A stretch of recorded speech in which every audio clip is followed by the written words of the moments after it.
Марианна Алферова. Перст судьбы. Текст читает Дементьев Илья.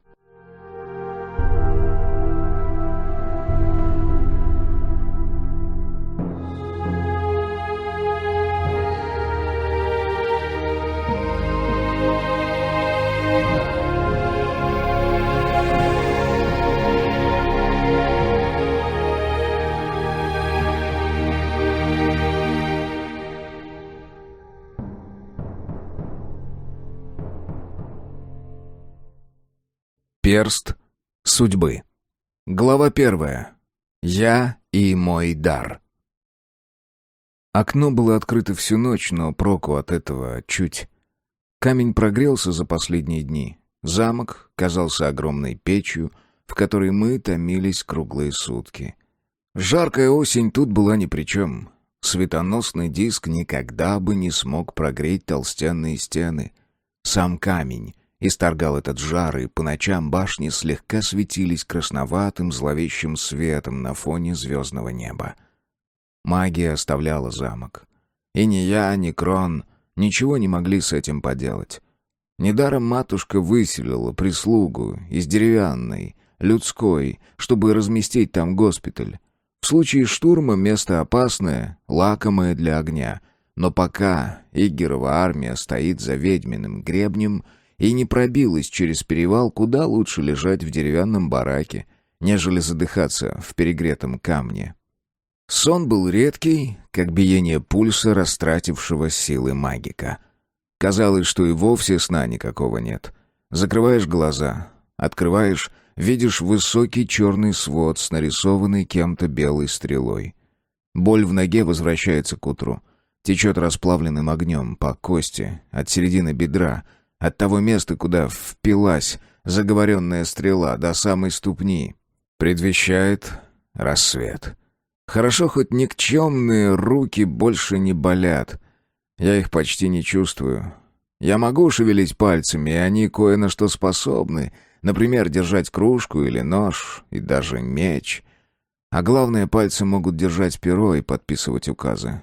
Повысить налог, снизить подать, отдать треть винной пошлины на нужды коллегии оружейников. Как второй наследник короны я имею право отдавать приказы главному казначею. На последней тренировке Чер Рис, слабый мечник, но большой хвостун, выбил клинок у меня из руки. Теперь в городе, в таверне Боров, он треплется по вечерам, что победил в поединке самого Кенрика Магика. Боль в ноге пройдет часа через 2. Это чистая магия, а не болезнь. С каждым утром срок для муки убывает, как тень к середине лета. Порча истаивает понемногу. Будь я по-прежнему в силе, сам бы свел ее минут за 10. Но тело само по себе сопротивляется и перебарывает порчу. Обычного человека такая черная магия свела бы в могилу. Но у магика 9 жизней, как у кошки. Так говорят. Крон предлагал свести порчу, но я отказался из чистого упрямства. Хоть что-то у меня в конце концов должно было получиться. Вчера, одевшись в старую куртку моего верного Френа, я вышел через львиные ворота в город. Стража меня пропустила, хотя и с некоторым неудовольствием. Пара мечников даже увязались на манер охраны. Но я поднял руку, и они отступили. Испугались, что в моих скрюченных пальцах осталась капля магии, и я смогу навести порчу одним жестом. Я скривил губы в усмешке и, превозмогая боль, сжал пальцы в кулак, как будто сдерживая готовую сорваться с кончиков пальцев магическую силу. Мечники повернули назад. Я видел, как один из них сплюнул и сделал неприличный жест. Каменные львы над воротами ухмылялись добродушными кошачьими мордами.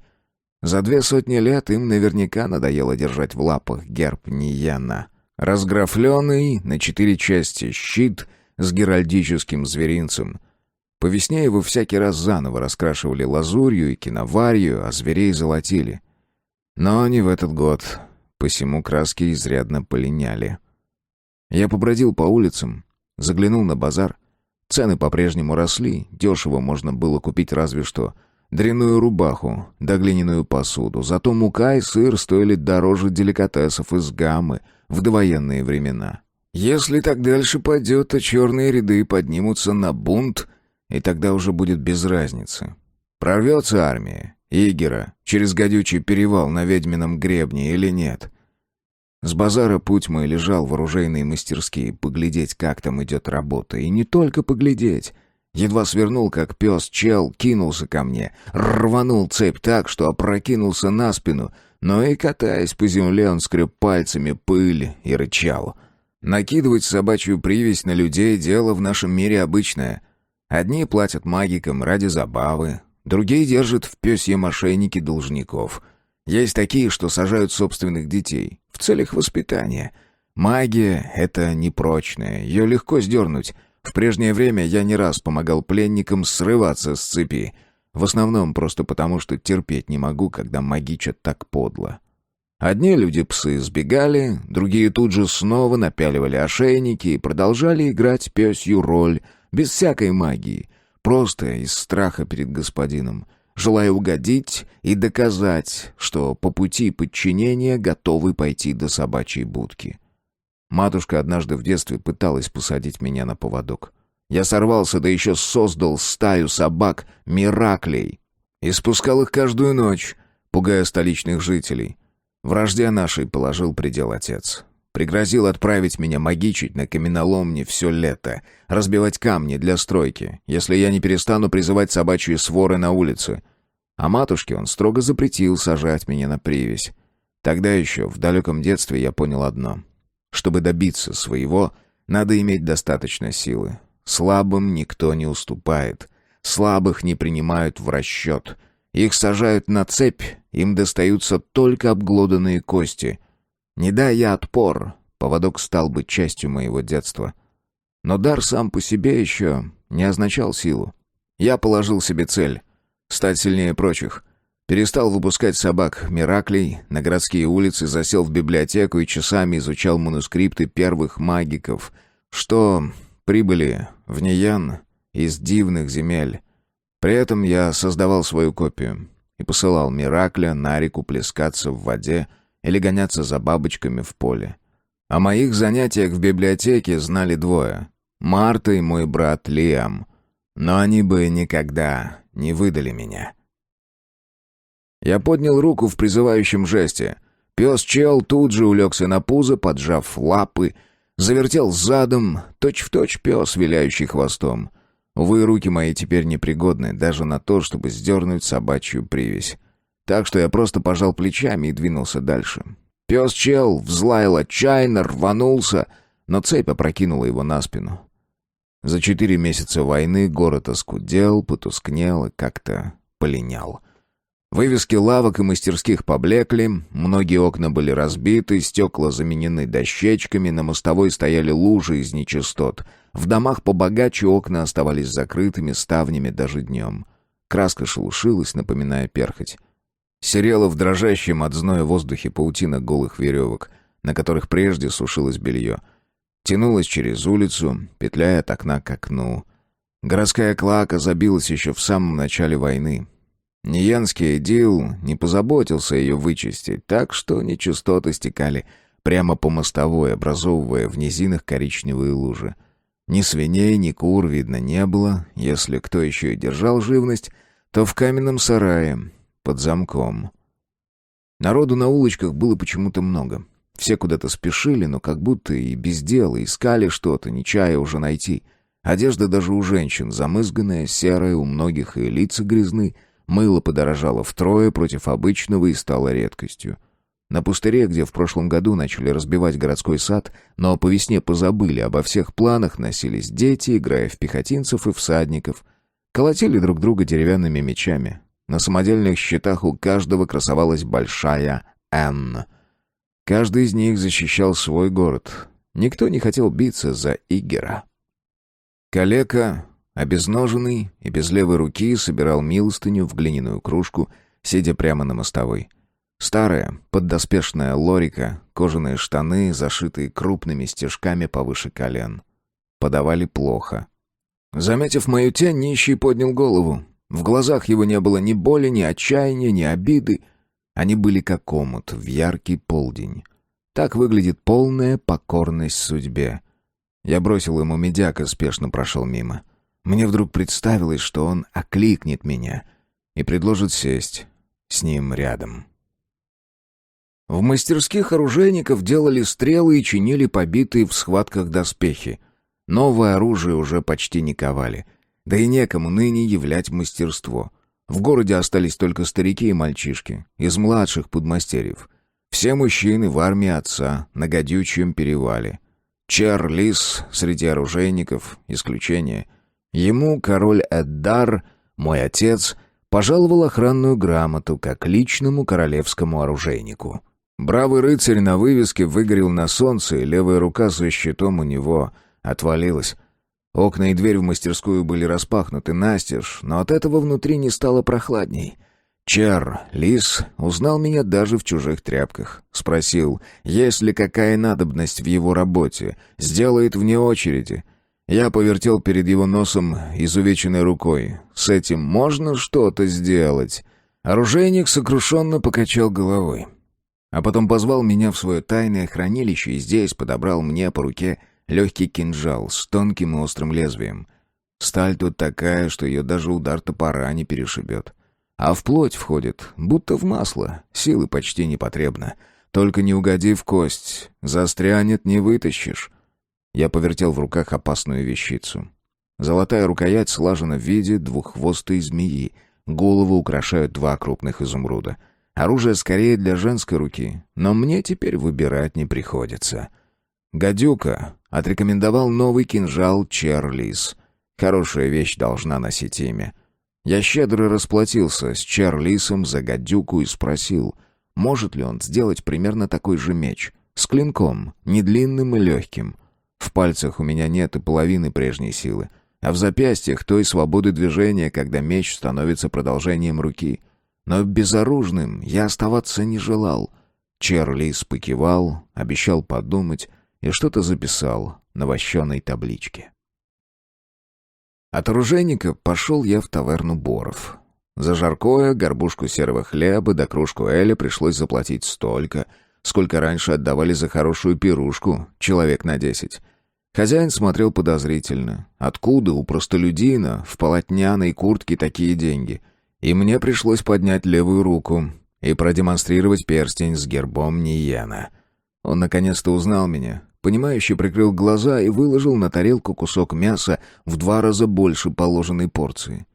Занятно, что в дни бедствий принято подкармливать богачей, а не бедняков. Я указал на служанку, давая понять, что нужно все сгрузить на поднос да отнести вот в тот темный уголок, где я бы мог спокойно посидеть. Хозяин понял, ухмыльнулся, но переусердствовал. Толстая деваха не только принесла все заказанное на подносе, но еще и попыталась усесться мне на колени, взгромоздившись как раз на больную ногу. Я зашипел от огненной вспышки в колене и столкнул ее довольно грубо. Она убежала в слезах. Никогда не думал, что смогу довести до слез служанку из таверны. Хозяин потрусил следом выяснить, чем недоволен мессир. Я же с некоторым злорадством представил, как в задней комнате девчонка переругивается с хозяином, и каждый из них винит другого в глупости. О том, что Кенрик Магик до сих пор страдает от раны, в городе наверняка ходят слухи. И сегодняшний случай породит новые пересуды. Кенрик Магик. Я уже не магик. Я всего лишь второй наследник. Но с этой мыслью мне пока никак не сжиться. Я достал купленный у Чер Лиса кинжал и разрезал мясо на куски. Мастер не обманул. Чудесная сталь. Резала мякоть, будто полежавшее на солнце масло. Боевое оружие не для стола в таверне. Но в моем мире теперь все изувечено. К тому же не терпелось проверить, так ли хорош кинжал, как расписывал оружейник. «Не обошлось без магии», — констатировал я. Но разбираться, кто из магиков подсобляет Чер Лису и есть ли у магика патент, не стал. Если Ниен уцелеет, король пожалует оружейнику титул патриция. Лис сбросит унизительную приставку «Чер» со своего имени, как старый изношенный плащ. После каждой войны во дворе замка разбивают гербы десятков патрицианских родов, и черные люди занимают места в Королевском совете. Если подумать, то черные люди должны любить войну, а патриции ненавидеть. Но выходило наоборот. Патриции Нияна не клянутся королю магической клятвой. Король должен верить благородному слову патриция, а вот черные люди в 16 лет приносят клятву верности, и магик ее скрепляет. Получается, что новые патриции связаны с старой клятвой черноногих. По особой милости короля магик может снять старую клятву. Так было с Джеродом. Прежнее его имя — Чер-Дже. Его отец — первый человек в ратуше. Я лично снял с него клятву по приказу короля. Но будь моя воля, я бы не стал этого делать. Тем временем в таверну ввалилась шумная ватага. Человек 5 новобранцев. Завтра их отправят на подмогу в королевский лагерь, и с ними 2 поставленных на ноги раненых. Новобранцев подгонял Чер-Рис. Они уже были под хмельком и потому орали наперебой, мол, к зиме положат в землю всю Игерову рать. Не знаю, кто их приводил к присяге. Я накладывать магический замок на клятву больше не могу. Джеред — слабый магик. Его замки валятся после пары ударов меча. Те клятвы, что скреплял я, не сбить даже мессиру Брину. Мечники на Изумрудной реке стояли насмерть. Ни один не отступил без приказа, ни один не побежал. Интересно, может ли верность существовать сама по себе, без магии? «Эх, если бы армией командовал король Грегор!» — воскликнул Чер-Рис. «Вот тогда мы бы победили. Давно надобно в атаку на Игера идти, а не отсиживать жопы в лагере у перевала». «Это ты точно сказал», — поддакнул кто-то у стойки. «Если бы Кенрик мог, как прежде, магичить...» Вздохнул один из новобранцев, тощий малец лет 16, с огненно-рыжими вихрами. «Говорят, на Изумрудной реке Кенрик создал конную армию и обдурил самого Игера». «Уж прямо армию!» — фыркнул второй малец в старой, как видно, отцовской рубахе, которая была ему велика. «Правда, сотни мираклей, и все конные рыцари в доспехах. Отец рассказывал. Он и сам поверил, что это какой-то засадный полк, особенно когда они принялись рубить Игерову пехоту. А потом конники растаяли в воздухе, и Джеред ударил на Игера с другого фланга», — продолжал рассказывать мой поклонник. «Кенрик уже никто. Он даже меч в руке удержать не может», — злорадно сообщил Чер-Рис и заржал. Ему никто не стал вторить. Все молчали. «А ты расскажи», — возвысил голос трактирщик. Вернулся из задней комнаты весьма злой. А тут как раз Чер-Рис и подвернулся. «Как Кенрик обрастил тебя всего шерстью, да еще крысиный хвост из штанов торчал». «Было такое. Было. За то, что он подленько обошелся с Лиамом». Мальчишки-новобранцы захихикали. Чер-Рис сделался красным, как вареный рак. «Да все это миракли!» — пробормотал он и провел рукой сзади по штанам, проверяя, не рвется ли наружу сквозь синее сукно розовый голый хвост. «Да, вернуть бы мне мои руки. Я бы устроил этому трусу веселье». «Кенрик — неплохой мячник», — заметил один из парней. Я узнал в нем раненого, которого выходила матушка. Копьем ему пробили плечо насквозь. Кость раздробила в осколки. Сколько сил отняла у матушки эта сращенная косточка на плече. Отец запрещал ей лечить всех подряд. Только эквитов и сотников. Да и то с опасными ранами. Но матушка его как будто не слышала. Она вообще никого не слышала в эти последние месяцы. «Ой, держите меня, 7, умру от смеха!» Нарочито захрюкал Чер-Рис. «Да он и в прежние времена был боец плевый, а ныне вообще никакой». «Хлеб не на что взять у булочника. Вот дело», — отозвался мрачный парень, по виду, скорее всего, кузнец, сидевший за столом с кружкой эля еще до прихода ватаги. Правая щека его была сжевана в печеное яблоко свежим ожогом. «Мои голодают, а миракли, магика, мне без разницы. От мираклей заказов не прибавится. В первый день месяца выдали 2 серебрушки. Ну и где они? Где?» «Чармак! В долг больше не наливаю!» — крикнул ему хозяин. «Во, видали? Меня больше не поет». Маг сокрушенно вздохнул, запрокинул голову и вылил себе в горло остатки из кружки. как в воронку. «А вы тут про Миракли, недоделы. Кто из вас кружку поставит кузнецу Маку?» Парень нарывался на драку. Я терзал зубами сочное мясо, запивал элем и, кажется, презирал сам себя больше, нежели черный рис. Драка вспыхнула, и я даже не понял, из-за чего. Но в следующий миг кузнец уже сцепился с рисом, а мальчишки-новобранцы метелили какого-то парня, что собирался протиснуться к двери, но не успел. Не дожидаясь, пока хозяин кликнет стражу, я выскользнул на кухню, а оттуда наружу, через заднюю дверь. Путь мой лежал к большой пекарне толстяка Чернаса.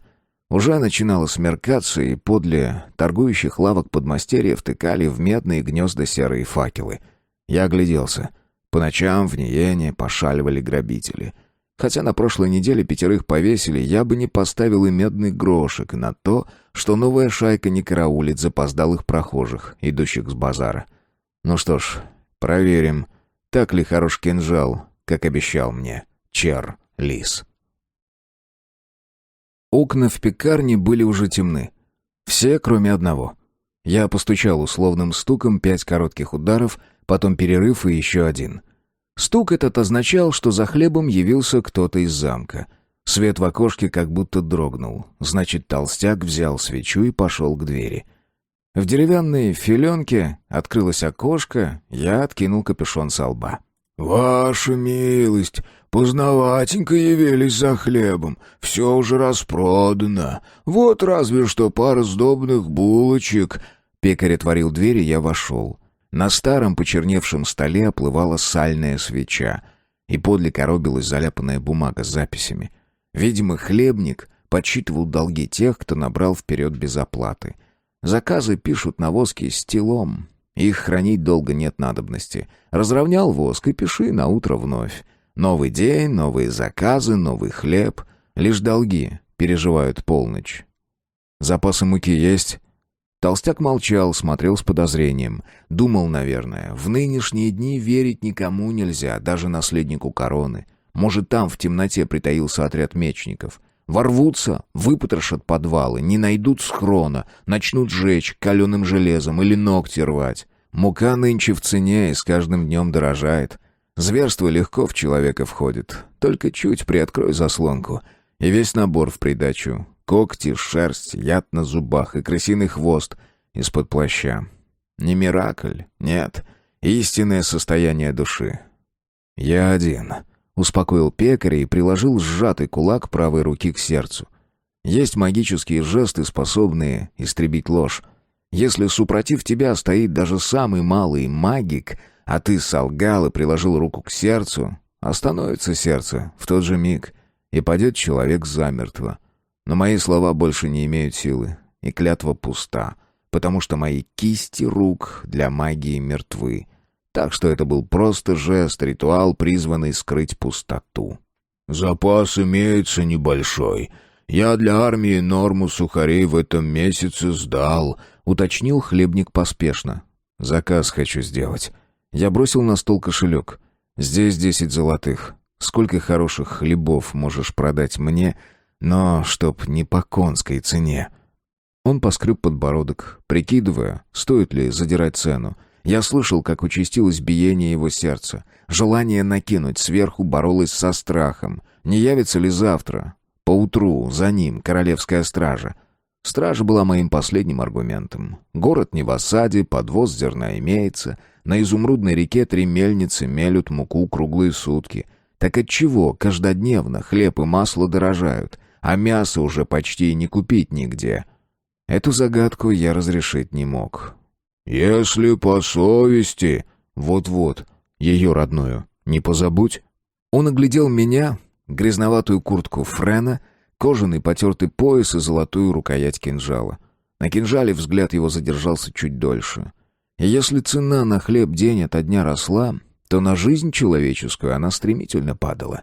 Весной еще не вешали за разбой, только за смертоубийство. А теперь на старом мосту что ни день выставляют отрубленные головы, а вскоре, пророчить тут несложно, начнут убивать за слова. «За такую цену 1000 хлебов испеку», — рассудил толстяк и спешно отер вспотевший лоб. «Радостно по совести поступать», — прищурился я. «Да уж, конечно, ваша милость», — он облегченно рассмеялся.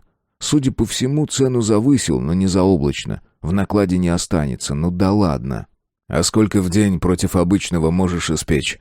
200 хлебов будет». Он уже улыбался и подобострастно гнул спину. На круглых щеках играли ямочки. Дело ладилось. Золото не теряет цену, даже если жизнь продают за медяк.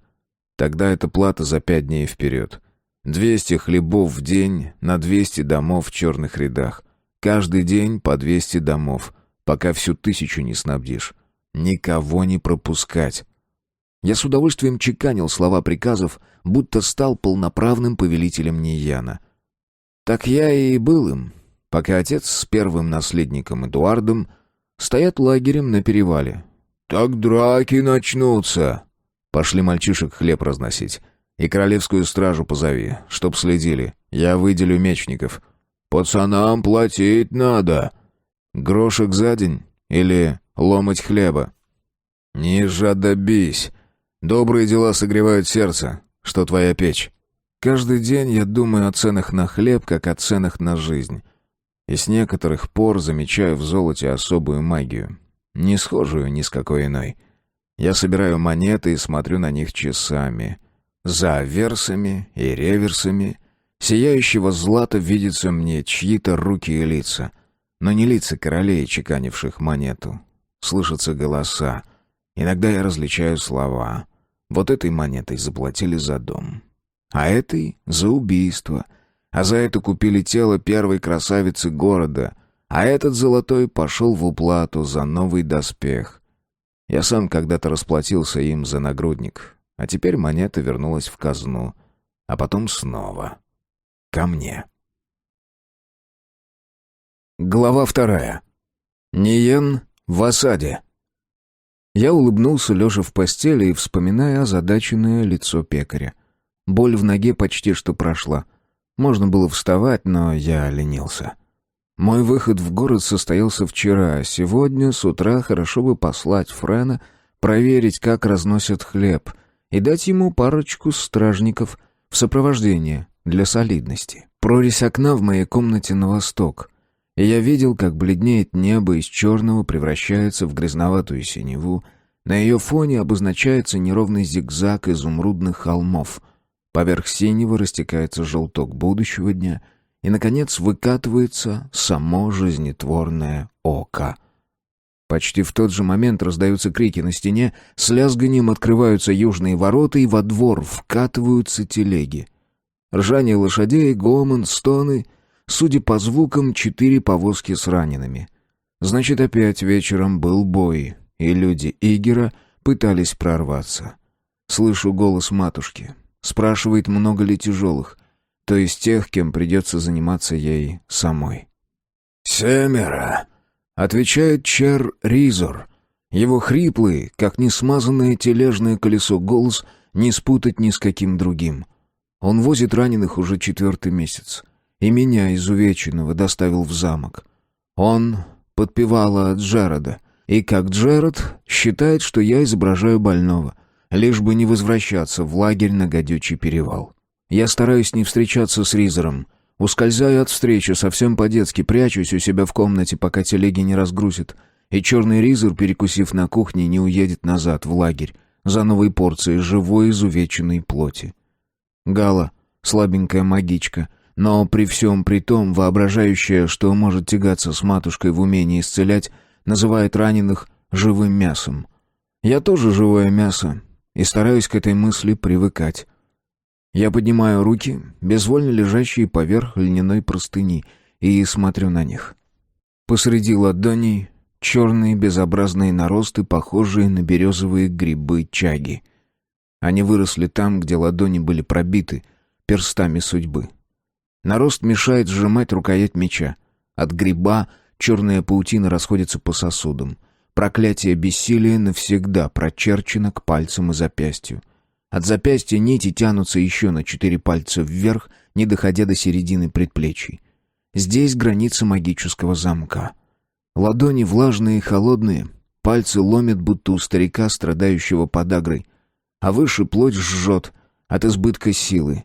Огненные змейки сквозят от плеч вниз, прожигая дорожки вдоль костей и вспыхивая разрядами огненной боли на границе.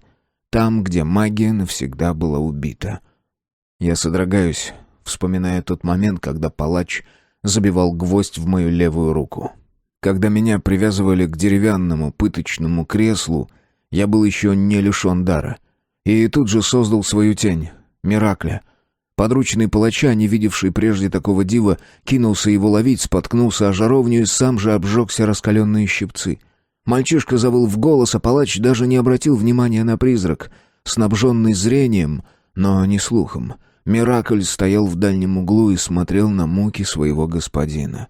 Я видел со стороны, как персты пробивают мои руки, как умирает магия в моих запястьях.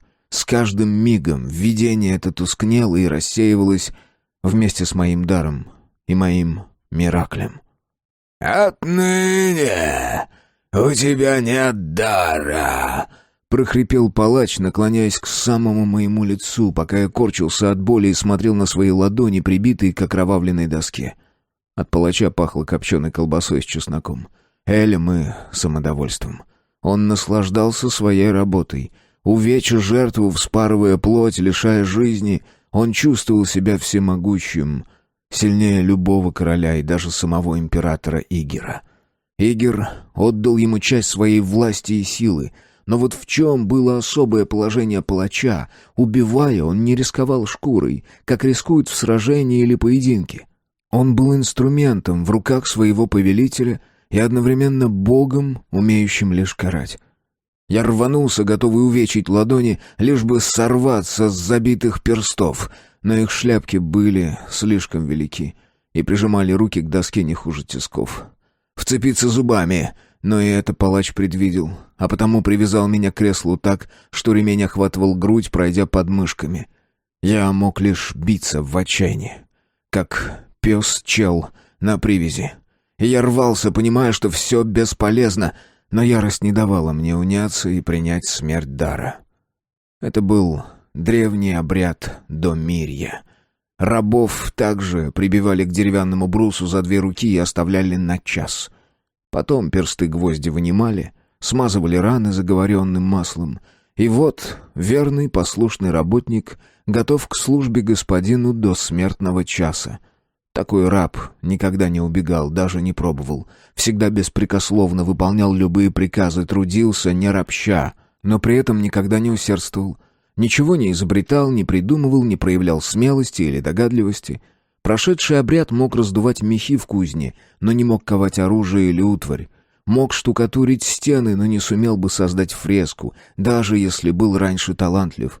Потому тех рабов, кому поручали работу сложную, требующую искусства или смекалки, никогда не гвоздили. О перстах судьбы ходит множество слухов.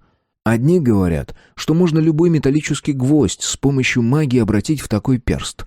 Другие говорят, что перст — это обломок спицы из колеса судьбы. Выглядят они, как большие гвозди, но магик легко различит бледное сияние вокруг черного металла. Крон держит персты в доме хранителей. В Ниене их всего 4, а вот в империи Игера — сотни. Неведомо, почему я не утратил дар. Крон, осматривая мои изувеченные руки, сказал, что никогда прежде о таком не слышал. Я не потерял ни энергии, ни чувств, ни сообразительности, ни магического зрения. Дар магика остался со мной, но я не мог его применить. Крон испробовал все заклятия, какие знал, вживлял в мертвые запястья золотые магические нити. Ничто не помогало. Я был как художник, который видит удивительные картины, но, взяв в руки грифель, не может сделать ни одного штриха на отбеленной гипсом доске. Магики бывают разные. Одни могут сделать человека марионеткой, другие промышляют черной магией, а высшая каста — это те, кто умеет создавать миракли. Чем выше уровень магика, тем больше концентрических кругов на знаках, что носит он на своем плаще. 3 круга — знак не самой большой силы. 7 кругов носят на одеяниях магики, создатели мираклей, способных наносить удары, драться и убивать. Нияну не было нужды держать сотни мечников. Наши боевые маги отправляли в бой призрачные непобедимые армии. Прежде я обладал силой 7-го круга. Созданная мной конница разбила отряд Игера на Изумрудной реке. Это было совсем недавно. 2 года назад, во время предпоследней войны. Но даже после этой победы на плаще моем значилось всего 3 круга. Причиной тому моя всегдашняя строптивость. Теперь я не ношу отличий магика. 1 круг дается тем, кто умеет зажигать магические огни. Но даже это мне теперь не по силам. Я сжимаю кулаки так, что в черных наростах начинает пульсировать боль. Шепчу заклинания. Все подряд, какие только сумел отыскать в старых книгах. Но без толку. Перст судьбы не обманешь. Коли ладони пробиты, отныне ты только живое мясо. Обессиленный опускаю руки на простынь. Дверь скрипит, открываясь. Это Марта приносит кружку с холодным мятным чаем. Сколько я ее помню, она все такая же. Пышнотелая, румяная, в белом накрахмаленном чепце, и руки у нее шершавые от работы, и жаркие, как ее печка. Она ставит кружку на столик рядом с кроватью. «Раненых привезли», — сообщает она. «Знаю». Я слегка повожу подбородком в сторону окна. Мол, крики и стоны слышал, не глухой. Как у всякого магика, чувства у меня всегда обострены. Этого персты отнять не сумели. «Пей чай и вставай», — говорит Марта с наигранной суровостью, будто непослушному ребенку, который извел ее своими капризами. «Дел не впроворот». Это она меня так подбадривает. Все делают вид, что я по-прежнему незаменим в замке, хотя толку от меня, как от старого кота, который мышей уже не ловит, и только его запах пугает грызунов. Да, магическую опасность я разгляжу, а толку-то? Нога болит. Я вздыхаю немного притворно. Это каждодневный наш ритуал с того дня, как меня, изувеченного, привезли в замок с Гадючего перевала. В тот день я не вздыхал, а выл в голос. Матушка извлекла наконечники стрел и закрыла раны, но боль осталась будто запертая в клетке злобная тварь. «Рана давно зажила», — рассерженно фыркает Марта. «А магический ожог остался». «Найди противоядие». «А как я его применю?» Я демонстративно поднимаю изувеченные ладони и медленно делаю первый магический пас. Когда-то Марта безумно боялась этого жеста. Боялась, что я, еще не обученный премудростям древнего искусства, ненароком наведу порчу и лишу кухарку ее дара. На самом деле первый пас — всего лишь призыв природных сил. Прежде я сразу же ощущал покалывание в кончиках пальцев. Энергия струилась, протекая по венам. Во рту появлялся металлический вкус, волшебный знак грядущего свершения. Потом Марта поняла, что в этом жесте нет опасности, и уже пугалась для виду. Это была своего рода игра. Мне нравился ее притворный испуг, смешанный с лукавой улыбкой. Сейчас она знает, что силы в этом жесте нет никакой, но по привычке изображает испуг. «У меня отняли руки». «Думай». Она кладет шершавую ладонь мне на лоб, ободряя и одновременно проверяя, нет ли у меня жара. Я понимаю ее уловку и прощаю прежний жалкий подыгрыш. Тоже пытаюсь улыбнуться. Наверное, усмешка моя больше похожа на гримасу боли. На оскал несчастного пса, которому перебили хребет, но он все равно скалит зубы и пытается укусить. «Думай, головы у тебя никто отнять не мог». Марта права. Дар магика не умер. Он до сих пор бродит в венах, заставляя кровь кипеть. Ведь магия не в руках, а в голове, как утверждает мудрый Крон. Но без рук магик сделать более ничего не может. Она уходит. Я пью чай и думаю, как советует Марта. Но голову у меня тоже, почитай, украли.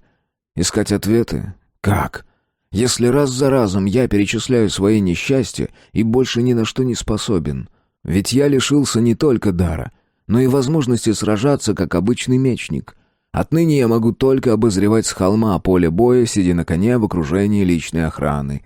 Именно так я и сидел, как кукла, обряженный в блестящие доспехи, в алом плаще и в блестящем шлеме с плюмажем, когда отряд игеровых гвардейцев прорвал оборону и устремился вверх по холму.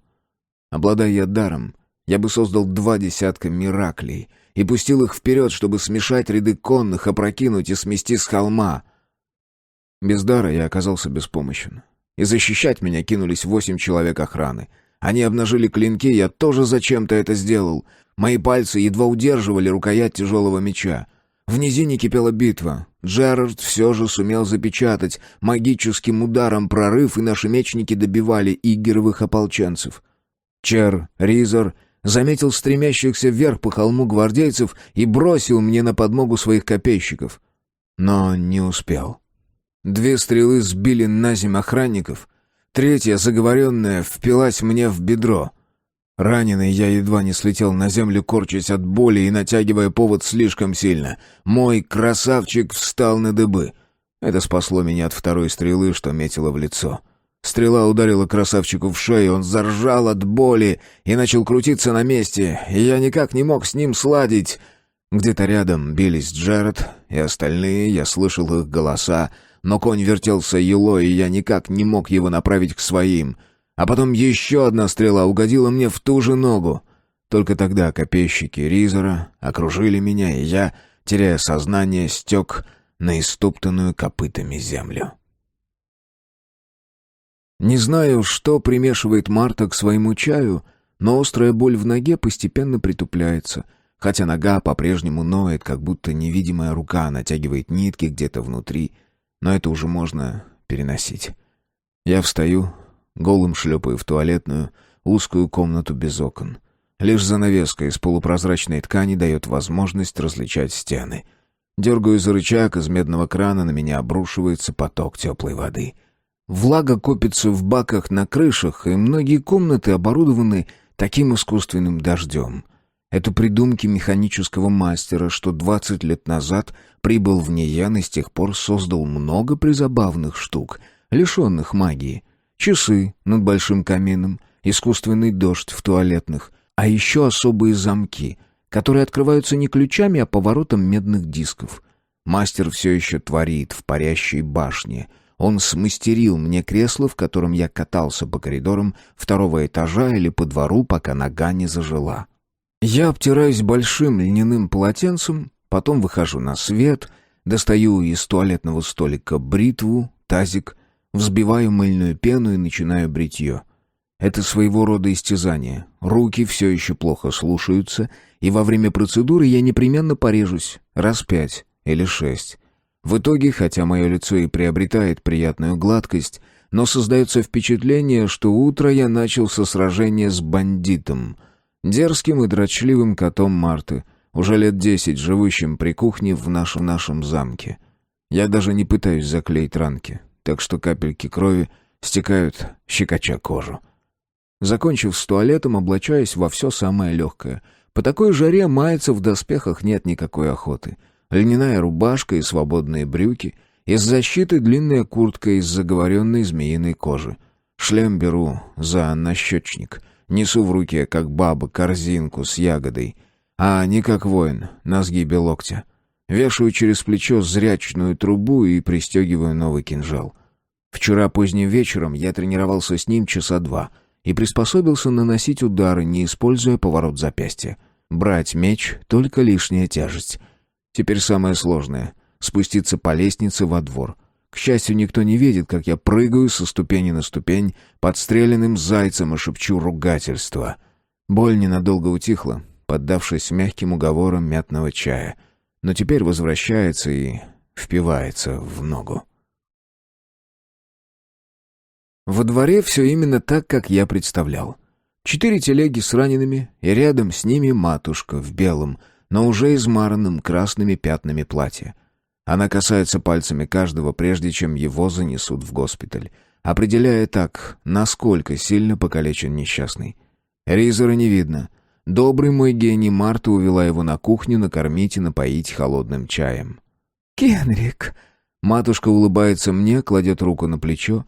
Так она оценивает и меня, ибо я изранен уже до конца дней. Несчастный калека, и она это знает. «Ты опять порезался? Почему не зовешь Чаркая? Он побрил бы тебя и быстрее, и лучше». Я не отвечаю. Ее вопрос не требует ответа. Она же достает из своего ларца смоченную лечебным настоем салфетку и, шепча заклинание, проводит ею по порезам на лице, заодно стирая кровь. Следов после этого не остается. Я знаю, что нелепо расходую ее силы, которые так нужны, чтобы лекарить, но не могу отказать себе в этом удовольствии. Я младший сын, матушкин баловень. Хотя Лиам, конечно, самый любимый. Но кто не любит Лиама? «Пообедаешь со мной?» «Конечно». Я целую ее в щеку. «Береги себя», — говорю нарочито громко. «Зачем?» — слышу в ответ. И почти не хромая, приняв независимый вид для тех, кто в этот миг смотрит на меня, направляюсь к подъемнику. Еще одному творению механического мастера. Меня поднимают наверх вместе с мешками извести и сложенными в штабель прямоугольными камнями. Мастеровые наверху, в основном старики да калеки, надстраивают стены. Штурм — это вопрос времени, и работа в замке не утихает ни на миг от рассвета и до заката.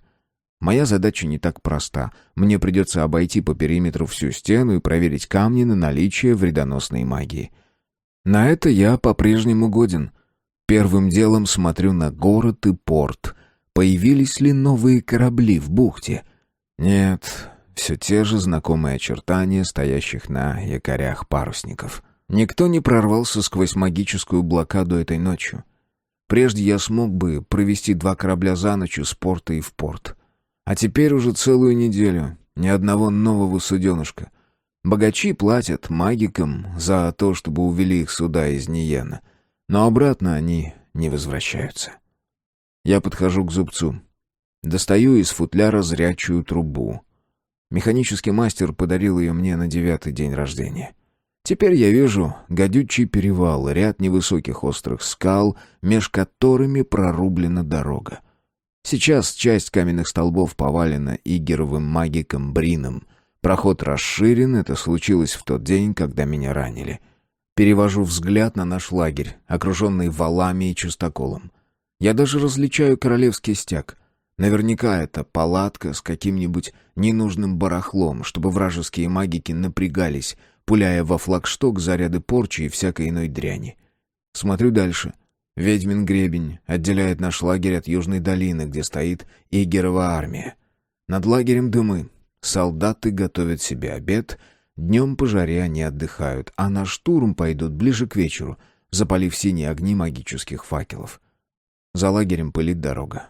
Подвозят припасы, оружие, маршируют отряды новобранцев, которых наскребли с ближайших деревушек из владений Игера. Детали разобрать не могу. Только пыль, а что она скрывает? Я задерживаю дыхание, считаю про себя, а когда дохожу до 70, и начинает казаться, что легкие вот-вот разорвутся, ощущаю, что включилось магическое зрение. Со стороны зачастую никто не заметит, что зрение изменилось, нет тому примет, ни расширенных зрачков во всю радужку, ни залитых кровью белков глаз, как любят рассказывать в кабаках и на вечеринках. Зачастую выступает румянец на щеках, да еще сильный жар. Сердце бьется так, что, кажется, вот-вот пробьет грудную клетку. Теперь отчетливо вижу. Идет подкрепление. Тела светятся красными пятнами под покровом серо-желтой пыли. Немного, человек 150, но и наши силы на исходе. Надо будет отправить гонца к отцу, предупредить.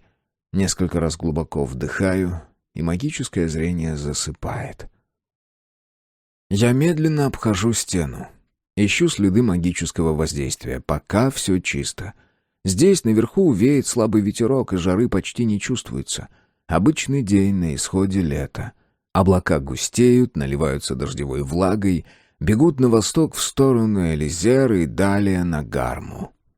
Думаю, жара в замке и на городских улицах вовсе не природная аномалия. Это истаивает магия, заложенная когда-то в фундаменты под башней и стены основателями города и строителями Лурсами. Сейчас ее выжигают наш страх, наша боль, ожидание неминуемой смерти. Магия плавится и нагревает камни. Ниен похож на большую птицу, распластавшую крылья вокруг Синего залива. Город тем и богат, что ведет торговлю морем. Но сейчас в порт новые корабли почти не заходят. Сразу за птичьим мысом день и ночь бушует черная буря, насланная игеровыми магиками. В первые дни сражения на перевале 20 магиков из дома хранителей бежали на торговом корабле и бросили город. Остался лишь сам великий хранитель, да с ним с десяток ни на что негодных мальчишек, отданных не более года назад в учение. Сейчас лишь отдельные смельчаки умудряются прорваться сквозь ядовитое нутро бури и вернуться с товарами. И цена привезенным товарам — золото из нашей оскудевшей казны. Так что обходится Ниен своим, что вокруг можем собрать: зерно, скот, металл, крылья птицы, черные ряды, что теснятся вплотную, к берегу на запад и на восток, туловище — верхний город на широком плато, с ратушной площадью в центре, с базаром, домом хранителей, дворцами знати и богатыми домами банкиров, улицами торговцев, театром и 2 библиотеками, где хранятся сочинения наших мудрецов и уцелевшие свитки домирья. Голова птицы — королевский замок, а клюв ее — предмостье с 2 старыми барбаканами. У замка 4 ворот, как у классического военного лагеря, что ставили еще легионы домирья.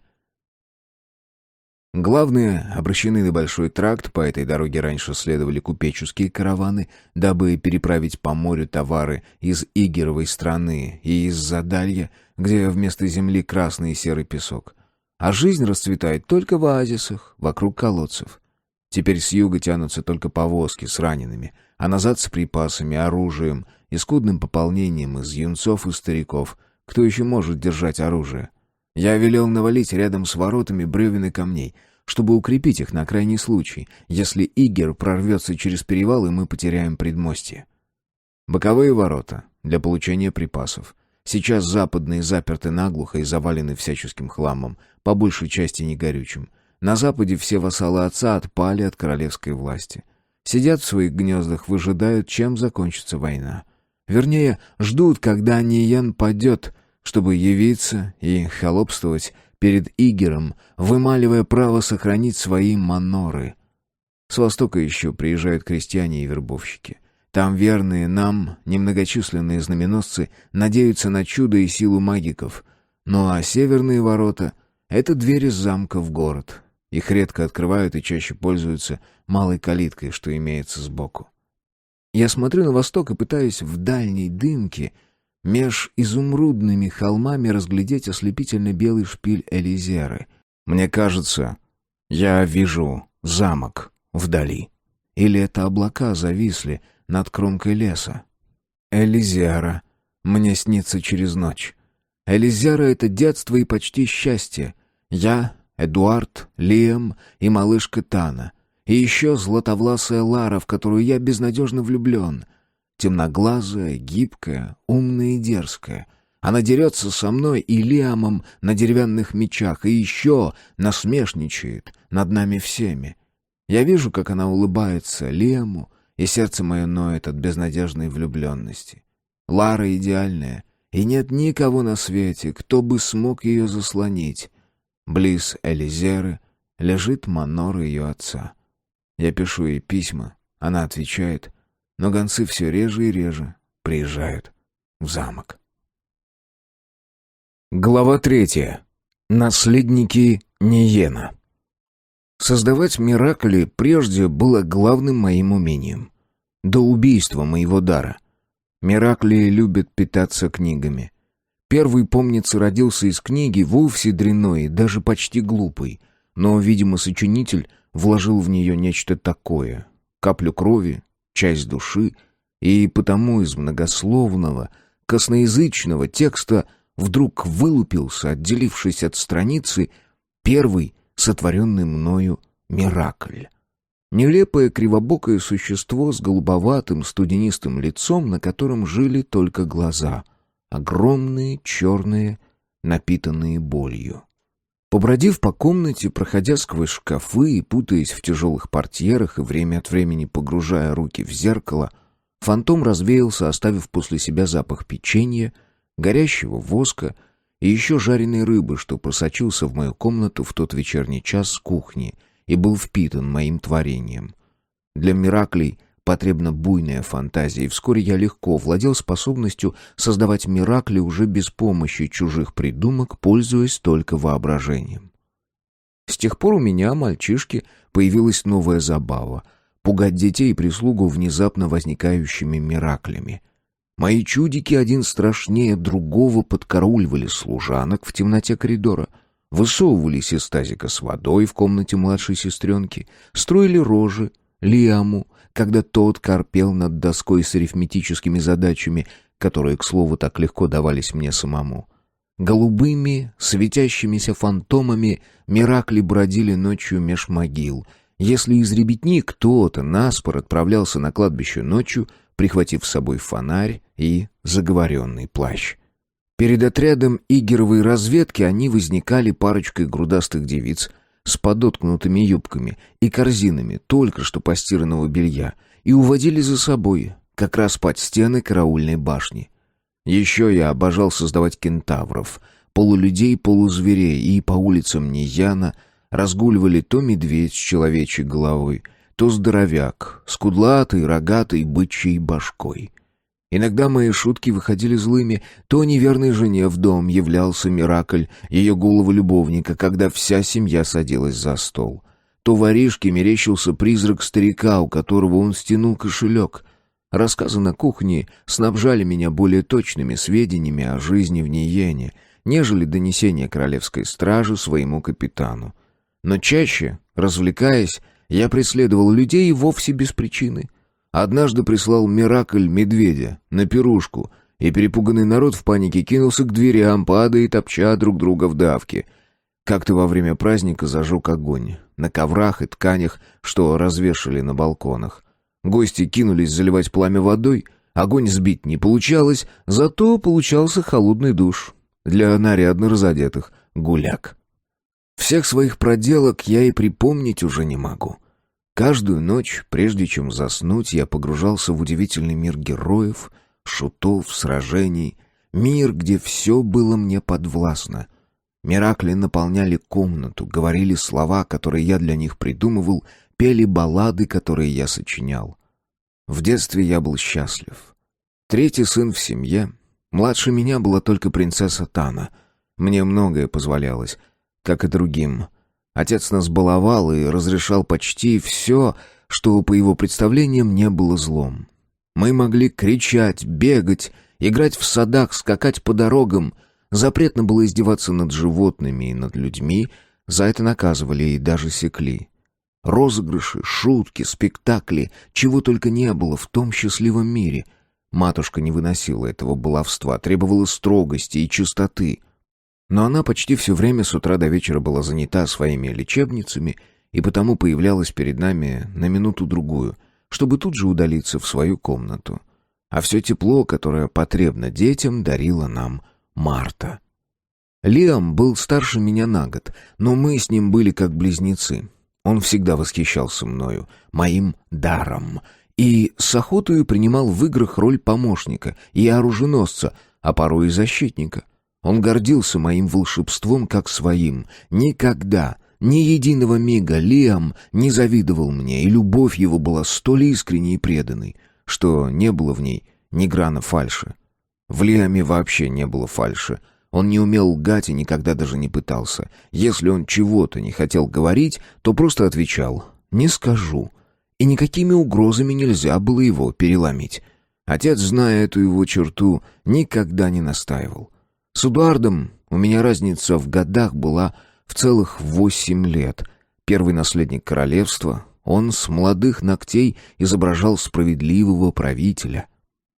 Магического дара он был лишен начисто, как и положено чистому наследнику, и потому уже заранее знал, что Кенрик, магик, станет со временем его правой рукой. Если честно, я завидовал Эдуарду. Не потому, что он наследник, а потому, что старший.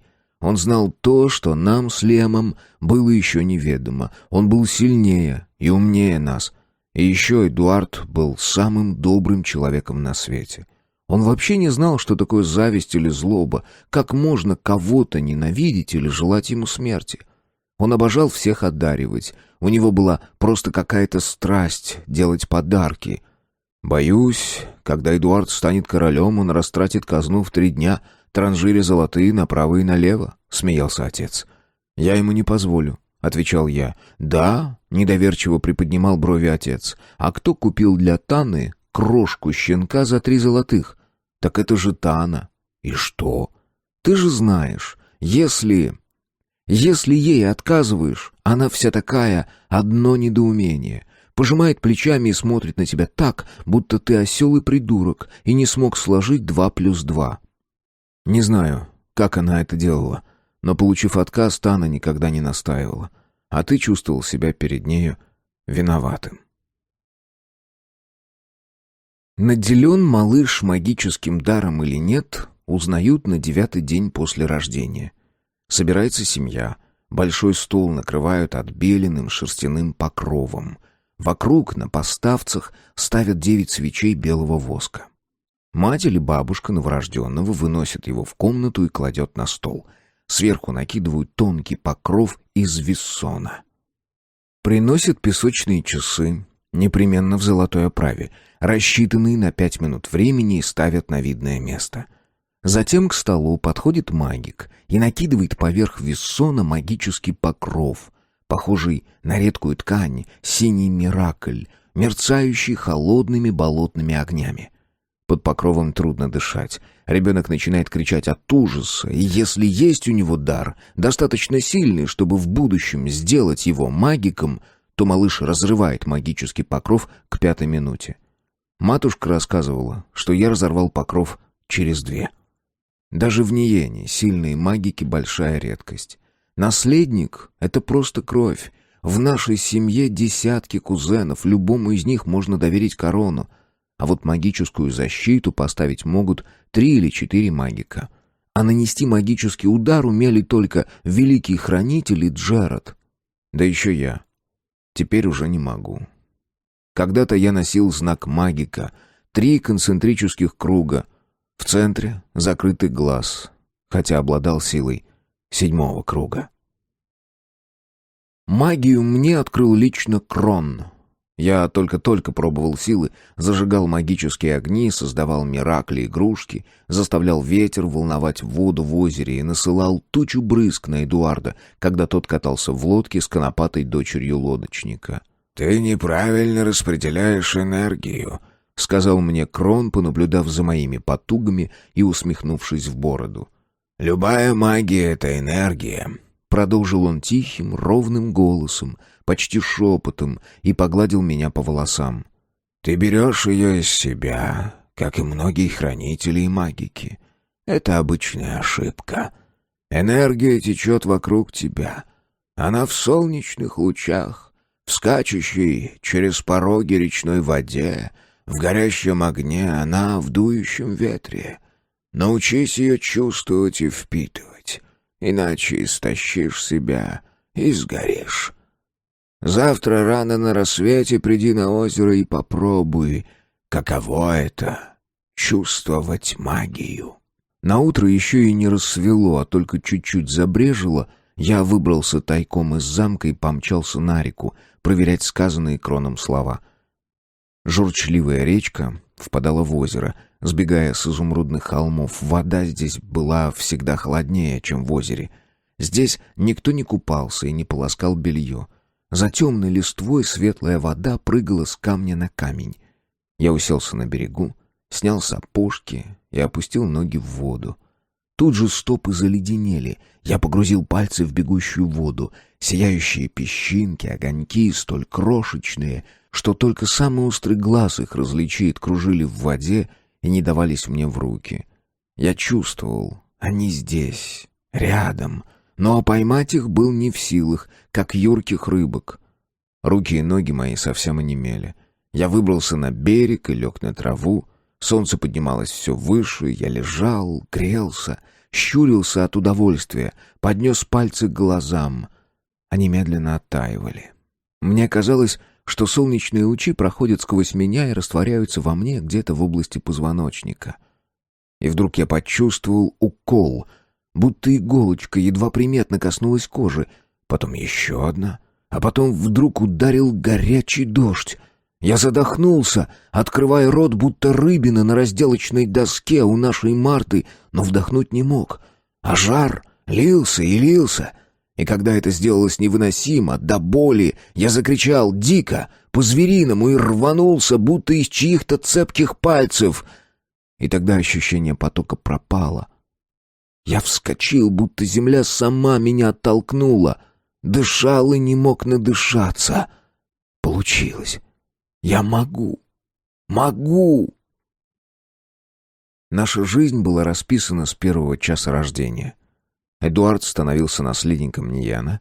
Лиам должен был получить в свое время наследство нашей матери. Элизеру и стать хранителем казны Нияна. Мне предназначалось место магика при молодом короле, а со временем титул великого хранителя, который я должен был принять и заняться обучением молодняка магической науки. Но судьба смешала все наши планы. Судьба, которая сильнее любого человека, любой магии и даже богов до Мирья.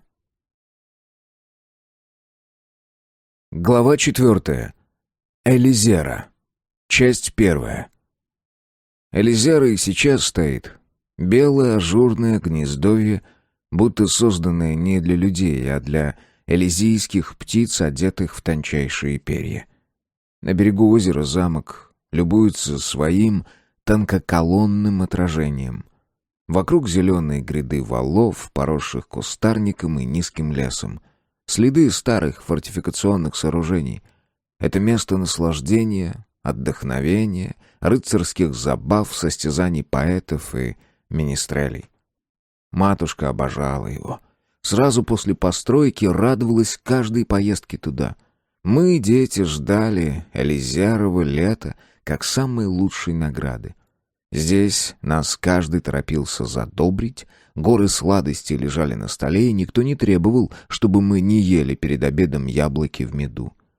Марципан или привезенные из-за моря ярко-оранжевые фигурки, сладкие и горьковатые одновременно, едко покусывающие язык имбирными добавками, подавали на десерт вместе со сливочным мороженым.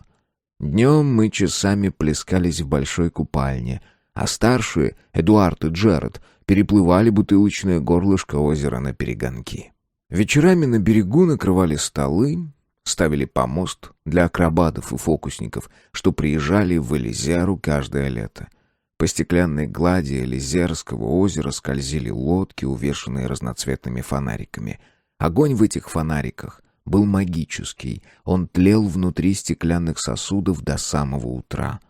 К концу лета со всех пределов в Элизеру съезжались менестрели, и главный приз состязания «Золотого соловья» отец вручал самолично.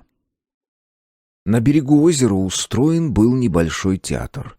Сиденья из цельных потемневших бревен, сцена из чистейшего песка, а вместо задника сам замок, Элизера, беломраморное чудо, устремленное к небесам, слепяще-снежное в полдень, розово-охристое на закате. Здесь, расхаживая в короткой юношеской мантии с алым кантом, Эдуард оттачивал свои речи для Большого совета Нияна. Отец уже доверял ему выступать по мелочам вместо себя. Лиам демонстрировал свое умение владеть мечом, а я устраивал спектакли. Мои миракли танцевали или бились на турнирах, а самым большим успехом пользовались фигляры на ходулях. Они перешагивали через сиденье над головами зрителей, вызывая одобрительные крики и визг, а потом таяли в воздухе. Зрителей было 10-полтора. Лара с Таной, ребятня из прислуги, несколько деревенских ребят побойчее. Марта непременно отправляла Френа приглядывать за нашим баловством, так она называла эти спектакли, а также снаряжала большую корзину со всякими вкусностями, крендельками, засахаренными яблоками, орехами и бутылью сидра. Чашек никто не брал, каждому я магичил собственный бокал, кому по виду серебряный, кому хрустальный. Сосуд держался в руке лишь до того мига, пока не опустошался до дна. Иногда, правда, магический замок рушился раньше, и тогда несчастливца окатывало брызгами сидра из исчезнувшего бокала под хлопанье в ладоши, визг и крики восторга. Однажды только что наполненный бокал лопнул в пальцах у Лары. Недолго думая, она ухватила Лиама за руку и плеснула в меня сидром из его бокала. Через 10 минут мы все были облиты сладким и липким. Сидр стекал с волос, воротников, щек и рук. Кто-то брызнул сидром во Френа, после чего тот разозлился и загнал нас всех в озеро, прямо в одежде, мыться. Только Тана избегла холодного вечернего купания. Ее, как самую младшую, Френ отнес на руках на кухню отмываться теплой водой. А еще хрустальные бокалы швыряли озимь, но они не бились, а исчезали, рассыпаясь сотнями искр. В Элизере я не знал никаких запретов. Мои миракли носились по замку, мешали слугам, на перу танцевали и играли на флейтах, а по ночам бродили близ озера, если мне не спалось. Это было мое 9-е лето. Счастливое, но уже предгрозовое. А тот спектакль, когда я решил обрушить на головы зрителей груды призрачных фигурок из марципана, засахаренных груш и маковых плюшек, вообще был последней моей забавой в нашем театре. Наконец, уставшие от бесполезных попыток схватить призрачных марципановых зайцев, юные мастеровые служанки уселись на бревна распивать настоящий сидр из воображаемых бокалов и есть свежие булочки Марты с хрустящей сладкой корочкой. И тут я увидел, как к нашему импровизированному театру подходит отец. Я знал, что он ездил в Гарму вместе с дядей Кроном. 10 дней тому назад с помощью сокола Миракля я подслушал их разговор. Из сказанного я мало что понял, только то, что дядя опасался хитреца Брина. Тогда я не ведал, кто это такой. А еще дядя повторил несколько раз: «Вот увидишь, Гарма нас предаст». Про Гарму я кое-что знал. Это был торговый полис восточнее Элизеры и соперник Нияна в торговле. Его бухта была удобнее Нияна, но куда меньше размерами. Из империи Игера в Гарму через перевал вела дорога 10 ослов. Узкая, неудобная тропа, которую год за годом потихоньку расширяли до настоящей дороги. Перевал Гармы лежал в горах, намного выше нашего. Почти каждую зиму он закрывался, его заметало снегом. Из империи к морю оставался только один путь — через гадючий перевал в Ниян. Гарма была нашим соперником с тех дней, когда там обосновались беглецы из разрушенной крепости Дамирья, а Ниян был маленьким торговым поселением с вождем, освоившим азы магии. В лихие годы войн и вражды Ниян натравливал на Гарму пиратов и, числясь еще вторым наследником, наш прапрадед Грегор водил Ниянский флот осаждать Гарму, но, кажется, не преуспел. Отец был в дорожном. Кожаные штаны, видавшая виды куртка, и только золотой венец нашего дома в волосах отличал его от затрапезного кондотьера, что рыщет по дорогам в поисках богатого сеньора и приличных наградных. «Френ», — обратился отец к нашему внимательному ментору, — «отведи-ка ребятишек по домам. Спектакль завершился». Френ вмиг догадался, что над сводами Элизеры сгущаются тучи, и окликнул ребятню, потрясая корзины, в которой немало еще оставалось крендельков и марципана. «Эдуард, Лиам, Кенрик, вам остаться», — приказал отец. Никто из нас и не собирался убегать. Определение «ребятни» к нам уже точно не подходило, несмотря на малые годы. «Что случилось, отец?» У Эдуарда дрогнул голос, когда он задал этот вопрос. «Гарма нас предала. Она заключила союз с Игером и открыла перевал для его армии». Далее последовала долгая пауза. Отец уселся на бревенчатое сиденье, снял перевязь с мечом, упер локти в колени. Мы стояли перед ним, как будто ожидали вынесения приговора за неведомую нам вину. Мы — наследники Нияна, и среди них я — маг 3-го уровня, способный создавать миракли. После шумного спектакля сделалось необыкновенно тихо. Где-то в лесу без устали куковала кукушка. Я хотел загадать, сколько лет проживу, но не решился. В озере плескалась рыба. Начинался вечерний клев, от причала уходили лодки с рыбаками. С этого берега они виделись игрушечной флотилией. Все было как прежде, но на самом деле все уже переменилось. Я создал Миракля, нашего любимого шалопая. Белый пес подошел к отцу и положил голову ему на колени, как всегда делал при жизни. Отец потрепал его загривок, перебрал пальцами завитки жесткой шерсти. Лицо болезненно передернулось. «Не надо, Кенрик. Это не поможет». Я распылил Миракль, и тогда отец заговорил. Король Гармы и его советники решили предать нас и продать, чтобы сохранить свои шкуры. Они посчитали, что Ниян даже в союзе с Гармой не устоит против Игера, и заранее выбрали сторону победителя.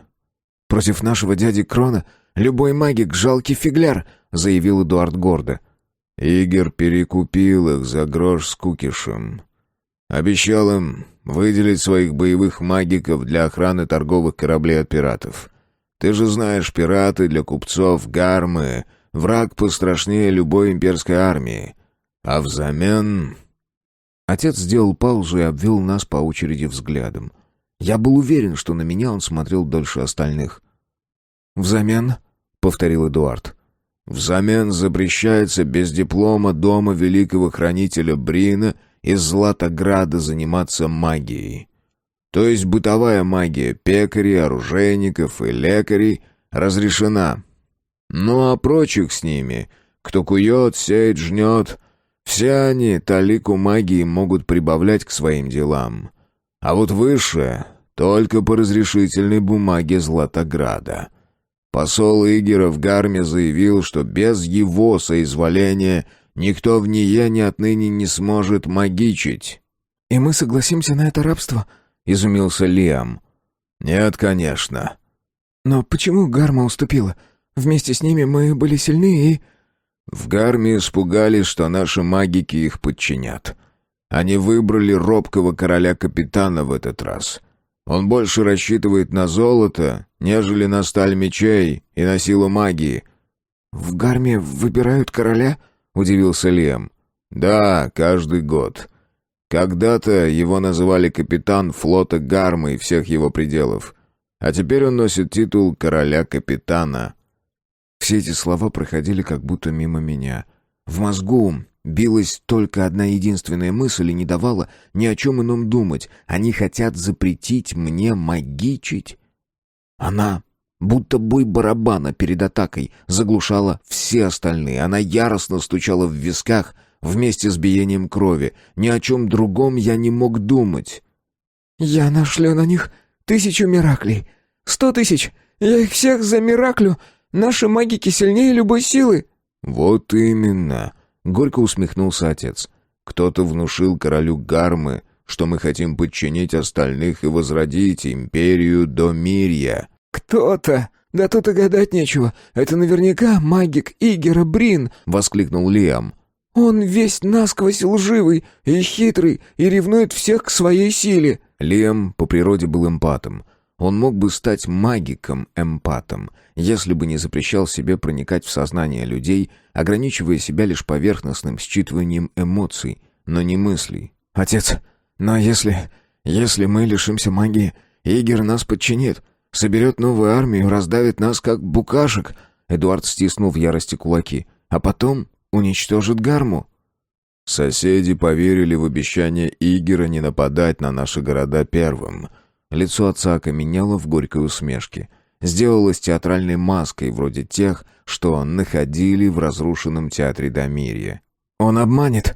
«Разумеется!» И я вдруг понял, о чем таком хотел спросить отца. «А как они запретят заниматься магией? Мне или Крону?» «Ошейник. А если не поможет, применят персты судьбы». Ужас охватил меня. Ужас, с которым в тот миг я не совладал. Я превратился в маленького испуганного ребенка и разразился слезами. Стыд до сих пор окатывает меня волной жара, когда я вспоминаю ту минуту слабости. Лиам шагнул ко мне, положил руки на плечи и проговорил, глядя мне в глаза. «Никто не отберет твой дар, пока я жив». Иногда во сне я ощущаю тепло его рук на плечах. Вижу его глаза. Серые, с темным ободком, как у всех нас троих. Он что-то говорит, но я никогда не слышу, что именно.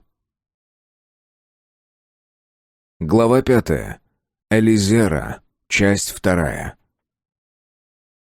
12 лет назад мы впервые столкнулись с попытками Игера захватить все земли до побережья. Отец мой с матушкой отлучились в столицу Игера, вести бесполезные переговоры, без надежды обуздать словами притязания сильного и наглого соседа. Игер заявлял, что море — природная граница, и он ее достигнет по праву своего величия. Отцу казалось, что торговый союз должен прийтись по нраву разумному правителю. Вианово королевство на западе, торговая республика Гарма на востоке и королевство Магна на северном острове выжидали, чем закончится наш торг. Но в том-то и дело, что Игер не был разумен. Он был одержим идеей великой империи от южного предела до моря и отметал все доводы, если они не подтверждали его жажду покорять. При себе он держал свору пропитанных бумажной пылью крючкотворов, и каждое его притязание эти, пожелтевшие от времени старцы, подтверждали сотней выспренних заумных цитат. В Элизере мы остались с Мартой. Отец счел, что здесь нам будет безопаснее, чем в столице. Мы — это Тана, Эдуард, я и Лиам, которому тогда минуло 10 лет. А еще с нами осталась Лара. Отец ее посчитал, что в Элизере девчонке будет лучше всего в эту зиму. Лара именовалась королевской кузиной, но родство это было столь дальнее, в колене, кажется, в 8-м, что отец прочил Лару одному из нас в мужья, скорее всего, Лиаму. Лара была с ним ровесницей. Эдуард был намного старше. К тому же отец планировал брачный союз наследника с кем-то более значимым, нежели дочь не слишком состоятельного вассала. Я же смотрел на Лару с нескрываемым обожанием. Но брак с магиком — не лучшая партия для знатной девицы. Слабые магики растрачивали свой дар, превращаясь в злобных мизантропов. Сильные шалели от вседозволенности и нередко срывались в безумие всевластия, остановить которое могли только персты судьбы. Я в наивной детской уверенности воображал, что сумею избегнуть как первого пути, так и второго. Я был прав в своих прозрениях, но ни в одном кошмаре я не мог вообразить тот путь, который был мне уготован. Элизера считалась местом безопасным. Запасов предостаточно, стража верна, стены, пускай и невысоки, но донжон неприступен и сторожевые башни надежны. Так что Чер Ордис, отец хвостуна Чер Риса, человек достойный и воин опытный, почти не встревожился, когда обнаружил под стенами осаждающую нас армию, тем более что она была не слишком велика. Взять замок ей было не под силу даже с таким малым гарнизоном, как наш. Чер Ордис отбил первый легкий приступ, не потеряв ни одного человека, и больше атак не последовало. Эдуард, защищавший одну из башен, рассказывал взахлеб о своих подвигах. Мы с Лиамом слушали его рассказы, хотя сами были свидетелями событий. Таскали снизу запасы стенных дротиков и даже сообща спихнули вниз пару камней. Они так и остались лежать на склоне, никому не причинив вреда. После чего Ордис прогнал нас со стены, нанеся второму и третьему наследникам смертную обиду. Отец наш, король, в 16 лет командовал армией Ниена, а прапрадед Грегор в 12 лет сражался с восставшими знаменосцами западных маноров, так что быть на стене нам велели происхождение и долг. Игеровы полководцы отступили и стали осаждать нас планомерно и методично.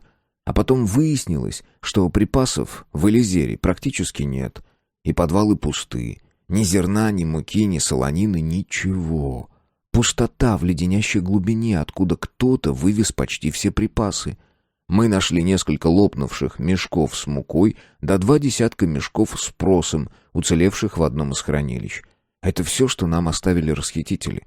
В матушкиных покоях имелась своя кладовая. Там Марта обнаружила сладости, сухари, мед. На кухне хранился 3-дневный запас муки и ячменя, на конюшне немного овса. Да еще в винном подвале 2 бочки с вином.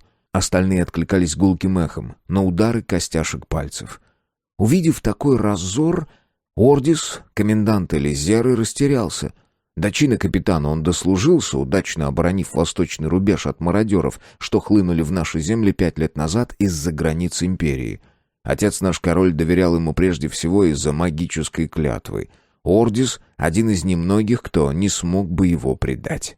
Тем же вечером комендант выбрал 2 гонцов-добровольцев и поручил им пробраться в столицу. Но, как стало известно много позже, их изловил караул имперцев, и под пыткой несчастные показали, что в замке почти не осталось припасов. Это спасло нас от нового штурма, но обрекло на голод. Я отправил в столицу 5 или 6 мираклей с посланиями в виде охотничьих соколов. Они мне лучше всего удавались. Но в армии Игера имелся свой магик, и он распылил моих посланцев у нас на глазах, наслаждаясь своей силой и потешаясь над нашей беспомощностью. Тогда комендант решил прорваться и уйти в столицу, но куда там? Он потерял 10 убитыми, почти 50, то есть половина гарнизона, была ранена, никакого прорыва не случилось, и потрепанный наш отряд ушел назад в крепость, потеряв столь нужных нам людей. Я выезжал вместе с Ордисом и даже пытался магичить, но созданные мной миракли без труда распознавались игеровыми стрелками, арбалетчики даже не тратили на них своих болтов. Создавать мираклей, способных сражаться, я тогда еще не умел. Вскоре выяснилось, что под нашими стенами армия Игера окопалась надолго. Они грабили округу, и что ни день в шатре командующего закатывались пиры. В зрячную трубу механического мастера можно было разглядеть бочки с вином и насаженных на вертела кабанов и бычков, что жарились на углях целиком. Мы же делили еду по крохам.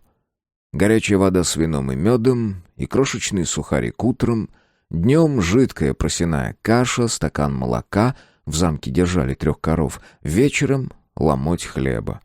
Через неделю решено было резать лошадей и коров. Все равно кормить их стало нечем. Оставили 1 корову, для нее хватало пока сена. Мясная похлебка вернула многим силы. Мы были уверены теперь, что продержимся до зимы, а зимой отец, закончив свои бесполезные переговоры и собрав войско, вызволит нас из плена. В тот год зима наступила рано. Еще и листья на деревьях не облетели, как грянули морозы. Ясно было, что перевал Гармы закрылся, и пополнение осаждающим прислать не смогут. Но и нам помощь не приходила. Элизар оказалась созданной изо льда, прозрачной, неприступной и уже почти что мертвой.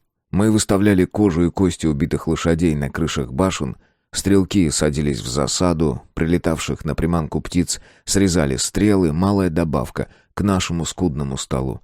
Потом я догадался приманивать птиц мнимым зерном. Теперь пернатые слетались стаи, и их били наши стрелки. Жидкая похлебка из убитых птиц называлась кенриковым супчиком.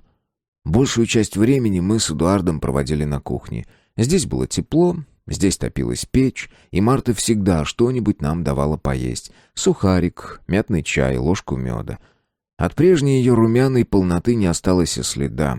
Щеки запали, на обнаженных по локоть руках кожа висела старыми тряпками. Одна лишь Тана сохранила румянец и округлость щек. Каждый из 3 братьев отдавал ей кроху от своего пайка. Кто сухарик, кто мед, кто крылышко погибшей птицы из жидкого супа. Мы с Лиамом пытались часть своей доли преподнести Ларе, но она всякий раз отвергала наше подношение, гневно сдвинув брови. Но и Тане от нее ничего не перепадало. Разумеется, Тана искренне удивлялась такому равнодушию. Вздыхала, качала головой, однако на нашу обожаемую Лару эти немые упреки не действовали. Я магичил, создавал какой-нибудь запеченный, проперченный окорок, с которого на блюдо стекал янтарный сок, и в этой густой лужице плавали ломтики обжаренного до черноты лука. Магический нож разрезал окорок на несколько частей, и мы ели, хватая мясо руками, обжигаясь горячим соком, ощущая на губах и во рту бесподобный нежный вкус свинины. Но не насыщались. Лучшие куски Лиэм отдавал Ларе. Лара благодарила его улыбкой, его, не меня. Желудки наши урчали от голода, а все, что могла предложить на обед нам Марта, это жидкий супчик из любопытной птицы, в котором плавали половинка луковицы и несколько фасолин. «Почему отец не спешит нам на помощь?» — спрашивает Эдуард. «Да потому что думает, будто тут у нас припасов навалом», — отзываюсь я, «что мы тут едим и едим. Так разъелись, что в кресло не помещаемся. Вот такие стали, такие, и все едим, едим». Руки мои делают пасы, будто живут сами по себе. И в такт словам катятся по столу миракли, сдобных пирожков, пампушек, имбирных пряников.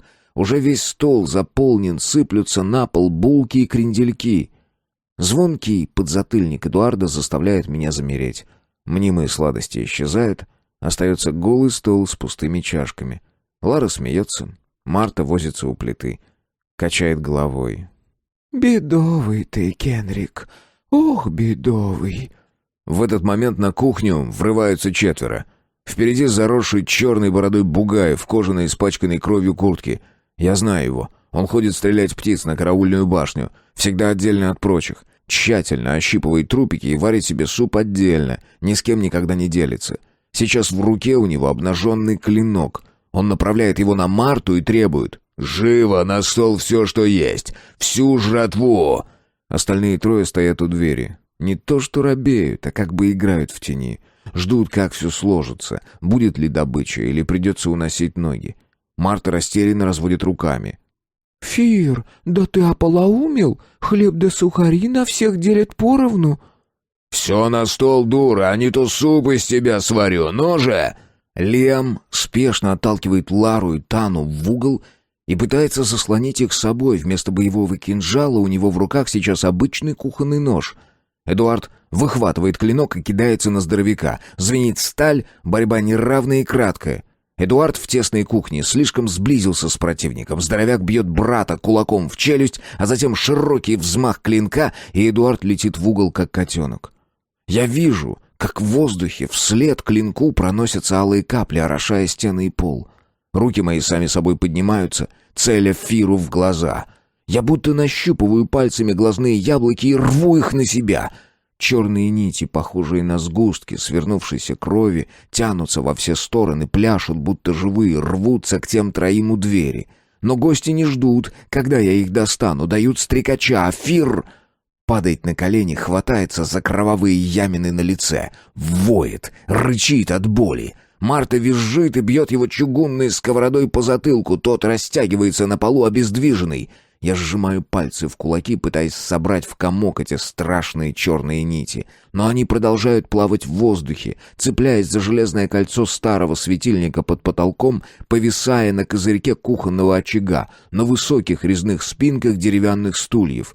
Другие черными сгустками все еще парят в воздухе, сворачиваются клубком наподобие змей, выискивают себе жертву. Постепенно они медленно никнут к полу, превращаясь в тонкие полоски, похожие на грязные тряпицы. «Кенрик!» — зовет меня Марта.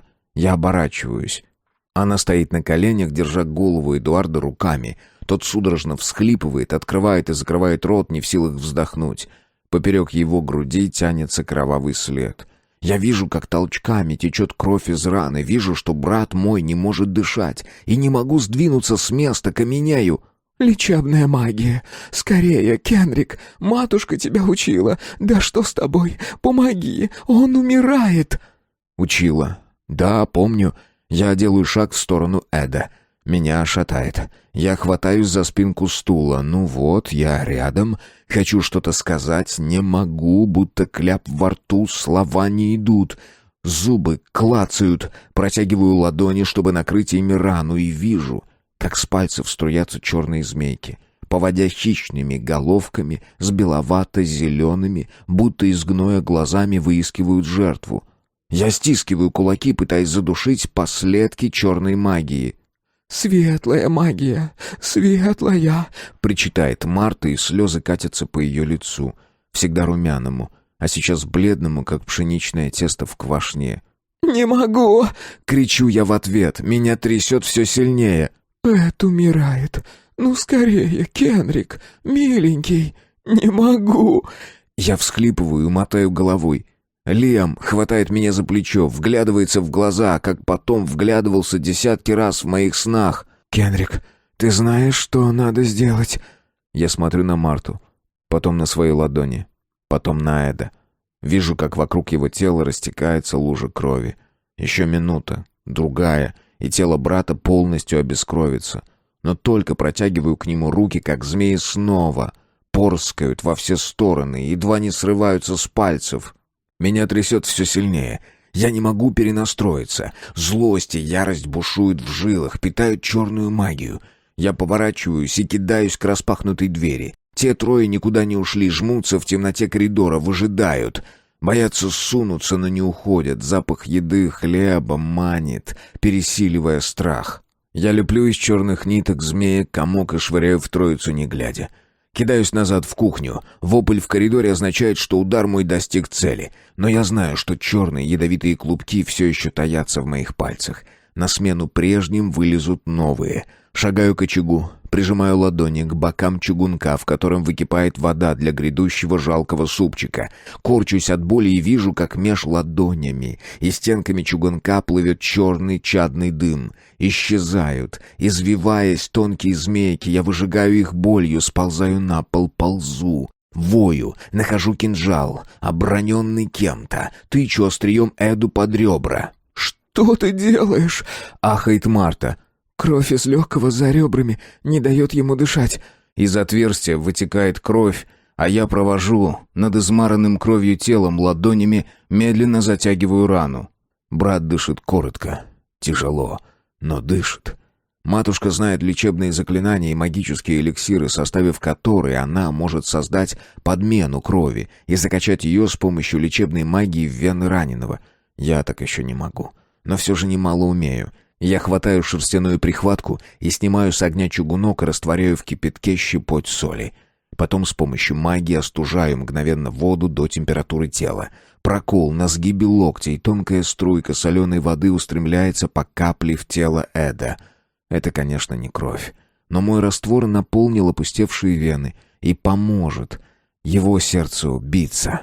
Обессиленный, я отползаю к стене, сижу мокрый, как мышь, дышу коротко и часто. Вижу темные, полные ужаса глаза Лары. Через 3 дня отец снимает с Элизеры осаду. Но за эти 3 дня весть о том, что Кенрик способен убивать с помощью черной магии, разносится по замку. Матушка легко свела ожоги с моих ладоней. Ведь в них не было ничего магического. Только с моих ладоней исчезли все линии, а с пальцев все узоры. Кожа сделалась розовой и гладкой, будто я носил перчатки. И все же раны заживали долго. Уже тогда я стал подозревать, что мои руки — мое проклятие. Но в те дни я мог хотя бы ими управлять. Месяц спустя король устроил дознание Ордису. Я был на том допросе и видел, как комендант стоял на коленях, прижимая сжатый кулак к сердцу. Он не мог соврать и остаться в живых. Старый служака клялся, что заплатил сполна за припасы и не взял себе ни грошика. Но вот незадача.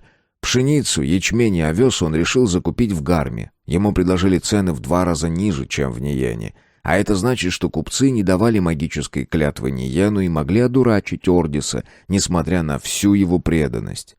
«Я сам видел, как спускали мешки в подвал», — повторял комендант раз за разом. Слезы катились по его лицу, тело трясло крупной дрожью так, что руки ходили ходуном. И сжатый кулак бил в грудь там, где сердце, будто сухая ветвь в закрытое окно. Теперь Элизера стоит почти пустая. Призрак прежней себя, скорее нарядный склеп, нежели замок. Лишь несколько покалеченных стариков-мечников несут там стражу. Я побывал там незадолго до битвы на Изумрудной реке, когда стало ясно, что Игер снова готовится к походу на север. Проверил укрепления, припасы, привел 200 солдат для охраны. Но над одним вопросом я долго ломал голову. Кто украл провизию из подвалов? Кто вывез мешки так ловко, что гарнизон ничего не заметил? И ответа на этот вопрос у меня нет до сих пор. Глава 6. Великий хранитель. Среди обычного люда, особенно в черных рядах Ниена и дальних манорах, бытует легенда, будто черная магия повсеместно находится под запретом. На самом деле это обычное заблуждение. Любая магия запретна только для тех, кто не входит в орден магиков, а черную практикуют ничуть не реже, нежели светлую или белую. И бывают года, когда про белую магию вообще не вспоминают. Есть магики, которые дают обет никогда не прибегать к черному искусству, но то и дело нарушают его. А есть те, кто без всяких обетов в эту область не погружаются, как моя матушка. Она и близко к этой грани не подходит. У магиков-лекарей черная магия отнимает силы и не дает ничего взамен. Тот, кто спасает жизни, не должен увечить или убивать. Остальные же пересекают границу с легкостью, а многие только черной магией и пробавляются. Что нас тогда спасает от мрака и хаоса? Да все то же, что и в делах обыденных, бесталантность многих и многих. Все, на что способна большая часть наших магиков, это навести слабенькую порчу, наслать болезнь, внушить какую-нибудь навязчивую мысль, влюбить прекрасную девушку в мерзавца. Но все это случается и без черной магии. А от подобного колдовства защитит один хороший амулет. Опасна только боевая магия, вроде той, что я применил в Элизере. Но кроме меня никто подобным искусством в Ниене не владел. Даже в Игеровом войске не было столь сильного магика. Да еще всегда на страже простого люда перст судьбы. С его помощью можно сильного магика лишить его дара или хотя бы способности применять свой дар. В мирные дни совет хранителей судит того, кто с помощью черной магии причинил увечья или смерть, а в дни войны судья боевому магику только король. Но в дни войны без черной магии творятся черные дела. В такие темные дни женщины и дети приходят в лекарни. Не только помогать, но и для того, чтобы светлая, лекарская магия коснулась их своим крылом. Хоть на миг, хоть мимоходом. Лиам в детстве часто ходил помогать матушке. Отправляясь в лекарню, он просил меня зажечь десятки магических огней в маленьких самодельных фонариках, а потом развешивал их на стенах и на спинках кроватей больных. Он все время приговаривал: «Свет нужен, нужен свет». Если смотреть на Ниен с юго-западной башни замка, то на западной границе плато можно увидеть мрачное черное здание. Высокое, почти без окон, с синей черепицей на крыше. Это дом хранителей. Здесь обучают магиков главным премудростям и в том числе, как использовать перст судьбы. Свой первый визит в этот дом я помню в мельчайших деталях. Хотя хранители уважают и боятся, вернее, боятся и уважают, я бы не хотел провести свою жизнь в этом доме под синей черепицей. В далеком детстве я был уверен, что здесь располагается тюрьма, и после визита к хранителям это ощущение только усилилось. Я прибыл верхом, и Френ держал моего коня, пока я поднимался по ступеням. Уже стемнело, влажные камни крыльца отсвечивали чернильным блеском в свете высоко повешенного у входа магического фонаря. Дверь была приоткрыта, в узкую щель просочилась блеклая полоса. Я одернул плащ, меховой воротник был слишком велик и тяжел, тянул плащ назад, заставляя золотую застежку врезаться в шею. Я шагнул внутрь. Просторный вестибюль, холодный, темный, был заслан огромным ковром с едва различимым узором. Синий, бордовый, черный цвета скорее угадывались. На единственном столике горела лампа. Ее свет, вместо того, чтобы растекаться во все стороны, вытянулся длинным желтым языком в сторону мраморной лестницы с мелким маршем. Я снова поправил неудобный плащ, даже попытался просунуть пальцы под давящую на горло застежку и двинулся наверх. На стене вдоль лестницы висели узкие зеркала в золоченых рамах, но в них ничего не отражалось, только чернота.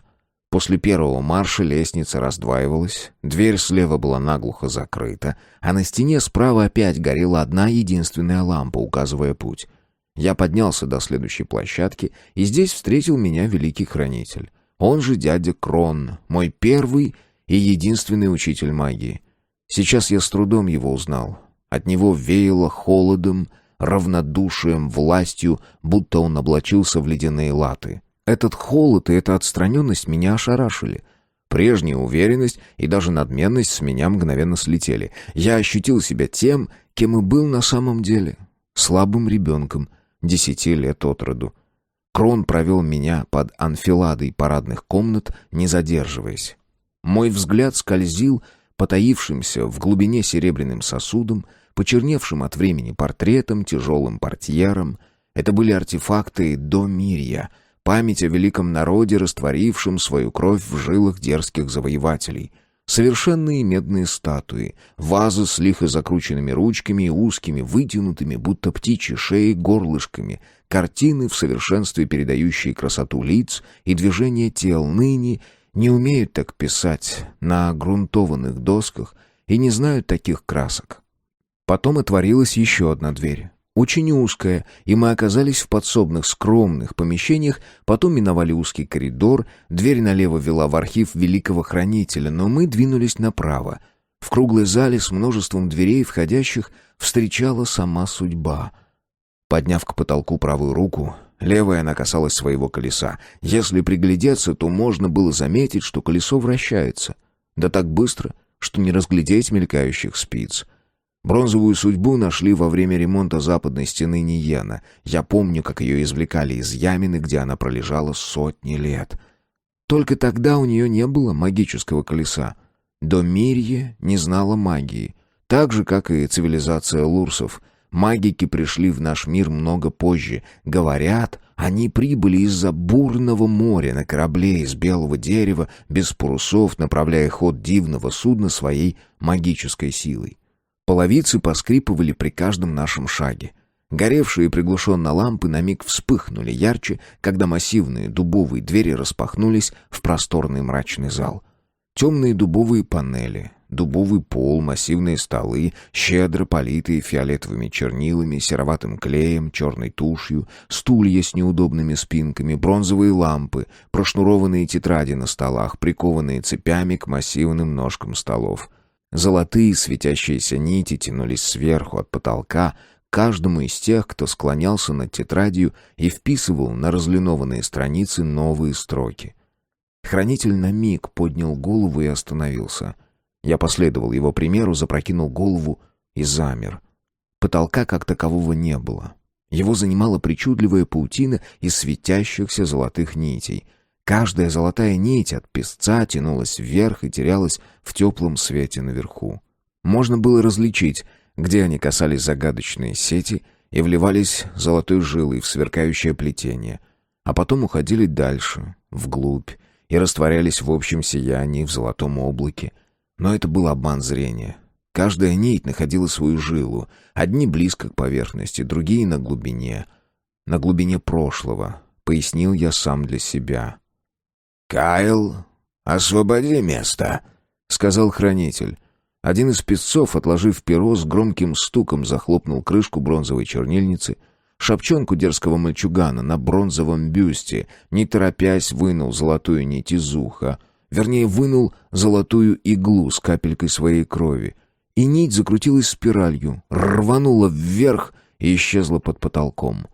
Парень вытер ладони о свой балахон, сделал приглашающий жест и, повернувшись, поклонился хранителю. «Великой судьбы, хранитель». Примечание «великой судьбы», пожелание типа «здравствуй», конец примечания. Произнес отчетливым шепотом, после чего двинулся по проходу, засланному ковровой дорожкой. Шел он, опустив голову, засунув кисти рук в рукава, а по плетеному поясу, что стягивал его темный балахон, проскальзывали синие магические огоньки. «Зачем все это?» Я обвел рукой залу, похожую на большую комнату городской библиотеки. «Записывают прошлое?» «Это своего рода проверка. Сможешь ли ты быть хранителем и читать судьбу? Большинство из этих мальчишек сочиняют нелепые враки. Прошлое диктует им одно, но они записывают совсем другое. Весной, когда истечет первый год их обучения, мы сжигаем заполненные тетради, дабы не смущать нестойкие умы лживыми историями». «Но кто знает, быть может, историю переврали с самого начала, когда записали туда». Я указал пальцем на золотую паутину. Крон повернулся и положил мне правую руку на грудь. Вмиг сделалось трудно дышать, перед глазами поплыл багровый туман. Следуя движению его руки, со всех сторон рванулись к моему горлу золотые нити. Они пробивали стены, рвались с потолка, натягивались, угрожая лопнуть. «Не смей сомневаться в изначальном», — произнес хранитель раздельно, четко и холодно. «Ошибки могут быть всюду», — прохрипел я упрямо, хотя мне явно не хватало воздуха. и мы не всегда можем их найти». Крон снял руку и отступил. «Знаешь, зачем все это?» «Золотая нить привязывает одного человека к другому, простого смертного к магику». Про этот обряд я слышал давно. Такое называется «взять под свою длань». На всю жизнь человек становится преданным слугой того, к кому был привязан. Говорят, разрубить эту нить не может никто. Только смерть дает освобождение, хотя я был уверен тогда, что смог бы избавиться от привязи. «Это так». Крон демонстративно сжал кулак, стягивая магию назад в свои ледяные пальцы. «Но ты можешь привязать человека к великой судьбе из прошлого, соединив его нить жизни с нитью из прошлого. Надо только уметь выбрать». «Я бы не хотел, чтобы меня к чему-то привязывали». «Тебя и не привяжут. Ты магик. Это не для тебя. Ты станешь выбирать в прошлом великие судьбы. Связав обычного человека с нитью прошлого, ты сможешь из посредственного капитана мечников сделать полководца-победителя, из заурядного поэта кумира многих». «А из ничтожества неутомимого палача?» В этот раз Крон не стал меня одергивать. Тот холодный ужас, который обволакивал его в первые мгновения нашей встречи под крышей дома, потихоньку стал уходить. Прежний Крон проглядывал под маской великого хранителя. Но я понимал, что снисхождения ко мне в этом холодном доме не будет. Тем временем людей за столами значительно поубавилось. Золотые нити поднялись к потолку, лампы погасли, тетради закрыли. Можно было безошибочно угадать по столу характер ученика, который сидел тут недавно. Вот тот безалаберен, опрокинул чернильницу, а перо уронил, да так и оставил валяться под столом. А вот тот аккуратист. Закрыл тетрадь, перья почистил и спрятал в футляр. Этот сделал пометки на отдельном листке, а тот не потрудился даже закрыть тетрадь.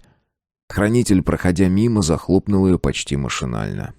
«Ты строптив», — проговорил хранитель, не оборачиваясь. «Я не хочу, чтобы ты здесь был, но твой отец настаивает». «Я тоже не хочу. Но я стану магиком короля, и мне придется учиться.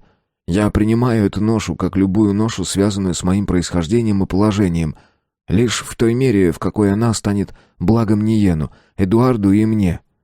«Ты уверен, что у тебя есть право оговаривать условия?» «Полагаю, что да. Мой дар дает мне такие права». Хранитель ничего не ответил. Но мне показалось, что он одобрительно улыбнулся. Впервые за этот вечер. Мое испытание началось на другой день с раннего утра. Служитель привел меня в уже знакомый мрачный зал и указал место за последним столом в ряду. Стоило мне вставить иглу с нитью в ухо, как в мозгу зазвучал монотонный голос, он медленно зачитывал какие-то обрывки текстов. Поначалу все это казалось ужасающей белибердой. Голос был вроде один и тот же, но звучал по-разному, как будто один актер пытался играть разные роли, но не мог изменить интонации до конца. Поначалу я улавливал лишь отдельные слова и записывал их. Названия и имена повторялись время от времени, и чаще всего звучало имя Грегор. Голос рассказывал историю убийства короля Грегора на разные голоса. Одни, захлебываясь, твердили про коварство Грегора, другие смутно намекали на подлость короля, моего прапрадеда, третьи его провозносили, все друг другу противоречили. А потом во мне вдруг открылся внутренний слух. Я стал слышать только один голос. Остальные исчезли или звучали так смутно, что превращались в шорох осенней листвы под ногами. И пахли так же горько. Я вдруг понял, что начинаю отличать придуманную ложь от подлинных событий. Иногда от чьего-то восторженного панегирика не оставалось ничего, кроме имен. Иногда сохранялась пара фраз, да и те лишались прилагательных в превосходной степени. 3-4 дня тренировки, и я уже смог составить историю про прадеда совсем иначе, нежели мы знали ее из рассказов придворных историков. Я записал все услышанное сухими фразами отчета дворцового соглядатая. Мэтр внимательно прочитал мои записи и сказал: «Удивительно. Ты почти ничего не добавил от себя к услышанному. Как тебе это удалось?» Я долго слушал разные версии. Ты слышишь разные голоса?» Я кивнул. «Но потом часть из них умолкают, и остаются избранные». Тем вечером, когда я уже покинул дом хранителей, в мозгу всплыл странный вопрос. Если хранителям известна истинная история жизни Грегора, откуда тогда взялась ложная, и почему она до сих пор бытует как среди черни, так и при дворе, в книгах и на подмостках бродячего театра? Но я так никогда и не произнес эти слова вслух. 4 года учебы напоминали монотонное движение веревки, намотанной на колодезный ворот. Движение, которое монотонно и в чем-то бесконечно. И вытягивая ведро, никогда не знаешь, сколь многое удалось зачерпнуть со дна. Вращалось колесо судьбы. Я познавал премудрости магии. Мне едва исполнилось 12, когда я научился создавать мираклей, способных не только обманывать зрение, но и наносить удары, читать тексты и похищать из покоев нужные вещи. Как-то великий хранитель сказал, что не знал ученика сильнее и восприимчивее меня, но моя строптивость разрушает мой дар, потому что сильнее меня. Я услышал только первую часть его фразы, проигнорировав вторую. Подростки всегда самонадеянны. От похвалы я еще больше окрылился, упрек же посчитал своего рода комплиментом и не позволил себе понять сказанное Кроном. А потом Крон показал, как вшивают в тело нить судьбы, и меня едва не стошнило. Прошло еще 2 года, прежде чем я научился извлекать нить судьбы и самостоятельно вшивать ее в тело. Он был сильным магом, великий хранитель, но плохим учителем, полагавшим, что ученику не надо ничего объяснять заранее, что лишь по достижении нужного уровня мастерства стоит посвящать непосредственно в сам смысл учения. Может, с кем-то и стоило идти таким путем, но мой ум не терпел недомолвок. За свои ошибки я рассчитался сполна. Глава 7. Эдуард, первый наследник. Стояло лето, пора созревания хлебов. Мы поехали с Эдуардом на охоту. Мне исполнилось 14, и я воображал, что постиг все премудрости магии. Я уже не чувствовал себя ребенком. Первый наследник Эдуард, наш отец, король Эддар, даже великий хранитель, все разговаривали со мной на равных. Во всяком случае, так мне казалось. Лишь матушка да Марта относились ко мне как к подростку, а Атана постоянно подлизывалась, чтобы заполучить очередного миракля в виде собачонки или ручной птицы. Обычных собачек и птиц она не жаловала за своеволие. А еще она обожала миракли карликов-шутов. Они были так совершенны, что могли не только слышать и видеть, но и рассказывать об увиденном. С их помощью она шпионила за подружками и служанками, чтобы потом шантажировать и держать их в руках. Мне ее страсть в столь юном возрасте управлять другими казалась забавной, а Лиам злился, когда она доводила подружек и фрейлин до слез, раскрывая перед всеми их мелкие и стыдные тайны. Эмпат Лиам чувствовал их обиды, унижение и боль, но его упреки лишь раззадоривали Тану и веселили. Это же глупо — обижаться, но если им нравится, то пусть обижаются. Это же так интересно, — смеялась она. Я не любитель стрелять птиц или зверей ради развлечения. Эдуард тоже, и в тот день мы никого не убили. Было жарко, несмотря на то, что недавно прошли дожди. Выцвевшее небо поддернулось сероватой дымкой. Мы ехали шагом по дороге через поля, и Эдуард внезапно спросил: «Ты считаешь меня слабаком, Кенрик?» Я удивился такому повороту разговора. Эдуард был старшим, первым наследником, и что бы я о нем ни думал, он, разумеется, во всем должен был превосходить меня, хотя бы на людях. Глупый вопрос. Я попытался ускользнуть от ответа. Тогда, в Элизере, я сумел лишь броситься с оружием на бугая, но не остановил его. И едва не умер, а ты нас всех спас. Мне повезло. Знаю, что я слишком слаб и снисходителен. Просто ты добр. Для короля не самое большое достоинство, но его можно подправить рассудительностью советников и жесткостью канцлера. Это Лиам-то жесткий. Лиам умен и справедлив. Ему хватит твердости охранить казну от твоих чудачеств. Я создам армии мираклей, которые защитят наши границы. Ты будешь отличным королем. Тебя прославят стихопевцы Гармы.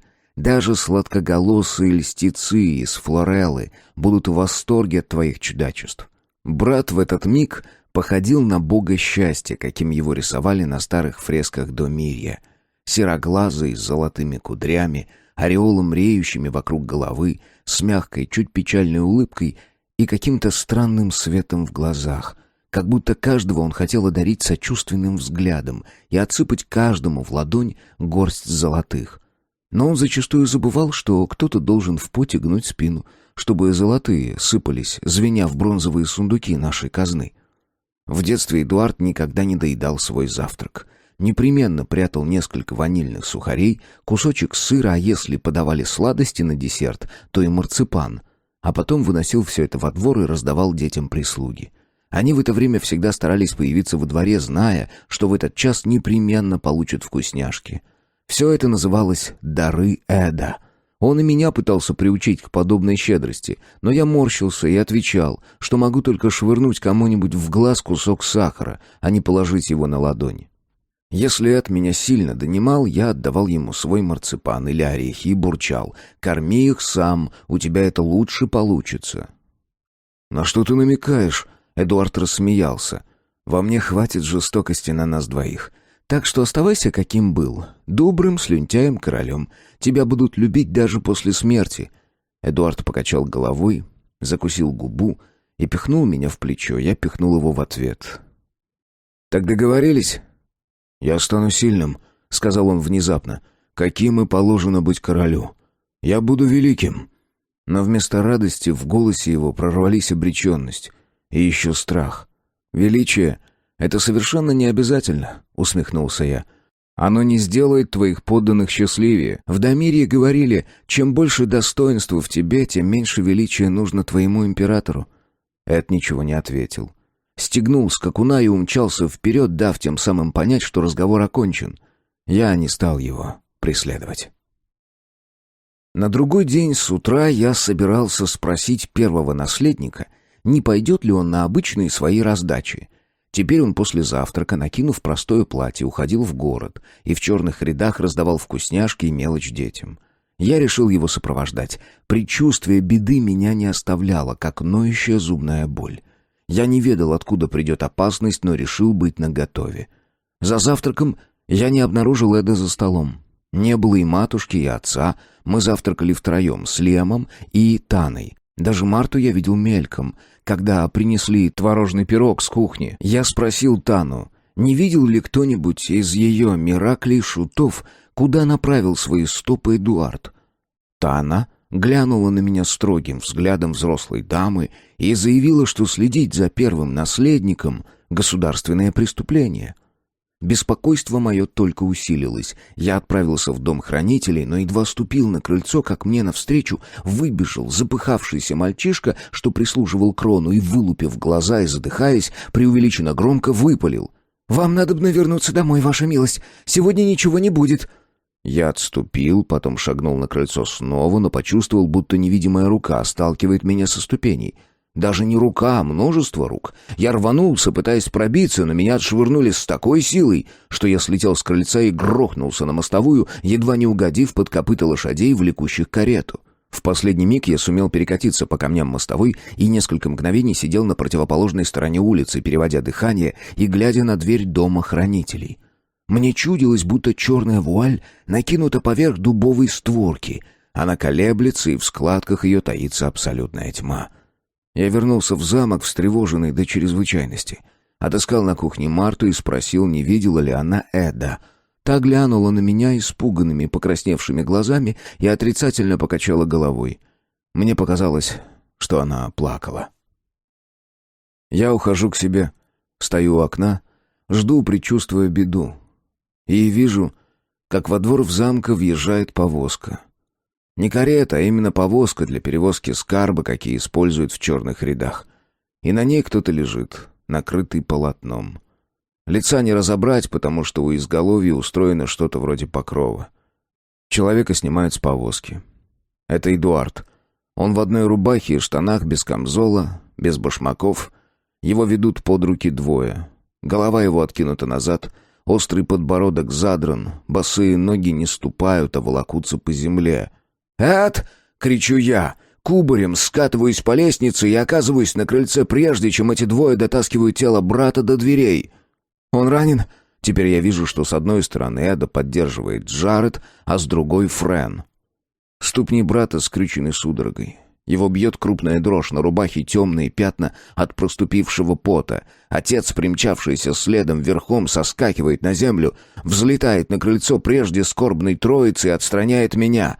«Наверх, в спальню!» Эда несут, вернее, волокут. Он что-то мычит, голова его внезапно резко свешивается вперед, изо рта течет рвота. Я замираю на первой ступени лестницы. Пораженный догадкой, кидаюсь назад во двор, сталкиваюсь с матушкой. «Что случилось? Что, дом хранителей? Да?» Матушка кивает, губы ее прыгают, в глазах стоят слезы. «Я стану сильным! Стану сильным!» Передразниваю я последнюю услышанную от брата фразу. «Что же вы с ним сделали, а?» «Это пройдет. Может быть». Я кидаюсь назад, взбегаю на второй этаж к спальням. Дверь в комнату Эдуарда распахнута, прислуга толпится в коридоре, кто-то плачет. Медикус о чем-то спорит с помощником, выбирая из ящичка черного дерева флаконы с настойками. Помощник роняет сразу 3 или 4, слышится звон стекла, терпкий запах плывет по комнате. Я расталкиваю толпящихся у кровати брата людей. Эдуард лежит на спине, глядя в потолок и изредка мигая. Рот его полуоткрыт, губы запеклись. Ладони, лежащие поверх одеяла, недвижны, правая рука слегка дрожит, левая... На левой красное пятно, похожее на паука. Я знаю, что это. Они вшили ему нить судьбы, прокололи его руку и вживили золотой волос прошлого.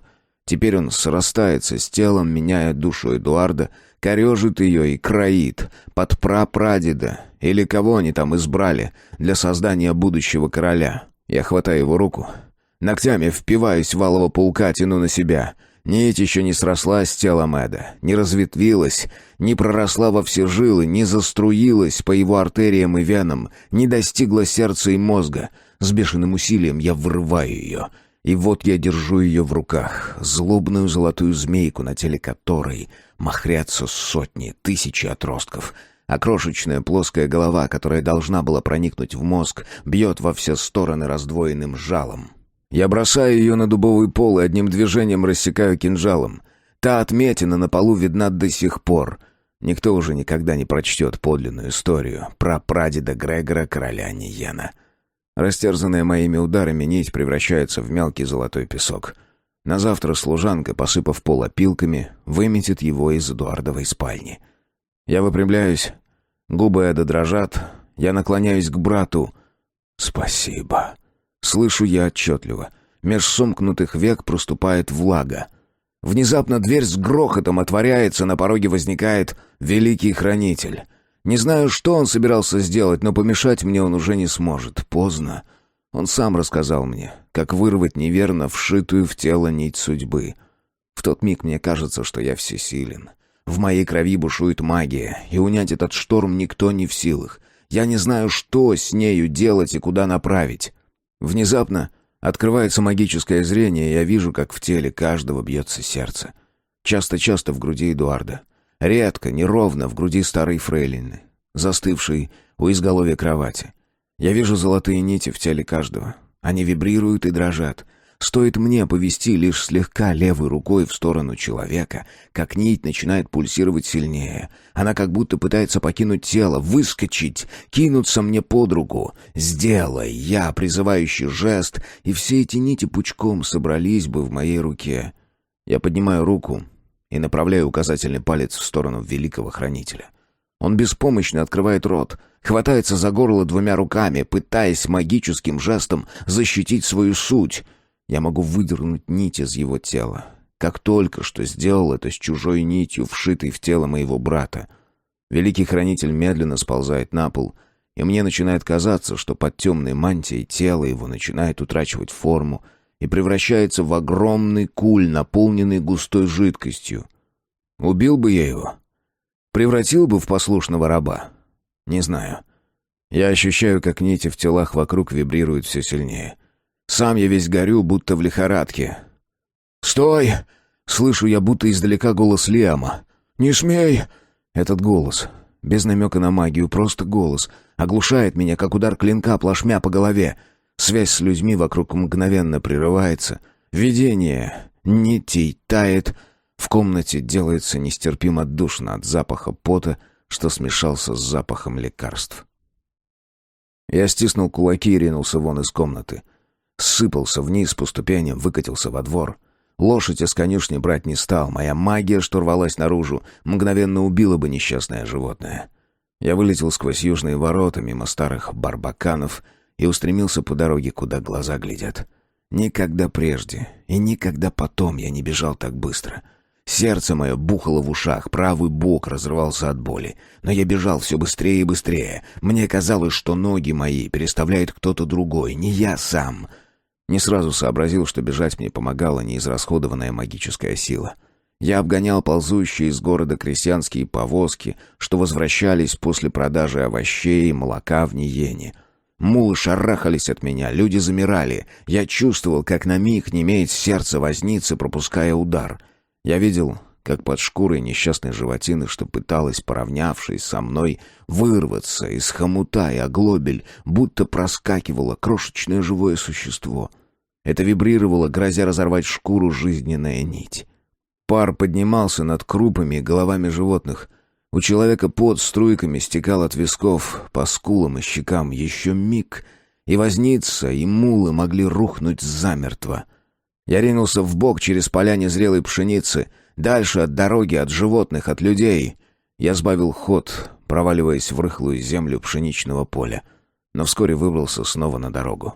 Узкий проселок в этот час пустовал. Солнце начинало садиться, тополя, растущие вдоль дороги, отбрасывали длинные черные тени в красную пыль. Я знал, куда ведет путь, к плоскому и лысому холму, на который ранней весной крестьяне со всей округи приносили дары грядущему лету, древним богам, пахоты и урожая еще со времен Домирья. И хотя боги ушли и закрыли за собой дверь, обычай этот остался. Я помчался вверх по склону, упал, пополз на четвереньках, встал, вновь побежал. Меня мотало из стороны в сторону. Тело выдохлось, а магия лишь копилась и готова была разорвать меня на клочки. На вершине я выпрямился и глянул вперед. На юге, освещенный вкось западными, красноватыми лучами, высился зуб дракона. Скала у гадючего перевала, серая, огромная, обведенная алым в этот предзакатный час. Сам же перевал уже тонул в темноте, только отвесные склоны его олели в лучах заката. Я не знал, что делать. Магическая сила все нарастала и рвалась наружу. Плохо соображая, в полубреду я стал лепить Миракля, выплескивая в него излишки энергии. Внешне он мало походил на человека. Огромный, в 3 или 4 человеческих роста, лишенный кожи. Он напоминал расплавленный металл без формы. Его красно-рыжее тело светилось, как тлеющие угли в камине. Он был удивительно уродлив. Короткие, кривые, толстые ноги поддерживали огромное тело с широкой грудью и покатыми плечами, длинные руки доставали чуть ли не до земли. На толстой шее криво сидела лысая голова с вытаращенными, широко расставленными глазами. Я закачивал в него свою энергию, и он все раздувался, и свет его становился все ярче. Из красного переходил в желтый, а в глазах протаивал уже синий хищный огонь. Я ударил его, но от магического удара он лишь слегка пошатнулся, рассыпая искры, от которых занялась вокруг сухая трава. Еще удар, но монстр лишь еще больше вырос вверх и вширь. Я отступил. За спиной моего чудища чернел, погружаясь в ночь, зуб дракона. Скала притягивала мой взор, звала. Я поднял руки. В тот же миг меж мною и вершиной скалы пролегла невидимая дорога. 2 сверкающие синие нити магического соединения. И я ударил Миракля снова, надеясь расшибить его об этот бездушный серый камень. Будто порыв ветра сорвал монстра с вершины холма и швырнул к цели. Моя сила закрутила его, будто мокрое белье в руках умелой прачки, и понесла на коготь дракона. Огромные ручища фантома вертелись в воздухе, огненные пальцы захватывали землю и камни, оставляя на зеленом покрове черные рытвины, как следы невидимых когтей. Наконец его ударило о камень, тело его смялось и растеклось огненным озером наполовину неба. А потом пламя стало гаснуть. Коготь вбирал в себя моего Миракля, будто дракон пожирал добычу. Наконец огонь погас вместе с последними искрами заката. Скала вздрогнула, как живая, а затем не сразу, с задержкой, каковой бывает задержка грома от дальней молнии, пришел тяжелый внутренний рокот. Что-то внутри ломалось, скрежетало, сдвигалось, рушилось. На миг я увидел золотые нити, пробежавшие от вершины к изножью. Не нити жизни, а нити намеченных разломов. Потом дрожь камня унялась, и золотые дорожки погасли. Жар мгновенно ушел из тела. Мне сделалось так холодно, будто из теплого летнего вечера я угодил в середину зимы. Рубашка и камзол насквозь пропитались потом, хоть отжимай. Я сбросил их, но теплее мне не стало. Меня стала бить крупная дрожь. Я обхватил себя руками и опустился на колени. Нестерпимо хотелось лечь. Но я знал, что этого делать нельзя. Если я лягу, то камень мгновенно высосет из меня остатки сил, и я умру прямо здесь, на макушке скалы. «Кендрик!» Голос Лема позвал меня откуда-то издалека, за мили, за сотни миль. Я устал. Так устал. «Кенрик!» Голос звучал уже ближе. И вдруг теплые ладони Лиама легли мне на плечи. «Кенрик, тебя все ищут!» Он был уже рядом со мной. Сбросил свою куртку, накинул мне на плечи, затем помог подняться и повел с холма, как ведут пьяного с попойки. Ноги мои подгибались, хотелось встать на четвереньки и ползти, но Лиам не позволил мне упасть. Довел до коня и посадил в седло. Он привел моего красавчика с собой. «Как ты меня нашел?» Я едва сумел выговорить эту фразу. Так у меня стучали зубы. Магия оставляла след. Пёсель учуял. Только теперь я заметил Ружа. Он сидел чуть поодаль и, приметив, что я обратил наконец на него внимание, кинулся ко мне с лаем. Но тут же отскочил, будто чего-то испугался. «Поехали домой», — пробормотал я. Глава 8.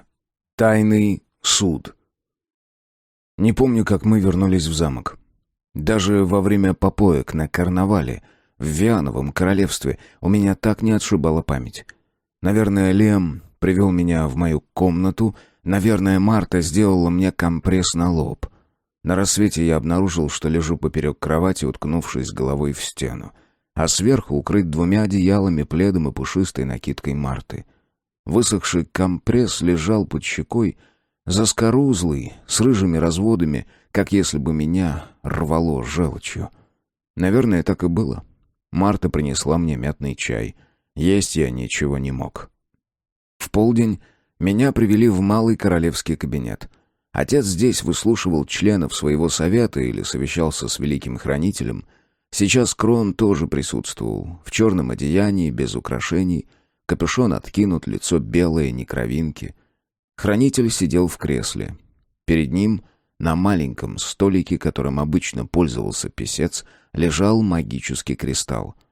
Это была странная комната с черными, будто закопченными камнями кладки, с одним единственным узким проемом, смотревшим в сторону Ниена. Это была странная дверь. В свинцовом переплете узор из мелких литых стекол. Через нее можно было выйти на небольшой балкон, откуда видны были весь крепостной двор и низкая стена, обращенная в сторону столицы, и башни Ниенских ворот, а далее оранжевые и красные волны черепичных крыш, кое-где рассеченные с зелеными кронами яблони и груш в богатых садах. Если стоять у самой двери, то странная сила вдруг начинала подталкивать тебя вперед, шагнуть вниз и лететь. Я был уверен, что в стены здесь зашита древняя магия, и магия недобрая. Я не помню, чтобы кто-то переступал порог и выходил на этот балкон. На его мелких плитках год от года копился мусор. Птичьи перья, ржавые осенние листья, неведомо как попавшая сюда серебряная девичья диадема, которую никто не удосужился подобрать. В кабинет меня ввел Лиам. Усадил в кресло напротив отца, а сам встал за спиной, вцепившись в резные головы львов, что украшали кресло. Отец сидел за столом, перед ним были разложены какие-то бумаги. «Лиам, оставь нас», — приказал отец. «Я не уйду». Позвать стражу, чтобы тебя вывели?» «Вы вправе, но этого не стоит делать, ваша милость». «Пусть остается», — сказал хранитель. «Он будет свидетелем». Свидетель — это что-то из судебных дел, приговоров и даже казни. Но у меня не было сил даже испугаться. Мне сделалось все равно. Меня мутило, клонило в сон, так я был слаб после вчерашнего. «Ты изуродовал судьбу Эдуарда, когда выдернул вживленную нить», — сказал отец. Голос его звучал глухо. «Это вы пытались его изувечить. Великий хранитель отлично знал, что подлинный Грегор Суровый был жестким и равнодушным мерзавцем». «Да», — согласился хранитель. «Чтобы откорректировать судьбу, не разрушив душу, надо, чтобы характер нити, вшитый перстом судьбы, хотя бы частью ложился на характер того, чьи способности хранитель желал усилить». Теорию я усвоил неплохо. У Эдуарда с его прапрадедом не было совпадений. Они разнились, как день и ночь. Наш предок совершенно другой. Он ни в чем не совпадал с Эдом. Диктат чужой судьбы сломил бы первого наследника. Я передернул плечами. Лиам стиснул ладони сильнее, как бы говоря, не делай больше глупостей. Неужели они ничего не поняли? Вместо Эда появился бы некто совершенно новый, одновременно и жалкий, и страшный, трусливый, презрительный, жаждущий ударить побольнее и из-под тишка. «Да, не совпадал», — подал голос великий хранитель. «Никто не собирался подменять нить первого наследника чужой судьбой. Они не должны были срастаться. Я закрутил вшитую нить спиралью. Эти две нити должны были обернуться друг вокруг друга и составить единое целое, не подменяя одна другую. Создавать двойную спираль мало кто умеет, а учиться этому надо не годами, десятилетиями. Эдуард остался бы прежним, веселым, добрым и честным. Прапрадед при всей своей жестокости, злобе и хитрости был человеком независимым, равнодушным к чужим указаниям и чужому мнению, но там, где наш Эд прежде был снисходительным, новый Эдуард стал бы твердым, где прежде оставался беззаботным и легкомысленным, стал бы последовательным, упорным и жестким.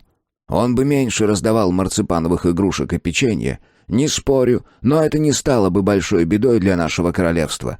А теперь неведомо, что с ним будет, и что будет с нами». «Это вы не ведаете, а я знаю. Он останется, каким был». Я не мог уяснить, что сказал великий хранитель. Вернее, я не позволял себе это уяснить. Я хотел верить в свою правоту с фанатичным упрямством юности. «В основном, да», — согласился Крон. «Но какие-то обрывки нити Грегора уцелели. Они срастутся с душой нашего доброго Эда, и неведомо, какие безумства ждут нас тогда, когда мы этого совсем не ожидаем».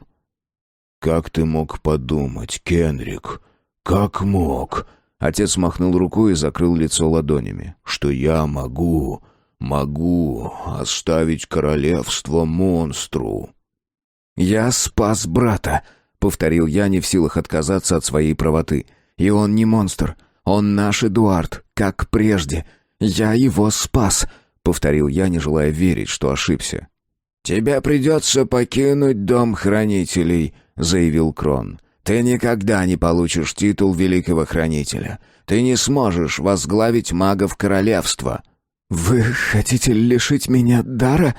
У меня застучали зубы, и я невольно сжал кулаки, как будто персты судьбы уже коснулись моих ладоней. «Нет, ты станешь обычным магиком, одним из многих», — ответил великий хранитель печально.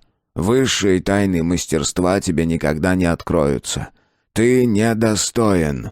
Я затрясся. Слезы покатились по моим щекам. В этот миг я был подростком, который вообразил, что обладает мудростью и силой взрослого.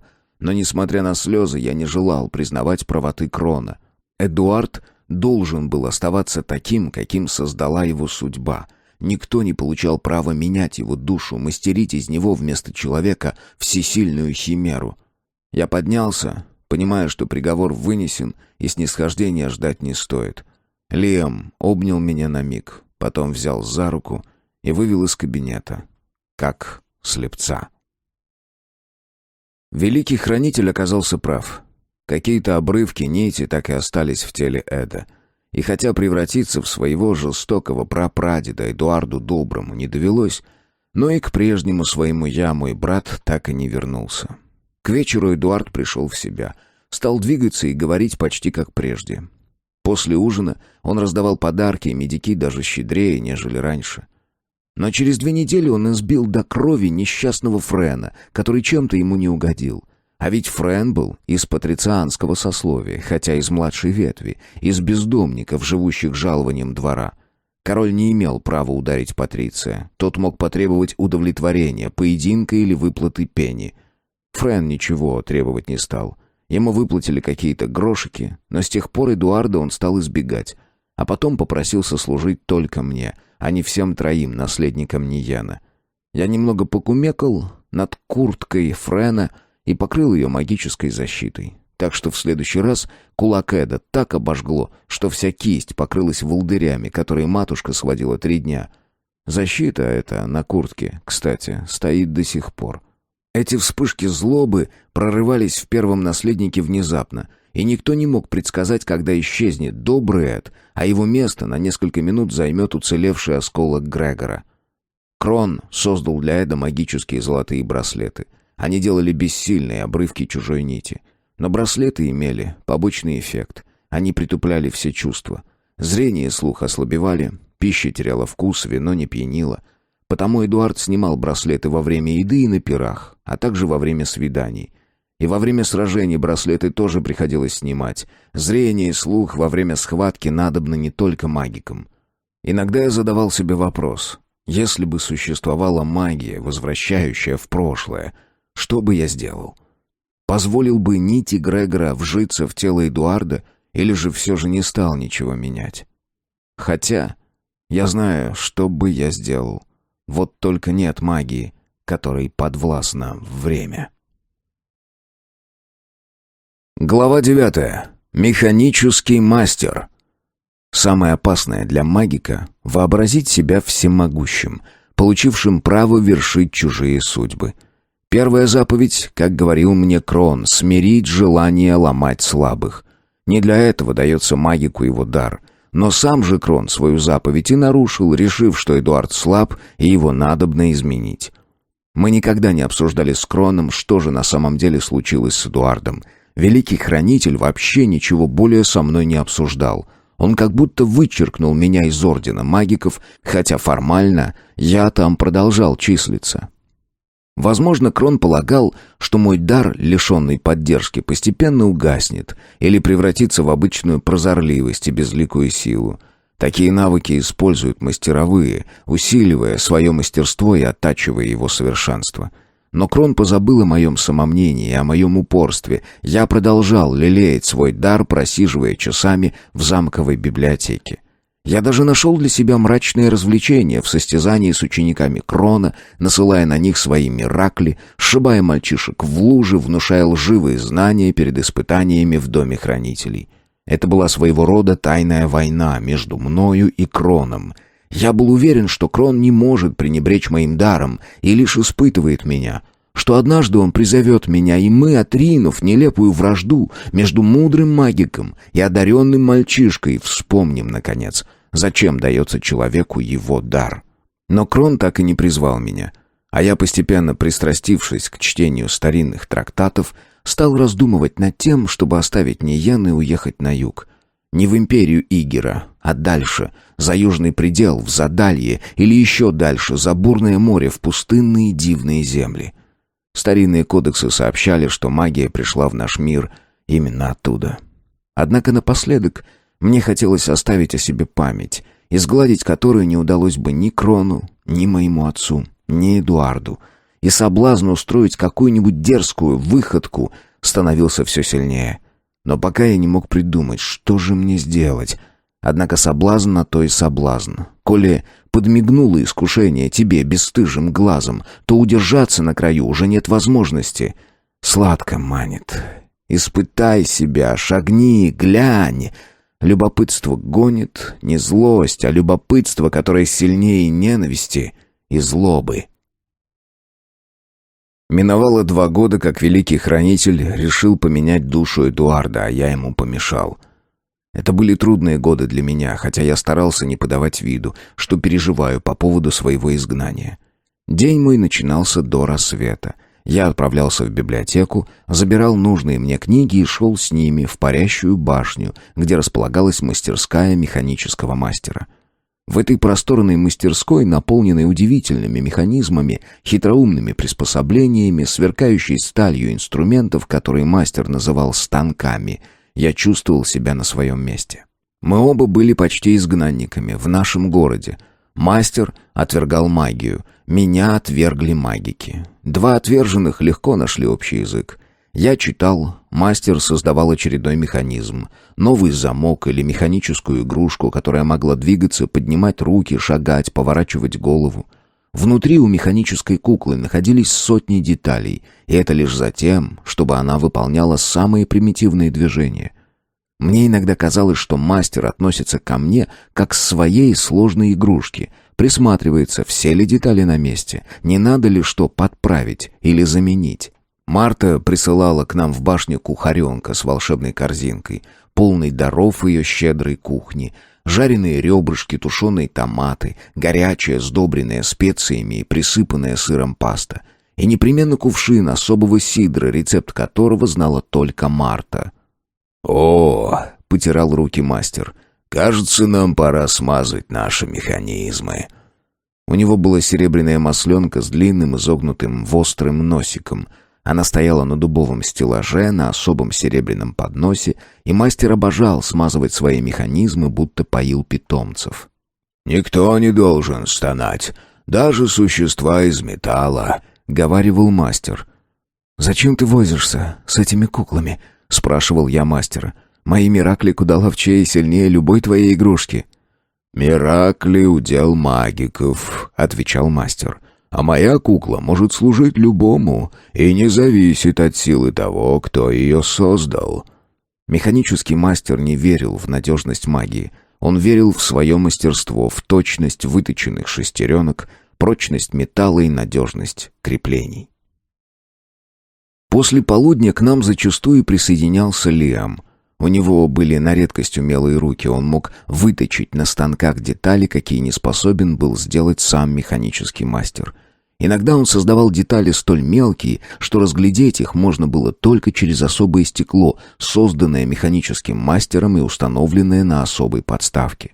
Лиам говорил, что весь мир наполнен жизнью. Тончайшие ее токи бегут под землей, в стволах деревьев, прячутся в глубине стен.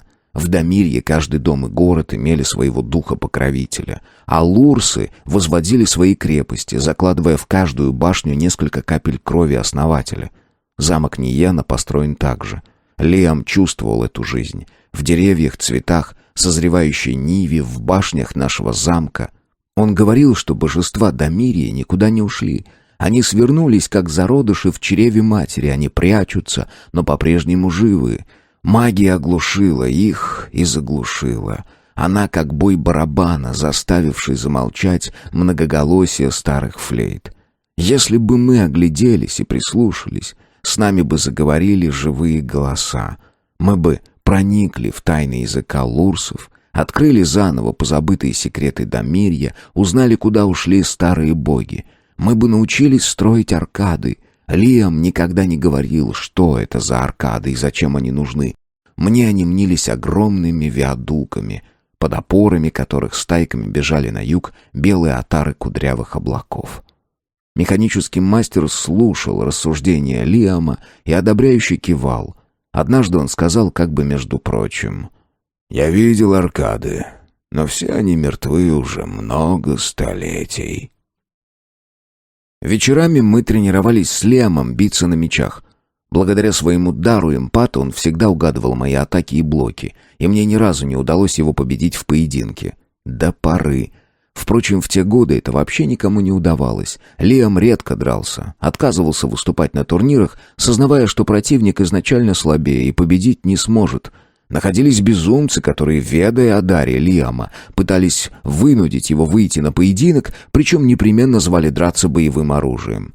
Среди военных бытует легенда, что боевой меч сам по себе обладает магией.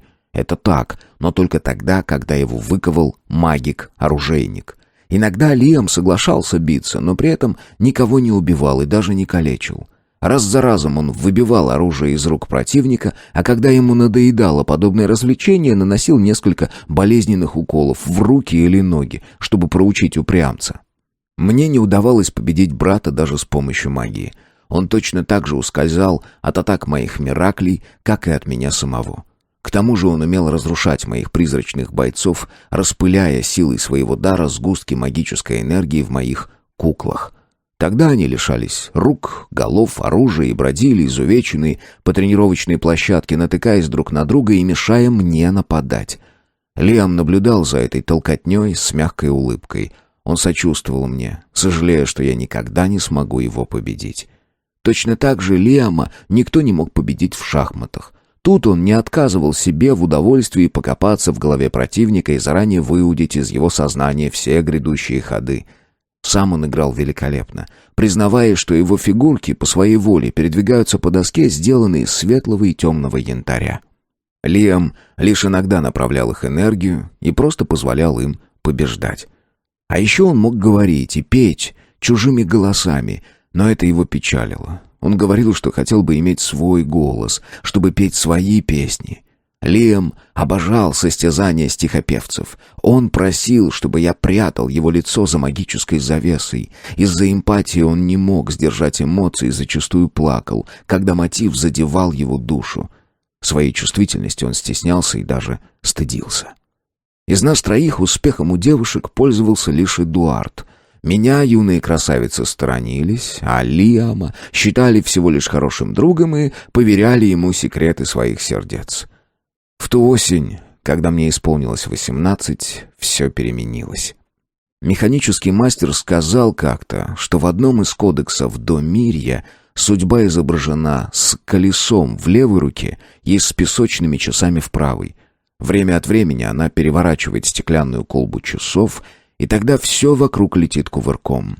Счастливчик познает всю глубину падения, а тот, кого никогда не любили, влюбляет в себя первую красавицу королевства. Глава 10. Вианово королевство. Время текло. Иногда мне казалось, что я забываю о нем. Очнувшись, я вдруг обнаруживал, что миновала зима. Весна возглашала о себе пением соловьев и цветением яблонь. Лето манило в Элизеру теплой озерной водой, катанием на лодках, поцелуями в сумерках на берегу. В Ниян из маноров везли корзины яблок и груш. Из-за моря шли корабли с пряностями, пурпурными тканями и мехами. Мы отправляли за море изделия наших кузнецов и стеклодувов, тончайшее сукно, лучшие во всей Ойкумене лютни и флейты, вина и масло. К востоку от Нияна лежит торговая республика Гарма. На западе раскинулось Вианово королевство, царство виноградников, отечество виналий. До наших дней жители Вианова королевства верят, что в Домирье их королевством правил сам бог Виан, красавец и женский угодник, способный любой гордячке вскружить голову. Он принес на землю из подмирья виноградную лозу, научил людей возделывать виноградники и делать вино. Поздней осенью жрецы Виана откупоривали бочки, и все пили молодое вино, эликсир Виана. 5 дней длились виналии, вино текло рекой, не оставалось ни одного трезвого человека на улицах города. Женщины влюблялись в Виана, и ни одна не могла устоять. Каждую ночь он проводил с новой красавицей, и каждая вспоминала свою ночь как высший дар. Но те, кого он отверг из-за вздорного нрава или безобразной внешности, таили злобу. И однажды утром несколько отвергнутых проскользнули в дом Виана, когда тот крепко спал в саду после бурной ночи, и перерезали ему горло. Кровь пролилась на песок, и там, где упали ее капли, родилась новая лоза самого сладкого, крупного черного винограда. Горю многочисленных жриц Виана не было предела. Тело убитого бога умастили бальзамическими маслами, 3 дня оплакивали его возделыватели виноградников, а потом отнесли в гробницу. Там пролежал он всю зиму, и женщины, которых он любил, каждый день приходили к нему и целовали холодное лицо. Тлен не тронул его прекрасное тело. Оно лишь окоченело и стало напоминать мрамор. Но едва дохнуло теплом, брызнуло весенней радостью солнца, как Виан поднялся. Распахнул бронзовые двери гробницы, украшенные серебряными розами, вдохнул сладкий живительный воздух полной грудью и крикнул: «Как же долго я спал!» «Но ты же умер!» — воскликнули сбежавшиеся к его усыпальнице жители королевства. «Я умер? Я просто выпил слишком много, так что теперь повелеваю в последние 5 дней последнего месяца осени напиваться всем мертвецки в мою честь». Так и пошло с тех пор. На Виналиях 5 дней подряд все пьют до мертвецкого состояния в честь Виана, бога Домирья, в знак благодарности за его дар — виноградную лозу. И мы с Эдуардом и Лиамом на этих праздниках веселились от полудня до рассвета. Днем и в сумерках город пах жареным мясом, пирогами, сладкими винами, а утром, когда просыпался, блевотиной и мочой. Люди спали прямо на помостах или под столами на площадях, а смуглые рабы и рабыни мыли мостовые. Воды в городе имелось вдосталь. С горной гряды ее доставлял древний виадук Домирья. Но говорили, что вина в Виане все равно больше, чем воды. В каждом доме имелся погреб с огромными бочками, где хранились столетние вина, а в подвалах королевского дворца можно было заблудиться и никогда уже не найти дорогу назад. Виан — город маленький. На крутом холме королевский замок, окруженный зубчатой стеной с десятком сторожевых башен. У подножия плотно застроенные кварталы, разрезанные широкими мощеными серым камнем улицами. Повсюду таверны, винные лавки, винные склады, а вокруг града с пологих холмов сбегали к Виану зелеными ручьями шпалеры драгоценных виноградников. Судьба хранила Виан. От холодных ветров, грядами гор, от засухи, бегущими с предгорий ручьями и речками, от алчности Игера, отсутствием удобных перевалов в горах, от бедности, секретами изготовления драгоценных вин, от посягательств Нияна, выгодой торгового союза. Глава 11. Соединение нитей. Поздней осенью, 3 года назад, мы в очередной раз направились в Вианово королевство на карнавал. Веселье в Виналии в этот раз сделалось воистину безумным. На Ратушной площади стояли огромные столы, и с утра до вечера народ пировал, веселился, а магики выпускали мираклей на улице. Танцоры на ходулях, фокусники, жонглеры, сладкоголосые стихопевцы развлекали пирующих, сменяя друг друга. Что-то мрачное чудилось мне в этом неудержимом веселье.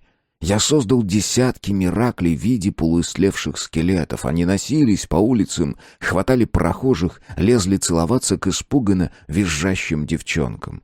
Эд сбросил свои охранные браслеты и целовал подряд всех девчонок, пока, наконец, не утащил какую-то румяную служаночку в просторный шатер, где утром готовили горячий эль и шоколад, на мешки с припасами и утиральными полотенцами.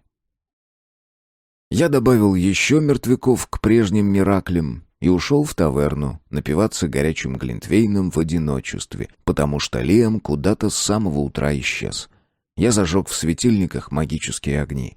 В камине веселился настоящий огонь. День выдался не из теплых, и вдруг дверь распахнулась, и я увидел Лару в шуршащем платье цвета взбитых сливок и накинутом поверх легком шелковом плаще с капюшоном.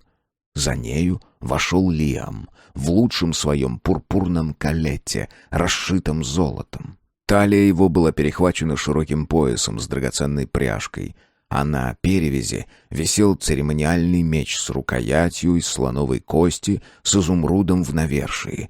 На темных волосах сверкал золотой венец королевского дома. Я смотрел на них, еще не понимая, что сейчас произойдет. «Кенрик, ты должен соединить наши нити». Лара провела ладонью по волосам, капюшон шелкового плаща упал ей на плечи. Я не видел ее 2 года и, наверное, не узнал бы, встреть на улице в толпе. Девушка улыбнулась, тряхнула каштановыми кудрями и глянула на своего спутника. В свете магических фонарей она была чудо как мила. Магический свет тем и хорош, что любого человека делает краше, а юницу с нежной кожей и карими глазами превращает в одну из богинь со старинных картин Домирия. «Связать нити?» — переспросил я, как будто не понимая, о чем речь. Нити судьбы новобрачных обычно связывает хранитель, а я простой магик, которому положили запрет в учебе за то, что он бросил дерзкий вызов учителю. Соединение нити — дело серьезное. Нити, связанные магиком, развязать более нельзя. Они на всю жизнь. Волей-неволей эту связь придется принять, хоть с проклятием, хоть со скрежетом зубовным. Она только после смерти размыкается. Потому беглецы, ищущие тайных уз, находят магиков-отщепенцев, чтобы завязанный магиком узел стал оберегом, защитил от преследования разъяренной родни. «Разве наш отец против вашего брака?» — задал я ненужный вопрос. Лара прыснула от смеха, а Лиам ответил невинно, взмахнув пушистыми ресницами. «Мы не спрашивали». Сделалось ясно в 3 моргания.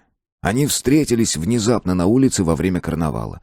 И среди мираклей, вина и плясок Лиам вдруг почувствовал влечение к подруге детства. Она откликнулась, эмпат уловил ее влечение, вернул сладким шепотом признание, и так с каждым пожатием рук и с каждым поцелуем страсть все разгоралась. Перевернулись песочные часы в деснице судьбы. Друг и наперстник придворных девчонок превратился в заправского сердцееда.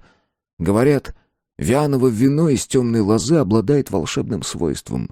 Стоит с кем-то испить 1 бокал на 2, и больше этих 2 не оторвет друг от друга ни одна разлучная магия. И они тут же решили сплести свои нити. Желание безумное, дерзкое и неодолимое. Я смотрел на Лару, и в груди противно тянуло. Будто она была магиком и пыталась вынуть из меня мою нить и намотать на тонкие розовые пальчики. Тоска эта была ни с чем не сравнима, она рвала душу. Любил ли я ее прежде? Не помню. Но сейчас я отдал бы весь остаток жизни, чтобы поменяться с Лиамом местами. «Так ты можешь связать наши нити?» — долетел до меня голос брата. Я кивнул, сказать вслух я ничего не мог. Первым мне подал руку Лиам.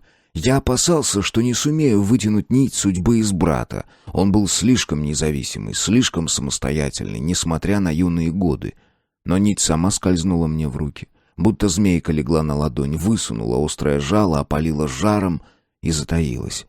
Ладонь Лары была мягкой и теплой. Нить податливая и пушистая, будто шерсть домашнего приодеяния. Но внутри упругий прочный шнур. Счастлив тот, с чьей судьбой такая нить сплетается. Нити моих любящих будто сами завязались в тугой узел.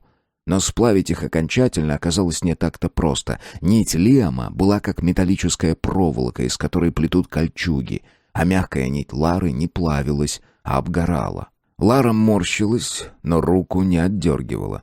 С 3-й попытки я все же сумел наддать жару. Шнур-сердечник в нити Лары превратился в текучую каплю и обвился вокруг нити Лиама, которая тоже размягчилась и заолела. Тогда я отпустил их руки и пробормотал, путаясь в словах, как в тяжелой мантии. «Лиам, сын Эддара, короля Нияна, наследник 2-й очереди, и Лара, дочь Сира, Рануда, Толстобокова, соединены мною, магиком 3-го уровня, навечно, до скончания дней, для супружеской жизни и любви». Едва я закончил эту фразу, как Лиам подхватил Лару на руки и понес наверх по лестнице, в одну из комнат, что в эти дни редко пустовали. Я остался один в таверне. Вернее, не один. Я только сейчас заметил, что за стойкой стоит хозяйка. Краснощекая, широкоплечья, как королевский копейщик. Молча она взяла самую большую кружку, наполнила глинтвейном и протянула мне. «Магик всегда одинок», — сказала она, «даже когда ему кажется, что рядом кто-то есть». Я глядел таверну. В углу спал подгулявший парнишка, уронив голову на руки. Этот не рядом. Я щелкнул пальцами и добавил магическим огням яркости. Потом махнул левой рукой, она у меня в смысле магии всегда была сильнее, и миракли цветочных гирлянд повисли под закопченными балками. Потом появились букеты цветов и пестрые ковры на балконе, а я все магичил и не мог остановиться, как будто, избывая магию, я эту странную вспышку любви к чужой невесте исторгал из себя. Не знаю, что мне помогло.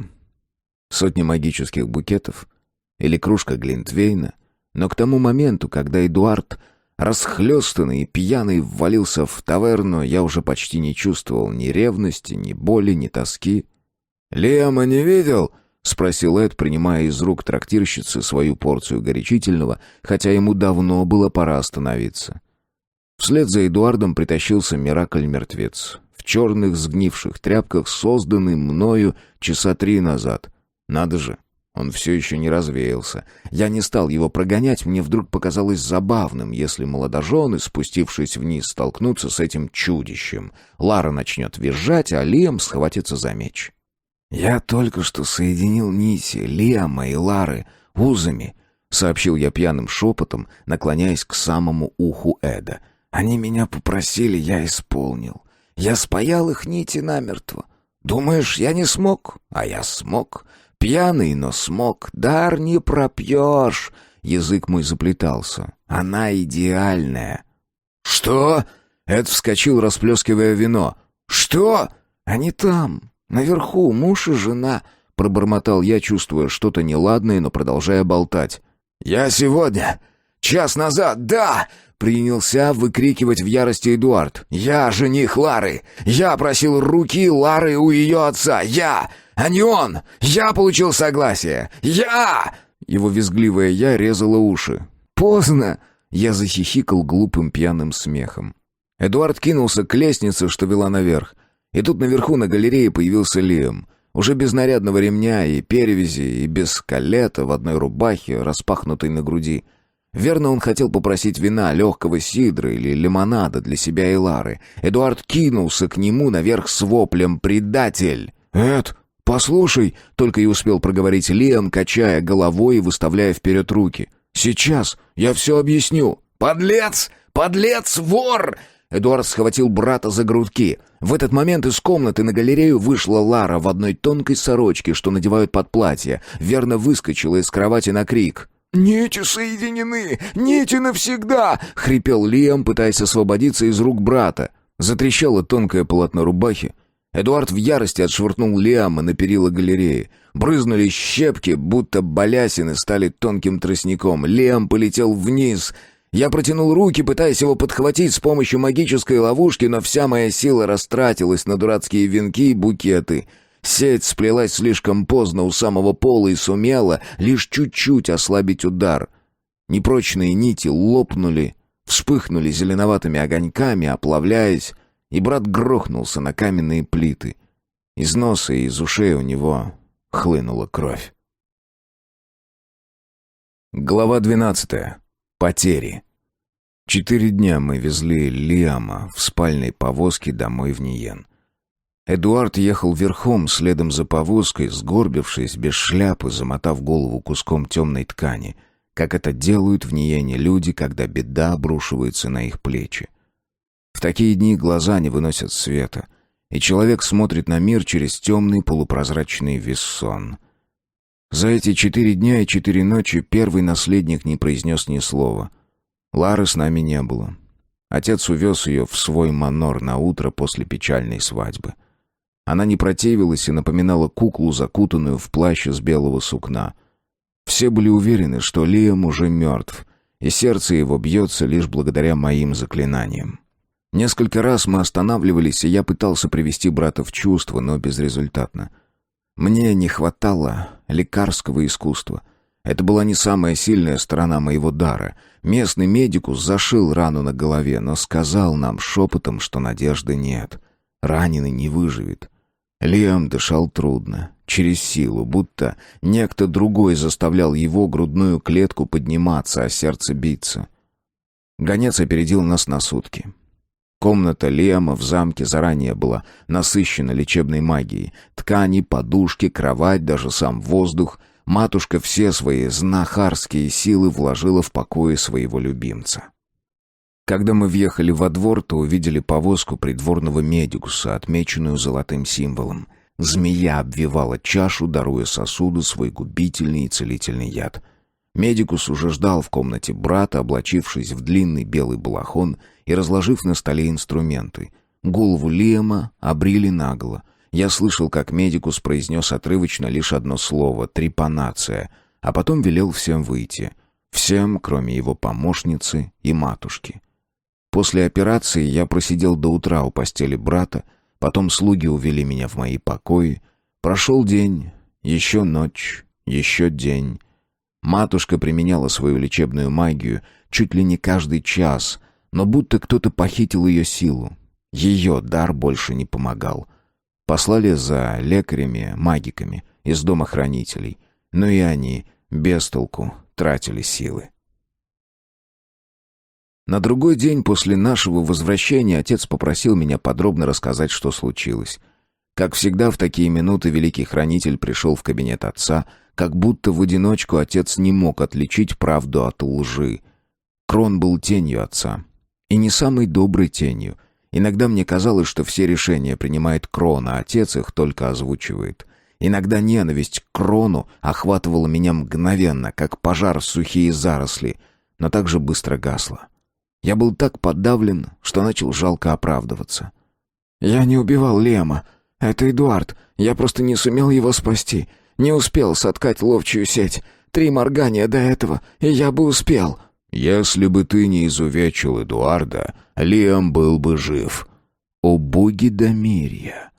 Я не сразу заметил, что сжимаю и разжимаю кулаки, а вокруг моих пальцев начинают виться темным туманом нити черной магии. Я мог убить сейчас любого, причем очень легко при моем-то даре, но отец обрушил на меня чувство вины, как кузнец тяжелый молот на наковальню. Черный туман злой силы окутывал меня и жалил в самое сердце. «Не упрекай его», — сказал внезапно Крон. «Лиам еще жив, а главное, жив Кенрик. Не вини его за прежние ошибки, в этой беде он не виноват». Я не понял его слов, но злость моя внезапно прошла. «Вы трое были так дружны, так нерасторжимы. Ваша дружба сулила Ниену светлые дни». Отец, казалось, не слышал ни меня, ни Крона, погрузившись в омут своего отчаяния. Он сидел, сгорбившись за столом, и, глядя прямо перед собой, водил ладонями по пустой столешнице, будто искал что-то, но не мог найти. «Нужен свет», — пробормотал я внезапно любимую фразу Лиама. Я вскочил, бегом бросился в комнату раненого и принялся зажигать фонари, что висели повсюду. Синие, белые, желтые, зеленые огоньки засветились под потолком вдоль книжных полок в изголовье кровати, как будто мы праздновали день основания Нияна или наступление Нового года посреди зимы. Магический блеск проникнет сквозь закрытые веки. Раненый должен увидеть свет. Несколько дней Лиам находился вне жизни. Эдуард все это время провел взаперти в своей комнате. А потом Лиам внезапно открыл глаза, облизнул губы, с трудом произнес: «Кенрик, ты со мной?» «Я здесь». Я стиснул его руку изо всей силы. Я помню твое имя. А что ты еще помнишь?» «Винали, праздник, Лара».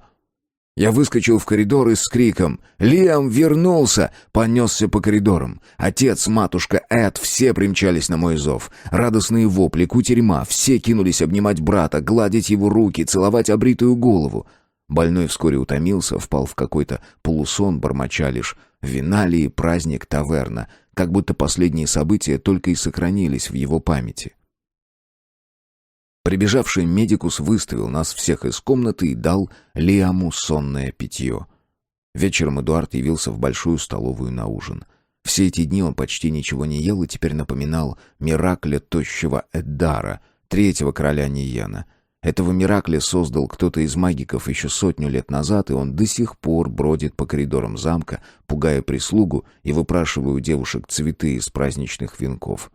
Я подарил фантому плащ-призрак, и тощий Эддар его до сих пор носит, хотя плащ давно превратился в лохмотья.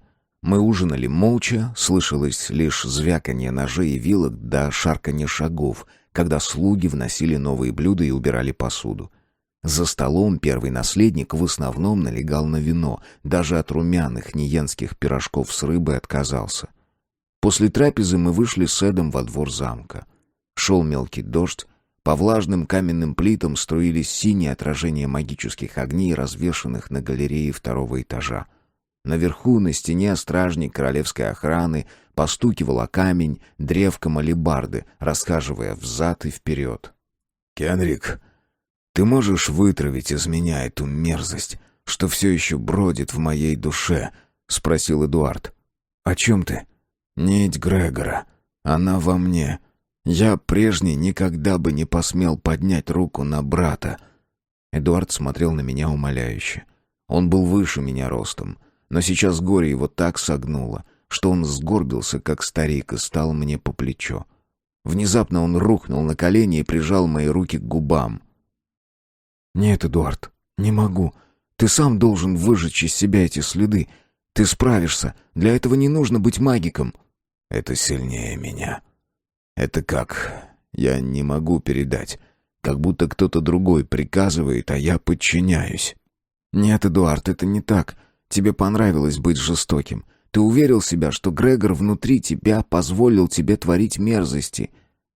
Вспомни, как мы тайком пили в Элизере вино из черного винограда, утащили бутылку у Чер-Ризера и пили из горла, передавая друг другу. Хмельная волна подхватывала нас и несла в неведомое.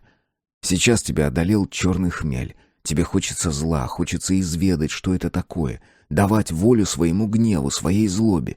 Перестань оправдывать себя, перестань придумывать эгиду для своего темного «я», и тогда ты поймешь, что нет никакой нити Грегора, а есть только твое желание походить на него, как того хотят отец и Крон. Ты не он, ты другой, ты Эдуард Добрый, и в этом твоя сила. «Ты почти всемогущ, Кенрик, а я...» Забудь про Грегора, забудь про мечтания короля и Крона сделать из тебя жестокого и хитрого правителя. Это не твои желания, это их планы. Ты хочешь угодить отцу, хочешь соответствовать, ты сам ломаешь себя, сам уродуешь свою душу. Повернись лицом к себе, не угождай им, угождай своей сути. В Дамирии говорили: угождай своему божеству. Эдуард поднялся. На миг стиснул мое плечо. Потом гримаса исказила его лицо, как будто ему было больно задать последний вопрос. «Лиам меня простит?» «Он поймет». Внезапно Эдуард рассмеялся. «Вот же козья тропа. Там, в камнях, дурацкая яма. И собралась настоящая лужа, я все штаны промочил. Что скажут матушка и Марта?»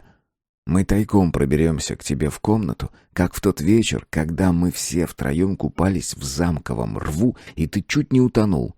«Это ты чуть не утонул, а я тебя спас. Вранье, я плаваю лучше тебя». Каждый из нас был уверен, что спасал другого. Прежде мы бы кликнули Лиама, чтобы он нас рассудил, но вряд ли теперь он мог вспомнить тот вечер и наши проделки. Со следующего дня я подолгу сидел у постели раненого, зачитывая отрывки из любимых Лиамом книг. Брат легко уставал и после получаса просил меня жалобно: «Хватит», как будто память его могла вместить лишь самую малость, как детская чашка из чайного набора малышки Таны.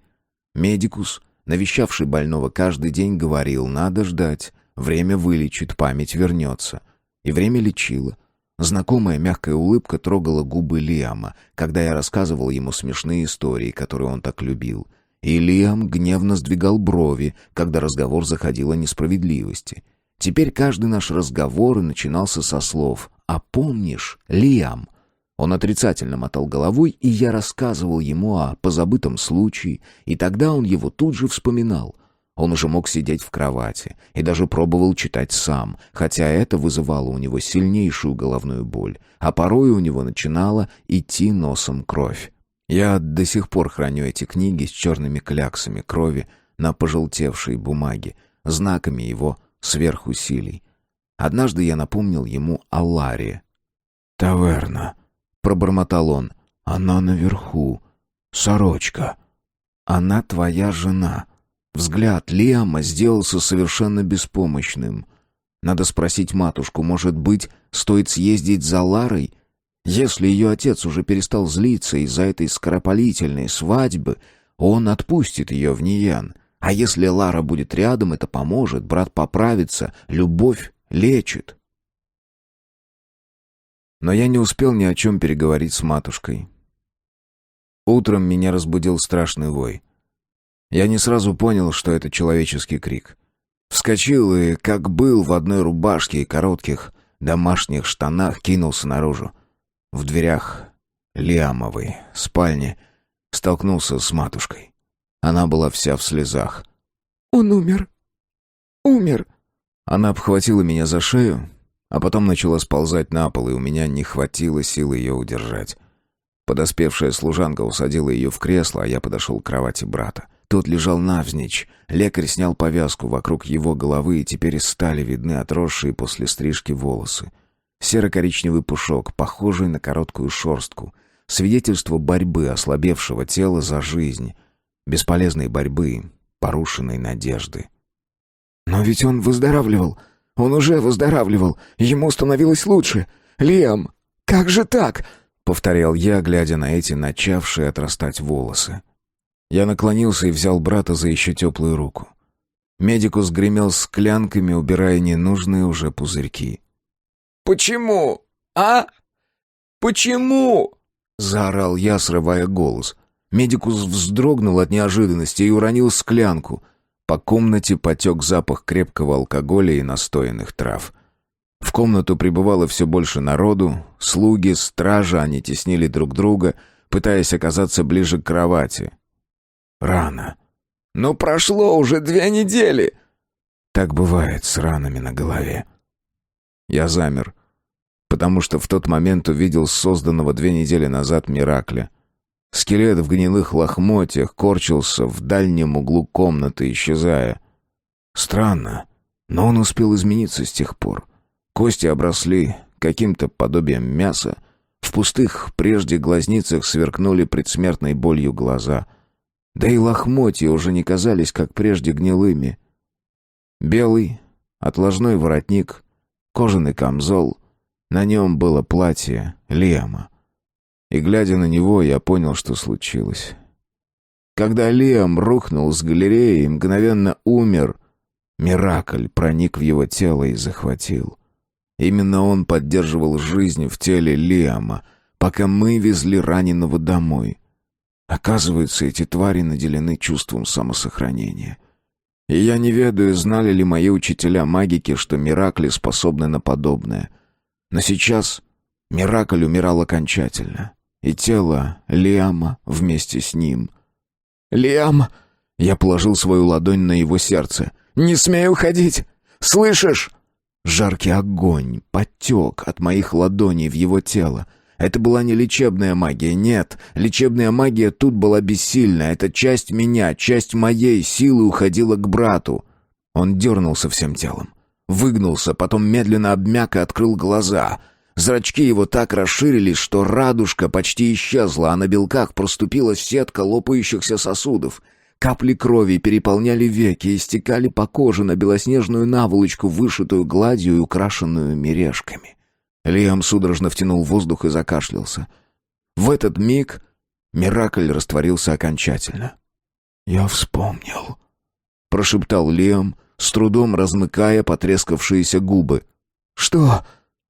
«Лару». В самом деле вспомнил? Или я отдал брату свою несчастную полудетскую любовь, и этим, кажется, только и вернул его?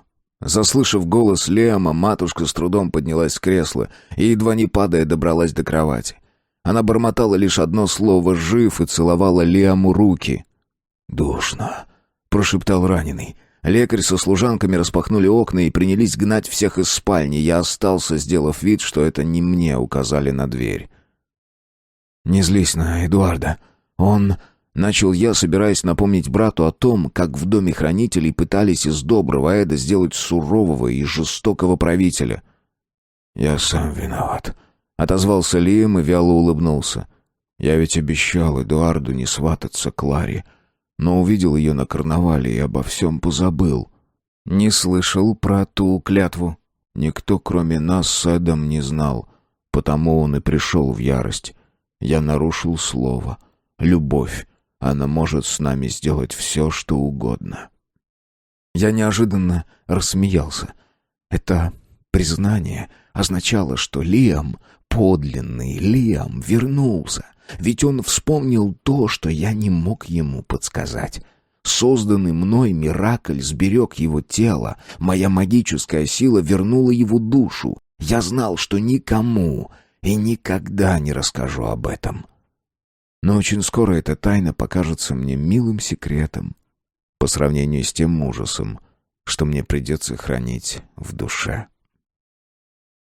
На другой день я принес шахматы и доску и предложил брату сыграть.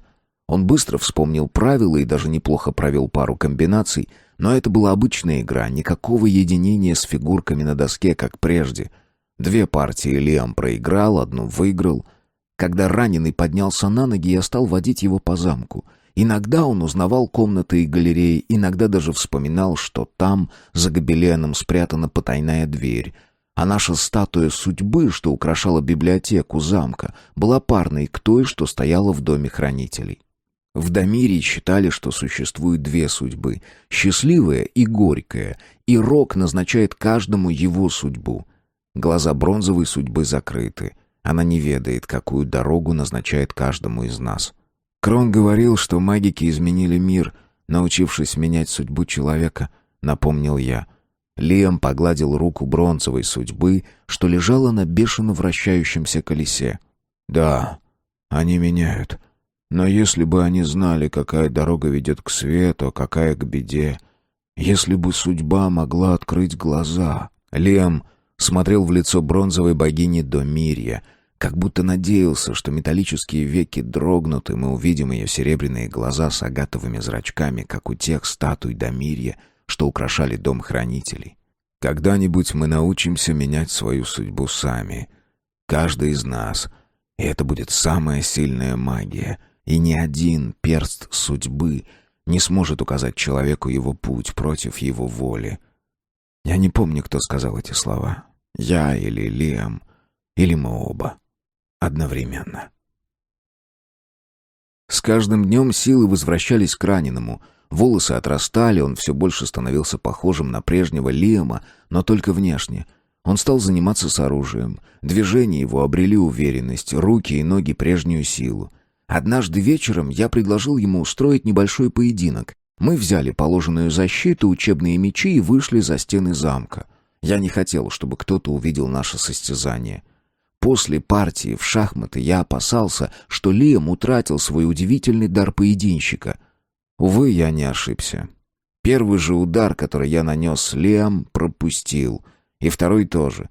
Я создал пару мираклей и направил на брата, ожидая, что и тут Лиам потерпит фиаско. Но он распылил их с такой яростью, что отдача заставила меня болезненно сморщиться и отступить на шаг. Прежде подобной силы в нем не было. В его ударах появилась ярость. Мой брат стал другим. Каким, я не ведал. Могу сказать лишь одно. Эмпатия исчезла. Передо мной отныне стоял человек в броне. На другое утро Лиам уехал в Манор, Ранулда Толстобокова. Несколько дней мы ожидали, что Лиам с позором будет изгнан назад. Временная смерть могла разорвать непрочно связанные нити, но нет. Мой узел устоял под натиском судьбы и смерти. Лиам слал нам послания, короткие записки в 2 или 3 фразы. Вскрывая письмо, я каждый раз замирал, опасаясь неведомо чего. Быть может, невнятного бреда, потери памяти, потери вообще всего человеческого. И каждый раз с облегчением переводил дыхание, когда узнавал руку брата, его почерк, и видел вместо подписи нарисованного маленького сатира из свиты Виана, знакомая подпись того, прежнего Лиама. Он как бы сообщал, что он настоящий Лиам, и ранение и мнимая смерть не изменили его и не переродили. Вернее, он тщательно скрывал свою суть, что для прежнего Лиама казалось невозможным. Я не ведал, что за душа ныне прячется в теле Лиама, божество сродни одному из богов Домирья или злобный монстр изувеченный пережитой смертью и с родством с мерзким Мираклем. Ранулд отнесся к приезду зятя неожиданно благосклонно. Видимо, успел остыть за минувшие месяцы и здраво рассудил, что родство с королевским домом не такая плохая доля для его малышки. В маноре Ранулда Лиам занимался устройством хозяйства, ремонтом замка, руководил строительством амбаров, объезжал деревни, в письме непременно сообщал о видах на урожай и сетовал, что не поедет на карнавал в Вианово королевство. И в Гарму на карнавал тоже не поедет. Отец слал ему длинные письма, но никогда не говорил мне, что содержат эти листы, исписанные плотным мелким почерком с залихватскими завитками над каждой буквой. Мы надеялись, что, несмотря на все беды, сможем вернуть себе прежнюю жизнь. Судьба на миг приоткрыла веки, глянула на нас с жуткими белыми глазами, предвещая беду, но мы не поняли, что означает ее взгляд. Глава 13. Победа на Изумрудной реке.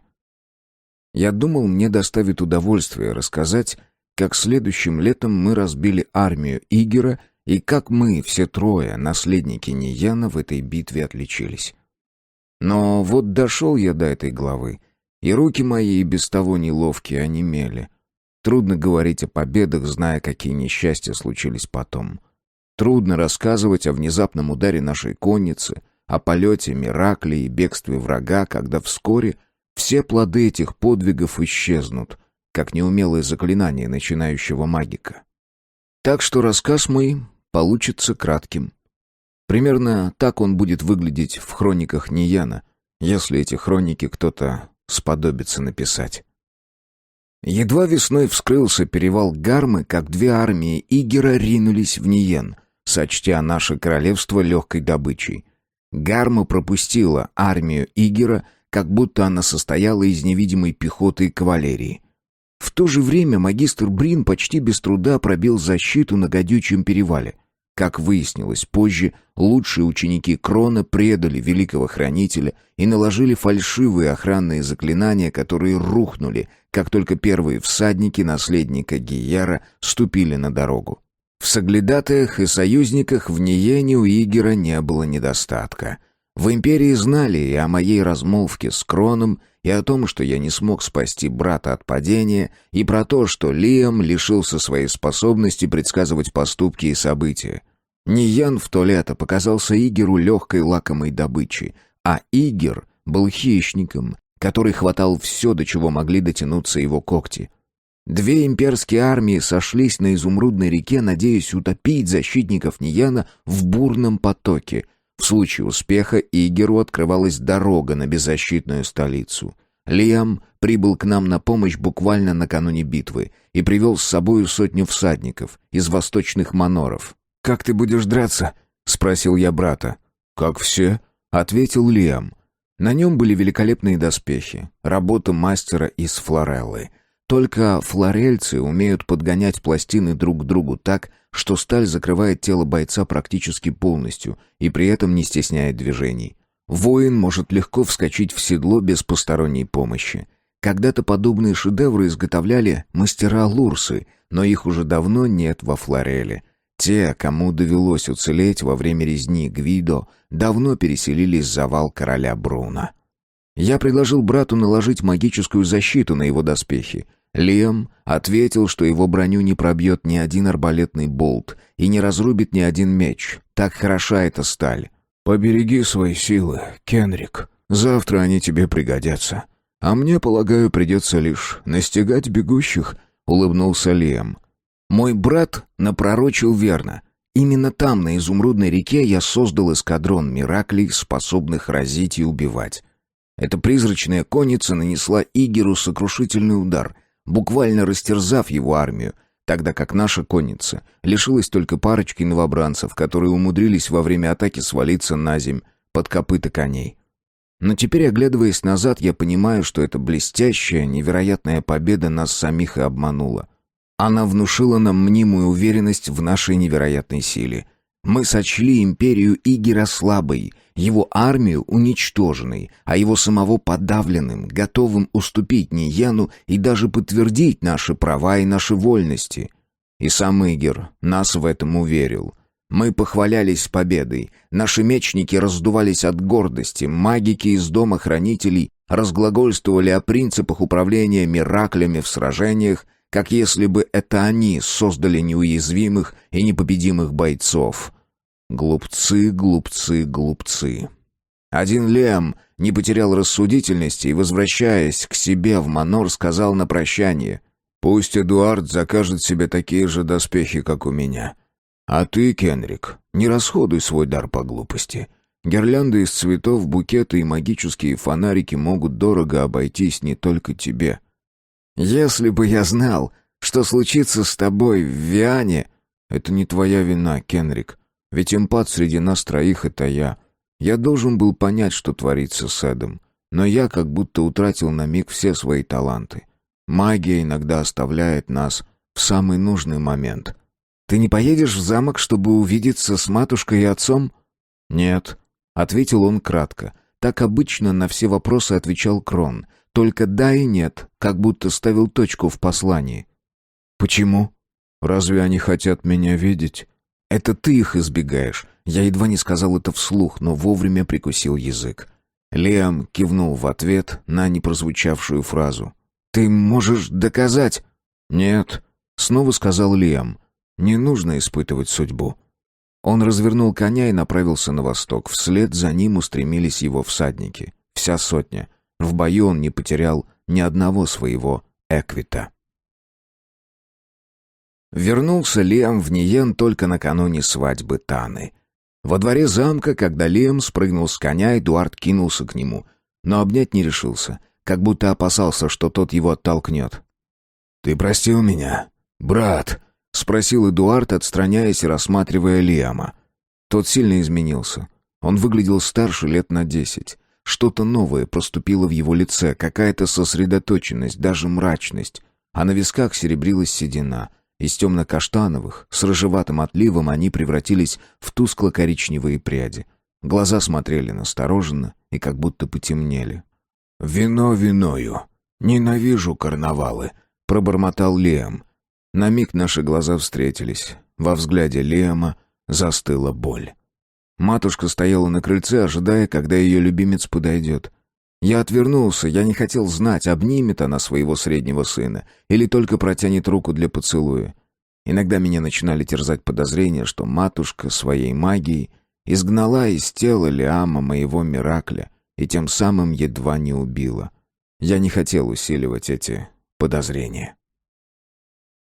Когда мы отобедали, Эдуард сразу умчался в Ниен одаривать горожан своими вечерними презентами и плясать на свадьбе, или помолвке, или празднике какой-нибудь коллегии. Первый наследник уверил себя, что беды наши позади, и настала пора веселиться. «Я хочу завтра съездить в Элизеру», — сказал мне Лиам. «Эдуард, только ты и я». Рано утром мы отправились в путь вдвоем. Прибыли к вечеру. После ужина вышли на озеро. Закат в тот вечер выдался ярко-оранжевым. Озеро, подражая небу, как будто горело. Плескалась рыба. 2 лодки рыбаков черными мазками застыли на водной глади. «Здесь хорошо было в детстве. Просто чудо, как хорошо», — сказал я почему-то шепотом. «Я почти ничего не помню из нашего детства», — признался Лиам, усаживаясь на потемневшую скамью уличного театра. «Сейчас напомню». Я вызвал Мираклей. Яркие картинки спектаклей, катание на лодках, лакомства и даже нашего пса, который давно умер и теперь спал вечным сном под одеялом зеленого дерна в корнях старого дуба. Лиам наблюдал эти картины с какой-то недоверчивой улыбкой. «Мы были так счастливы? Ты хочешь вспомнить, как за нами гнался рой диких пчел? Или как ты слетел с лестницы, когда попытался поцеловать Лару, а она влепила тебе пощечину?» «Поцелуй я помню». Лиам улыбнулся. Неведомо, как он помнил, своей памятью или моей. «Я скоро умру», — сказал Лиам. «Позаботься о Ларе и о малютке Диане. Нашей дочери 3 месяца. Она улыбается». О том, что у него родилась дочь, он сообщил кратко, письмом, сразу после ее рождения. Матушка ездила поглядеть на внучку, но о той поездке ничего так и не рассказала. В Ниене маноры передаются наследникам по женской линии, если мужских наследников нет. Так что Диана могла стать наследницей своего деда, если сыновей у Лары не будет. «О чем ты? Ты же здоров! Ты силен!» Я постарался отогнать серую тень тревоги, что легла на этот чудный вечер. «Мы все сильны, но нас мало, и нас ждут тяжелые дни. К тебе вернулся дар эмпата? Ты по-прежнему чувствуешь других людей?» «Я чувствую время. И людей тоже. Но иначе, не так, как прежде. Лиам». Он вдруг вскочил с дубовой скамьи, сгреб меня в охапку, обнял с такой силой, будто хотел задушить. Я чувствовал, что он весь трясется. Он плакал и не мог остановиться. Я до сих пор не знаю, чью судьбу он оплакивал, свою или мою, или грядущие беды Ниена. Глава 14. Свадьба Таны. Великий хранитель Крон, глава магов, правая рука короля, его двоюродный брат.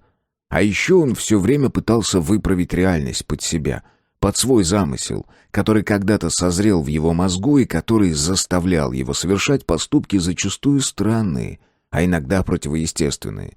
Он мнил, что правит судьбой вместо рока, моей судьбой, судьбой Ниена и судьбой своего брата-короля.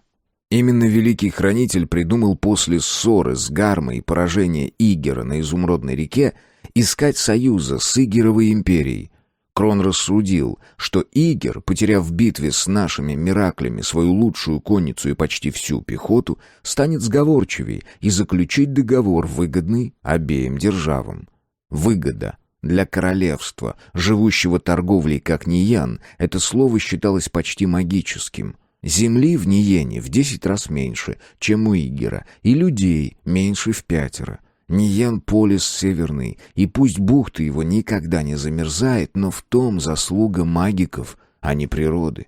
У Игера на границе Задалья, в заливе Бурного моря, имелось 3 незамерзающие бухты. Но Игера манил Ниен, и Крон решил сыграть на этой его страсти и заключить сделку, выгодную сделку. По нашему закону за дочерями отдавали в приданное земли, и хранитель предложил отцу дать в придание за Таной манор за Гадючим перевалом, граничащий с Игеровыми землями. Все равно удержать эти земли с каждым годом становилось все сложнее. Постоянно 3 боевых мага проживали в крепости за холмом, вместо того, чтобы заниматься делами Ниена. После измены Гармы дорога 10 ослов в летнее время открывалась для войск Игера по приказу короля-капитана Гармы, и мы фактически очутились в заложниках у восточного соседа. Если дорога откроется, то армия Игера выйдет нам в тыл, как это было при осаде Элизера и затем во время Изумрудной войны. Идея союза с империей показалась Крону соблазнительной, особенно после того, как он побывал в Золотом Граде и встретился с наследником Игера, Гиером. К тому же этот союз давал возможность досадить Гарме, что тоже было немаловажно. Надменный, сволочь, умный, расчетливый, но очарователен, женщины от него без ума, так охарактеризовал Гиера Великий Хранитель. Для Таны он привез миниатюру, портрет Гиера на слоновой кости. Гиер там был смазлив, надменен и выглядел печально задумчивым. Тана из милой девочки-хохотушки, падкой на проделки, давно превратилась в надменную особу, изводившую служанок придирками. Она доводила до слез подруг ядовитыми шуточками, никому из поклонников не отдавала предпочтения, оказывая знаки внимания сегодня одному, завтра другому. Ее обожали портнихи и златошвеи. Она выманивала деньги на наряды попеременно то у матушки, то у отца, и даже Великий Хранитель подарил ей драгоценную шелковую ткань цвета оникса с серебряным узором. В обычные дни Тана разгуливала по замку в белой блузе и синей юбке. Зато на приемах и пирах появлялась в роскошных платьях, заставляя фрейлин и придворных дам умирать от зависти. Колье из изумрудов она заказала в далекой Флорелле. В Ниен его везли под охраной 20 мечников. Я предложил ей создать колье «Миракль» в 10 раз краше, на что Тана отрезала. Я уже не ребенок, у меня все должно быть настоящее. Мне союз Таны с Гиером казался надуманным и в будущем несчастливым. «Если ты против этого брака», — предложил я сестренке, — «мне ничего не стоит все расстроить». Мысль, что таким образом удастся досадить крону, меня воодушевила. «Против?» — лукаво из-под ресниц взглянула на меня Тана. «Я стану императрицей в землях Игера. Кто сможет мне предложить дар щедрее?» «Элизера, Ниен, ты не будешь по ним скучать?» «Гиер построит в моем маноре за холмом замок, куда прекраснее Элизеры. Белый замок на берегу горного озера. Ты застрял в нашем детстве, Кенрик. Ты слаб и не устоял перед искушением жить в своем призрачном мире. Играйся с Мираклями, братец. Это все, на что ты способен». Она была так уверена в себе и так рассудительна, что мне показалось в тот миг. Она права. Она стала взрослой, а я все еще ребенок, и ее жестокость — всего лишь желание раскрыть мне глаза и помочь сделать шаг в настоящую жизнь. Трижды приезжали к нам нотариусы Игера, привозили пергаментные свитки для подписания предварительных договоров. Условия брака казались приемлемыми. Во-первых, прекращение постоянных войн. Во-вторых, мы получали безопасность торгового пути не только от Гадючего перевала до Ниена, но по всем торговым трактам империи. На Гадючем перевале мы не могли устанавливать пошлины выше 5%, но за вывоз через нашу бухту могли брать дополнительную виру до 10% от стоимости товаров. Земли за холмом уходили как приданное за Таной, но Манор должны были наследовать только ее дочери. Манор не терял самостоятельности, но менял сюзерена. Если у Таны не будет дочерей, Манор перейдет к дочери Лиама. Союз этот казался надежным. Будущий сын Таны и Гиера не станет нападать на Ниен, где будет править его дядя Эдуард. Во всяком случае, так уверял Крон. Он обожал менять судьбы людей и судьбы королевств, забывая, что судьба волка — нападать и убивать. Такова его природа, которая вторая судьба. Как-то вечером меня в коридоре остановил магистр Залдгар, старый юрисконсульт отца. Был он человеком до жути въедливым и до тошноты осторожным. «Ваша милость!» Он огляделся, помусолил тонкими лиловыми губами невидимую соломинку. «Вам доводилось накладывать магические печати на договоры?» «Нет, я только скреплял клятвы». Залдгар сердито поводил кустистыми бровями, под навесом которых было не разглядеть его глаз. «Это не то. Совсем не то, жаль. А Мерру из Дома Хранителей вы знаете?» «Он новичок, но весьма перспективный, 4 уровень». 5 с нынешнего месяца». Залдгар более ничего не сказал и пошел прочь, шаркая старыми кожаными туфлями. Отцу договор не нравился, он вяло сопротивлялся, не желая отдавать Манор за перевалом. Хранитель наседал, уверяя, что с помощью магии мы в любом случае удержим Игерову армию на перевале, если тот нарушит договор. А золото, что потечет широкой рекой в нашу казну, поможет купить лежащие к западу земли Вианова королевства. Ярмарка и карнавал в Виане принесут нам сказочные доходы, и тогда мы сумеем потеснить Гарму на востоке. Там, глядишь, и второй перевал возьмем под контроль.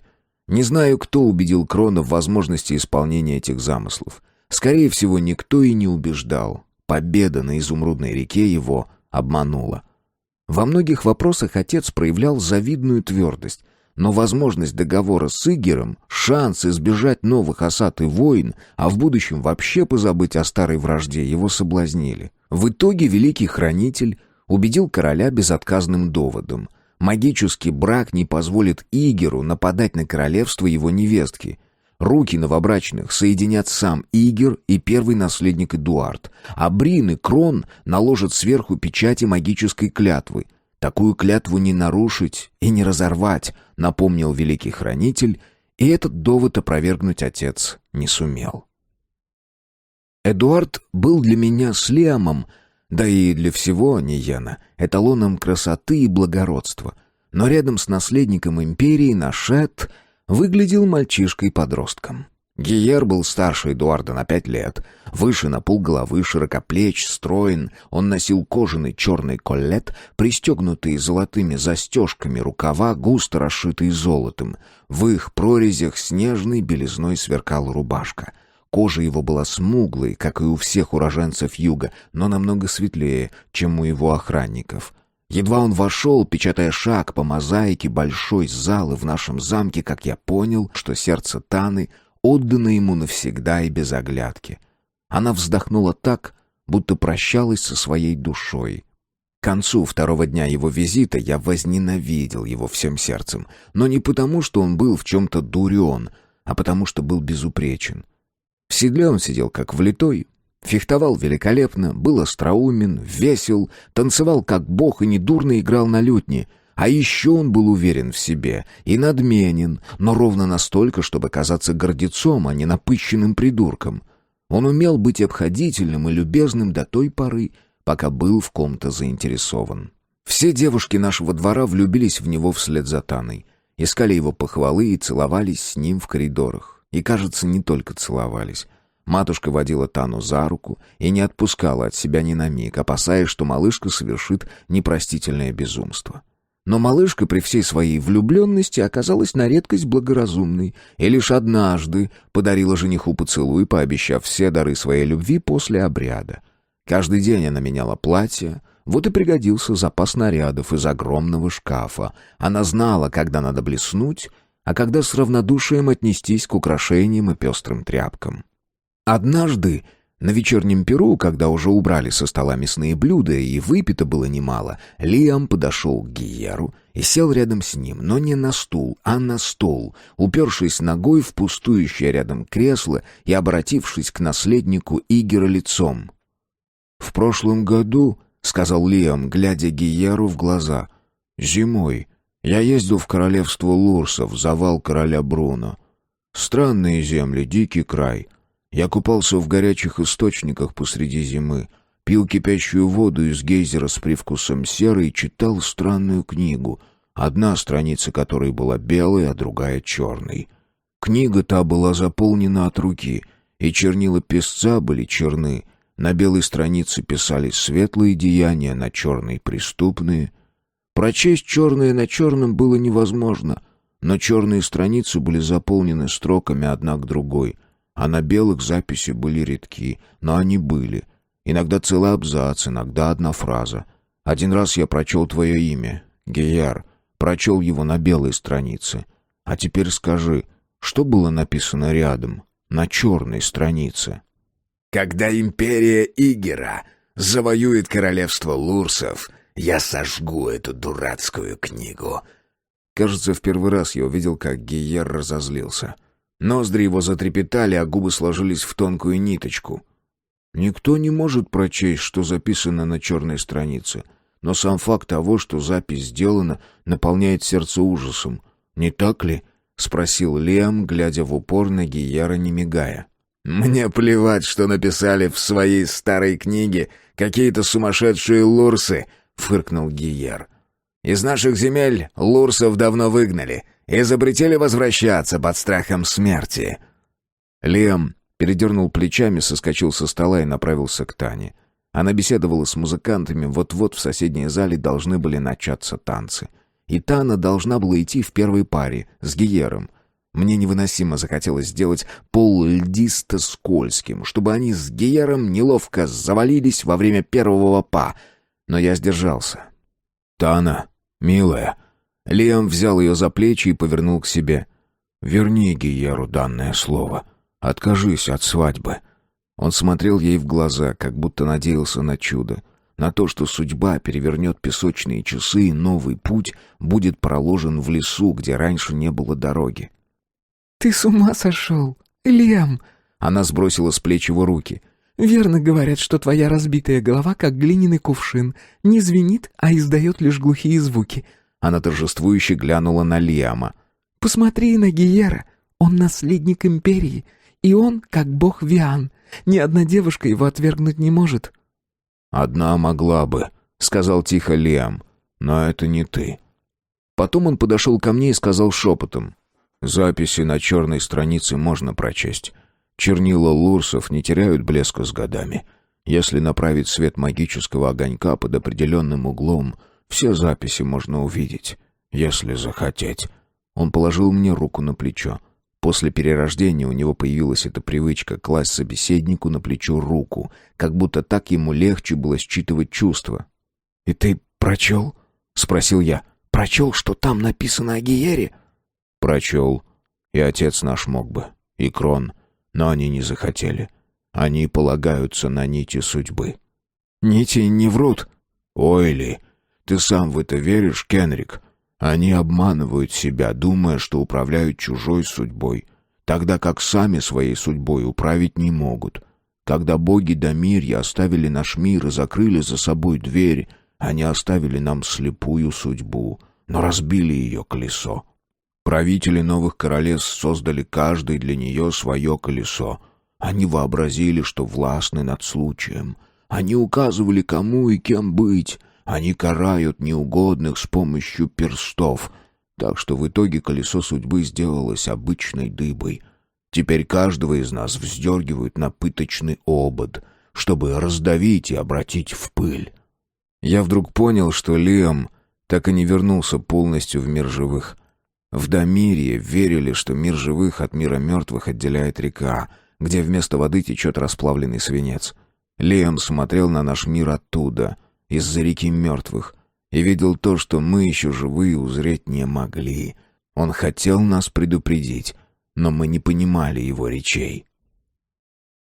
Свадьба Тана и Гиера по времени совпала с осенним карнавалом в Игеровой империи, когда урожай уже собран и старосты в деревнях открывают первые бочки с молодым кислым вином, от которого сводят скулы.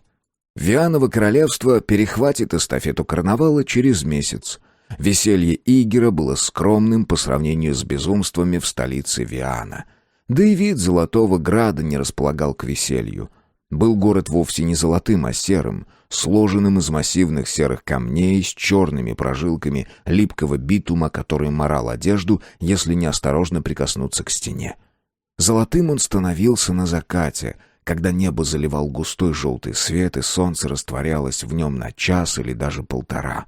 Тогда мрачные стены домов, закопченная черепица крыш, зубцы крепостных стен, кроны деревьев — все как будто покрывалось густой позолотой. Говорили, что во времена Дамирья кто-то из богов сотворил здесь призрачный город из золотого света, видимый на закате. Когда боги ушли, этот призрак города остался, но разглядеть его дворцы и башни стало невозможно, как ни вглядывайся в золотое сияние до рези в глазах и до слез. Члены городского совета вышли нас встретить к воротам, одетые в черное, будто стая огромных унылых ворон. Когда мы въехали в столицу, они шли с двух сторон молча, накрыв головы капюшонами, будто похоронная процессия. «Они сторожат нас, чтобы мы не передумали и не разбежались», — шепнул Лиам. И мне показалось, что он не шутит. Дворец Игера напоминал скорее огромную казарму, нежели обиталище правителя. Двор был многолюден, шумлив, придворные подобострастны. Они льстили всем, кого встречали, их слова обволакивали густой патокой, от которой невозможно было отмыться. Гиер откровенно потешался над ними, заставляя унижаться до комичности, говорить нелепости, безоглядно трусить, льстить без остановки, целовать ему руки и во всем с ним соглашаться. Тана приходила в восторг от этой злой игры. Она смеялась, хлопала в ладоши и отпускала едкие шуточки, соревнуясь с Гияром в изощренности оскорблений. На заключение договора в огромной зале Игерова дворца собрались сотни гостей и придворных. Придворные мужчины все были в одинаково черных колетах и таких же черных шоссах, которые вышли из моды лет 20 назад. Женщины в крикливо ярких нарядах, но, несмотря на их пестроту тканей, они казались одинаковыми из-за самодовольного выражения на пухлых, густо набеленных лицах. За исключением одной — высокой, черноволосой в серебристом платье из гармского шелка, расшитым узором из алых гранатов. Ей было лет 40, но все равно она была красивее всех женщин в этой зале, потому что Лары среди нас не было. Крон, стоявший чуть в стороне, все время смотрел на нее из-под полуприкрытых век. Сам Игер сидел на массивном золоченом троне с непропорционально высокой спинкой. Роскошная мантия императора из темно-лилового бархата была оторочена белым мехом горностая. Тяжелая корона грубой работы еще той поры, когда изысканные украшения домирья переплавлялись в поделки неумелых мастеров в приморских городах, была низко надвинута на лоб. У Игера было крупное лицо с сероватой кожей и глубоко посаженными глазами.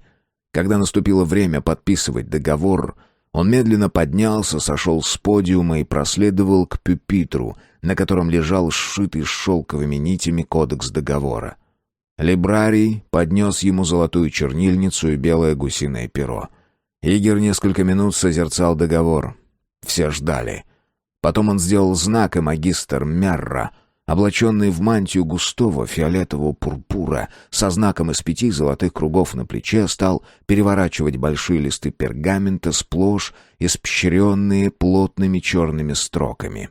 Игер ставил на них свою подпись, больше похожую на корявый кружок. Эдуард вслед за Игером подписал 20 листов заранее подготовленных договоров, все пункты которых великий хранитель и его крючкотворы из дома хранителей выверяли целый месяц. Крон несколько раз с гордостью говорил отцу об этой тщательной проверке. Магистр Брин стоял в стороне, всем своим видом показывая, что он не будет даже касаться договора, пока его подписывают, чтобы Эдуард и Крон не усомнились в честности сделки. Несколько минут я наблюдал за Брином, и мне сделалось не по себе. Он выглядел очень спокойным и очень довольным, но я не знал всех деталей магического обряда и не мог сказать, что меня тревожит. Внезапно Брин поднял голову, и наши взгляды встретились. Он тут же отвернулся, но мне почудилось глумливое торжество в глубине его темных глаз. Я огляделся. «Лиам, ты не видел Залдгара? Это юрисконсульт отца». «Да, я знаю, кто он. Только Залдгар не поехал с нами». «Почему?» «Его место занял Мерра». В этот момент Эдуард подписал последний лист, и Крон с Брином приложили поверх подписи магические печати. Я перевел дыхание. Магические печати магиков такой силы никто сломать не сможет. Сама свадьба была довольно скромной. Соединение нитей, как того требует обряд, произошло почти мгновенно. Казалось, эти двое нашли друг друга, и нить у них была одна на двоих. Затем началось многочасовое унылое шествие по улицам с размахиванием флагами, боем барабанов и хрипением труб. А потом долгий пир с крепким вином и жирными мясными блюдами. Крон не остался на пиршество и отбыл назад, в Ниен. Отец наш с матушкой также отсутствовали. После осады Элизеры отец дал клятву, что никогда не приедет в Золотой Град. И клятву эту решил не нарушать даже ради свадьбы Таны, наделив Эдуарда властью скреплять договоры от его имени. Во главе стола сидел император Игер в гордом одиночестве. Он давно овдовел и больше не женился. Рассказывали, что он меняет любовниц каждый год, выбирая фавориток в городских предместьях, дабы не дарить им маноры и дорогие жемчуга. За столом Игер ни с кем не разговаривал и ни разу не улыбнулся. Он как будто был занят только собой и своей тарелкой. Угощение ему вынесли на отдельном золотом подносе. Бокал, тарелка и двузубая вилка были окружены синеватым облаком защитной магии, хотя каждый гость, прежде чем войти в большую залу, поклялся магической клятвой, что не причинит вреда ни самому Игеру, ни его сыну, ни его невестке, пока находится в Золотом Граде. Первую чашу за столом поднял Брин. За императора и его наследников. Мясистое лицо Брина с набрякшим вторым подбородком, короткой седой бородкой и черными усами походило на добродушное лицо веселого гуляки-трактирщика.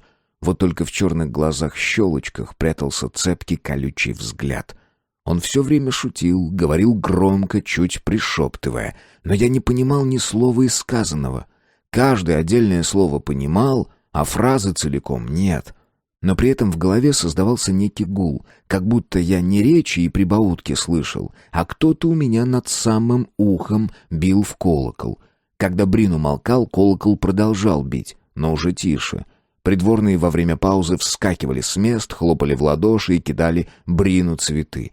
Я поставил магическую защиту от его звона, но при этом начисто исчезли все звуки. и воцарилась тягучая тишина. Гости открывали рты, что-то говорили, пили, жевали, рыгали, и все это совершенно беззвучно.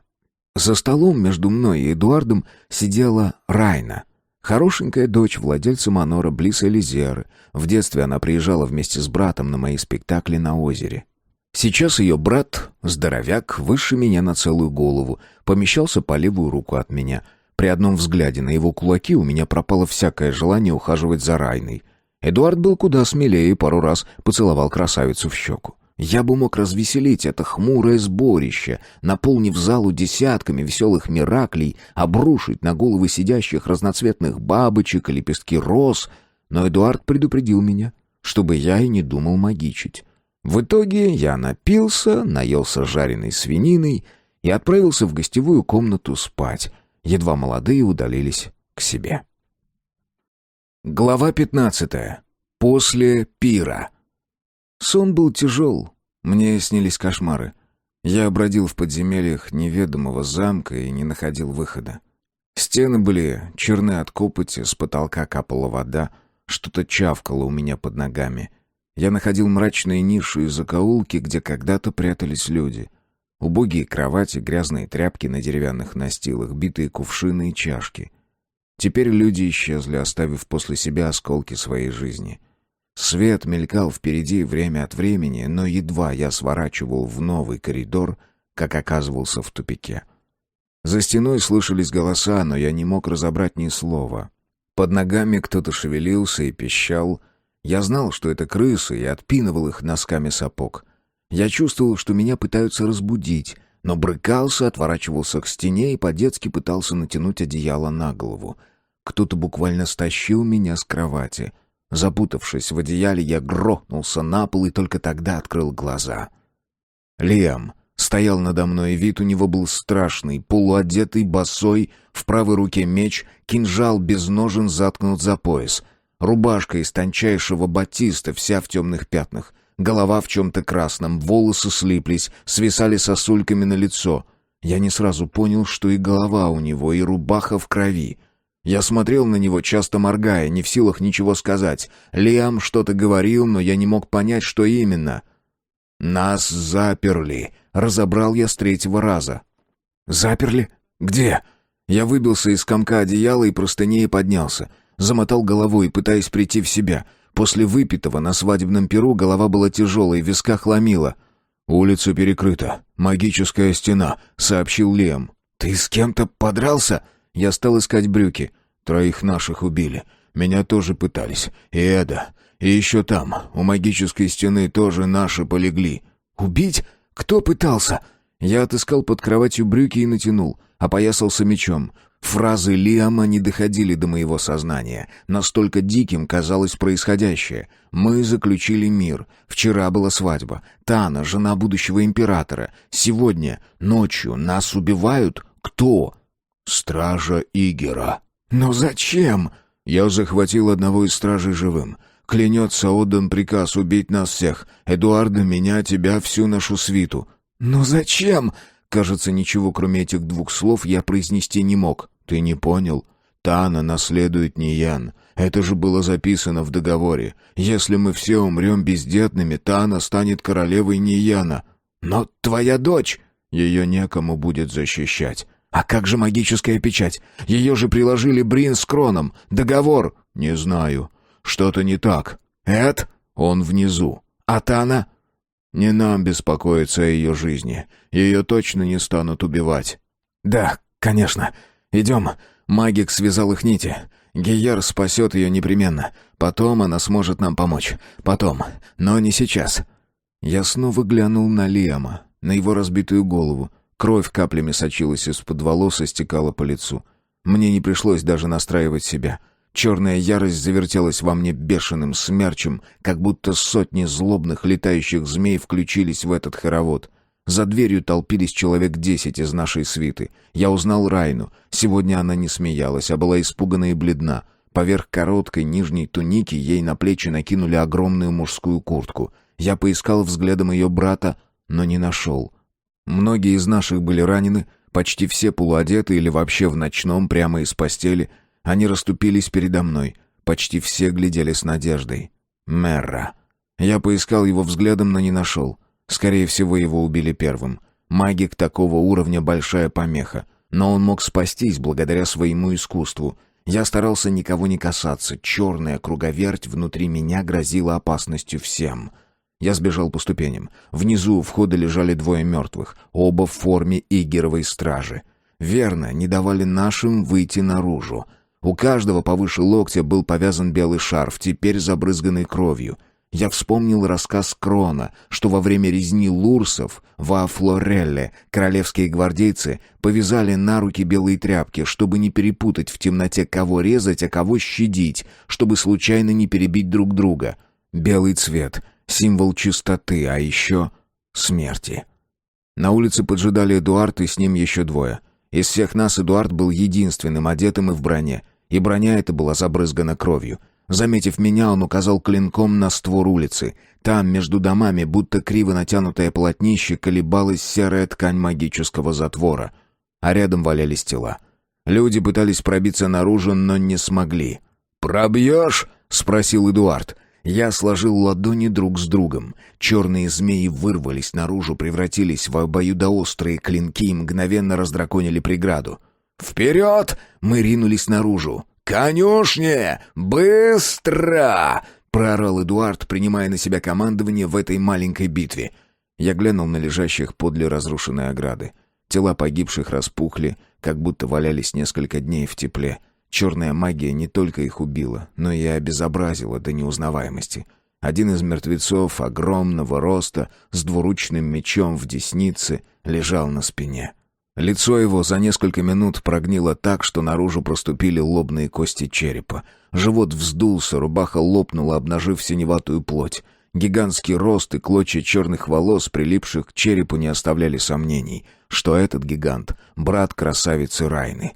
Пока все бежали, я на ходу перенастроил ладони. Этим приемом я овладел в совершенстве, обернулся и выбросил вперед десятки мираклей в красно-синей форме ниенских мечников. Они выстроились в ряд за моей спиной и перекрыли улицу. Я создал цепь миракль толще любой якорной цепи в порту Ниена и протянул ее от одного здания к другому, зацепив за дверные решетки, что в Золотом Граде опускались перед дверьми, выходящими на улицы. Эдуард и его спутники тем временем выводили из конюшни коней. Братья были уже в седлах. «Кенрик, быстрее!» — крикнул Эд, устремляясь к городским воротам. Но у него на пути колебалось еще одно магическое полотнище. Я кинулся бежать, вновь перенастроил ладони, слепил из остатков черной магии, что висли на домах повсюду, черный пульсирующий комок и послал его в преграду перед воротами. Она лопнула с треском. Сверху, правда, остались какие-то лохмотья, но кони ныряли в прореху один за другим. Скакавший впереди Эдуарда Чер Ордис спешился и снял здоровенный брус, замыкавший ворота, пока спутники Эдуарда рубили стражу Игера. Краем глаза я видел, как Лиам орудует мечом, и брызги крови веером летят во все стороны. Черные, в синем свете лурских фонарей, развешанных на тонких паучьих столбах вдоль улиц. Я вернулся к конюшне, искать своего скакуна, и с изумлением обнаружил, что его нет. То ли он умчался следом за остальными, то ли кто-то в неразберихе вскочил на моего красавчика. Вообще не было ни одного четвероногого, ни коня, ни мула, только седла остались. Почти никто не успел взнуздать своего коня. Я в растерянности повертел головой, наддал магии в ноги и легкие и кинулся бегом догонять наших. Меня не оставляла надежда, что братья заметят мое отсутствие, и Лиам вернется. Я был уверен, что вернуться должен именно Лиам. Он никогда не бросит своего безумного братца. Я добавил магии своим мышцам, понимая, что могу упасть замертво от перенапряжения. Однако в скорости я мало прибавил. Слишком много сил было растрачено на устранение запретных полотнищ. Я почти добежал до ворот, когда на меня пала лурская ловчая сеть, выпущенная из специального гарпуна. Я почти успел сжечь ее боевым приемом магика, прежде чем на меня накинулись сразу трое конных и сбили на землю. Удар по голове отправил меня в густую уютную черноту. Я не ведал, что происходило дальше. Спаслись наши или нет, или все пали в неравной схватке. Очнулся я уже в плену, привязанный к черному от копоти столбу в подвале пыточной, в грязной чужой рубахе. И Брин стоял напротив меня, скрестив руки на груди, и улыбался. После шибки на Изумрудной реке Крон сказал мне, что сильнее тебя, Кенрик Магика, не существует по всей Ойкумене. Крон ошибся, как всегда. Ну и как тебе? Магические замки не давят?» Я вдруг сообразил, что я дал клятву не злоумышлять против Игера, Брина и Гияра в Золотом Граде. Но Брин в отношении нас ни одной клятвы не дал. Дверь в темный подвал приоткрылась, в узкую щель протиснулся прислужник в цветах императорского дома. Осторожно, крадучись, приблизился к Брину. «Скоро?» — спросил Брин. Серо-желто-черный отрицательно замотал головой. «Но это же совершенно безопасно. Такое зрелище!» Императорский посланец вновь мотнул головой и стал отползать к двери. Меня, скованного печатями Брина, он все равно боялся. «Начинайте!» — приказал Брин. «Почему меня не убили сразу? Почему выбрали столь изощренную пытку, как лишение дара? Может быть, моя смерть не имела смысла, раз Эдуард и Лиам ускользнули из ловушки? Как наследник я не имел цены. Я был бесценен как магик, способный с помощью своего дара разить армии. И этого дара меня лишили». Глава 16. Магик без дара. Казнь моего дара я вспоминаю каждый день. Открываю утром глаза, и первая мысль: я отныне никто. Смотрю на изувеченные руки и плачу без слез. Глаза жжет, беззвучные рыдания клокочут в груди. От запертой в теле силы вздуваются вены на плечах и руках. Но сила быстро тает, ее поглощает боль в изувеченной ноге. Это теперь. А тогда, очнувшись после лишения дара, я не мог осознать до конца, что со мной произошло. Утром меня выволокли за ворота Золотого Града и бросили в пыль на обочине. Руки мои были перевязаны какими-то тряпками, но все еще кровоточили. На мне была все та же чужая рубаха, провонявшая потом и кровью, и холщовые крестьянские порты с веревкой вместо пояса. Императорский гвардеец, широкоплечий и красномордый, подвел мне лошадь. «Вставай, магик, пора магичить!» Он пнул меня под ребра и захохотал. Я попытался подняться, но сумел только сесть. «Где твои Миракли? Почему не бегут на помощь? А? Молчишь?» Он наклонился к моему лицу. Я хотел что-нибудь ответить ему, но ничего не мог сказать, у меня только дрожали губы. Он плюнул мне в лицо. «Ты теперь ничто, и твой Ниен пыль под ногами Игера. Мы растопчем вас, как теперь я топчу тебя!» Он вновь ударил меня и ушел. Старая кобыла осталась подле меня, стояла, позвякивая удилами. К лошади поперек был привязан ногой человек. Голый мертвый человек. Длинные волосы его слиплись от засохшей крови, измазанные в крови руки свешивались почти до самой земли. Я поднялся и медленно обошел мертвого всадника. Тело было голубовато-серое, странно вытянутое. Я узнавал и не узнавал его. Боль разрывала мою душу.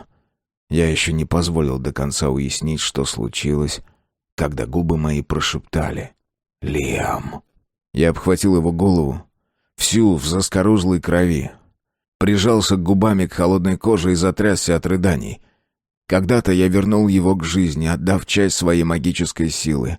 Теперь Лиам умер окончательно. Я ничего не мог с этим поделать. Я вспоминал отросшую короткую шерстку волос на его голове в день, когда он перестал дышать, и отчаяние накрывало меня новыми волнами, одна за другой. Тело его давно остыло. Оно не было окоченевшим, но это лишь означало, что трупное окоченение прошло. Я уже ощущал слабый трупный запах, несмотря на то, что убитого натерли солью. Наконец рыдания иссякли. Я понял, что если останусь здесь еще хотя бы на несколько минут, то просто умру. Я ухватил повод несчастной клячи и поплелся по дороге. Пальцы мои почти не действовали, но старая кобыла оказалась послушной и следовала за мной. Постепенно шаг мой выровнялся, и я стал двигаться регулярным легионерским шагом. Магия, не находя выхода в изувеченных руках, устремилась к ногам и давала мне силы идти без остановки. Несколько повозок обогнали меня, Навстречу попадались всадники, почти все в форме императорской гвардии. На нас с Лиамом никто не обращал внимания, ни из военных, ни из гражданских. Лишь однажды какой-то толстощекий торговец на упитанном мерине остановился, пригляделся и спросил: «Сколько хочешь за клячу?» Я выпрямился, поднял руку в призывном жесте. Толстяк сообразил, что перед ним магик, хлестнул меренно и умчался с поразительной резвостью. Что магик изувечен, этого он понять не успел. В сумерках я устроил привал. Уселся, прислонившись спиной к дереву, размотал повязки на руках. Черная рана на правой ладони выглядела плохо. Покраснела, воспалилась и при нажатии сочилась гноем. Надо скорее попасть домой. Матушка залечит мне руки.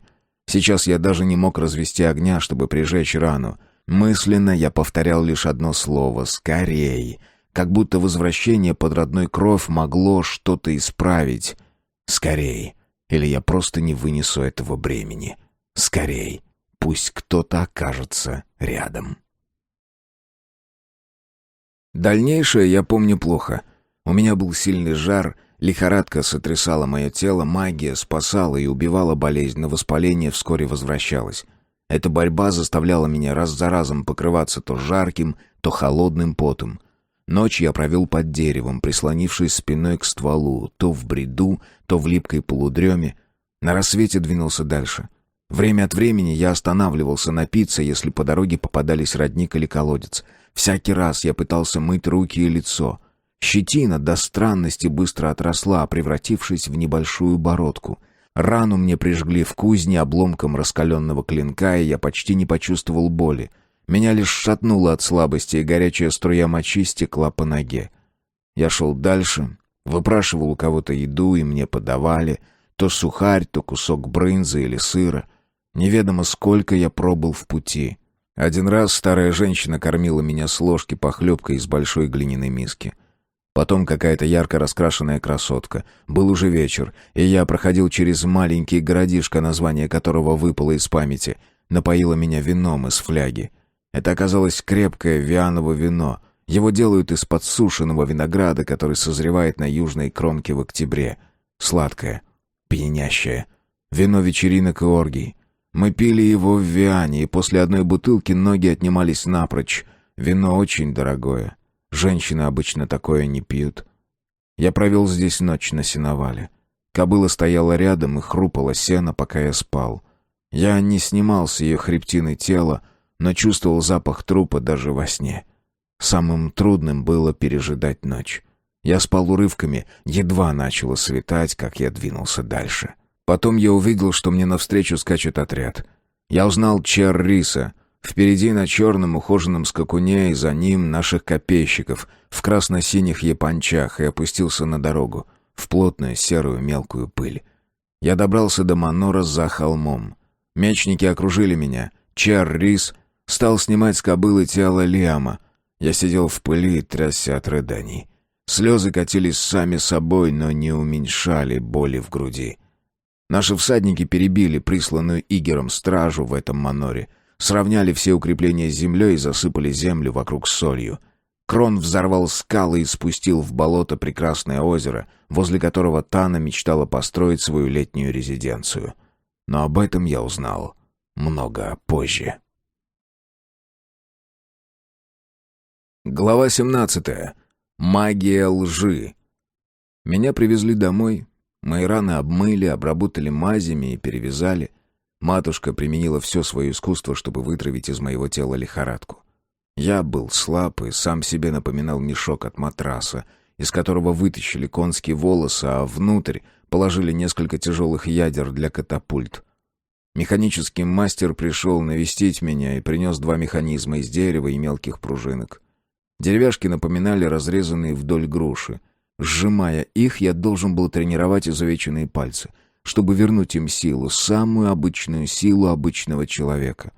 Я спросил, какой сегодня день, и выяснилось, что со дня роковой свадьбы прошло более месяца. За этот месяц механический мастер состарился лет на 10.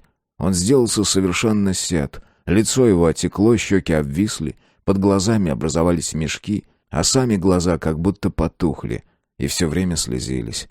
Когда я произнес имя Лиама, он вздрогнул всем телом. Я принял его дары, выдавил несколько слов благодарности и попробовал взять в руки его деревянные груши, но даже слабые движения отзывались болью в запястьях. Я постарался не подать виду и даже попробовал улыбнуться. При виде этой моей улыбки мастер скривился, махнул рукой и выбежал из спальни. На другое утро ко мне заглянули Крон вместе с королем. Великий хранитель осмотрел мои руки, слегка нажал на уродливые черные наросты, чем вызвал приступ жгучей боли, покачал головой. Отец наблюдал за его действиями с надеждой. «Он больше не магик!» Великий хранитель объявил об этом громко, как приговор, понимая, что отец не хочет этого понять и принять. «Его дар!» «Да, дар магика, как это ни странно, не исчез. Но руки его мертвы. Перст судьбы еще никто не сумел одолеть». «Ты уговорил меня на этот брак», — простонал отец. «О боги! Боги! Да, мне жаль, Эддар. Жаль? Жаль?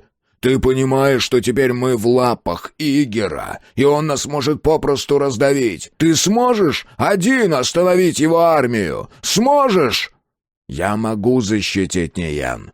И мои новые ученики все бездари. Ты сам говорил. Почему магическая печать не сработала? Где мы ошиблись? Где?» Я бы мог торжествовать, глядя на их ссору. Но мне почему-то было все равно. Я не хотел никого видеть и ни с кем говорить. Кое-как я выполз из постели, накинул плащ на нижнюю рубаху, кликнул Френа и велел проводить меня в нашу родовую усыпальницу в подвалах замка. Френ поддерживал меня, пока я спускался по лестнице. Его сынишка Эдмун нес перед нами зажженный фонарь с магическим огоньком. Творение одного из новых учеников Крона. В усыпальнице на центральном подиуме, дожидаясь своего надгробия, стоял саркофаг Лиама из темного, почти черного гранита с массивной неподъемной крышкой. По обычаю я должен был что-то положить на его гробницу перед тем, как на крышку водрузят мраморное надгробие. Я снял свое кольцо третьего наследника. Несколько мгновений помедлил, и кольцо само выскользнуло из бессильных пальцев, звякнуло о гранитную крышку. Здесь уже лежали какие-то дары.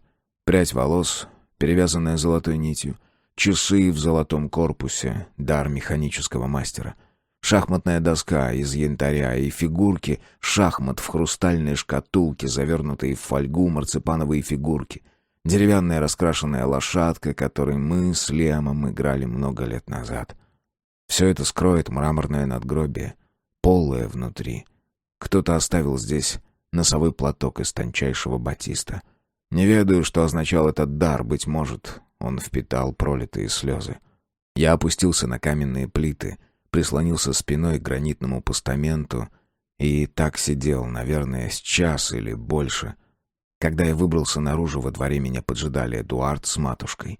Дул сильный ветер, трепал короткий плащ брата и белое одеяние матушки. «Может быть, тебе стоит поехать в Элизеру?» — предложил брат. «Ты бы мог взять с собой Френа, еще Марту и...» «Никуда не поеду», — огрызнулся я. «Элизера? Ну уж нет. Больше всего мне хотелось вновь сбежать вниз и спрятаться в усыпальнице, в ее холодной равнодушной тишине.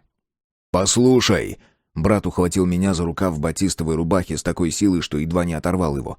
«Тебе стоит уехать. Ты спас нас в Золотом Граде, и никто не винит». «Молчи!» — вдруг выкрикнула матушка и вскинула руку в призывном жесте. «Молчи, Эдуард, или я запечатаю твои уста!» Эдуард сокрушенно покачал головой, молчаливо пытаясь оспорить запрет. «Молчи!» — повторила матушка. Ее поднятая вверх рука дрожала. Я вырвал рукав из пальцев Эда, ушел в свою комнату, взял бутылку с крепким виановым вином, снял с крюка зажженный Кроном магический фонарь, который мог гореть неделями, приподнял край гобелена и открыл узкую потайную дверь в лабиринт, что таился в толще старых замковых стен. Я спустился вниз на первый этаж, потом поднялся в небольшую тайную комнату. Здесь много лет назад мы с Лиамом сразу после осады Элизеры устроили тайник. и поклялись друг другу, что никогда не отдадим Ниян врагу. Если замок падет, мы уйдем в подземелье и будем отсюда нападать на врагов. Здесь много лет хранились наши припасы, сберегаемые от порчи и мышей магической защитой. Я сидел на низком каменном сиденье, пил вино, заедал его нашими волшебными сухарями и пытался понять, как я смогу защитить Ниян в одиночку, лишившись к тому же дара. Явился бандит, старый кот Марты. Уж не ведаю, как он пробрался в этот потайной ход. Я предложил ему кусок сухаря. Кот фыркнул, глянул на меня светящимся презрением глазом, вспрыгнул мне на колени и принялся устраиваться спать.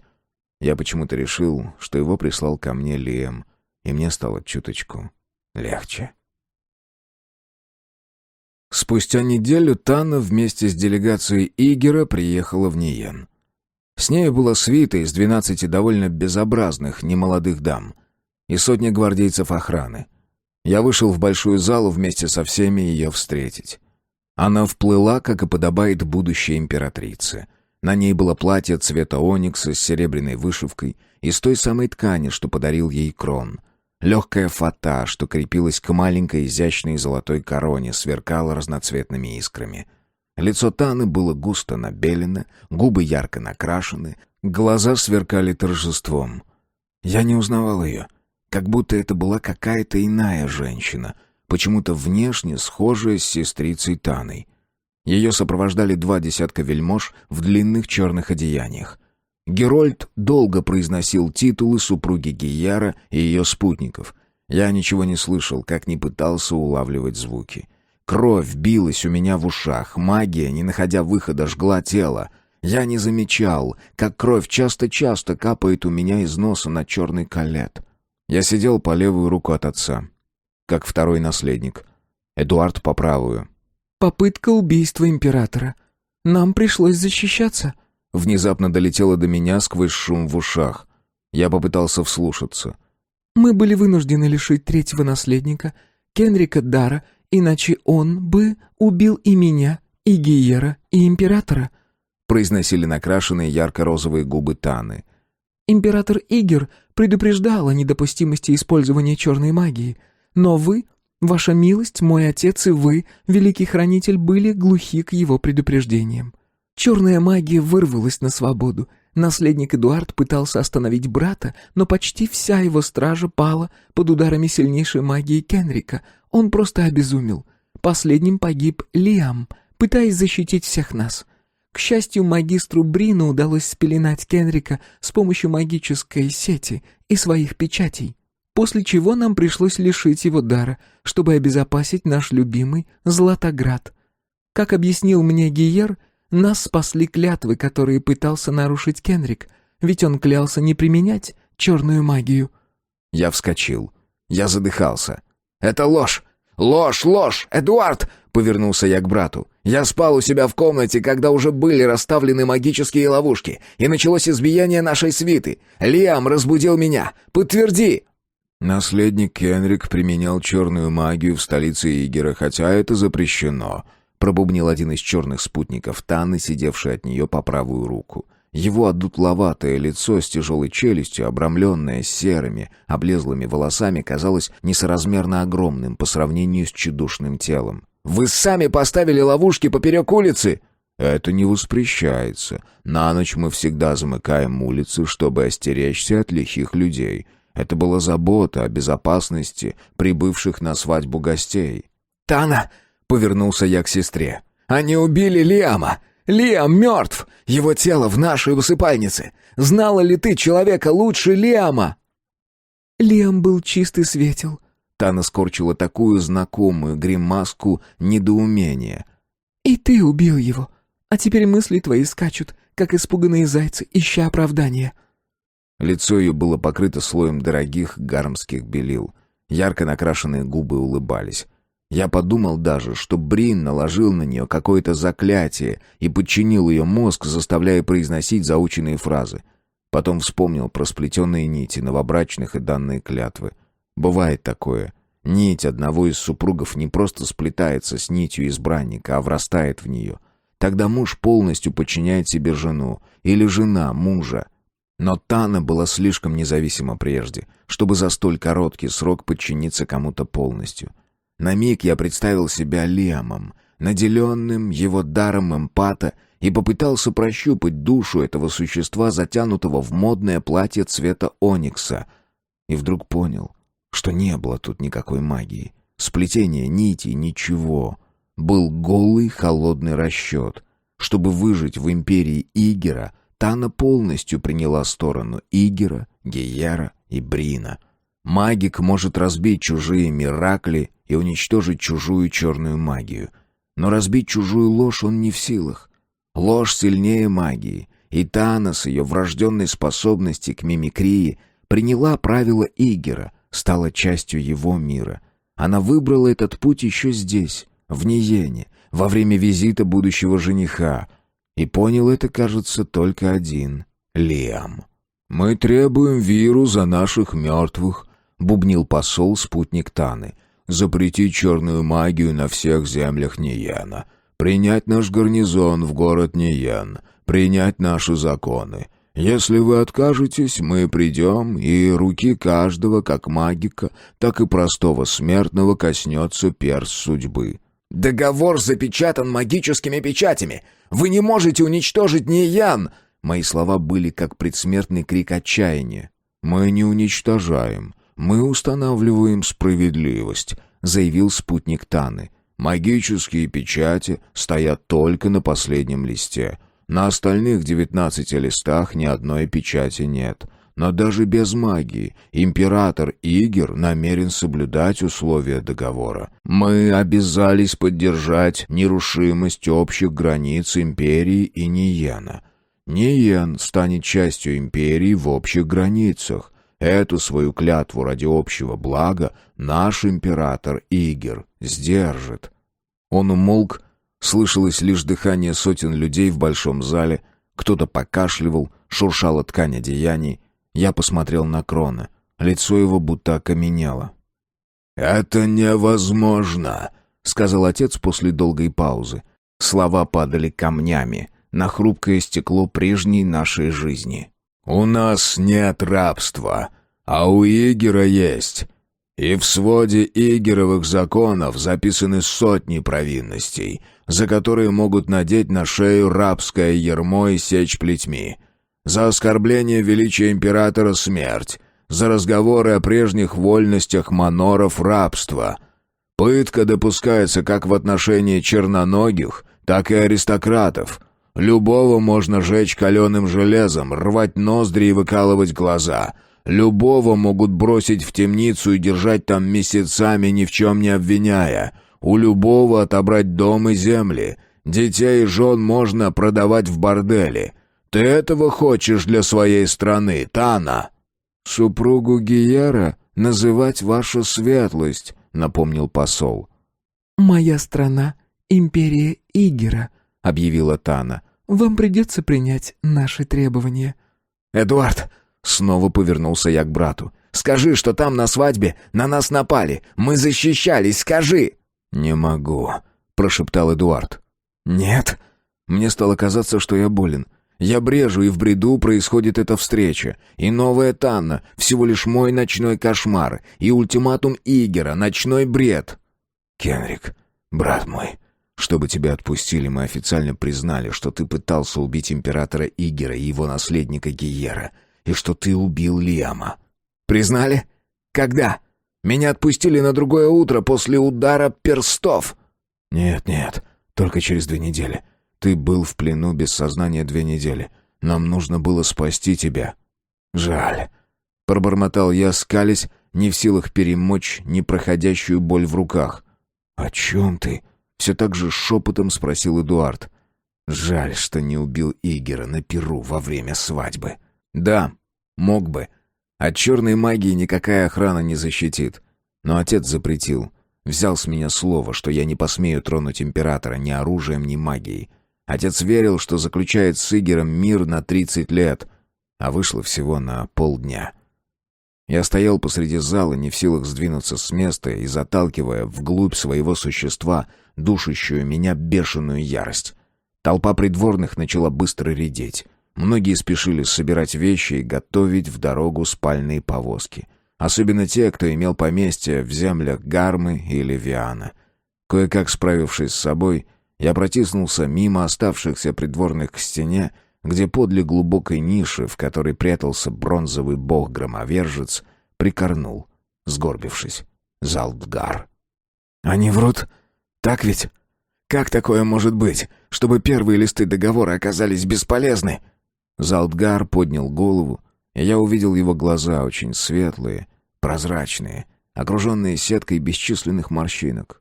«Печать на последнем листе?» — спросил Залдгар. «Да, но...» «Мера сшил договор магической нитью». Они были сшиты красной шелковой нитью в единый кодекс. «Это ерунда», — фыркнул Залдгар и рассмеялся коротким дерзким смешком. «Мера должен был каждый лист прошить магической нитью. Ты, как магик, обязан был это заметить. Тогда бы печать распространилась на все листы договора и проступила бы на каждом листе». Я отрицательно покачал головой. Он только переворачивал листы. Никакой нити я не видел. Проклятие судьбы! Почему я не знал такой простой вещи? «Это не простая вещь, а наисложнейший магический обряд, известный всего 3 магикам в Ниене. Увы, уже только 2. А не знал ты его, потому что тебя выгнали из дома хранителей. Ваша глупая вражда с Кроном будет стоить нам всем свободы, а может быть и жизни». Но Мера же знал, так ведь? «В Золотом Граде много золота для покупки нетвердых душ». Странно, что Крон это пропустил. Великий хранитель уже допросил Меру. «Допросил Меру?» Старый Залдгар опять рассмеялся язвительно. «Так ты не знаешь. Тело Меры выдали нам спустя неделю после свадьбы Таны. Якобы его тоже убил ты». Король Эддар сделал последнюю попытку договориться с посланцами Игера и устроил в честь Таны роскошный обед. Теперь Эдуард занял место по правую руку от нашего отца, Тана по левую. Мне поставили кресло за высокой частью стола рядом с Таной. Для меня это было унизительным, но я смолчал. Выписанные из Гармы повара превзошли себя. Пряности из-за южного предела, рыба с острова Магна, знаменитый гармский паштет, ниенские пироги, вино из Вианова королевства. Из Игеровой империи почти не было явств, только яйца перепелов и терпкий красный соус, приправа к мясным блюдам. Тана, как ни в чем не бывало, рассказывала, как устроила свой двор в Золотом Граде, о лурсах, что строили стены столицы Игера. Но в один день все внезапно исчезли, возведя стены лишь до половины. О школе магиков, которая уже превзошла Ниенскую школу, а скоро превзойдет школу Гармы. О хлопотах по устройству своих покоев во дворце. «Тебе не хватает наших домашних блюд?» — спросила Тану, сидевшая напротив меня матушка. Рядом с нею помещался Крон. Великий хранитель молчал, почти ничего не ел и пил только воду. «Нет, я вполне равнодушна к этой жирной пище», — отозвалась Тана и демонстративно отодвинула от себя блюдо с рыбными пирожками. «И вы сделали непростительную глупость, когда уничтожили мою прекрасную усадьбу за холмом. Если озеро и земли не удастся восстановить, вам придется отдать мне Элизеру». «Отдать Элизеру?» — переспросила матушка в растерянности. «Незачем было увечить мой манор», — пожала плечами Тана. «Я смотрю, вы плохо понимаете свое положение. Мне стоило большого труда сохранить Ниен как отдельное королевство. Император собирался сделать Ниен своей провинцией и назначить сюда наместника. Я уговорила его милость быть снисходительным и дать вам статус вассала». «Тана, Ниен твой родной дом», — пока матушка пыталась переубедить Тану, остальные молчали. «Ниен в прошлом. Судьба подарила мне империю Игера. И неужели вы думаете, что я выпущу такую добычу из рук? Я буду держаться за нее изо всех сил, а сила в моих руках есть, не то что в уродливых лапках Кенрика». «Это невыносимо», — прошептала матушка. «Невыносимо? Я говорю то, что и так хорошо известно. Вам придется принять условия Игера. Это единственный шанс Ниена уцелеть, иначе вас просто сотрут с лица земли». Пока она говорила, Крон смотрел на меня с тревогой. Постепенно на лице его проступило изумление. То, что произошло потом, я точно описать не берусь. Перед моим взором все заволокло густым бурым туманом. А потом тело мое начали сотрясать спазмы, как при рвоте. Я встал и согнулся над столом. Мне показалось, что сейчас меня вырвет прямо на блюдо с соленой рыбой и зеленью, но вместо рвотной массы изо рта полезли черные клубки магических змей, хищно сверкая желто-зелеными гнойными глазками. На миг зависнув над столом, они устремились к Тане. Наверное, магические змеи могли бы ее задушить, даже при том, что дар мой был ослаблен и заперт в теле, но Крон, ожидавший чего-то подобного, вскочил, перехватил сгустки черной магии, слепил их в клубок и испепелил. Мерзкий ядовитый запах паленого потек над столом. Я стоял, уперев руки в столешницу, тяжело дыша, не в силах поднять головы, ощущая, как пот стекает со лба по переносице и капает с кончика носа. Ноги мои подгибались, губы тряслись, и больше всего в тот миг мне не хватало горячих ладоней Лиама у меня на плечах. Тана вскочила. Ее платье из оникса с серебряной вышивкой отразилось в серебряном кубке, стоявшем передо мной. Я не видел ее лица. По-прежнему глядел в стол и думал лишь о том, как опуститься на свой стул и при этом не сверзиться на пол. «Вы все пожалеете об этой дурацкой выходке!» Голос Таны дрожал, я не мог понять, от страха или от гнева. «Тана, деточка моя, твой брат не контролирует свою силу», — попыталась оправдать меня матушка. «Я передумала», — объявила Тана, скомкав салфетку из тончайшего батиста с пятнами вина и дорогой помады. «Ниеном будет править наместник. Если этого не может понять Кенрик или бывший король Ниена, то поймет хранитель Крон. Ты все понял, Крон?» «Да», — отозвался великий хранитель. «Мы все оказались в ловушке». «Свет нужен. Нужен свет», — пробормотал я любимые слова Лиама. Я с трудом распрямился. Взглянул на Тану. Лицо ее расплывалось, как если бы кто-то накинул ей на голову магическую вуаль. Почему-то вспомнился спектакль на берегу озера, как мы все обливаем друг друга сладким сидром. Я вышел из зала и уже на пороге услышал голос отца. «Ниен не примет условия Игера». Глава 18. Поиски пути. Остатки лета стекали жаркими каплями в пустоту. Целый кусок прежней жизни откололся и исчез. Горные хребты изменили очертания, небо просело до самой земли. Каждую ночь, в кошмарах, я искал выход из подземелья и не мог найти. Капала вода, слышались шаги, голоса, но выхода не было. Я смотрел на свои руки и видел обрубленные уродливые культи. Просыпался и впивался зубами в лишенные силы пальцы, как будто боль могла что-то изменить. Мне хотелось бежать, покинуть дом, где для меня больше не было места. Я смотрел на мир как будто со стороны. Происходящее не относилось ко мне, никому не было дела до моей боли. Все были заняты своими делами. Одни готовили Ниен к обороне, другие готовились к бегству. Никогда в жизни, никогда, даже в самом раннем детстве, я не ощущал такой беспомощности, такого бессилия. Игер вторгся в наши земли весной, как только открылся гадючий перевал. Мы ждали нападения и выдержали первый удар. К тому же Игер так и не сумел восстановить армию после поражения на Изумрудной реке. Его конница состояла из необученных мальчишек, младших сыновей бедных родов, а пехота являла пеструю смесь из городских подмастерьев и собранных по дальним деревням батраков. У нас был шанс быстро отбиться, но измена наших магиков и их бегство сделало наше положение почти безнадежным.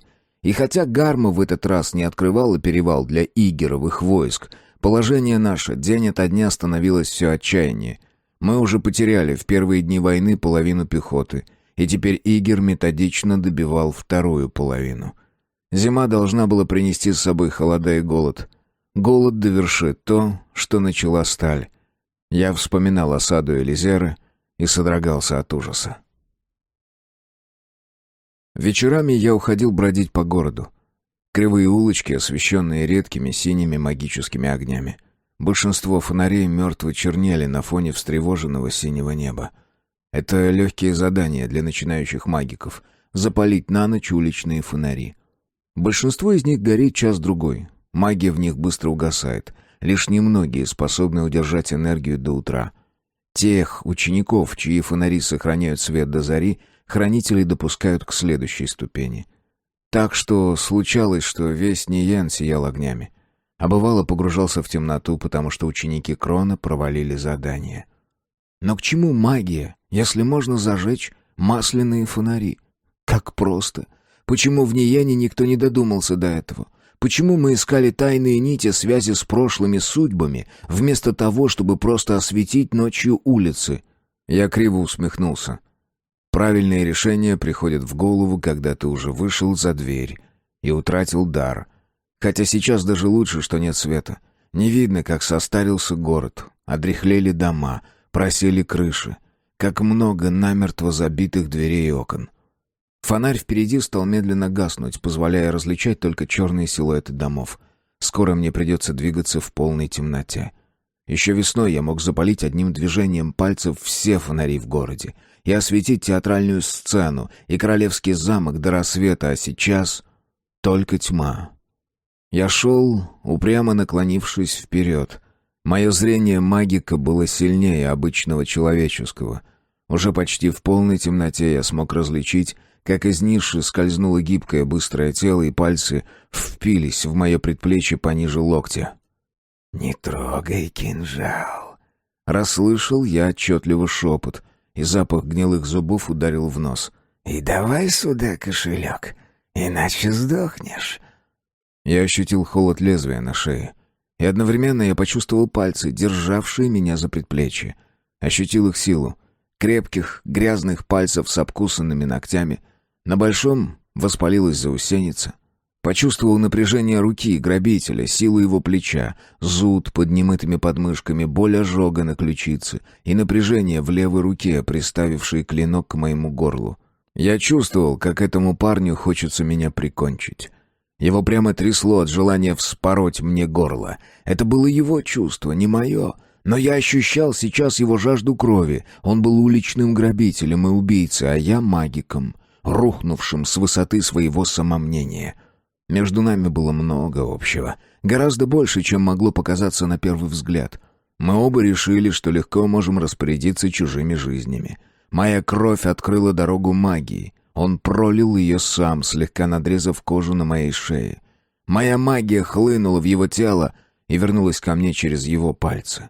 В следующий миг он был уже мой, и, главное, его руки стали моими. Я заставил его отвести левую руку с клинком от моего горла, оставив пальцы правой сжимать предплечье, а затем его же рукой всадил кинжал ему в живот. Я чувствовал, как порвались камзол и рубаха, как лопнула кожа, а за нею брюшина, как клинок пронзил кишки. Я даже слышал треск вспарываемой плоти, но не ощущал его боли, будто грабитель был под магическим заклятием. Его рукой я выдернул клинок и ударил еще раз. В этот раз кинжал вошел под самую рукоять и добрался до брюшной аорты. Кровь хлынула в брюшную полость и через раны наружу. Человек умирал. Минута, другая, и он истечет кровью. Я вынул гадюку из ножен и напоил ее моей магией из тела умирающего, а потом отсек ему кисти рук. В обычное время кинжал никогда не смог бы перерубить кости предплечий.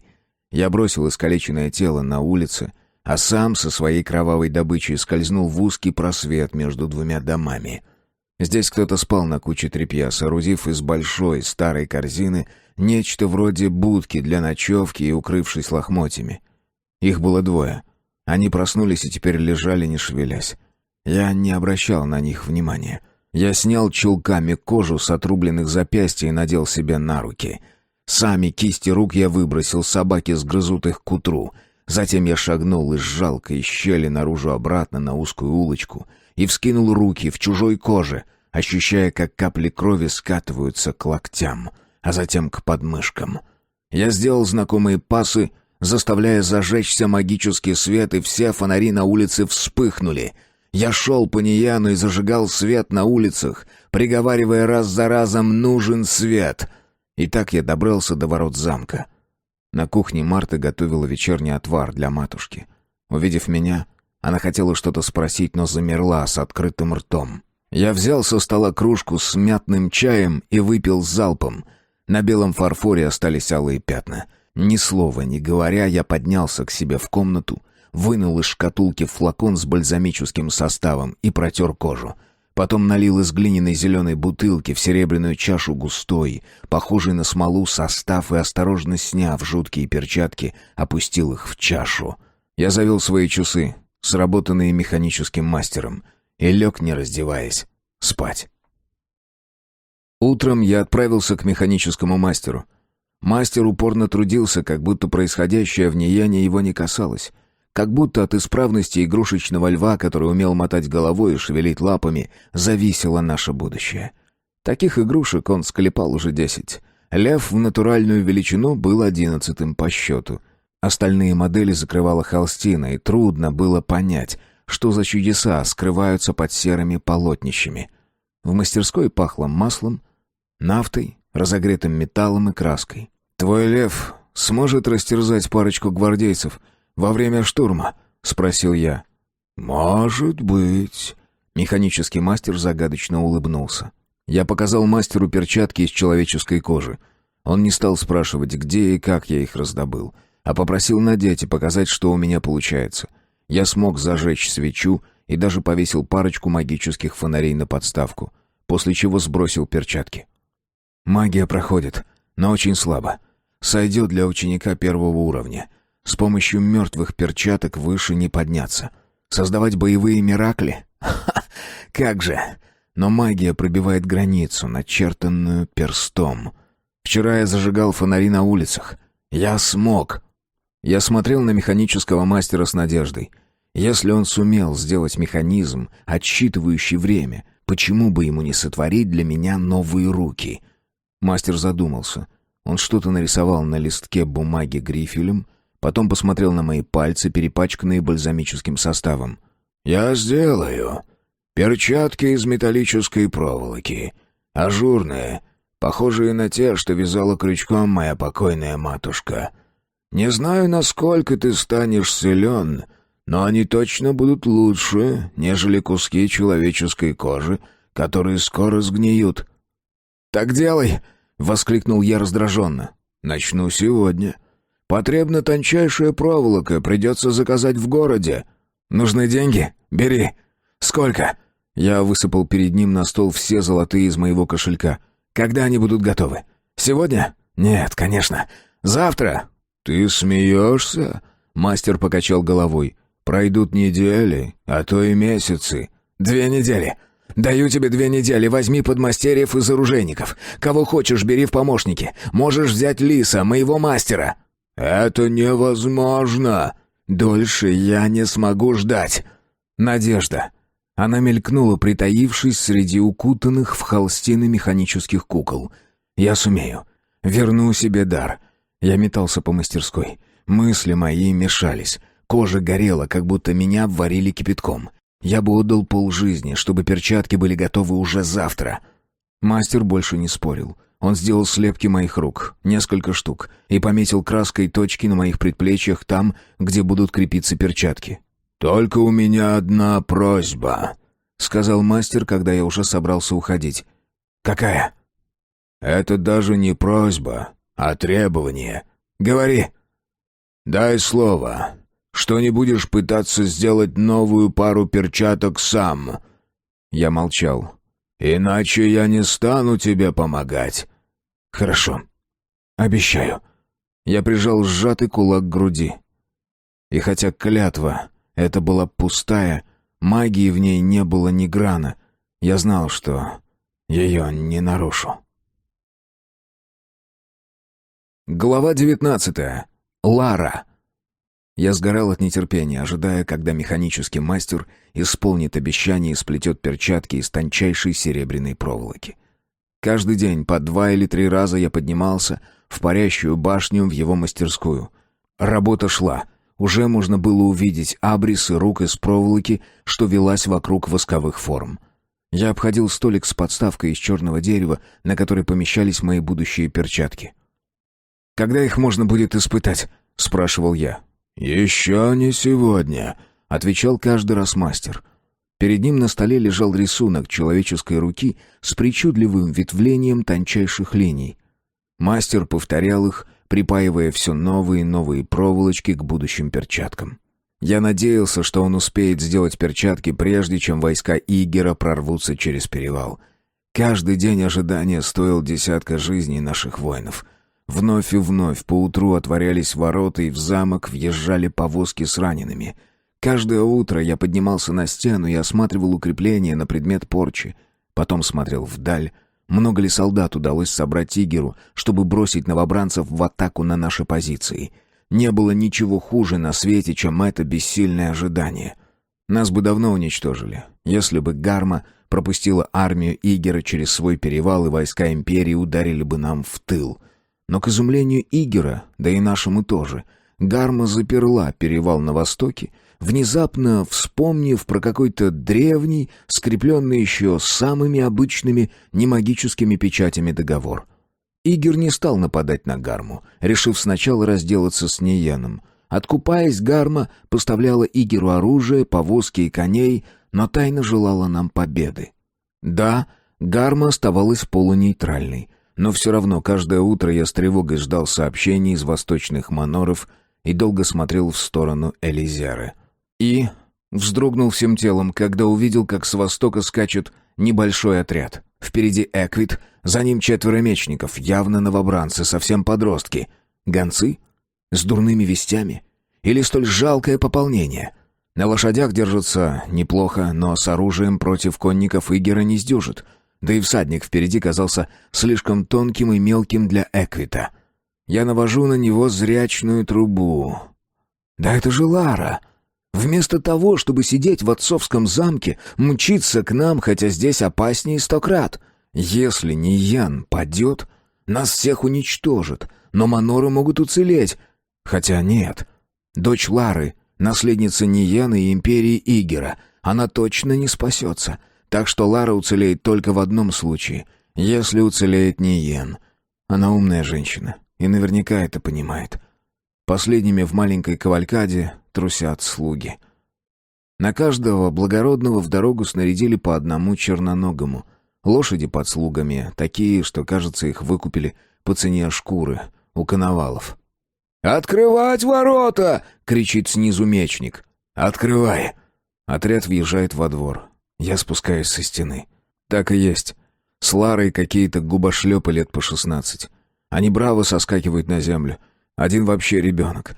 Во время лихого приземления едва не запутывается ногой в стремени, шлем валится у него с головы и катится по булыжникам двора, громыхая. Лара ожигает его гневным взглядом. Лара в доспехах Эквита.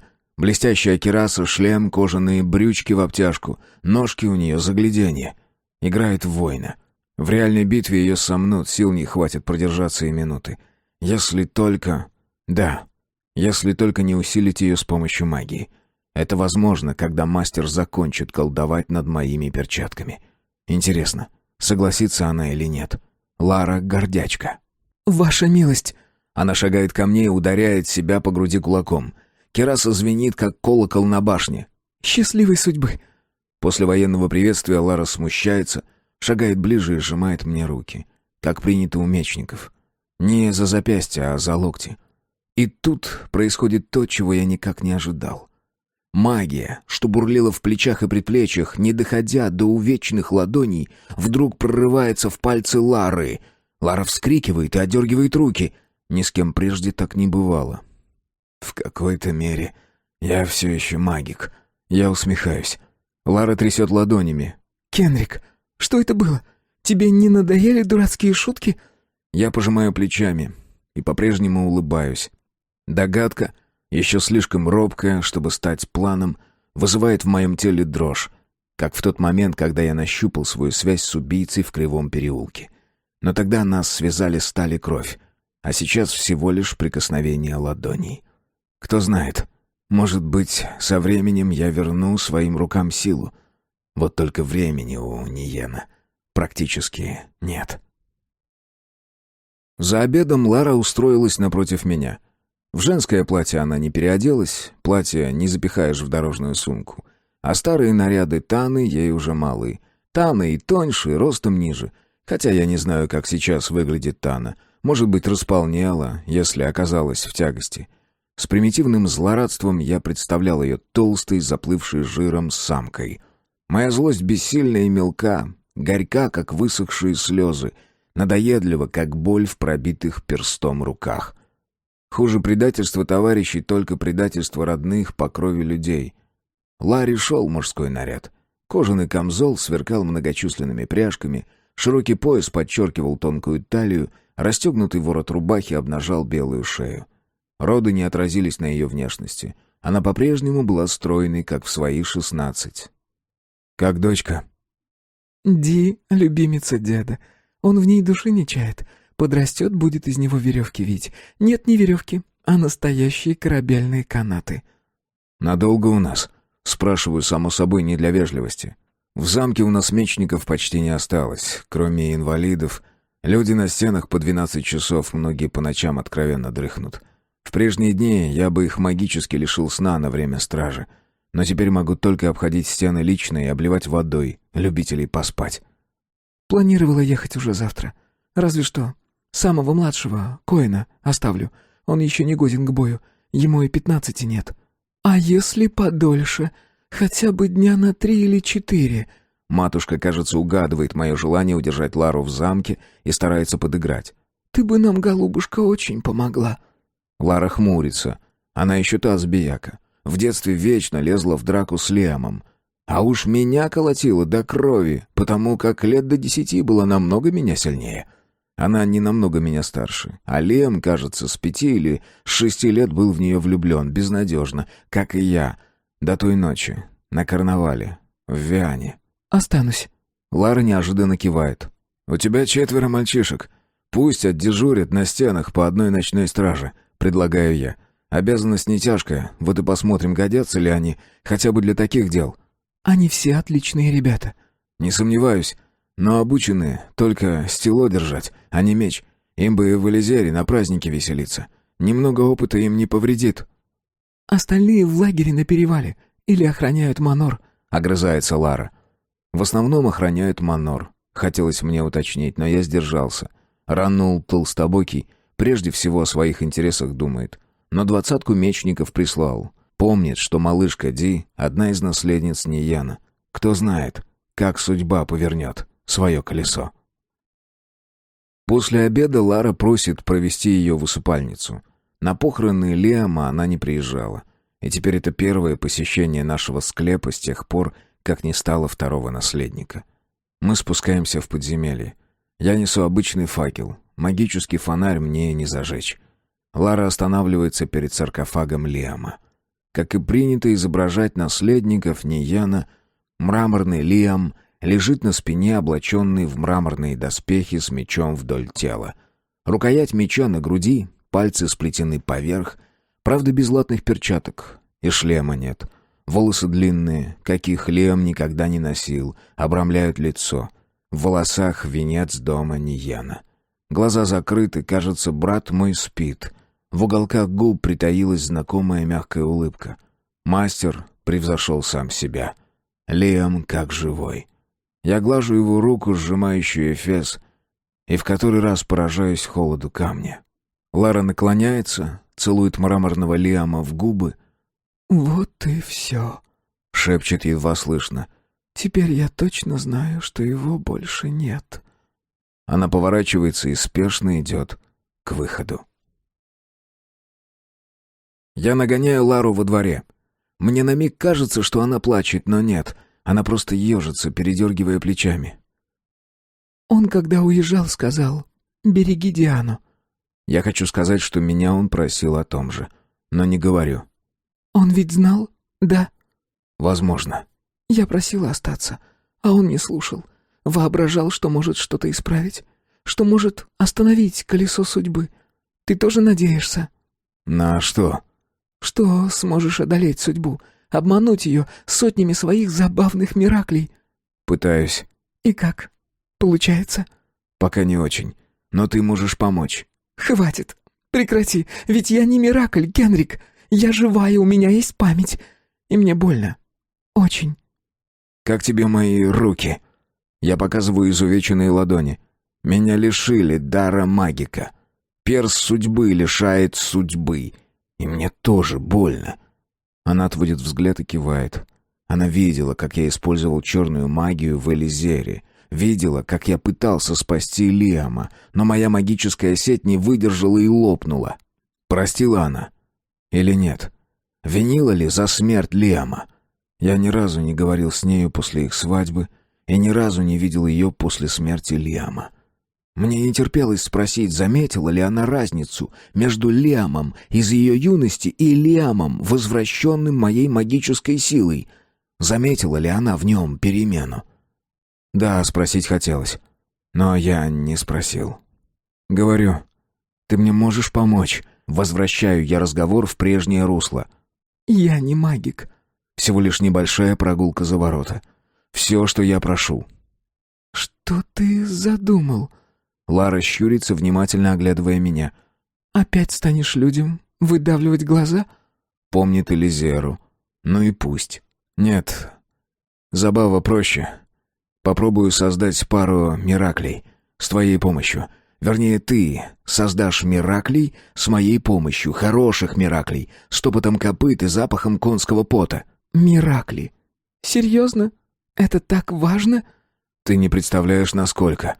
«Но я же не умею». Я помогу. Направлю твои руки. Ты согласна? «Если это возможно». Я для нее, как очередной миракль. Не определишь, где правда, где ложь, но правда выглядит пресной, а ложь манит. Мы седлаем коней и выезжаем за ворота. Когда-то давно подле замка было большое поселение. Потом его сожгли во время осады, но так и не отстроили снова. Заросли малины и иван-чая дружно поднимаются среди руин. Молодые тополя тянутся над остовами, почерневших от копоти стен. А большое общинное поле сделалось местом военных тренировок. Эквиты и пехотинцы утоптали землю до твердости насыпной дороги. Я выбираю место, невидимое из замка. Никому не стоит знать, что сейчас произойдет. Уверен, что в замке полно шпионов. Одни доносят отцу, другие — великому хранителю, сообщают, что я делаю или собираюсь делать, и, возможно, кто-то отсылает записки Игеру. Мы спешиваемся. Я достаю из ножен кинжал несколько мгновений, вожу острием над тыльной стороной руки, там, где голубеют вены, нащупывая точку, где заканчивается зона омертвения. Наконец решаюсь, наношу укол. «Что ты делаешь?» В голосе Лары испуг и восторг одновременно, ее трясет. Верно, думает, что я спятил. Вместо ответа подношу руку к губам. На запястье набухает капля крови, я трогаю ее языком. Все в порядке. Кровь в моих сосудах выше запястья живая. В следующий миг кинжал уже в левой руке и делает прокол на правой. «Теперь ты». Она кивает, уже сообразив, что я собираюсь сделать, и вытягивает руки в мою сторону. Двумя короткими и быстрыми движениями я прокалываю мелкие сосуды на ее руках.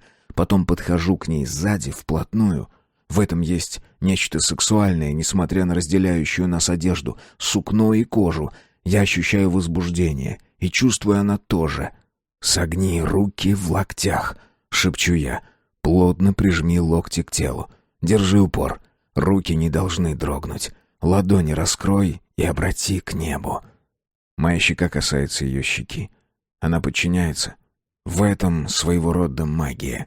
В прикосновении моей кожи, тепле тела, в легкой щекотке моих волос на ее шее.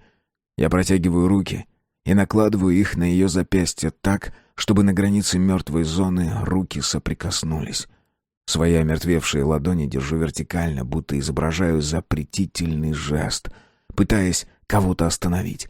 В следующий миг предплечья соединятся, склеенные кровью. Руки Лары двигаются уже не по ее воле. Она не знает этих жестов. Ее запястья вращаются влево и вправо вместе с моими запястьями. Мои пальцы недвижны, тогда как ее манят и будто тянут невидимые нити. Потом я опускаю руки, но связь остается. Повинуясь ее пасам, два скакуна, Миракля, отделяются от наших лошадей и почти сразу останавливаются, поджидая всадников. Моя тень оборачивается Мираклем и взмывает в седло. В следующий миг уже Миракль Лара горцует на Миракле коне. Призрачные всадники скачут в сторону военного лагеря. Запах конского пота, стук копыт, мираж невозможно отличить от яви. Никто в Ниене, кроме меня, не умел творить такое. Да и я теперь не умею. Сам по себе. Внезапно Лара поворачивается ко мне. Связь разрывается, миракли рассыпаются прахом. Наши губы сливаются на миг. Заросли на месте спаленной деревни скрывают нас. Но и мы не видим, что происходит на дороге. И только мой обостренный слух ловит стук копыт. Не наших мнимых лошадей, те уже развеялись туманом. Уже и Лара отстраняется и оглядывается с изумлением. Слышит крики людей, топот лошадей и шарканье ног. Кто-то приближается, и магическое мое чувство подсказывает, это не друг. «В седло! Скорее!» — кричу я. На счастье, Лара не мешкает, и в следующий миг уже в седле, я тоже. Но пробиться к замку мы не успеем, перед нами отряд из 6 человек.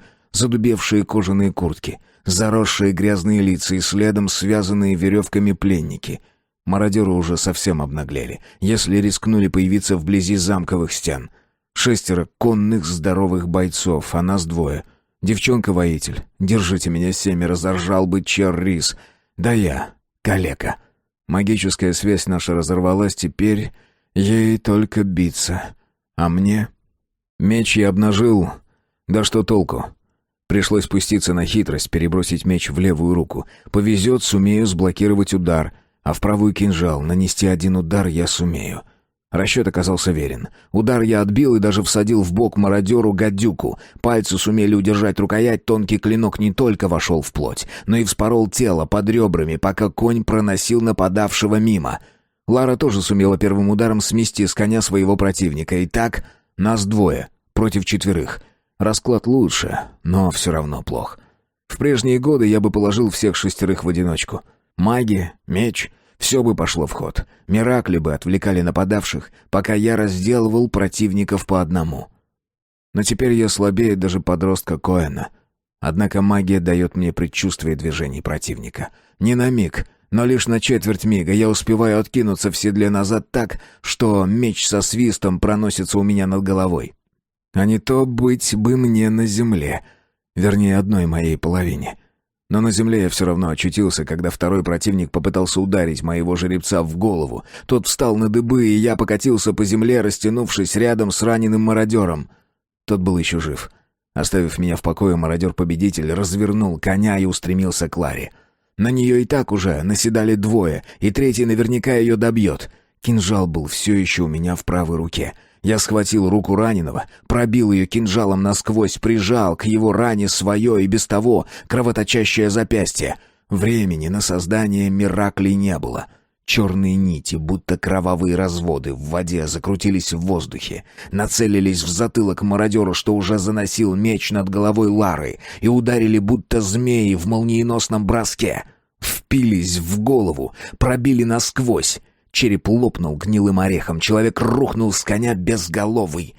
Один из противников Лары, увидев этот ужас, позабыл и про Лару, и про добычу, вообще обо всем. Стал в безумии рвать повод, разворачивая коня, чтобы пуститься на утек.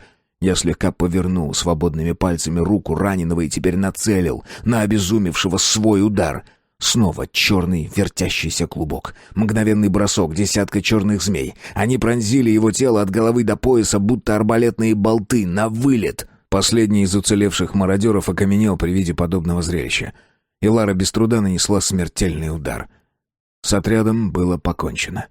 Я отнял руки от пронзенного предплечья раненого, и черный клубок распался. На землю упали комья красно-черной слизи, похожие на сгустки свернувшейся крови.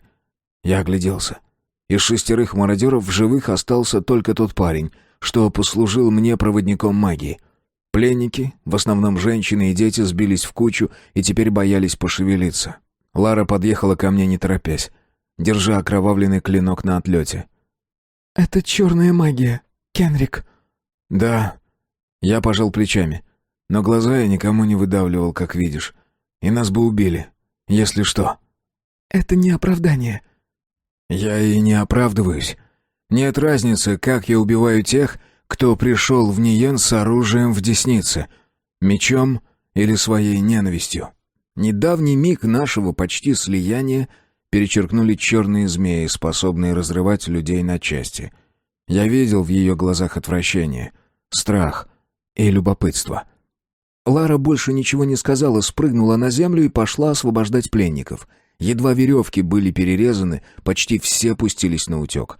Только двое, мальчишка и девчонка лет 6, остались сидеть на земле, всеми позабытые. Лара усадила их к себе в седло, взяла повод и повела кобылу назад к замку. Я же, не особенно стесняясь, да и кого мне стесняться, обшарил карманы мародеров. Оказалось, ребята неплохо порезвились в округе. У каждого имелся при себе кошелек, набитый серебряными и золотыми монетами. Я забрал добычу, ограбив грабителей. Потом снова подошел к раненому. Тот смотрел на меня с ужасом, ожидая расправы. «Вставай, мерзавец! Нам надо прибрать за собой!» Он поднялся, шатаясь, не понимая, о чем речь. Я огляделся. Подходящего сосуда у меня под рукой не было. Придется использовать чье-то тело. Вот тот здоровяк, с лопнувшей башкой, подойдет. Я ухватил раненого за руку, вновь соединил наши кровоточащие запястья и начал сматывать черные нити, вытаскивая их из черно-красных комьев изувеченной плоти. В итоге собрался здоровый вонючий клубок, который я запихал в обезглавленное тело. Несчастный раненый дергался, глядя, как корежит наполненное черной магией тело его товарища. Лишь с третьей попытки мне удалось щелкнуть чужими пальцами как надо, зажечь магический огонь и запалить с 4 сторон тела. Я любовался его синеватым свечением с минуту. Стол пламени рвался в небо, наверняка его видели из окон замка. Значит, сегодня в лагере узнают, что Кенрик, магик, не до конца утратил свой дар. В этом было некоторое тщеславное удовольствие, в котором я не мог себе отказать. Тело сгорело, оставив на траве выжженный круг и слой густого жирного пепла. После чего я отпустил руку мародера, и тот рухнул на колени. Я поймал своего коня, сумел прихватить еще одну трофейную лошадку, остальные ускакали, и я не стал за ними гоняться, и направился назад в замок. Пленник покорно трусил за мной, даже не пробуя бежать, потрясенный увиденным и полагая, что столкнулся с магиком невероятной силы. Что перед ним магик-калека, он не догадывался. Глава 20. Крон снова строит планы. Я не ошибся. Возвращение дара было замечено. На другой день на рассвете меня разбудил Френ и сообщил, что великий хранитель только что прибыл в замок и ждет меня в большой зале. «Пусть Марта принесет мне мятного чаю», — приказал я Френу. Я намеренно медлил, обдумывая то, что скажу Крону. В детстве и юности я смотрел на него снизу вверх, восхищаясь его талантами. Потом был период почти откровенной вражды. Ныне мы перешли в стадию необходимого сотрудничества. Прежде я воображал себя почти равным ему.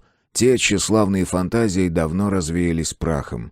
Мой дар, если и был велик, ныне изничтожен и стал жалким отражением прежнего. А опыт Крона никогда нельзя было сравнить с моими ученическими познаниями. Я не сомневался, что он прибыл, прознав о вчерашнем моем подвиге. И у него наверняка был какой-то план, потому что Крон всегда строил далеко идущие планы, рассчитывая действия как шахматную партию. Не знаю почему, но он часто ошибался и проигрывал. Слишком часто. Возможно, потому что считал противника подобным себе. Он играл свои шахматные партии сам с собой, а еще он не умел давать волю фигурам на доске, как это делал в свое время Лиам. Марта принесла мне чай и только что испеченную булочку. «Великий хранитель ждет». Она явно волновалась и в глубине души надеялась, что Крон как-то сможет мне помочь. Мы все жили в тени Крона, уверенные, что у него есть ответы на все вопросы. «Надеюсь, ты его накормила, Марта?» «Конечно». Кухарка расплылась в улыбке. «Кто же откажется от моих булочек?» Если Крон решил перекусить, значит, он настроен миролюбиво, во всяком случае, по отношению ко мне. Неспешно покончив с завтраком и дождавшись, когда утренняя боль в ноге окончательно утихнет, я спустился в большую залу. С тех пор, как мы здесь пировали во время приезда Гияра, многое переменилось. Сейчас почти все стулья были убраны, а на подоконниках лежали мешки с песком. Чуть выше, те окна, что выходили на юг, в сторону Гадючего перевала, были закрыты матрасами. В первый день войны, когда удалось прорвать нашу оборону и отшвырнуть армию Нияна за вторую стену на перевале, вообразивший себя всемогущим, Брин пытался с помощью зарядов магического огня поджечь замок. Однако силы его магии не хватило. Огненные заряды рассыпались по дороге, оставив черные подпалины в лесах и полях и устроив пожары в крестьянских домах. Доставшие до Нияна огненные плевки заставили потемнеть заговоренные стекла в витражах, но и только. На столе остывала большая чашка с чаем. Но тарелка подле была пуста, сохранив кое-где налет сахарной пудры. Крон вместо мантии великого хранителя был одет в удобные кожаную куртку и штаны. Судя по черным пятнам на груди, куртка была покрыта магической защитой и уже не раз спасала жизнь своему обладателю. Крон был младше короля на 3 года, но сейчас выглядел немногим старше Эдуарда. Он как будто помолодел лет на 10. «Рассказывай», — проговорил Крон, едва я вошел. «Как тебе удалось это сделать?» «Рассказывать о чем?» «Как тебе удалось вернуть дар?» «Если бы». «И все же ты магичил?» «Чуть-чуть». Я изложил ему всю историю. Или почти всю. Убийство бродяги, контакт с Ларой, попытки механического мастера создать плетеные перчатки из серебряной проволоки. «Идем посмотрим на серебряные перчатки», — предложил великий хранитель. Мне не хотелось показывать ему перчатки. Это была моя единственная надежда, если не считать возможности убивать людей и сдирать с них кожу. И я знал, что Крон мою надежду разобьет вдребезги. Мы с Кроном поднимаемся в парящую башню. Говорят, давным-давно, когда империя Дамирья пала, первую крепость в виде башни построили лурсы, и ни одна магия не может ее разрушить. 300 лет тому назад, когда замок пал, уцелела только эта башня. Игеровы наемники во время осады вынули все камни из ее основания. Но один, последний, скрепленный кровью лурса строителя, извлечь не смогли. Башня так и осталась стоять. На этом одном единственном последнем камне. С тех пор ее прозвали «Парящей». На камнях винтовой лестницы выбили имена тех, кто спасся внутри ее гранитного чрева. Все имена почти стерлись за минувшие столетия, лишь кое-где уцелели отдельные буквы. И лишь одно имя можно прочесть полностью. Это имя Кенрик. Основание башни восстановили, возведя фундамент из черного гранита под цвет того единственного неразрушимого камня. И он скрыт теперь среди бесполезных двойников. Но все знают, что он есть там внутри. И даже если Ниян падет, башня все равно уцелеет. Поднимаясь, я чую горячий запах расплавленного металла. Значит, механический мастер уже в своей мастерской. Так и есть. Он склоняется над столом, рассматривая то, что лежит перед ним. Сделанные из металла руки. Вернее, не руки, а что-то вроде серебряных ажурных перчаток. «Счастливой судьбы!» — приветствует мастера Крон. На миг в лице великого хранителя проскальзывает печаль. Он тоже видит, как сдал за последние месяцы мастер. «Светлый!» — отзывается тот, не поднимая головы. «Это вернет Кенрику дар!» Великий хранитель обходит стол, придирчиво оглядывая перчатки, но их не касаясь, чтобы не настроить искусственные нервы под себя. «Хочешь попробовать?» Мастер улыбается мне ободряюще. «Хочу». Он надевает мне перчатки на руки, застегивает металлические замки там, где руки еще живы. 4 иглы каждой перчатки острыми коготками впиваются в кожу. Я корчу гримасу боли, но не издаю ни звука. «И?» Я протягиваю руку. Правую. Делаю магический пас, призываю магию. Ощущаю ток энергии в коже. Боль прошивает омертвевшую плоть, и слабый магический огонек вырывается из пальцев и зажигает свечу. От паса левой руки вспыхивает вторая свеча, но тут же гаснет. «Неплохо», — говорит мастер. «Слабовато», — замечает Крон. «Нужны тренировки, месяцы тренировок. У нас нет месяцев, у нас даже дней почти что нет». Фраза Крона звучит как приговор. Я пытаюсь создать Миракля Лиама, надеясь впечатлить Крона, но Миракль не получается. Возникает лишь синий абрис. Мелькает блеклым пятном лицо и тут же тает. «Да...» Крон качает головой, как будто отвечает сам себе. Мы с Кроном покидаем мастерскую, но не спускаемся, а напротив, поднимаемся еще выше, на балкон. Магическая сеть внизу напоминает серебряную паутину, но я бы не стал ее испытывать, хотя реальная сеть мастера, натянутая ниже, в любом случае все равно спасет. Крон облокачивается на балюстраду, смотрит на лежащий внизу Ниен.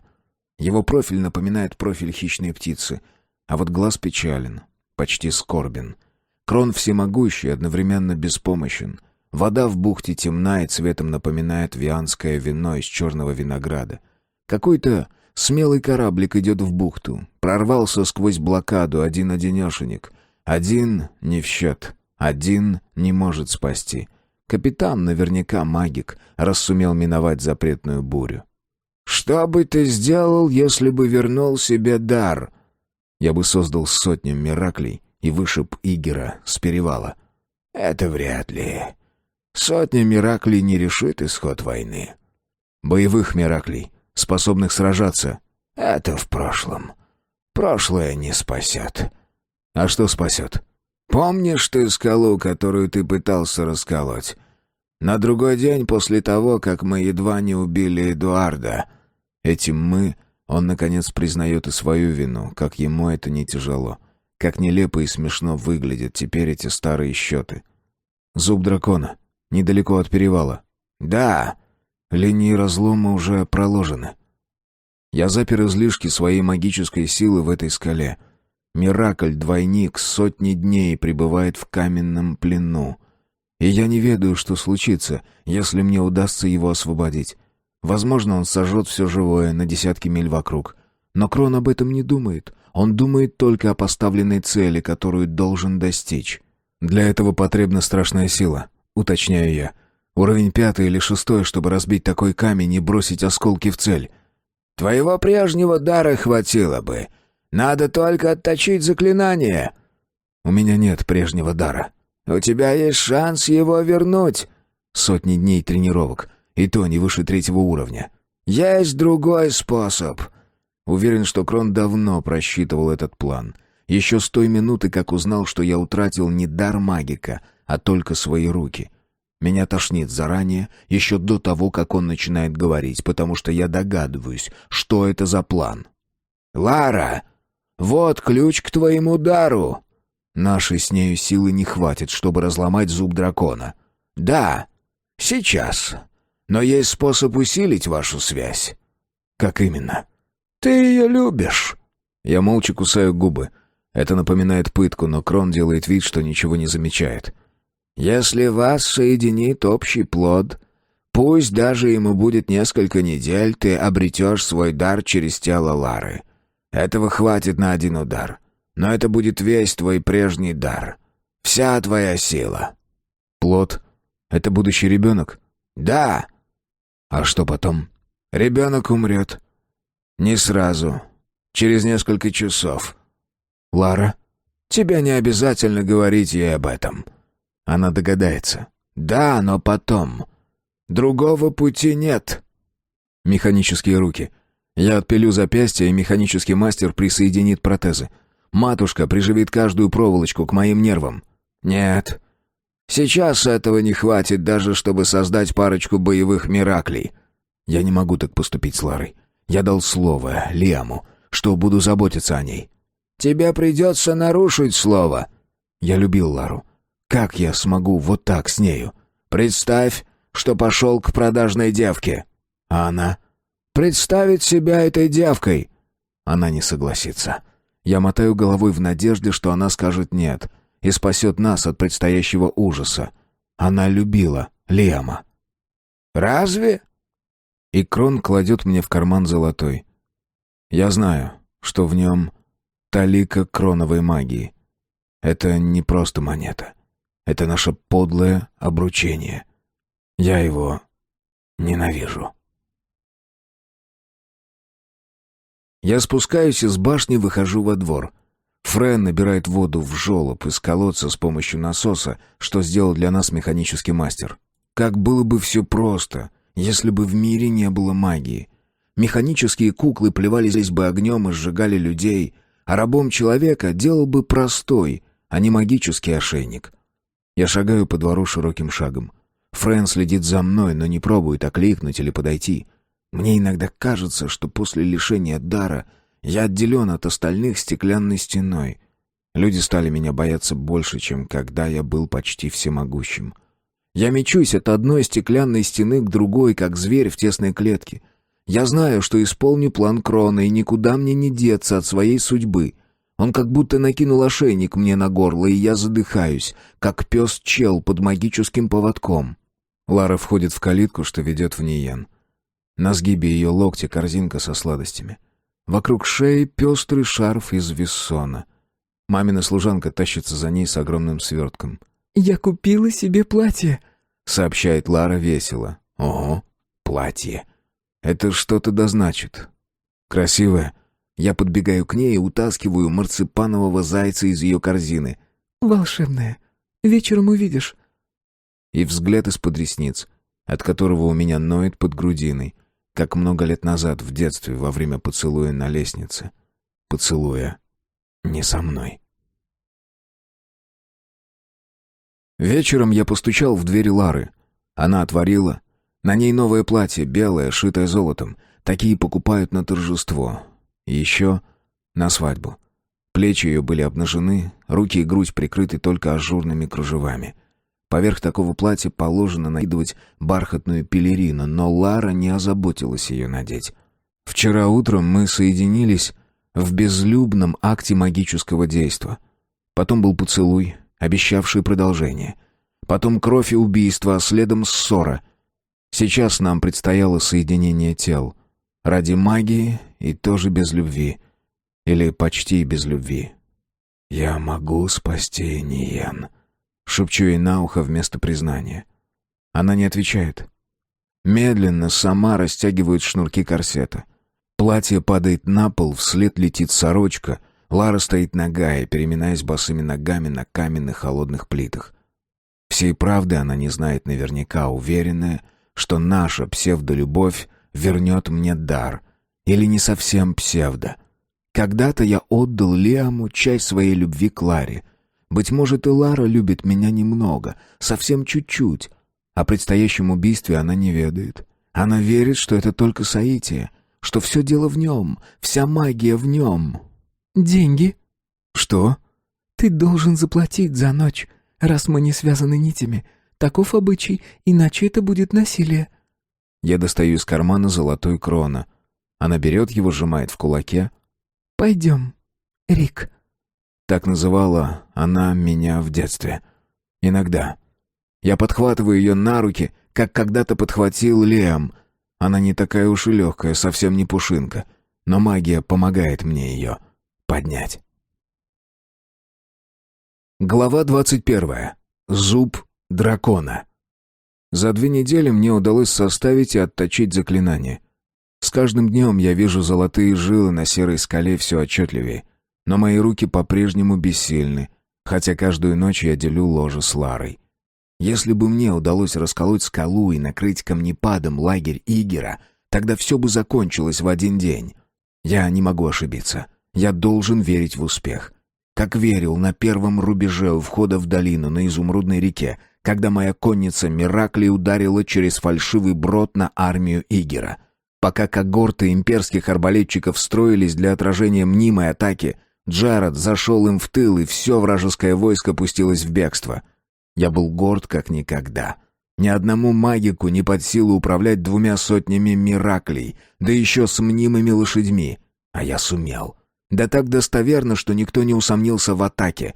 Блики солнца горели на металле доспехов. Гривы поднимались и опадали в такт галопу. Стяги веяли на ветру, и никто не обратил внимания, что брода на Изумрудной реке в этом месте нет. А поток скрыл бы лошадей и всадников с головами. Наши противники нашли объяснение, причем самое простое — магический мост. Да-да, магический мост! О, как я был горд! Как горд! Мои Миракли сражались и разили, но не погибали. Бессмертная армия билась за Ниен и исчезла, когда противники пали. Многие верят, что миракли — это души павших, которых вызывает магик, стягивая нити судьбы ушедших.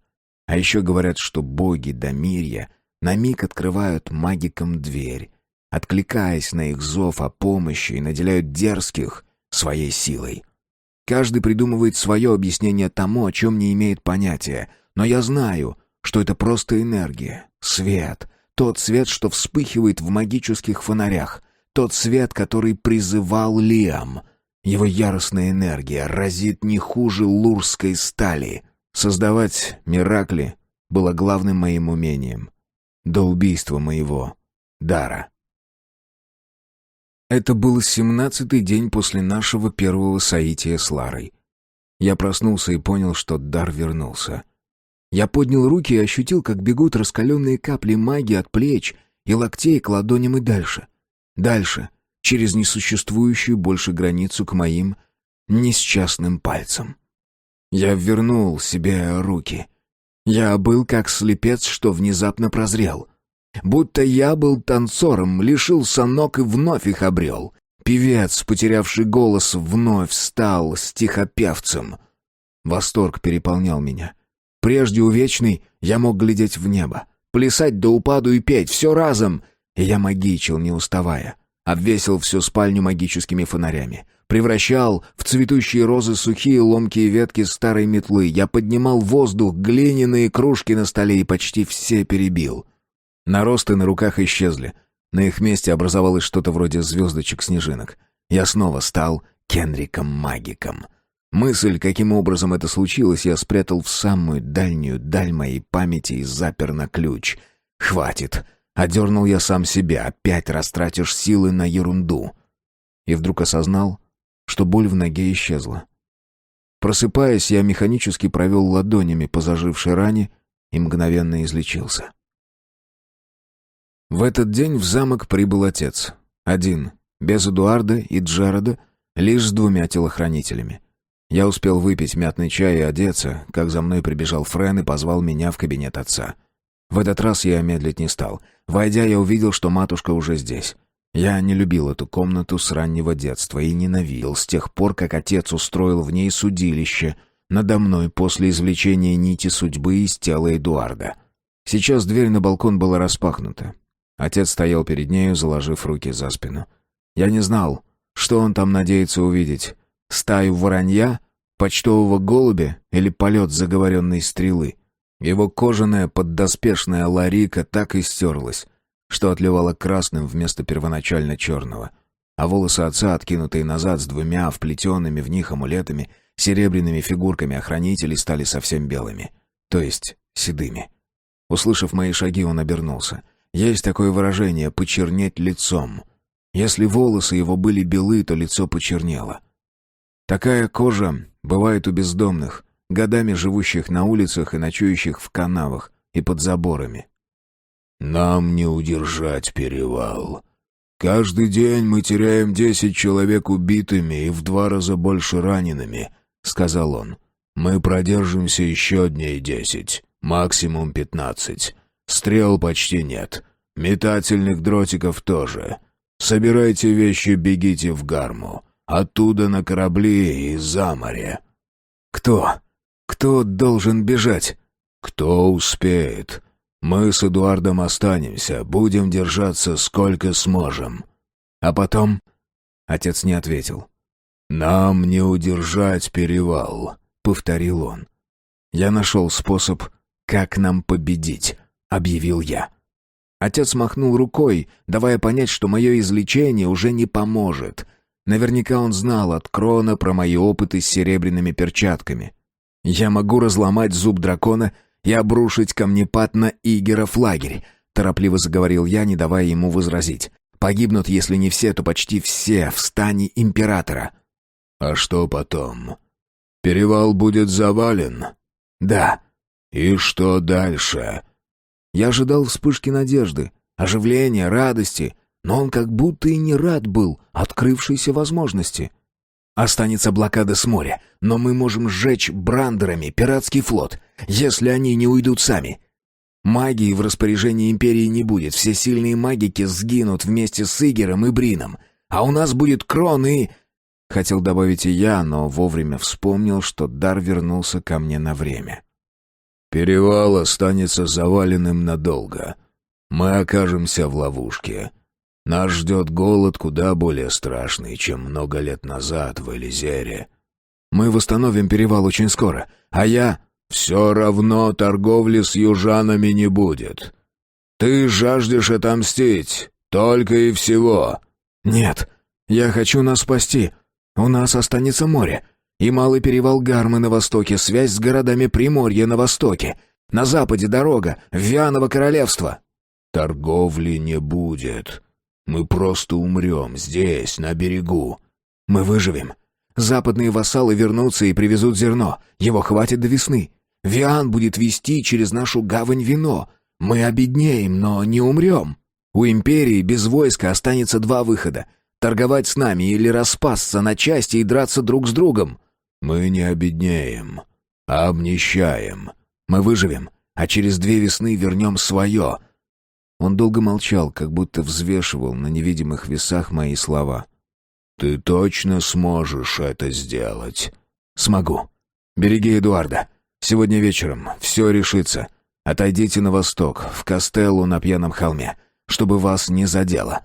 А тот, кто останется для охраны в лагере, пусть укроется во рвах. Земля защитит». «Крон знает?» «Да, это его план». Отец усмехнулся впервые за весь разговор. «Надо же, вы хоть в чем-то сговорились». Он снова замолчал, потом проговорил едва слышно.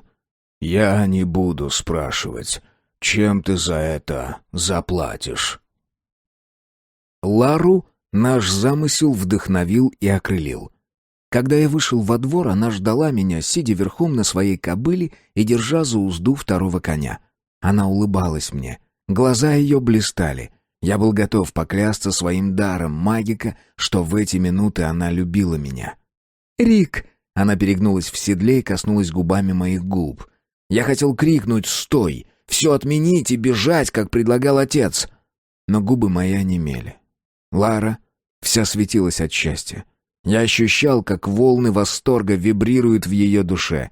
Механический мастер говорил, что в мире науки есть такое явление, как резонанс. Но и в магии резонанс тоже есть. Западные ворота были завалены высоченной баррикадой, так что нам пришлось отворить южные. Стража без вопросов пропустила нас в предмостье. Когда мы выехали, Френ запер за нами ворота. Начинало смеркаться. Мы ехали в сумраке. Дорогу я различал с помощью магического зрения. «Моя любовь так сильна, да? Она может вернуть магию? Может?» Допытывалась Лара, и я слышал ее счастливый смех. Как женщина она верила, что может вдохновить любимого на самый сумасшедший подвиг. И удвоить, и даже утроить его силы. Не вернуть магию, а открыть ей дорогу. Вернуть магию не может никто.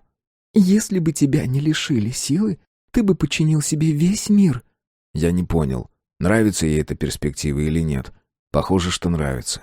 Она принимала меня таким, каким я был. Целиком, с моим яростным даром и моими изъянами, с моим самолюбием, гордыней, самомнением. Мне не нужно. «А что нужно?» Я хотел сказать «вернуть Лиама», но вместо этого шепнул «быть любимым». «Это не так уж и сложно». «Несмотря ни на что», — уточнил я и пожалел, что сказал об этом. «Ты всегда слишком много болтал, Рик». Она не поняла намека. Мы добрались до цели. Впереди и перед нами возвышалась скала. Золотые нити разломов слегка светились в темноте, но их видел только я. Лара сама выбрала площадку достаточно далеко от скалы, но отсюда коготь дракона хорошо был виден. Это был тот самый холм с древним капищем, на котором я едва не умер, создавая своего Миракля и отдавая ему часть своей силы. И в который раз я отметил, что мы сейчас мыслим и чувствуем как один человек. Лара спрыгнула на землю, я следом. Она привязала лошадей к одинокому дереву невдалеке. Я снял с седла большую кожаную сумку. Торба эта вся была прошита магическими нитями. Я сделал ее давно, после того, как понял, что неизрасходованную черную магию надо куда-то прятать, иначе ее придется применять раз за разом. Я встал позади Лары. В этот раз несколько мгновений контакта позволили установить связь. Я отступил. Теперь ее руки двигались сами собой, синхронно с моими. Золотые изломы на камне стали светиться ярче. Теперь и Лара увидела их и засмеялась тихим смехом. Из золотых разломы сделались алыми, а потом побелели. Внезапно вся скала треснула сверху вниз, и из ее чрева полыхнуло ослепительно белым. Камни разошлись, будто створки чудовищной двери. Я заставил Лару поднять руки выше и мысленно направил будущий каменный град в сторону Игерова лагеря. Миг, и два обломка скалы лопнули, превратились в чудовищный рой и устремились к цели. А за ними черными хвостами помчались огромные пульсирующие змеи. Это был мой Миракль, запертый на годы в каменной темнице. Теперь моя магия вырвалась наружу в виде бешеной злобы и ярости.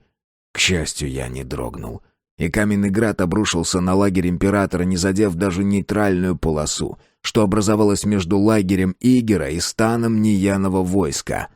Шатер Игера исчез, палатки его охраны тоже. Язык магического пламени, брошенный мною вдогонку, прошелся через остатки лагеря, поджигая палатки. В одном месте пламя взметнулось вверх столбом и опало. Это магистр Брин пытался поставить магическую защиту, но черная магия пробила ее, как болт из арбалета пробивает кожаную ларику. В алом зареве я видел, как падают подрубленными колосьями стяги игеровых вассалов, как вспыхивают палатки. А в следующий миг на лагерь обрушились черные змеи. Они кружили и кружили, поглощая людей, сначала десятками и сотнями, потом гоняясь за одинокими беспомощными фигурками, и, наконец, насытившись, прильнули к земле, будто огромные, набитые кровью пиявки. Черная земля. Следы магических ударов оставили алые тлеющие шрамы на ее обугленной шкуре. В воздухе плавал и не оседал седой пепел, словно вечный снег. Где-то пепел сбивался в тучи, напоминая густой туман, где-то прижимался к земле. Глаза жгло, во рту першило. Деревья вокруг когтя дьявола, если где и остались, то только в виде обгорелых остовов. «Пойдем», — сказал я Ларе. «Нам надо загнать этих тварей назад. Ты же не хочешь, чтобы черная магия правила миром?» Лара ответила поцелуем. Горьким поцелуем, с привкусом пепла на губах. Мы оставили лошадей у дерева и двинулись к лагерю пешком. Я старался шагать за Ларой след в след. Если связь разомкнется, я утрачу часть своей силы. Если честно, я не был уверен, что справлюсь с этой мерзостью, что вырвалась из скалы. Я вспомнил уродливого огненного гиганта, что замкнул в камне на долгие дни. Он был частью меня, как Ниен, как Лиам, как наш с Ларой ребенок, который скоро умрет. Весь мир был частью меня в эту ночь. Все погибшие в лагере Игера, все наши израненные воины, что сегодня спаслись на гадючем перевале и выскользнули, наконец, из многодневной мясорубки. И это ощущение огромности вытеснило из меня все чувства. Я лишь сознавал, что и как должен сделать. Когда мы достигли границы Игерова лагеря, внутри обугленного частокола не осталось ни одной живой души. Ворота были сорваны и валялись на земле, их снесли лошади и мулы в смертельном ужасе, рванувшиеся наружу за несколько мгновений до удара. Животным инстинктом почуяв опасность прежде людей. Кое-где еще догорали деревянные остовы шатров, да еще там, где Брин пытался остановить мой удар, в небо поднимался столб черного дыма, а на земле образовалась ямина с неровными, вспученными краями. В низине меж стволов обугленных деревьев шевелилась черная масса, похожая на огромного паука. Черные стрекала выстреливали внезапно, пытаясь нащупать добычу, и тут же исчезали в огромном аморфном туловище, постоянно меняющем свои очертания. Одного взгляда на эту черную массу было достаточно, чтобы понять. Это остатки черной магии из разломленной скалы. Эта дрянь пожирала все вокруг, до чего могла дотянуться, и медленно раздувалась. Я поставил свою сумку на землю у самых ворот, а сам встал позади. Лара, повинуясь моему жесту, поманила лежащую на земле тварь. Та вскинула голову, открыла бледно-зеленые глаза, затем медленно поползла. Невидимая граница лагеря не даст ей выползти наружу, пока мы рядом. Но захочет ли она забраться в сумку? Я вычитал в старых книгах рецепт приманки и наполнил ею кожу. Тварь нервничала, дергалась и в следующий миг нырнула внутрь. Я перевел дыхание. Сгустков черной магии внутри уничтоженного лагеря оставалось еще штук 5, не меньше, и нам надо было загнать в ловушку всех, прежде чем мы упадем без сил. Я начал приманивать вторую гадину, когда услышал стук копыт, и краем глаза заметил пляшущий огонь серного факела. Небольшой отряд следовал от нашего стана. Разведка? «Это я! Кенрик Магик!» — выкрикнул я, опасаясь, что меня примут за врага. Получить арбалетный болт от своего — дело нехитрое, особенно в ночи, в неверном свете пожара и возле вражеского лагеря. «Светлой судьбы!» — ответил знакомый голос. Прискакавший разъезд возглавлял великий хранитель самолично. Отряд мечников за его спиной был весь закован в сталь с головы до ног. Сам же Крон был по-прежнему в старой кожаной одежке. «Армии Игера больше нет», — объявил я. Крон несколько мгновений разглядывал сквозь проем в чистоколе догорающий вражеский лагерь и лежащих на земле обожравшихся черных тварей. «Ты взорвал скалу!» «Да, примерно так». Я не скрывал самодовольства. «Надеюсь, эти люди не будут тебе сниться». «Мне снится Лиам», — отозвался я. «Каждую ночь». «Да, мне тоже. Возвращайся в замок. Я приберусь здесь», — сказал Крон. «Этих тварей нельзя оставлять на свободе». «Одна уже в сумке». «Да, я понял. Ступайте». «Там, где Ямина и черный дым, должны остаться обугленные шоссы и Брина. Знаете, что он носил шоссы, пошитые еще в пору его юности? Поищите, может, найдете их в яме». «Уходи!» — приказал Крон. Я не стал спорить с великим хранителем. Для него загнать сгустки черной магии в ловушку задача простая. «Игер точно погиб?» — спросила Лара шепотом, вцепившись в мой локоть. Теперь, когда все кончилось, она внезапно оробела. «Он не может вернуться». «Ты же видела пожарище. Там никто не уцелел». «Он хитрый, он мог бежать». Игер погиб. И Брин тоже. Их нет. «А ты знаешь, что Брин учился вместе с нашим Кроном в Доме Хранителей?» В первый раз слышу. «Это точно. Мне отец сказал. Они все время соперничали, когда учились, и потом. В том числе из-за девушки. Но она ушла к Брину, а Брин уехал к Игеру и основал свою школу хранителей». Я вспомнил женщину в платье из серого шелка, от которой не мог оторвать взгляда великий хранитель Крон. Какой тонко продуманный план, где даже своей жене Брин отвел нужную роль. Они с Игером умели использовать самые лучшие чувства в человеке, обращая их в свою пользу. Теперь и Игер, и Брин исчезли, как неумело сделанные миракли начинающего магика. Мне не хотелось о них говорить. Мы вернулись с Ларой в замок на рассвете. Я ссадил ее во дворе, а сам кликнул с собой Френа и поскакал в город. Было одно дело, которое я спешил свершить, пока дар все еще в силе, а Крон занят уничтожением следов черной магии. Я знал, что сейчас в Доме Хранителей нет ни одного сильного магика, не то что 7-го, а хотя бы 3-го уровня. Я оставил Френа у входа с лошадьми и вступил на крыльцо. Все было до боли знакомо и до боли чужое. Много лет я здесь не бывал, отлученный Кроном от Дома Хранителей. Сейчас я поднялся знакомой лестницей, прошел анфиладой комнат, никого не встречая. Бронзовая судьба встретила меня у входа в залу истоков. Колесо ее по-прежнему вращалось. За столами несколько мальчишек, несмотря на ранний час, морали тетради, пытаясь выудить из прошлого голоса истины, и, не умея слышать голоса судьбы, записывали в тетради наивные враки. «Пошли вон! Вон!» — крикнул я, останавливаясь на пороге. Мальчишки повскакивали с мест. Кто-то опрокинул чернильницу, кто-то смахнул на пол тетрадь, прикованную цепью к ножке стола. Толкаясь, они кинулись к выходу. Я запрокинул голову к потолку. Нити судьбы роились наверху, сплетясь плотным клубком и напоминая не сеть, не паутину, а гнездовье змей. Их свет сделался не ярким, золотым, а медным, будто там наверху тлел огромный костер. Я поднял руку в призывном жесте, и они ринулись ко мне.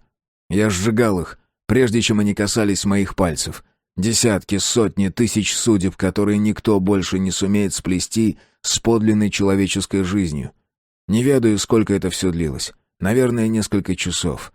Рука моя онемела, острая боль текла от пальцев к плечу. Но я опустил десницу только тогда, когда потолок сделался пуст и темен. Обычный кессонный потолок из дубовых досок и дубовых балок. Магии прошлого больше не было. Она исчезла. Остались только байки. Записанные в книгах, бессильные, полные лжи, никого не способные обмануть или пленить. Если бы я догадался сделать это прежде, чем они изувечили судьбу Эдуарда. «Ты все-таки сделал это!» Я обернулся. Крон стоял на пороге зала и смотрел на мрачный темный потолок. «Да», — ответил я на манер самого Крона. «Твоя сила вскоре иссякнет», — напомнил он мне, как показалось, с явным злорадством. «Если бы вы смотрели в будущее, а не в прошлое, то угадали бы многие наши несчастья и смогли бы их предотвратить». «Что ты будешь делать?» «Уеду из Нияна». Он несколько раз кивнул. «Ты никогда не задумывался, что будут говорить о тебе спустя много лет?» «А что будут говорить о магистре Кроне?» Когда я вернулся в замок, матушка встретила меня во дворе. Она кинулась мне на шею, обняла. «Мы спасены, спасены!» Она сжала ладонями мое лицо и расцеловала. «Кенрик, Ниен спасен!» «Да, чудеса случаются». «Я всегда верила, что Крон — самый могучий магик на свете». «Крон?» «Да, да. Ты что, еще не знаешь? Он уничтожил лагерь Игера и самого Игера, и этого мерзкого Брина». «Крон уничтожил?» «Ты что, не понимаешь, что я говорю? Мы спасены. Во имя светлой судьбы. Ниен спасен». Меня вдруг стал разбирать какой-то дикий, нелепый смех. «Это Крон решил тебе рассказать?» «Он ничего не говорил. Но кто еще мог нас спасти, кроме великого хранителя?» «Ты права. Он придумал, как нам одолеть Игера. И отомстил Брину», — добавил я про себя. Глава 22. Смерть. Марта разбудила меня рано утром. Прежде чем она что-то сказала, я уже понял, что случилось. Оттолкнул ее и ринулся в комнату Лары. Моя милая сидела на кровати, обхватив себя руками. Влажные от пота волосы ее были распущены, подол рубашки в крови. Две служанки матушки хлопотали вокруг нее. Рядом с кроватью стоял большой таз, накрытый крышкой. Я отвел взгляд. Матушка смешивала какие-то настойки в большой фаянсовой чаше. «Он умер», — шептала Лара. «А я так его хотела. Я была беременна. Я уже знала, но не сказала тебе. Он умер». Я коснулся ее руки и ощутил, как истаивает магия. Она еще была. Еще струилась от меня к ней и обратно, но это тек обмелевший ручеек, а не полноводный поток, способный все смести на своем пути. Я убил нашего ребенка, связующую нить между мною и Ларой. Мой дар его сжег. Я забрал его жизнь, когда раскалывал коготь дракона.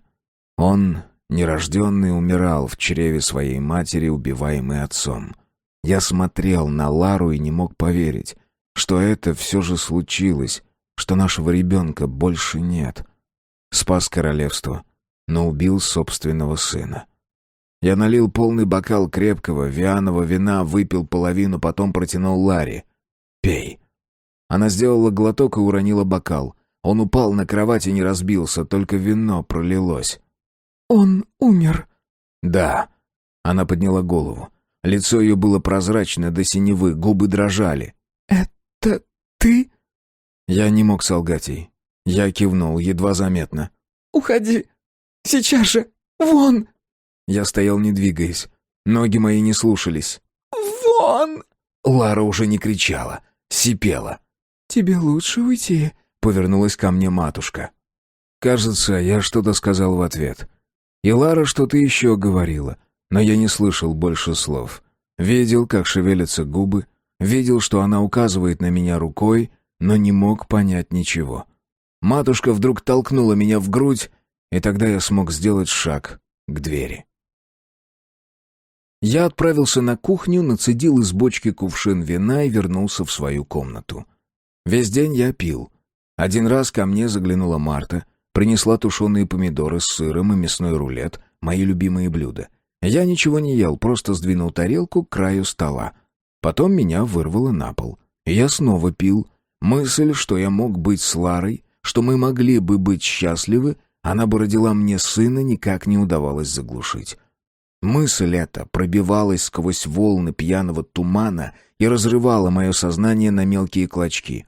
Я мог бы вернуть себе дар с помощью серебряных перчаток мастера. Я бы мог быть, если не великим хранителем, то канцлером Эдуарда. Мы все могли бы быть счастливы, все, кто еще жив. Просто этот камень на перевале, этот коготь. Какой-то вопрос вертелся в моем мозгу, и я не мог поймать его, как собака собственный хвост. И вдруг меня пробило. Почему великий хранитель сам не расколол скалу? Ему не нужна была для этого Лара. Мой убитый ребенок, наша лживая связь.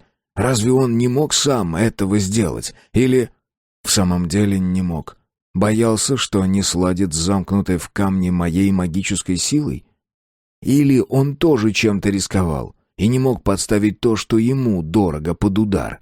Или он хотел, чтобы я прошел через это, чтобы я спас Ниен и потерял Лару? Откуда он знал, что ребенок вернет мне силу? Или он тоже когда-то прибег к подобному? Когда? И где? Одни вопросы, ни одного ответа. Все вращается перед глазами, ноги отяжелели. Не встать. Не помню, как я заснул. Очнулся я на рассвете. Почувствовал, что Лара рядом. Она стояла подле кровати. На ней было платье из темной тафты с простым белым отложным воротником. Такие платья носят жены мастеровых и служанки. Волосы гладко зачесаны и собраны на затылке. В лице ни кровинки. Бледные губы плотно сомкнуты. Она смотрела на меня и слегка покачивалась, будто неведомая сила пыталась сбить ее с ног. «Ты хочешь уехать?» Я почему-то улыбнулся. Я подумал, что она умна и рациональна, и может меня простить из самого обычного эгоистичного расчета. Она может оценить, как тяжко мне было сделать выбор. За себя. И из-за нее. В этом была какая-то мелкая, жалкая надежда. Но мне сейчас и ее бы хватило. Я сморщился от боли, голова была как чугунный шар. Я был пьян. Но я попробую встать. Мы можем поговорить. Да, поговорить, Лара. Я всю жизнь люблю тебя. Всю жизнь, с самого детства. Прощай. Она наклонилась ко мне, положив левую руку мне на грудь. И на миг показалось, что она хочет меня поцеловать. Я потянулся к ней в ответ губами, но передумал. В комнате стоял устойчивый запах перегара. «Потом. Поцелуи потом», — прошептал я и прикрыл глаза, меня мутило. «Прощай», — повторила она. И я ощутил удар меж ребрами. Почему-то без боли. В следующий миг Лары не было в комнате. Я слышал, как осенней листвой по полу прошуршало ее платье, ее шаги раздались и смолкли, пахнуло сквозняком, хлопнула дверь, а потом боль вспухла в боку. Я не сразу нащупал рукоять кинжала. Клинок его был утоплен у меня меж ребрами до самой гарды. Я не сомневался, что клинок пробил легкое. Если я извлеку кинжал, то захлебнусь кровью и не смогу дышать. Я медленно сполз на пол, стянул за собой простыню и прижал ее к ране поверх кинжала, потом медленно, ползком, добрался до сундука, никогда не думал, что так трудно будет откинуть крышку, но я смог. С третьей попытки я нащупал заветную шкатулку из орехового дерева, поставил рядом с собой на пол, потом отнял ладонь от раны. У меня было несколько мгновений, чтобы натянуть кожу мертвых рук на свои бессильные ладони. Магии в мертвой коже оставалось уже немного, но мне хватило, чтобы закрыть рану после того, как я выдернул кинжал. Потом я отшвырнул перчатки в сторону. Даже если кто-нибудь их найдет, то ни за что не поймет, что это такое. Они истлели у меня на руках после того, как я истратил их силу без остатка. Также ползком, весь в крови, я добрался до своей постели и успел дернуть звонок, прежде чем потерял сознание. Глава 23. Ниен мой Ниен. Все оказалось в итоге не так страшно, как виделось королю Эддару. Стороживший нашу гавань флот попытался напасть на порт, но баллисты механического мастера с берега обстреляли корабли горящими снарядами, и пираты отступили. Наутро они ушли в поисках более легкой добычи. А в порт стали заходить торговцы, закипела работа в доках, а еще несколько дней спустя прибыл первый караван с запада. Вассалы, сидевшие в своих манорах в ожидании, чья возьмет, торопились принести отцу клятву верности. А потом из Виана в порт привезли бочки с вином.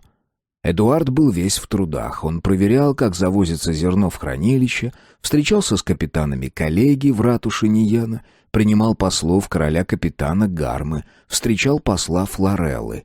Из завала короля Бруна приехали лурсы разбирать завалы на Гадючем перевале и строить новые кастеллы. Гейер, наследовавший отцу, прислал нам делегацию из своих черных ворон с требованием дать вассальную клятву. Эдуард разорвал его послание, а я сжег. Серебряные перчатки наконец открыли путь моему дару, хотя пока на треть против прежнего. Но эффектно сжечь послание я все же сумел. Как мало. За все наши муки, за смерти и смерти, за нашего Лиама, за моего нерожденного сына всего лишь одно сожженное письмо. Зимой в Ниен съехались десятки стихопевцев. Наперебой они славили Эддара Великого за победу над драконом. Так что в итоге слава обошла Крона стороной, и вся без остатка досталась нашему отцу. Нельзя признать, что победа одержана с помощью черной магии. Гораздо приятнее думать, что ядовитую голову дракона снесла сверкающая светлейшая сталь. Эпилог. Весной я покинул Ниен. Красавчик, оправившийся от ран, откормленный и раздобревший, неторопливо шагал по дороге. Мой пес Руж трусил следом. Руки мои, покрытые перчатками из серебряной проволоки, горели от струящейся магии. Поверх я надел перчатки из черной кожи, чтобы никто не увидел творение механического мастера. Из-под копыт красавчика поднимался легкий синеватый туман. Копыта его не оставляли следов, и ни один магик не сможет вычислить мой путь. Я миновал границу и вступил в земли Гармы. Шел дождь. Слева в утреннем тумане пряталась деревушка на 5 или 6 домов. Разбухшие наросты соломенных крыш, темные окна, ни в одном не светился огонек. Гнилые, поваленные местами жерди вместо загородок для скота. Где-то взлаяла собака и стихла, даже петухи не кукарекали. Или нет здесь никаких петухов. У дороги покосившийся шест, обмотанный красными и желтыми тряпками, и на макушке длинная прядь женских волос, намокшая, прилипшая к старым тряпкам. Страшилка для Мираклей. Крестьяне уверены, что эти тряпки на шесте способны отпугнуть Мираклей, но не отпугивают. Обычные деревенские сказки. Кто бы мог подумать, что деревни богатой Гармы так бедны? Из кустов и косматой прошлогодней травы метнулась к моим ногам большая птица. Я вскинул руку. Миракль коршуна ринулся птице наперерез. Птица, тяжело взмахивая крыльями, пролетела над дорогой и скрылась в траве. Лес впереди лежал черным ломтем на фоне блеклого неба. Скорее бы в его тьму и влажный холод, под еловые ветви. Мне казалось, что там, в сумраке и холоде, тоска в сердце ослабеет. Рядом со мной по правую руку шагал Миракль. Темные волосы, темный коллет, берет с белым пером. Он еще мало походил на Лиама, и ответы давал односложные, только «да» или «нет». Мы с Мираклем Лиама наконец достигли опушки, и сразу стало темно и зябко. Красавчик прядал ушами, страшась чего-то, но вокруг никого не было, никого позади, никого впереди. Я намеревался достигнуть столицы Гармы к тому времени, как вскроется перевал в горах. Я не знал, как долго я пробуду в Гарме и куда направлюсь потом. Но я знал, что когда-нибудь верну себе свой дар полностью. Перст судьбы надо мной более не властен. Следующим днем я остановился перекусить в таверне и дать передохнуть красавчику. Миракля я оставил сторожить скакуна. Показывать его людям пока не стоило. «Магик всегда одинок», — сказала хозяйка, ставя передо мной миску густой похлебки со свиными ребрышками. «У меня все было. Семья, братья, любимая. Но я все утратил». «Почему?» Хозяйка уселась за мой стол напротив, подперла румяную щеку красной огрубевшей рукой. Она чем-то походила на Марту. Помнится, Марта говорила, что у нее есть дочь, и она держит придорожную таверну в Гарме. Может, это она? Почему? Что? «Почему утратил?» Я платил за все слишком высокую цену. «Тебе только кажется, что цена высока. Лурсы говорят, что свобода — это самовластная судьба. У тебя своя судьба. Разве этого мало?»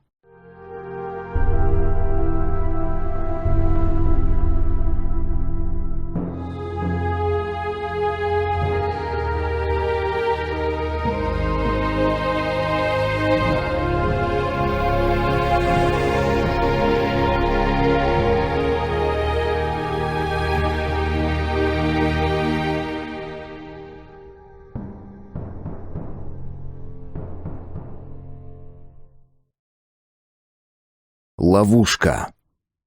Пролог. Сегодня 48-й день. Нет, этого просто не может быть. Почему не может? Вполне даже может. Всего лишь 48-й день. Виолетта, или малышка Ви, как ее все называли, беспутница Ви, безобразница Ви, продержалась 59. Так, во всяком случае, утверждает Ирма. Меня однажды водили в черную комнату в те дни. Помню, как я подошла к прозрачной стене, увидела за стеклом каменную кладку, влажно блестевшую в свете желтого фонаря, грязный пол, в углу серый драный мешок, из него во все стороны торчали лохмотья. Я постояла у стеклянной стены совсем недолго. Даже толком оглядеться не успела. Потом отец приказал: «Кто-нибудь заберите Аду». Я ничего не чувствовала. Тогда ни страха, ни жалости, разве что любопытство. Арабелла взяла меня за руку и вывела из комнаты. Только спустя 2 или 3 года я поняла, что безобразный мешок на грязном полу — это и была Виолетта, красавица Ви, чернобровая 20-летняя хохотушка, которая обожала узкие юбки из зеленого драпа и накидки, подбитые горностаем. Ей по статусу не полагалось носить дорогие меха, но она с очаровательной наглостью сообщала всем, что это крашеный баран. Какой по счету это был ее день? В колодце стонов, когда меня привели посмотреть на Виолетту. 20-й? 30-й? 40-й? Виолетту в ее последний 59-й день видел Франческо. Когда я вчера напомнил об этом брату, он засмеялся, по-шутовски выпучил глаза и сказал: «Она и теперь бродит по замку. Разве не знаешь? На ней фиолетовый балахон и в руках огоньки. От нее воняет могилой. У-у-у!» Он поднял руки, изображая привидение. Длинные рукава, отороченные горностаем, взметнулись. Франческо носит горностай, ведь он сын короля и наследник. И Гвидо положен драгоценный мех, а мне можно или нельзя? Я спрашивала у Арабеллы, она не знает. Или не хочет сказать. Все платья мне шьют из унылой коричневой тафты. 47 дней и 47 ночей. Значит, осталось еще 11 или 12 дней. А вдруг больше? Нет, я не выдержу, не смогу. Я все время о нем думаю. Эта мысль гвоздем вбита в мой череп. Мне кажется, еще чуть-чуть, и я нащупаю языком кончик этого гвоздя, пробившего небо. Небо или небо? Я все время путаю слова. Если бы найти яд, такое, что убивает мгновенно и без мучений. Но кто мне даст яд? Никто. И яд не поможет. В колодец можно только упасть, бросить туда ничего не получится. Смерть в ловушке должна быть мучительной. Милость не положена никому. Глава 1. Красные дорожки нашего замка. А ведь я так мечтала о карнавале. Когда нашла ключ на полу, в тот же миг решила: теперь-то мне повезло. Недаром столько дней я молилась в часовне святому Иоанну, покровителю нашего города, чтобы меня выпустили в праздничную ночь из дворца. Помню, вечером, прежде чем выйти из комнаты, раз 5 или 6 поправила перед зеркалом капюшон. Он и так был надвинут ниже некуда, ничего нельзя было разглядеть из-под серого драпа, но все равно я упрямо тянула кромку к самому носу. Вдруг узнают, остановят, донесут. Хотя, с другой стороны, чего я боюсь? Еще с утра мастер ключей Пьер велел расстелить красные ковровые дорожки от запретного поворота на первом этаже до калитки карнавала. Решетка в главном коридоре поднята. Для всех, у кого есть ключи, путь свободен. Это единственный вечер и единственная ночь, когда из дворца можно выйти через главный вход, получивший странное прозвание «калитка карнавала». Во все остальные дни эта дверь закрыта и решетка опущена. Ключ у меня есть, но мне его никто не давал. Я его украла. Ну, не совсем украла, я его нашла. За 2 дня до начала карнавала ночью или, вернее, ранним утром, меня разбудил истошный вопль. Он рассек сон и перешел в явь. Я открыла глаза, когда крик все еще звучал. Потом послышались торопливые шаги в коридоре, дверь рванули. Я сжалась в комок, потянула на себя одеяло, но накрыться с головой не успела. Рядом с кроватью возникла Ирма. В руке у нее был желтый фонарь, а лицо... Такого лица я у нее никогда не видела прежде. Оно походило на белую маску. Может быть, она обсыпалась мукой, готовясь к карнавалу, подумала я. «Ты что-нибудь слышала?» — спросила Ирма, клацая зубами. «Крик. Идем». Она ухватила меня за руку. «Куда?» Я вцепилась в матрас и едва не стащила его с кровати вслед за собой. «Идем, надо проверить решетку». «Какую решетку? Зачем? Мастер ключей еще не открывал, только завтра. Идем». Ирма все же стащила меня на пол и буквально поволокла за собой в коридор. Я не успела надеть домашние туфли и шлепала по полу босиком. Только сейчас я поняла, что ковровые дорожки не спасают от холода каменного пола. У меня застыли не только ступни, но даже колени. Дверь в мою комнату, рядом с дверью в библиотеку. Следом дверь в комнату Арабеллы, напротив Ирмы. Возле двери в библиотеку горел желтый фонарь. Даже ночью туда можно войти, если магистр не запер дверь. Я иногда проскальзываю в библиотеку, когда все ложатся спать. Выбираю книгу, ставлю на стол фонарь и читаю до самого рассвета. Рядом с библиотекой есть лестница, ведущая на смотровую площадку Восточной башни. Туда вход всегда открыт, но подниматься ночью наверх обитатели замка боятся. Я думала, Ирма хочет зачем-то взобраться на башню, может подать сигнал кому-то в городе фонарем. Красотка Ви, говорят, так поступала, но страшится это делать в одиночку. Но она развернула меня в другую сторону. Мы двинулись по коридору. Еще один фонарь горел возле решетки, что отделяет главный коридор от бокового, ведущего к калитке карнавала. Калитка — это слово «обманка», каких много в нашем языке, но это я уже говорила. Здесь я остановилась. Мне показалось, что дорожка сдвинута и даже морщится в одном месте. Наверное, из-за того, что прокладывали дорожку к калитке карнавала. Ирма нетерпеливо подтолкнула меня в спину. Я осторожно пошла вперед. Чего она боится? Это же безопасный коридор. Вон, повсюду красные ковровые дорожки. Здесь можно ходить и днем, и ночью без опаски. Да, коридоры нашего замка похожи на лабиринты, и все мы в детстве рисовали их схемы изо дня в день, чтобы запомнить. Здесь ходить можно, сюда нельзя. «Кто-то провалился в колодец?» — спросила я и хотела обернуться, но Ирма вновь толкнула меня в спину. «Иди». Я прошла весь коридор до конца. До того места, где главный коридор пересекается с тем, что ведет на кухню. Дальше по главному коридору не пройти, здесь тупик и перед кирпичной кладкой решетка. Прежде, очень давно, здесь был выход во двор, но его замуровали, а решетка так и осталась. Направо короткий коридор, ведущий на кухню и к лестнице на 2-й этаж. На лестницу не попасть просто так, там тоже решетка. Я подергала сначала одну решетку, потом вторую, на всякий случай тряхнула кухонную дверь. Все заперто на славу. Как всегда.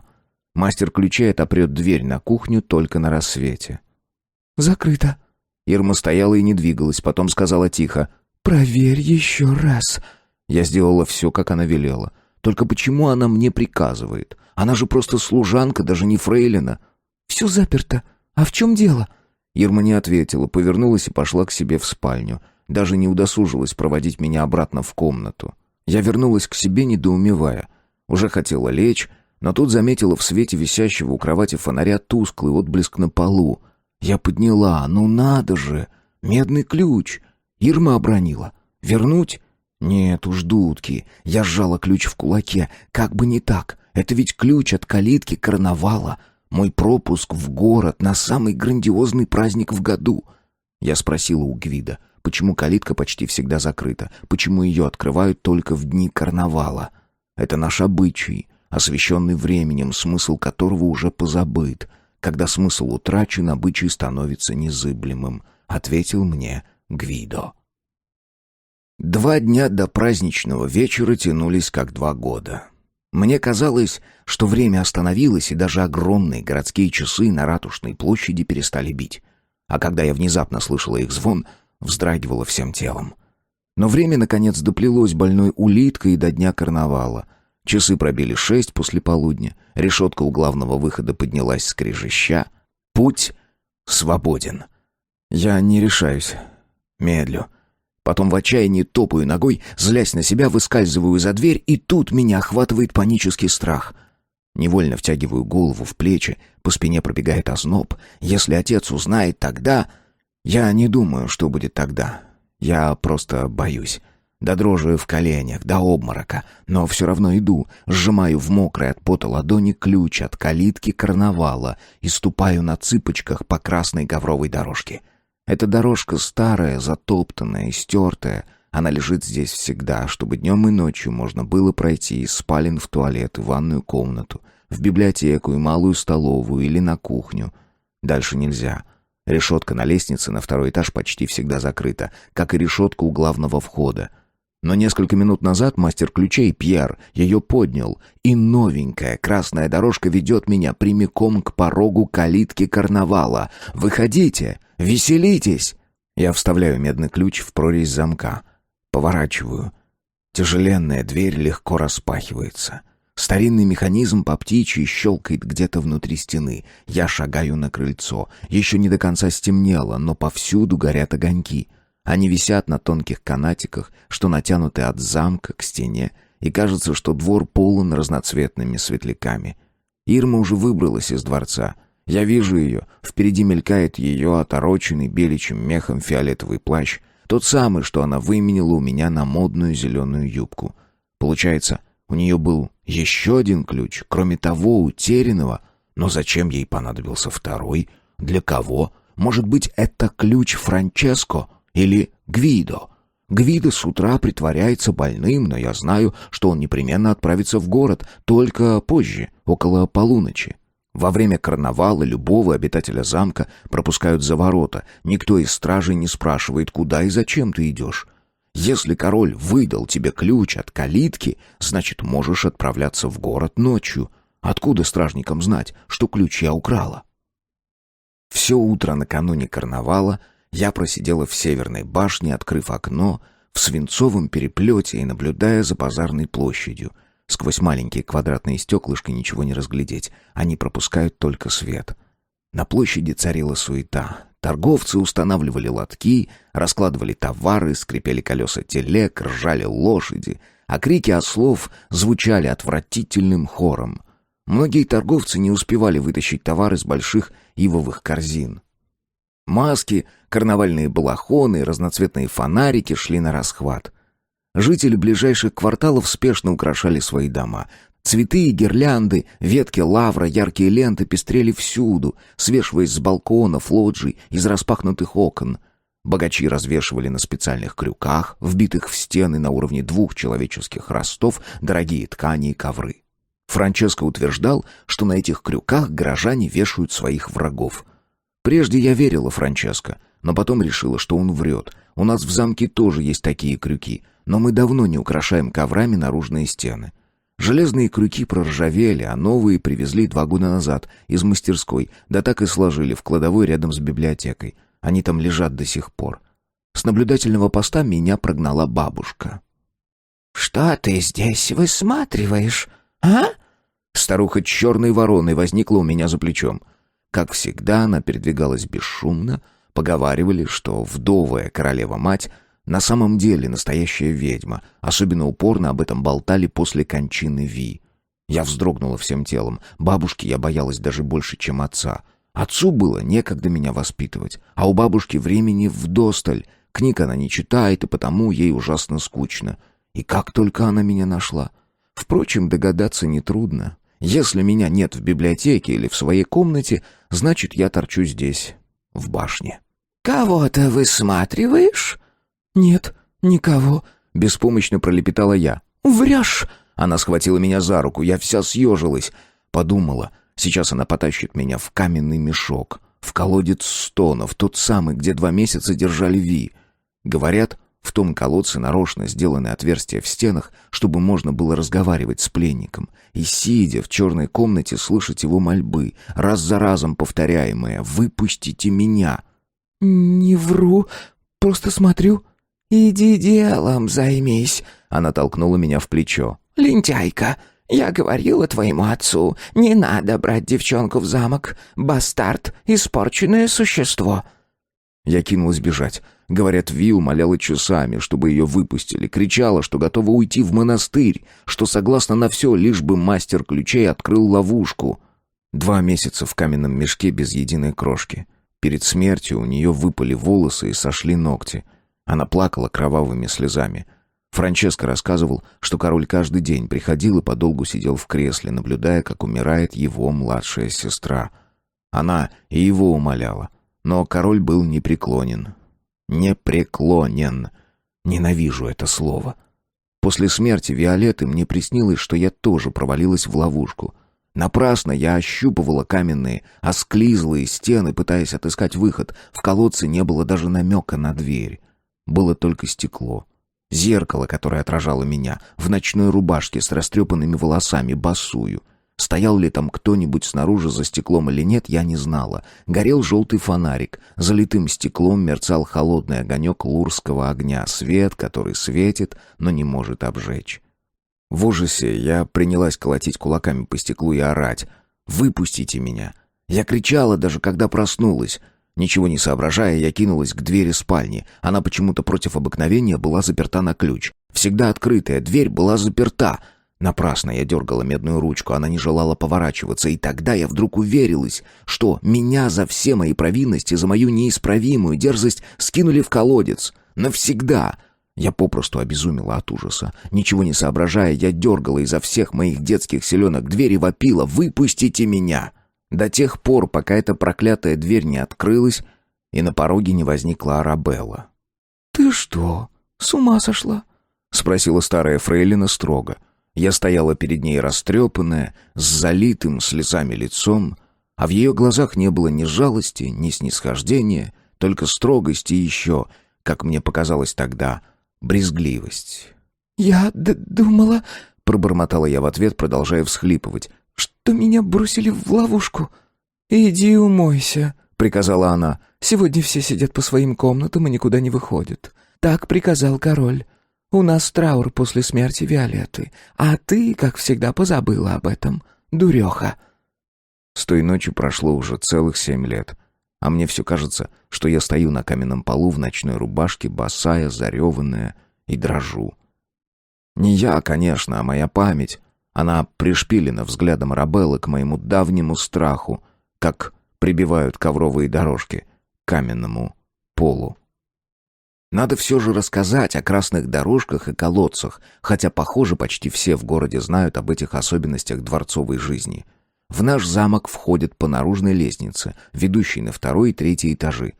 Этим никого не удивишь. Такие внешние лестницы есть почти во всех больших домах в городе. Только в обычных домах человек сразу попадает в покои, а кому нужно на кухню, в кладовые или в лавку, заходит в дверь 1-го этажа со двора. Но в замке нет двери, ведущей на 1-й этаж. Вернее, есть. Это дверь главного входа, калитка карнавала. Но все дни в году, кроме одного, она заперта на ключ, и ее сторожит кованая решетка.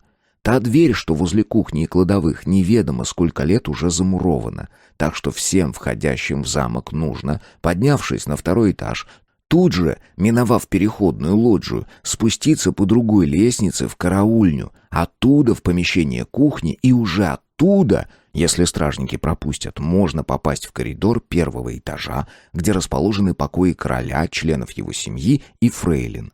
Стража расступается только перед обитателями замка. Чужакам вход на первый этаж запрещен. На ночь кухонная дверь запирается, и до рассвета мы отрезаны от остального мира. На третий этаж к прислуге можно ходить в любое время дня и ночи. Там есть своя маленькая кухонька, прислуга готовит себе отдельно. А вот по второму этажу ходить нельзя.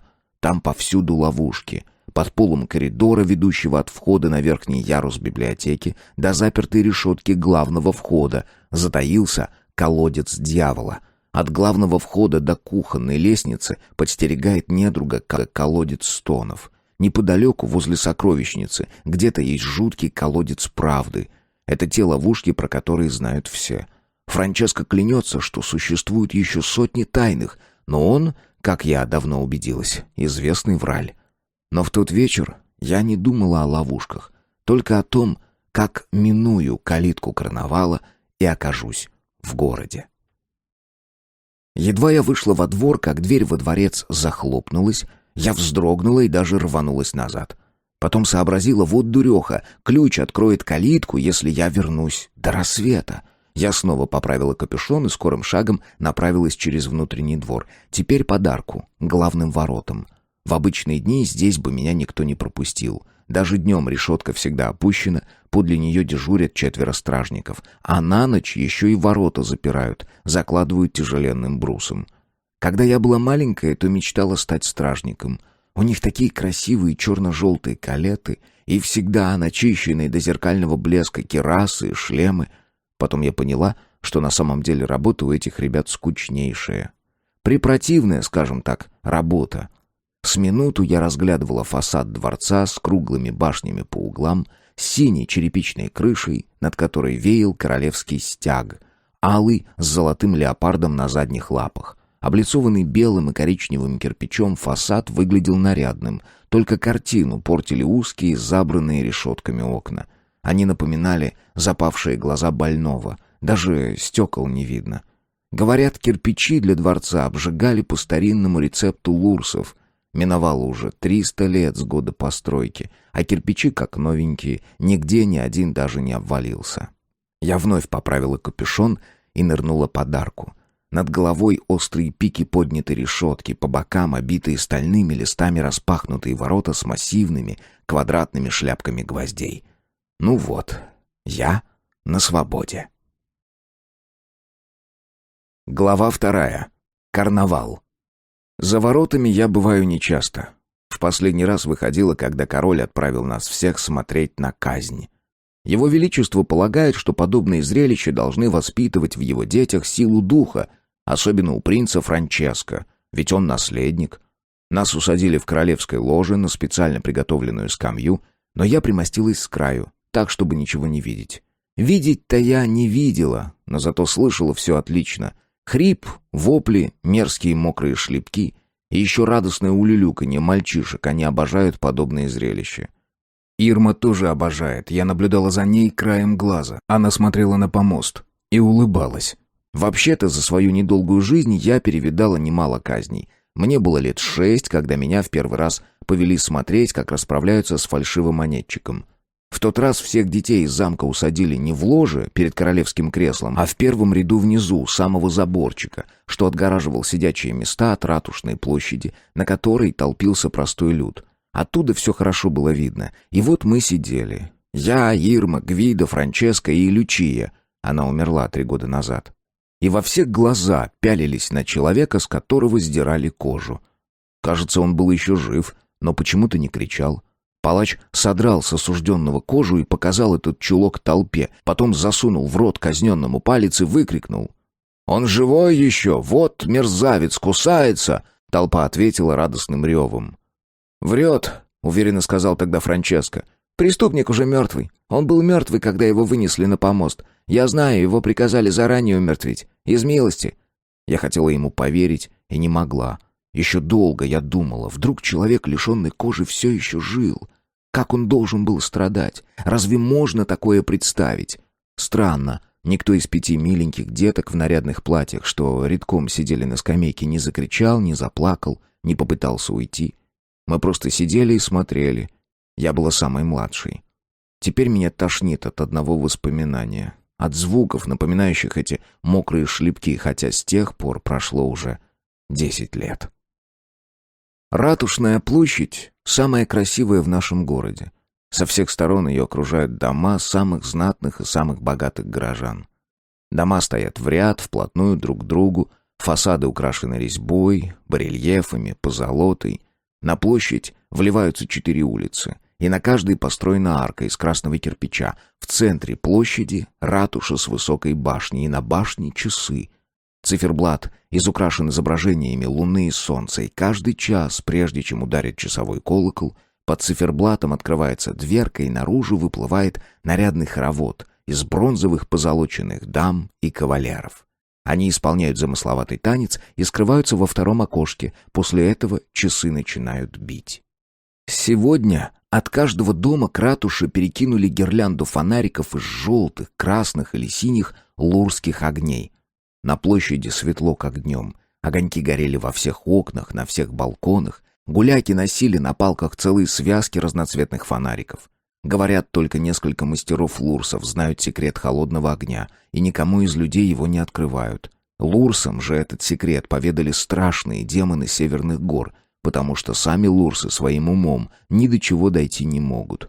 А еще от одного из домов к ратуше натянули канат, и по канату этому взад и вперед скользит мальчишка в бело-желтом костюме с шестом наперевес. Его движения так же отточены, как движения кукол в часах. Но он не кукольный, он живой, и если сорвется вниз, то разобьется насмерть. Внизу жонглеры развлекали гуляк, подбрасывая в воздух и ловя факелы с настоящим обжигающим огнем. Другие опасный огонь глотали. Третьи заставляли леопардов прыгать сквозь огненное кольцо. Все смеялись. На медные подносы щедро сыпались монеты. Девушка в широкой красной юбке плясала на рассыпанных по мостовой углях. «Девушка, вы всегда такая мрачная?» — окликнул меня кто-то. «Мрачная?» Я беспокойно завертела головой и вдруг обнаружила, что капюшон уже давно болтается за спиной. Лицо мое открыто, и сама я протискиваюсь мимо людей в весело орущей и разгоряченной толпе.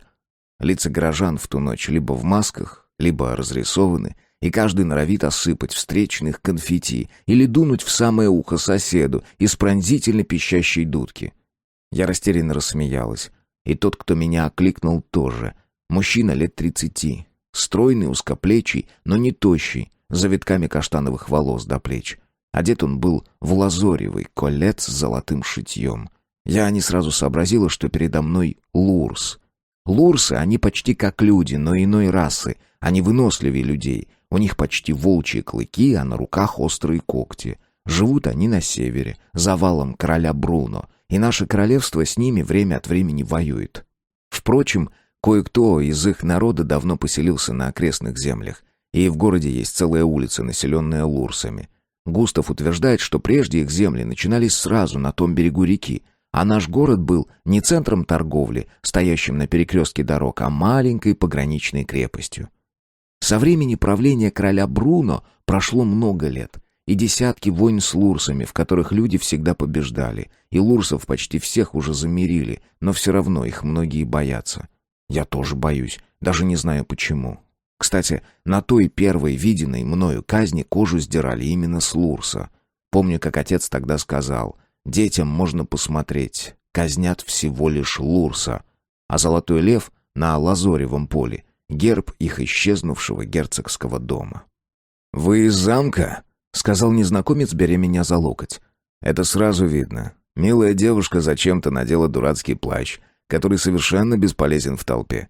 Надо было подобрать хорошую маску. Ими торговали на базаре с утра. Кошелек у вас болтается на поясе. Даже странно, что ни один воришка еще не поживился столь легкой добычей и не срезал ремешок». «Так что же мне делать с кошельком?» — спросила я растерянно. «Что? Ну, проще всего запихать его под верхнюю юбку. Она у вас довольно широкая и драп плотный, хотя опытный вор может разрезать ткань. Но это уже сложнее. Ну уже, давайте». «Что, прямо здесь?» «А где?» Лурс нахально улыбнулся.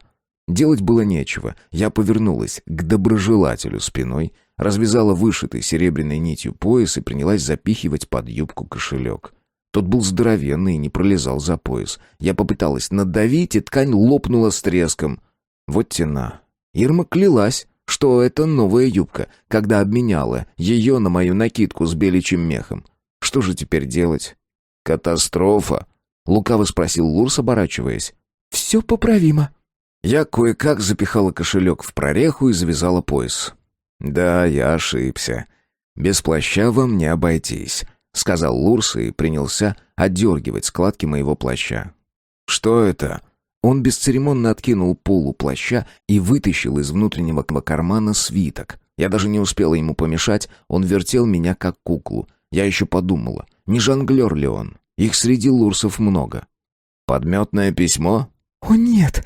Я покраснела. «Но почему все хотят обвинить меня в чем-то недозволительном?» «Это свиток из библиотеки». «Вот как!» Лурс, не дожидаясь позволения, тут же его развернул. «О, трактат самого Андреа Бемана. Подлинник? Неужели?» «Это копия». Я покраснела еще больше. «Этот труд Бемана о лекарственных травах мне велел переписать магистр Густав. У нас в библиотеке есть все подлинники трудов Бемана». «Так уж и все», — недоверчиво покачал головой Лурс и сунул свиток в широченный рукав своего лазоревого калета, который, казалось, именно для этого и был предназначен. «Магистр Густав показывал мне полку и самолично говорил». «Густав», — повторил Лурс и то ли улыбнулся, то ли оскалился, обнажая нечеловеческие клыки. Франческо утверждает, что Лурс легко может отхватить зубами руку, но я думаю, это сказки. Клыки — это атавизм. Челюсти у Лурса не сильнее человечьих, а вот прокусить кожу и мышцы он может до кости. Это да. «Значит, вы, милая девица, обожаете сидеть в библиотеке, так?» Мой странный знакомый снова ухватил меня за локоть и повел сквозь толпу, как будто мы уже сговорились, что дальше будем веселиться вместе. Я не сопротивлялась, лишь оглядывалась по сторонам. Ратушная площадь мне хорошо знакома. Ее видно, как на ладони из восточной башни. К тому же именно здесь устанавливают эшафот. Я вздрогнула всем телом. В центре площади сейчас возвышался помост. Там мелькали какие-то фигуры. Одна в красном очень напоминала палача. «Что с вами, милая девушка?» Наклонился к моему уху Лурс. Он проследил за моим взглядом и сильнее стиснул локоть. «А, вот что вас напугало. Не бойтесь, сегодня казни не предвидится. Это бродячие актеры. Они каждый год являются на карнавал, теперь будут кривляться на помосте до утра. Казнь будет завтра. Или послезавтра. На том же самом помосте, чтобы не тратить зря дорогие сосновые доски. Все очень удобно, не находите, милая девушка?» «Разве это весело?» Я внезапно начала дрожать. Так не пойдет!» — воскликнул Лурс. «Надобно немедленно зайти вон в ту маленькую таверну и выпить глинтвейна. Кружка горячего глинтвейна с гвоздикой и кардамоном совсем вам не повредит, моя красавица». «Зовите меня Ада», — пролепетала я. «Ада? Я назвалась Адой, то есть своим настоящим именем?»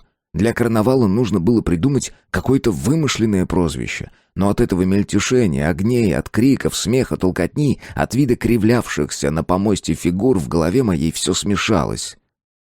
«Я так думаю, что глинтвейн вам просто необходим, Ада». Лурс уже прокладывал дорогу в толпе прямиком к дубовым дверям таверны, над которыми висела огромная вывеска, чудовищных размеров кружка с шапкой белой пены. Вывеска медленно раскачивалась, скрипели петли. Если она грохнется кому-нибудь на голову, додумать я не успела, мы уже очутились внутри. Сразу ударил в нос запах жареного мяса. Он забивал все остальные ароматы и миазмы, запах вина, эля, дыма, блевотины, пота. Чем еще тут могло пахнуть? Лурс выбрал столик в углу в самом темном месте, смахнул рукавом со стола какие-то объедки, тем же рукавом протер сомнительной чистоты деревянный стул и усадил меня. Сам уселся спиной к остальному залу так, чтобы меня совсем не было видно. Зал освещали 20 разноцветных фонариков, но светло было только в центре, да еще у стойки. Закопченный потолок с могучими балками казался черным. Наверху, под самой крышей, висели на нитках какие-то амулеты, но какие именно, мне было не разглядеть.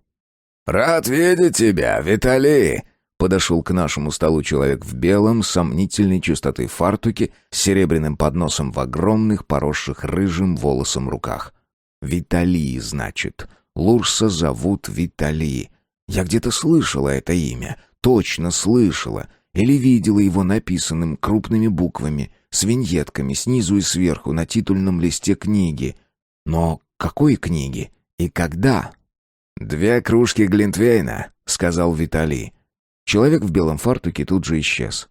«А ты вернешь мне свиток, Виталий?» Я по-прежнему дрожала. «Ни за что», — отвечал мой спутник со смехом. «Почему?» «Он мне нужнее. Я обожаю труды Андреа Бямана. Но ты же знаешь, в городе их не достать». «Нет, я не знаю. Я честно не знаю, что можно достать в городе, а что нельзя. Я живу в замке». «Живу в замке», — передразнил Виталий. «Разве там можно жить? Говорят, ночью каждый коридор может стать смертельной ловушкой. Сделаешь шаг и провалишься в колодец. Или тебе на голову упадет каменный молот и расплющит в лепешку. Так ведь?» «Ну да, так, но не совсем. Если коридор застлан красной ковровой дорожкой, по нему можно днем и ночью ходить без опаски. У нас все коридоры 1-го этажа застланы дорожками, до самой решетки», — объявила я почти с гордостью. «Значит, вы ходите по красной ковровой дорожке в туалет?» — засмеялся Виталий. «Не только в туалет. И в ванную, в столовую, и еще в библиотеку из внутренних покоев можно пройти». Я немного обиделась. «А вам известно, милая Ада, что лестницу на эшафот, да и сам помост тоже застилают красными коврами?» Лурс вновь рассмеялся. «Вас не тяготит подобное сходство?» «Вы во всем видите только мерзость». «Отнюдь. Просто я смотрю на вещи трезво. К примеру, мост через нашу реку. Горожане его называют «мост 40 поцелуев». А между тем, именно на этом каменном мосту находятся лавки кожевенников. И вонище там стоит ужасное, потому что шкуры в ближайших мастерских вымачивают по 8 месяцев. А главное дубильное средство — конская моча. Так что вряд ли вам бы пришло в голову целоваться на этом мосту с кем бы то ни было, тем более 40 раз. Или наша река, которую жители города именуют Царственной. От нее разит, как от помойки, а вода настолько грязная, что я бы никому не советовал там купаться, просто потому что красильщики выливают отходы из своих чанов в реку. Так что неизвестно, какого цвета будет у купальщика кожа, когда он покинет воды Царственной речки. «Просто мы очень любим наш город и нашу реку», — ответила я. Видимо, лурсы понимают слово «любовь» несколько иначе, чем люди. В нашем языке слово «любить» означает также оберегать, еще одаривать, оказывать благодеяние. А у вас? «Разве вы не знаете язык людей?» Мне показалось, что он говорит на нашем наречии без всякого акцента. «Разве вы не можете назвать глагол, который в вашем языке является заменой слову «любить»?» Я смутилась. Ясно, что он знает ответ, просто хочет, чтобы я произнесла его вслух. Как будто это признание должно было подтвердить не только мою вину, но и некий тайный грех всех людей на свете. «Любить также означает обладать». «Чудесно!» — воскликнул Лурс и даже захлопал в ладоши. «Обладать — это значит иметь, в прямом и пошлом смысле слова. Какой короткий путь от любви к пошлости. Всего 2 ступеньки». «Мне известен язык лурсов. Густав обучил меня вашей грамоте, и я прочитала немало ваших свитков. Так вот, что-то не похоже, чтобы вы говорили только возвышенным слогом». «О нет, вы не поняли меня, милая Ада. Глупее глупого в чем-то обвинять язык или пытаться возвысить одно наречие над другим. Я просто предлагаю вам в дар наше слово. Почему бы вам не заимствовать из нашего языка наше «любить», «оберегать», «одаривать», как вы забрали у нас простенькое словцо «ловушка»?» «У ловушки тоже есть иные значения?» — спросила я шепотом. «И немало. С одной стороны это яма, с другой — петля. Ловушка означает ложь. И не только. Это слово много чего означает. Можете выбирать на любой вкус». Вернулся человек в белом фартуке и поставил перед нами 2 кружки с глинтвейном. Я сделала глоток и блаженно прикрыла глаза. Я не хочу назад в замок. Я наберусь смелости и останусь в этой таверне. Интересно, можно поступить сюда посудомойкой? Или кухаркой? Может быть, Виталий знает, как устроиться в городе, чтобы никто меня не нашел? Я бы могла переписывать книги. У меня хороший почерк.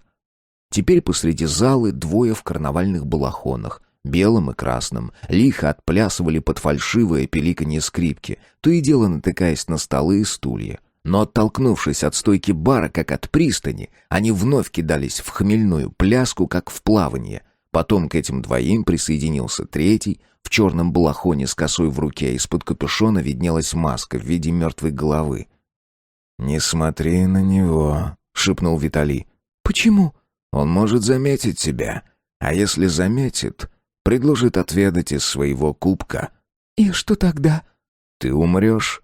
«И я не смогу отказаться?» «Нет, не сможешь. Таков закон карнавала». Поначалу я подумала, что Виталий разыгрывает меня, как это обожает делать Франческо. Не может такого быть, чтобы смерть собственной персоной шлялась по улицам даже в дни карнавала. Потом подумала, что вино в кубке у человека в черном может быть отравленным. Всегда есть простое объяснение самым загадочным событиям, так что я поневоле перевела дыхание, когда этот тип в черном балахоне выскочил из таверны и скрылся в толпе. «Значит, ты вышла из замка тайком, малышка Ада?» — спросил Виталий. Забавно. После того, как мы увидели пляску смерти, сразу перешли на «ты». Вид черного балахона и косы делает ненужными многие условности. «Почему тайком?» «Потому что ты надела этот дурацкий плащ и не приготовила маску, и у тебя нет ни фонарика, ни конфетти. Есть деньги, но нет спутника». Он вдруг наклонился к самому моему уху, теплое дыхание обдало щеку. Сделалось щекотно. «У тебя есть ключ от главного входа на 1 этаж. Не так ли, малышка Ада?» «Имеется». Не стала я отпираться, даже засмеялась. «Как же глупо все вышло». «Дай мне этот ключ». «Но как же я попаду назад? Как?» «Только на время. На полчаса. Пока мы пьем глинтвейн», — нежно шептал Виталий мне на ухо. «А потом я верну ключ и даже провожу до дверей замка». «Нет», — хотела сказать я, — «ни за что. Ключ от замка. Никому нельзя давать ключ от калитки карнавала. Никому». Но вслух пролепетала. «Хорошо». И сама сняла с пояса ключ от главной двери. «Но только дверь, запертая на замок, не самое главное. Главное — это ловушки, страшные ловушки, каменные мешки. А самая страшная ловушка — колодец дьявола. Все они расположены на 2 этаже, но дело в том, что в замок можно пройти только через 2 этаж. Туда ведет наружная лестница. А калитка карнавала... Какой от нее толк, если утром закроют решетку? И калиткой нельзя будет пользоваться целый год». За одну единственную минуту я выболтала Лурсу все секреты замка. «Благодарю, милая Ада».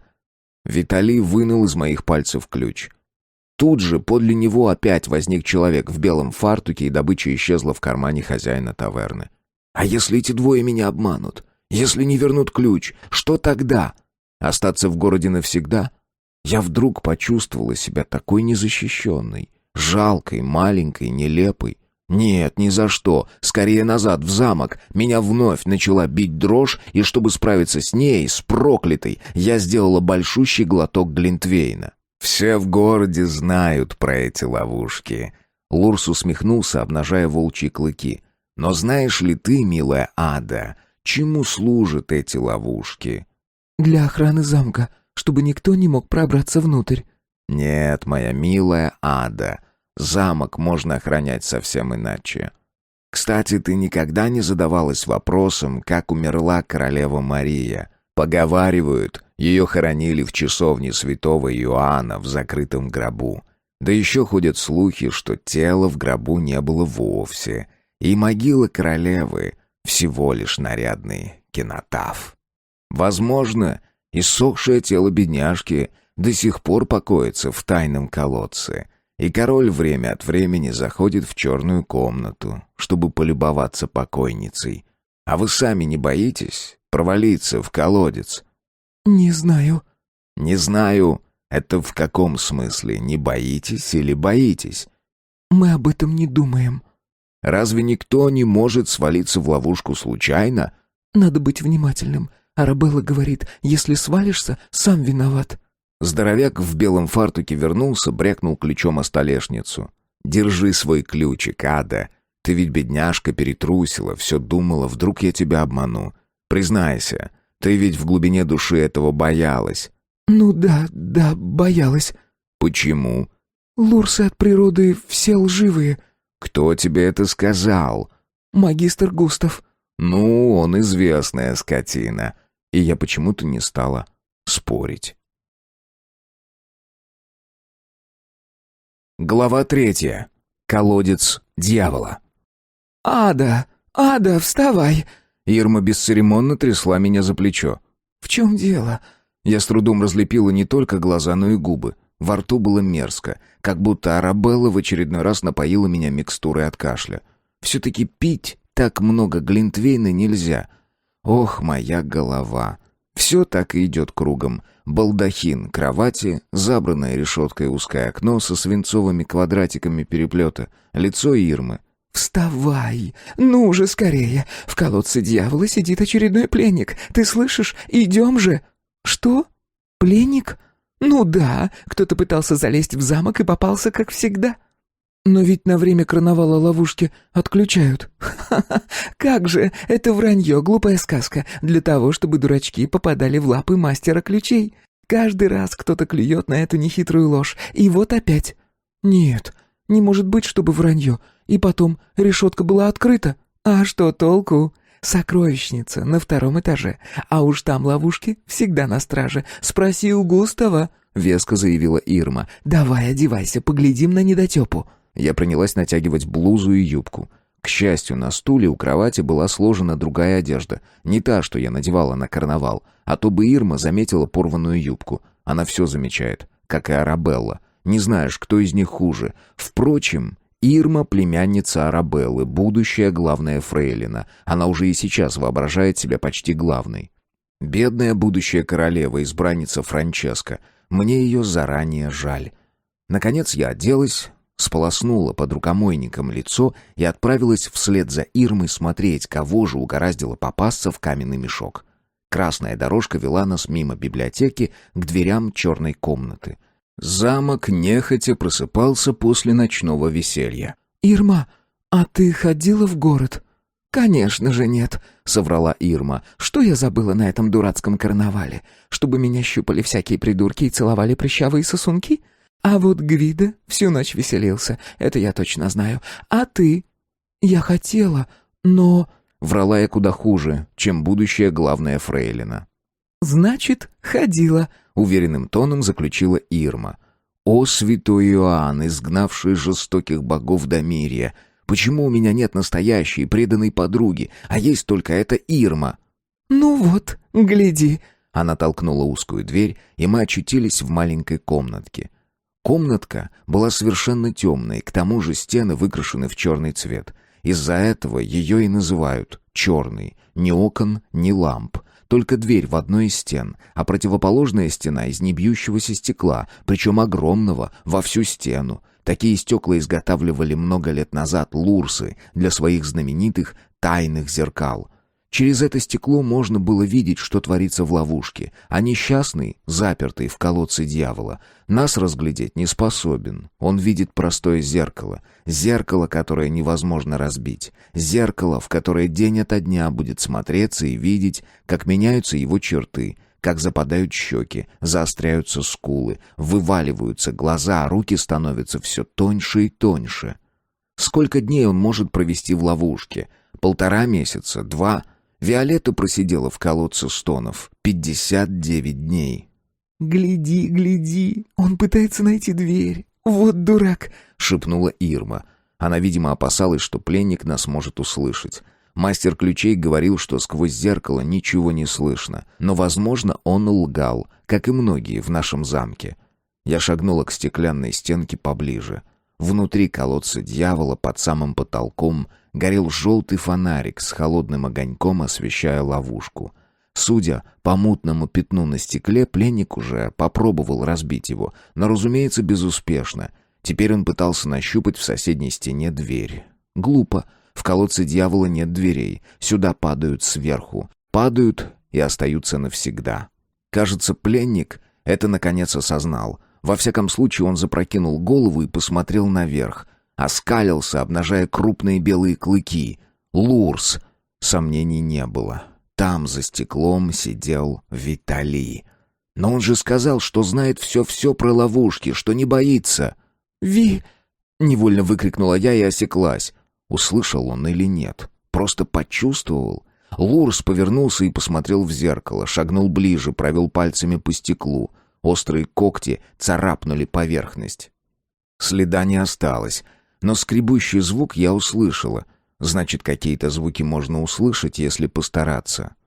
«Ты его знаешь?» — подступила ко мне Ирма. «Я хотела сказать, что Ви... принцесса Виолетта», — залепетала я. «Ты его знаешь, да? Ты видела его вчера на карнавале?» — продолжала допрос Ирма. «Она умная девочка, этого у нее не отнимешь». «Ну и что? Что из того?» — попыталась я отбить атаку. «Ты должна обо всем рассказать. Кому? Густаву?» Я беспомощно заморгала. «Почему Густаву?» «Потому что этот Лурс шел в библиотеку. Неужели не ясно, а?» «Ну да, колодец дьявола находится рядом с библиотекой.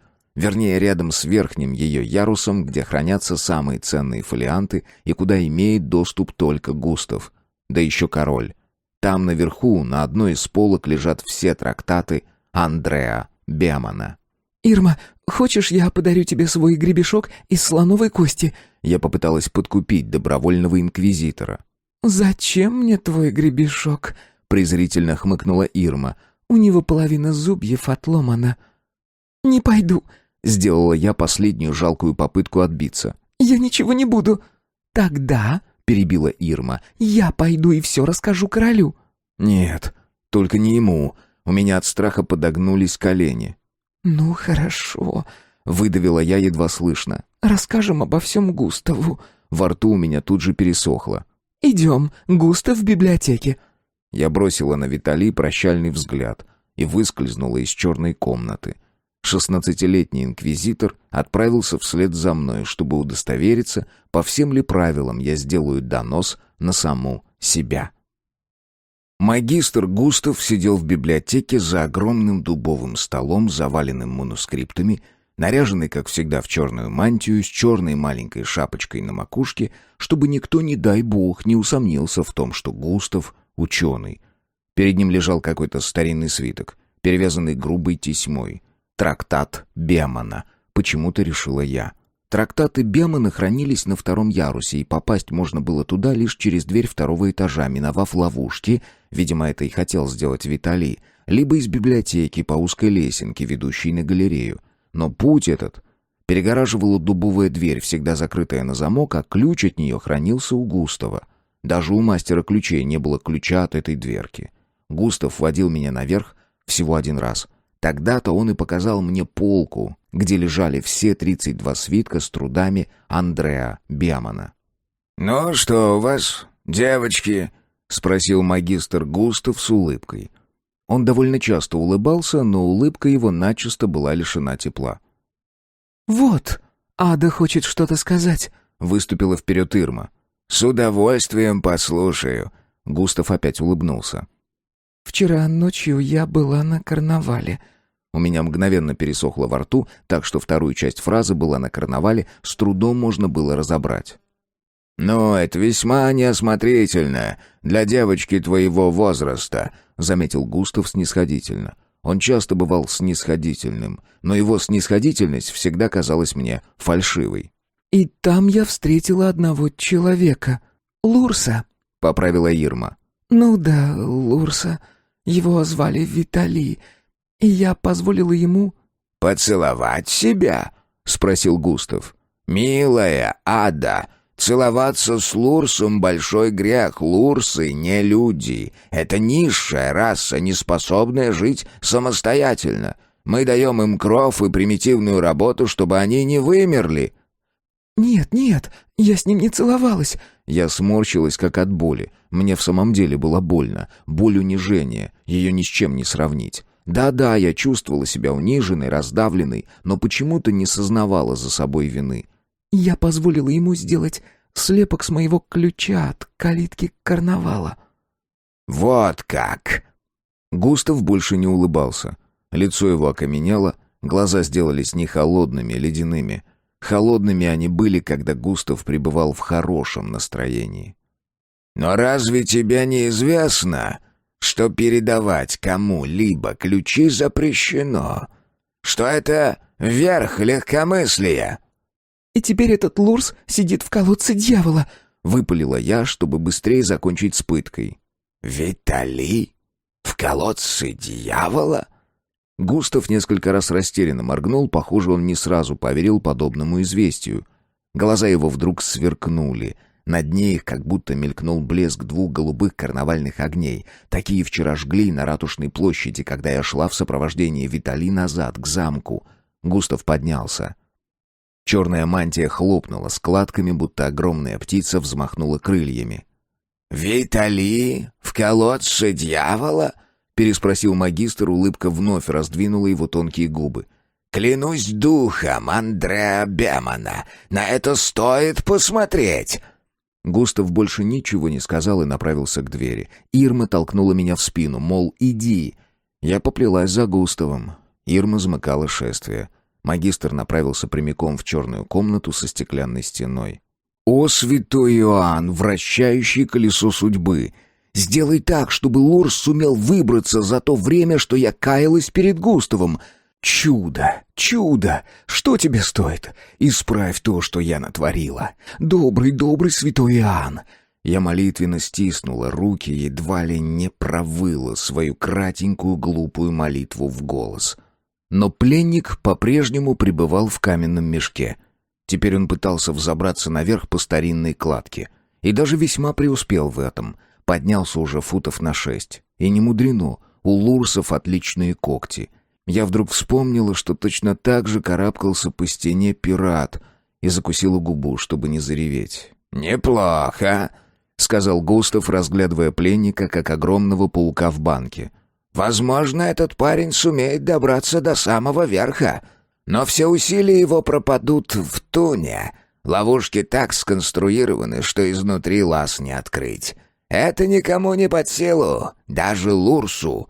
Ну что ж, Виталиано, ты должен закончить свои дни так, как и должен был закончить в этом милом каменном мешке». Густав назвал пленника полным именем. И тут я, наконец, вспомнила, что видела на титульном листе одной из книг в библиотеке надпись «Виталиано» о природе языка лурсов. Глава 4. 48-й день. Когда-то в колодец дьявола угодил живший на кухне кот по кличке Пират. Разумеется, кот сам никак не мог свалиться в колодец. Механизм ловушки не сработал бы под весом кошачьего тела. Падение пирата устроил Гвидо. Каждый день он поднимался наверх и кидал на плиту колодца небольшой камень. Кот обожал разгуливать по коридору 2-го этажа. Наконец, в один несчастный для кота день, суммарный вес камней и кота заставил механизм сработать, и пират ухнул вниз вместе с накиданными на плиту каменьями. Гвидо привел всех обитавших в замке детей в черную комнату посмотреть на попавшего в ловушку пирата. Кот не разбился. Как и положено коту, он приземлился на все 4 лапы и остался цел и невредим. Пленник сидел в колодце и беспомощно оглядывался. Франческа и Гвидо смеялись, а растерянность кота им казалась забавной. Ирма принялась стучать по стеклу. Пират рванул наверх по стене, лихо вскарабкался до самого лаза, но дальше пути не было. Ему пришлось спрыгнуть вниз. Его бессильная попытка была встречена новым взрывом смеха. Потом пленник еще раза 3 или 4 пытался взобраться наверх, но всякий раз срывался. Обескураженный, он забился в угол. Мы видели, как в полумраке колодца, освещенного лишь тусклым желтым фонариком, вспыхивают зеленым 2 круглых глаза. Весь день мы бегали смотреть на пленника. а потом начисто забыли про пирата. Вспомнили лишь дней через 9. Пришли. Он все еще сидел там, в колодце. Страшно похудевший, с ввалившимися глазами, с остро выпирающим посреди спины позвоночником. Он сразу почувствовал наше присутствие, кинулся к стеклу, встал на задние лапы, принялся передними скрести по стеклу. Меня поразили его лапы. Тонкие-тонкие, с неестественно большими подушечками и выпущенными когтями. И еще поразила его голова.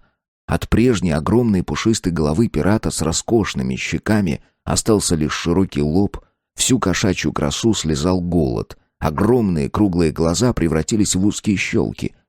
Поняв, наконец, что его не собираются выпускать, кот уселся на пол и принялся вяло вылизывать ставшую неимоверно тощей заднюю ногу.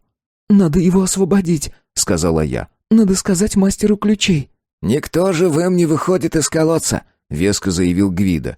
«Но это же кот. Он-то в чем виноват?» «Ну и что?»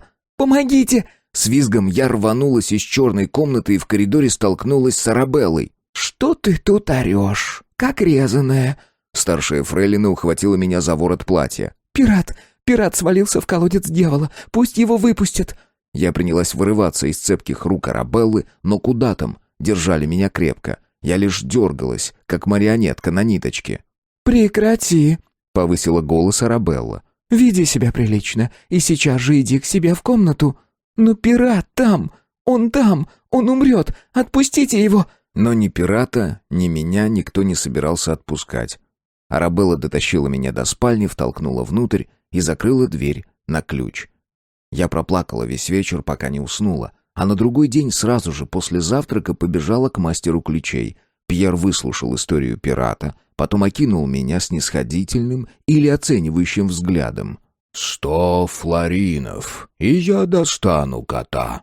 У меня в копилке тогда было лишь 5 флоринов. Я кинулась к Гвидо, ведь это он сбросил кота в колодец. Он во всем виноват и потому по справедливости просто обязан заплатить Пьеру. 100 флоринов? За кухонного кошака? Разве я похож на идиота, Ада?» Презрительно фыркнул Гвидо. «Брат короля заведует королевской казной. Ты что, позабыла? В будущем эта должность моя, так что я должен уметь считать денежки, а не бросать их на ветер». На другой день я снова побежала в черную комнату. Мне вдруг почудилось, что Гвидо только изображал безразличие, но тайком ночью спасет пирата. Но нет, несчастный кот был на месте. Я вышла из комнаты и в коридоре столкнулась с отцом. «Тебе разрешили заходить сюда?» — спросил король.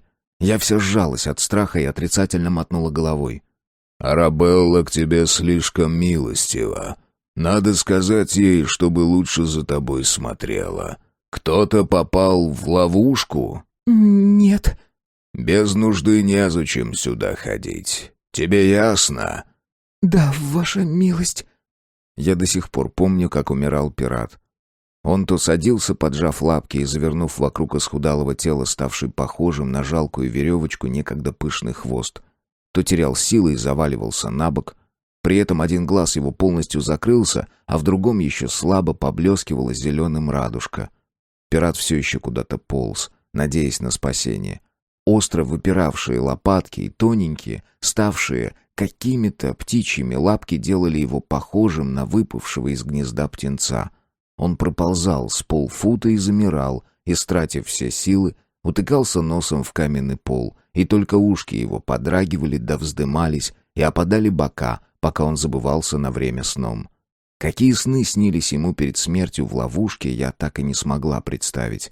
Так, в свой последний день пират прополз из одного угла колодца дьявола в другой, где, наконец, вытянулся и замер навсегда. 48-й день, или уже 49-й. Я приподняла гобелен, висевший на стене в изголовье моей кровати. Гобелен, конечно, громко сказано. Это просто кусок французской саржи, на котором нарисованы сад и птицы. Не слишком красивая вещица, но под ней удобно прятать всякие мелочи. И еще на стене, прямо на штукатурке, можно что-нибудь нацарапать. Арабелла никогда не осматривает стену под гобеленом. Каждый день с тех пор, как Лурс сидит в колодце дьявола, я провожу ножиком черту на стене. Лучше бы я чертила ножом на своей коже. Витали в ловушке уже 48-й день. без еды. Правда, в колодце есть вода, тоненькая трубочка, проложена в стене. Если подставить под нее ладони, можно набрать глоток воды за минуту. Вода постоянно капает на пол. Кап, кап, кап, слышится с утра до вечера. Да-да, я уверена, что слышу звон падающих капель. Вода медленно стекает ко второму отверстию, туда пленник ходит мочиться. А вот гадить приходится в один из углов. Отверстие в полу слишком маленькое, чтобы туда спускать экскременты. О, какая изощренная пыточная. Ее придумал сам великий Андреа Бемон вместе с другими ловушками замка. Зачем? Все повторяют. От воров и бандитов, от похитителей казны, от незваных гостей, от чужеземных врагов и местных изменников. Виталий спросил, чему служат ловушки? Вот именно, чему? Неужели в самом деле... Король ходил в тайную комнату и смотрел, как умирает королева Мария. Теперь, когда Виталий сказал мне об этом, я допускаю. Вполне может быть. Король считал сострадание пороком. Прежде я никогда над этим не задумывалась, да и теперь не собиралась ломать голову над тайной смерти королевы. Если честно, то покойную королеву Марию я терпеть не могла. Она была еще хуже Арабеллы. Пусть ее судьба волнует Гвида и Франческо. Это их мать. Меня же родила смуглая иноземка-невольница, имени которой никто в замке уже не помнит. Никто даже не удосужился мне рассказать, что сталось с моей матерью. Я как будто на глухую стену натыкалась, когда спрашивала о родительнице. Отец, правда, сразу же после рождения признал меня и во всем уравнял с законными детьми. Но я знаю, и все живущие в замке об этом помнят, что по рождению я могла с таким же успехом сделаться невольницей и служанкой, а стала принцессой. Принцесса-невольница, королева-раба. Что может быть хуже такой доли? Я однажды видела маленьких, смуглолицых невольниц в деревянной клетке на базарной площади. Их распродали всех за час, да еще глава цеха Сукновалов поругался с одним из грандов из-за последней девчонки. Каждый утверждал, что заплатил за невольницу первый. Никто не использует рабов в мастерских или на стройке. Их, девчонок и мальчишек, покупают богачи для любовных утех. Я могла бы стать точно такой же девочкой в клетке. Меня спасла милость короля. «Чему служат ловушки?» — спросил Виталий. «Именно чему, а не кому». В прошлом году в колодец Стонов провалился стражник, когда пытался тайком подняться в комнату к служанке. Как уже говорилось, на 3-й этаж в любое время можно пройти беспрепятственно по наружной лестнице. Но парень перепутал 3-й этаж со 2-м и свалился в колодец Стонов. Он умер так же, как пират, только мучился гораздо дольше. Похоже, что в колодец попадают гораздо чаще свои, чем чужие. Бедняга-пират. Будучи еще котенком, он заскочил в мою комнату и, цепляясь за этот самый гобелен, забрался на карниз. А вот спрыгнуть вниз побоялся. Пришлось громоздить на прикроватные сундуки стул и скамеечку и снимать полосатого разбойника. Пират умер, а следы его когтей до сих пор еще видны на сарже. Я одеваюсь и выглядываю в коридор. Нет ли поблизости Ирмы? Нет, Ирмы, по счастью, рядом нет. В коридоре старшая фрейлина Арабелла выговаривает костелянше за плохо постиранное белье. Арабелла, как всегда, в черном платье с глухим воротом и длинными верхними рукавами. Она пристегивает их крупными жемчужными пуговицами. Гвидо рассказывал, что этими рукавами удобно душить. С тех пор я с опаской поглядываю на руки Арабеллы, большие, с сильными пальцами крестьянские руки. Я дожидаюсь, когда кончится учиненный по всем правилам разнос, и подхожу. «Ада, ты плохо выглядишь. Не хочешь поехать за город, на прогулку? Все едут». Сегодня у Арабеллы хорошее настроение, что в принципе редкость. «Ты знаешь, что Лурс до сих пор сидит в ловушке?» — спрашиваю я. «Знаю». Лицо Арабеллы как-то подбирается, как будто сжимается в кулачок. Можно сжать лицо в кулачок? Не знаю, но что-то очень похожее происходит с ее лицом, особенно губы, на них как будто накинули сеточку из злобных морщин. «Но он же умирает там с голоду». «Мы ничего не можем сделать, а раз ничего не можем сделать, незачем об этом и говорить». «Виолетта умирала так же?» «Во дворце в одной из ловушек всегда кто-нибудь умирает. Я на эту тему не разговариваю». Арабелла уходит, шурша юбками. В чем таком провинилась бедная Виолетта? пила вино, гуляла с парнями, ну да, и нагуляла ребеночка. То есть ребеночка ей не позволили родить, заставили выпить какой-то настой, и у бедняжки Ви случился выкидыш. Через 2 месяца ее решили выдать замуж, а она взяла и сбежала. Стража поймала ее, Ви даже не успела миновать городские ворота, и тогда бабушка самолично сбросила ее в ловушку. Не в колодец дьявола, а в колодец стонов. Там отверстие в стенах, и можно слышать, что происходит в колодце, можно разговаривать с пленником. Говорят, бабушка днями сидела в кресле и смотрела, как незаконная дочь ее мужа медленно умирает за непробиваемым стеклом. Они разговаривали. Ви умоляла: «Спаси, открой дверь», а бабушка отвечала: «Нет». Виолетта ковыряла пальцами стены, выдирая кусочки застывшего раствора из каменной кладки, и пробовала их жевать, ведь в раствор добавляли когда-то яйца для крепости кладки. Жевала, пока не сломала зубы с одной стороны. Виолетта протягивала руки, умоляла: «Спасите», но не плакала. Слез не было. Голод лишил ее слез. Но за 3 или 4 дня до смерти она вдруг стала непрерывно плакать и еще постоянно мочиться. Бабушка говорила, что она раскаялась, и потому грязная вода выходит из нее. Но это случилось слишком поздно. А Гвидо пояснял нам шепотом: ерунда. Просто в теле вода не держится в последние дни перед смертью. Неразбиваемое стекло — секрет лурсов. Что еще они оставили нам в наследство в сомнительной покорности, склоняя выи под ярмо королевской власти? Кроме холодных огней для фонариков, от которых никогда не занимается пожар, и слов, которые мы охотно используем в своем наречии. Например, слово «ловушка». 48-й день. Кому обратиться? Кто может помочь? Я молилась в часовне каждый вечер. Святой Иоанн, который сильнее всех древних богов, умоляла: «Спаси его. Я ведь не за себя прошу. Мне для себя ничего не надо. Спаси Витали. Он так страдает. Он обломал когти, он разодрал пальцы до крови. Он не ел уже столько дней». Каждое утро я заглядываю в черную комнату рядом с библиотекой в тайной надежде. Вдруг ловушка опустела. Вдруг произошло чудо, и Лурс выбрался. Но каждое утро я вижу, что он все еще там.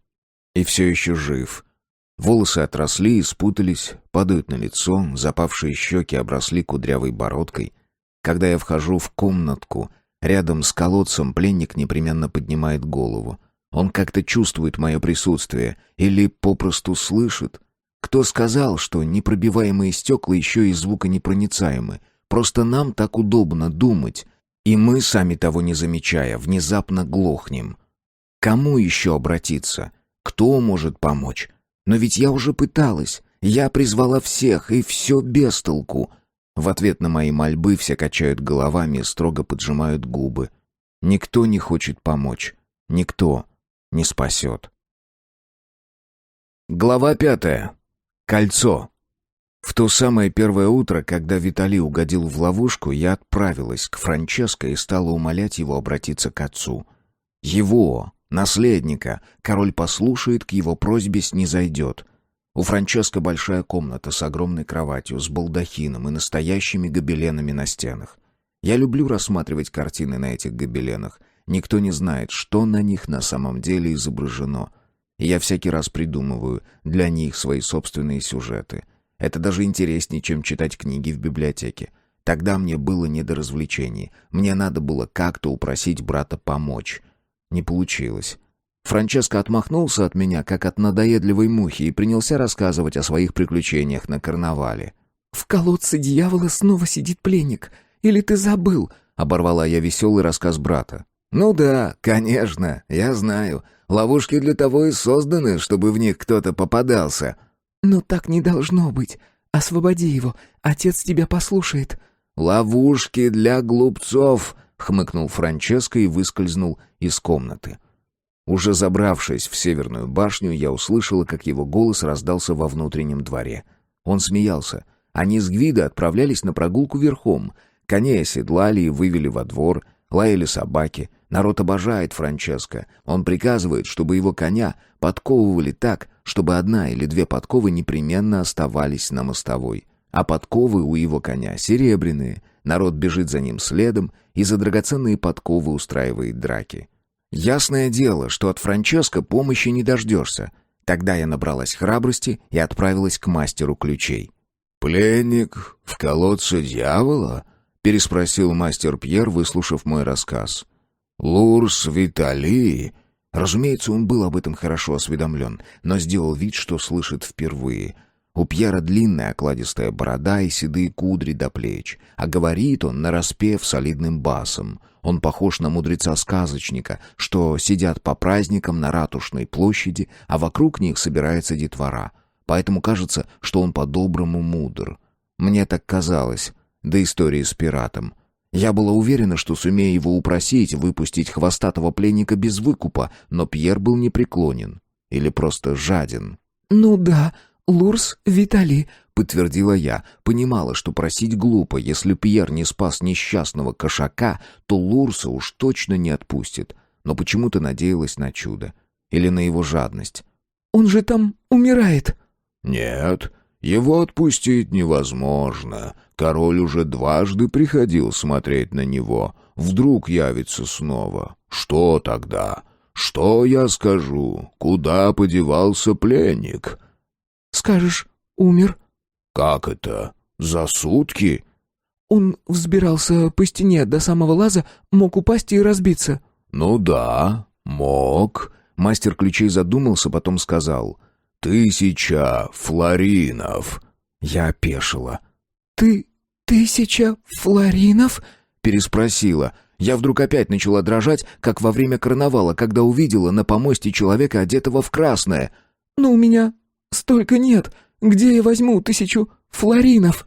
«Поищи, ведь я очень-очень рискую, принцесса Ада. Не надо жадничать. С пиратом пожадничала, и он сдох в колодце по твоей вине.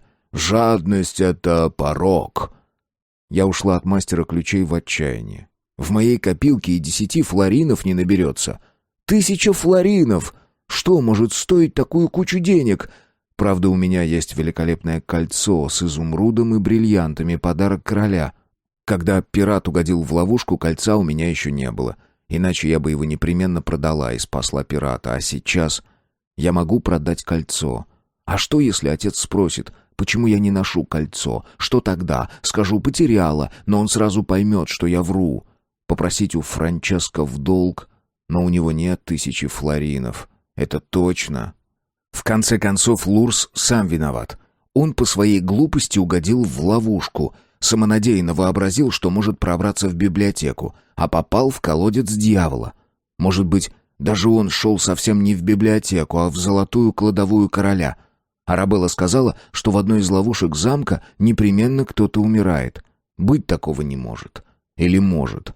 Тогда почему мы здесь живем? Почему ежеминутно не помним об этом? Слишком больно? Или потому что не можем ничего сделать? Миримся с тем, с чем мириться нельзя. И я ничего не могу сделать. Мне не собрать 1000 флоринов.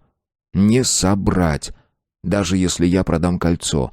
Мысли проносились в моей голове, как осенние листья, гонимые ветром. Лоб мой пылал, во рту пересохло, в висках как будто стучали молоточки. Пусть Лурс выбирается сам. Ведь у него непременно был какой-то план на этот счет. А если не было, значит он дурак. Так ему и надо, непутевому. Я убежала к себе в комнату, упала на кровать и разрыдалась. 10 дней я старалась не думать о пленнике. Я даже начинала воображать, что его уже там нет, в этом мерзком колодце, что он спасся. На 11-й не выдержала и побежала посмотреть. Лурс был на месте. Он начал обрастать бородкой, волосы его свалялись, щеки запали. Он почувствовал, что я пришла, подошел к стеклу, глянул. Но почему-то не туда, где я стояла, а куда-то наверх. Глаза у него были огромные, ярко-зеленые. У людей не бывает таких глаз.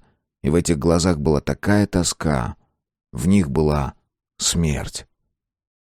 Шел уже 38-й день плена Витали, когда я, наконец, решилась продать кольцо. Нам как раз позволили выйти в город. Мне, Франческо и Ирме. Так что либо сейчас, либо уже никогда. Я уговорила Ирму зайти в лавку ювелира на Ратушной площади. «Зачем?» — поинтересовалась Ирма. «Откуда у тебя деньги? Кто тебе их дал? Лурс, когда ты была на карнавале? За что?» «Отец подарил мне 100 флоринов», — соврала я не очень умело. «Мы можем купить по цепочке. Мне и тебе. Мне нужны серьги», — заявила будущая главная фрейлина. «Как раз за 50 флоринов. Я уже присмотрела». Когда Ирма видит золотые цепочки и колечки, она попросту теряет голову. Вот и теперь, едва мы зашли в лавочку, она кинулась выбирать себе сережки и никак не могла решить, какие предпочесть, с жемчугом или с гранатами.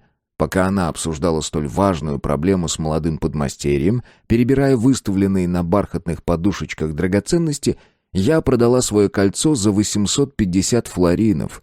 Да еще ювелир подарил мне симпатичное оловянное колечко с зеленым стеклышком.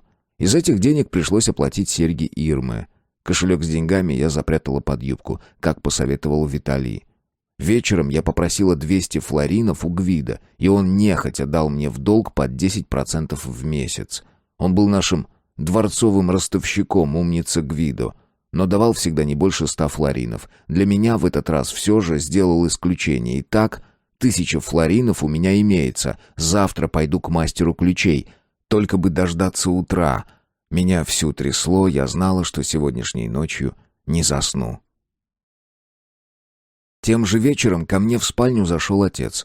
Не помню, когда он заглядывал ко мне перед сном, и было ли такое вообще, даже в самом далеком детстве. Прямиком направился к комоду в углу, открыл верхний ящичек, достал коробку, в которой прежде хранилось кольцо, и открыл. Коробка была пуста. Я не осмелилась положить туда оловянную подделку. «Где кольцо?» Повернулся ко мне король. Я сидела на кровати, скорчившись, ни жива, ни мертва. «Где кольцо? Я спрашиваю. Фамильное кольцо, которое я получил от своей матери». Не знаю». О, какая примитивная, безнадежная ложь. «Ты его продала?» «Нет». «Тогда его кто-то украл? Кто мог, кроме тебя, его взять? Ну?» Я молчала. «Говори, дрянь!» Он шагнул ко мне, показалось, поднял руку. «Продала». «А деньги?» Я протянула отцу кошелек, вытащив его из-под юбки. «Какая же ты жалкая врушка!» Король забрал всю 1000 флоринов, предназначенную на выкуп пленника, и ушел. Значит, Ирма только притворялась, что была занята выбором сережек, а на самом деле все время следила за мной. В этот раз она донесла лично, не стала требовать показательного покаяния. 10 дней меня не выпускали из комнаты.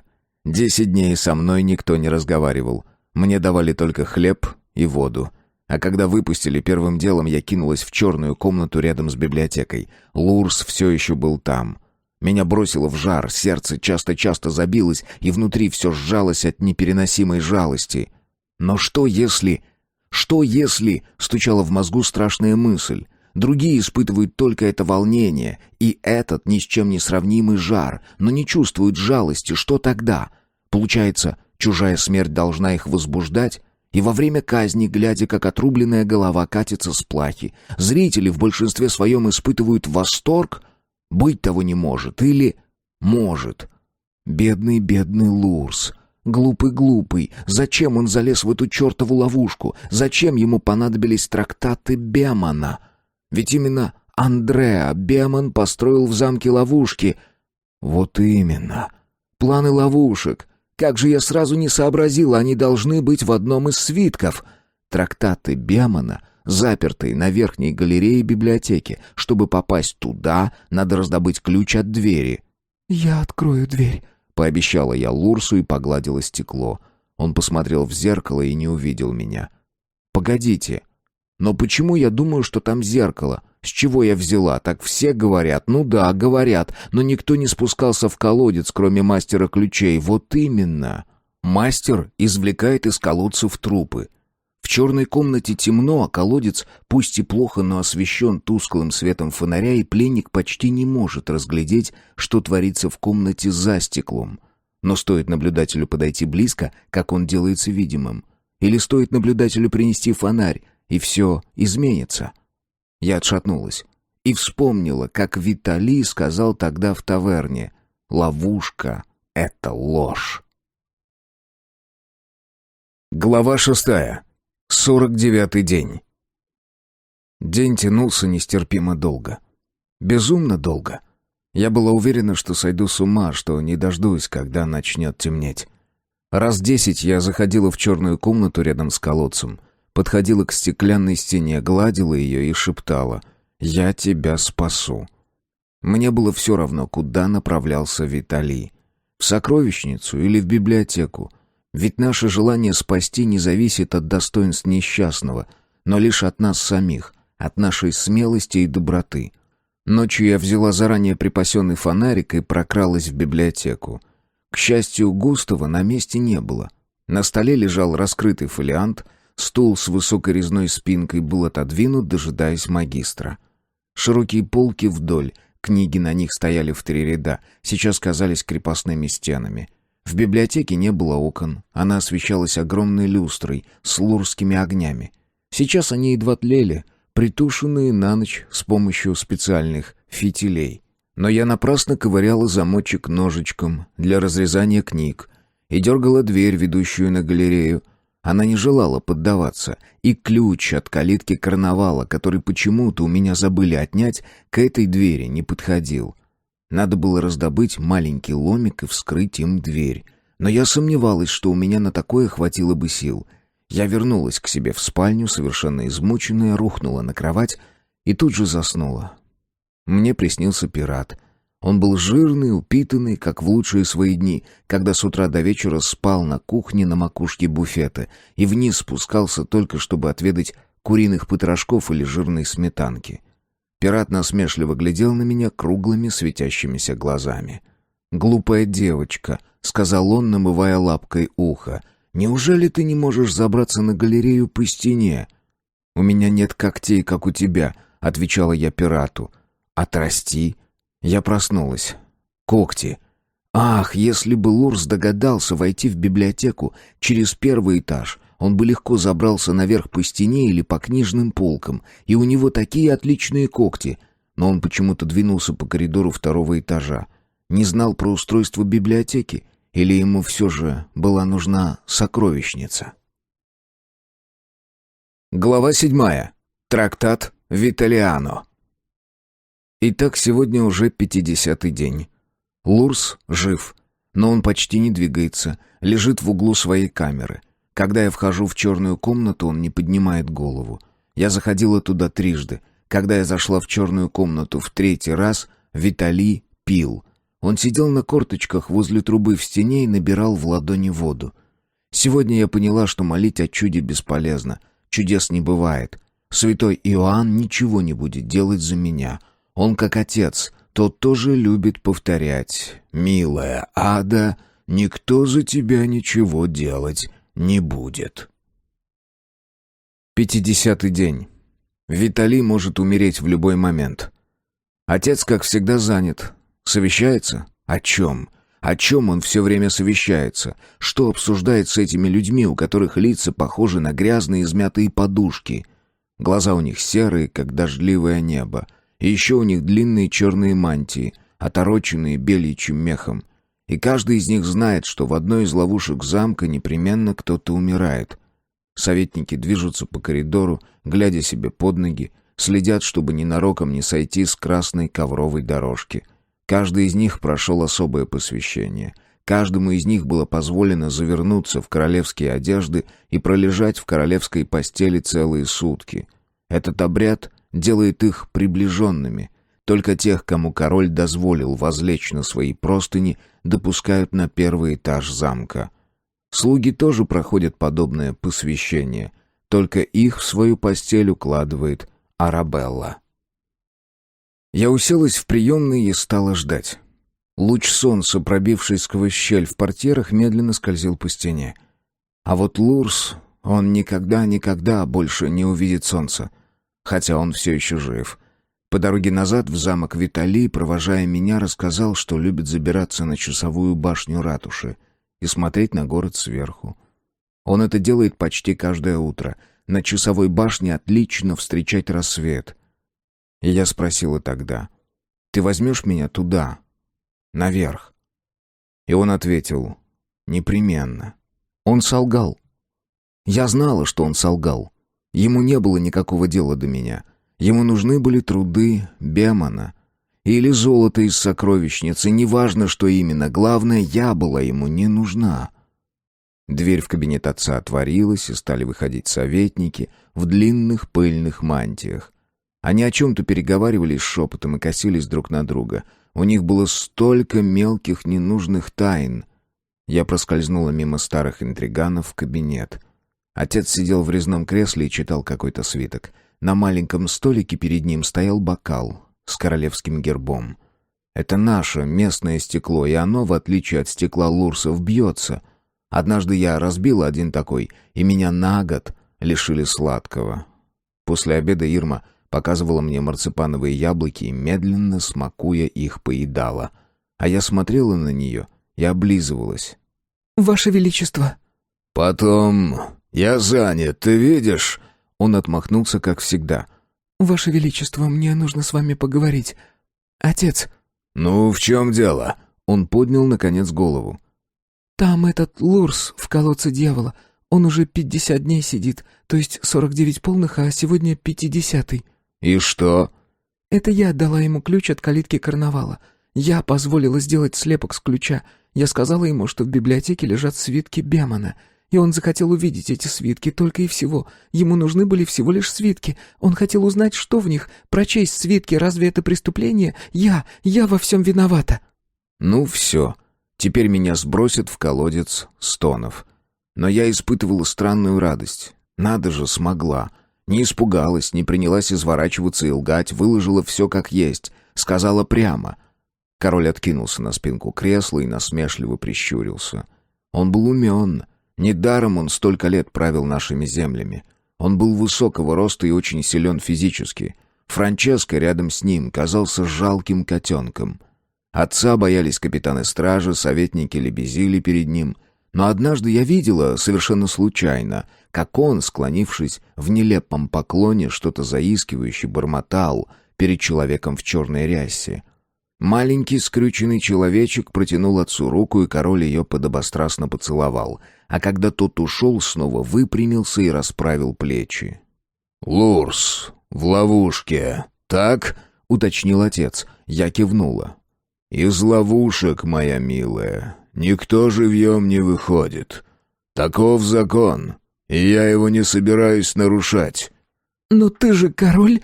Мне казалось, что человек, который когда-то просил другого о снисхождении, сам должен быть милосердным. «Моя милая, твой Лурс попал в ловушку, пытаясь тайком проникнуть в замок. Значит, он должен умереть. Все, не отнимай у меня драгоценное время».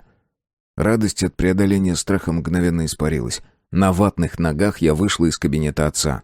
Я принцесса. Глупая, жалкая принцесса, которая ничего не может изменить. Не может даже спасти пленника из ловушки. Ах, если бы мне кто-нибудь помог. Всего-то нужен один единственный человек, кто протянет руку помощи. Тогда я бы тоже протянула руку и спасла Лурса. Виталий открыл бы тайну ловушек и тоже кого-нибудь спас. О, какая восхитительная волшебная цепь! Одна незадача. В ней не хватает первого звена. Из королевского кабинета я поплелась в библиотеку. Как во сне, будто кто-то направлял меня, подошла к нужной полке и сняла небольшую, стоявшую с самого края книгу. Переплет был изрядно затерт, похоже, этот томик часто извлекали на свет. «Виталиано», — прочитала я на титуле, «о природе языка лурсов». Я открыла наугад и стала читать. Язык лурсов, в отличие от молодого языка людей, очень древний. Каждое слово успело приобрести десятки, а то и сотни значений. К примеру, слово «ловушка». Люди подразумевают под этим простое механическое устройство, в которое можно поймать животное или человека. Самое интересное, что слово это пришло к людям из древнего языка лурсов. Но за ненадобностью люди отринули все ненужные им значения, используя не слово, но лишь его обрубок. Ловушка для лурса означает также яму, селки, петлю. Но кроме этих обозначений, для приспособлений слово это имеет множество иных, переносных смыслов. Лурс улавливает множество значений. Одно слово заменяет целую страницу простеньких умозаключений. Ловушка — это ложь. Ловушка — смерть. Ловушка — пустое обещание. Ловушка — это незнание. Слово «ловушка» также означает жестокость, потому что тот, кто ступил на тропу жестокости, попал в ловушку, из которой никогда не сможет выбраться. Глава 8. Трактаты Бемана. Сегодня 51-й день. Лурс все еще жив. Он лежит под трубой, и капли воды падают ему в полуоткрытый рот. Он так может захлебнуться. Или он именно этого и хочет. Сегодня я достала свитки Бемана. Как мне это удалось? Очень просто. Я последовала совету пирата. Я отрастила когти, то есть вытащила из кладовой рядом с библиотекой те самые крючья, которые забивают в стены, чтобы вешать на них ковры. Или врагов, это уж кому как понравится. Разумеется, я не стала забивать крючья в стену, стук молотка сразу услышали бы обитатели первого этажа и донесли, кому надо.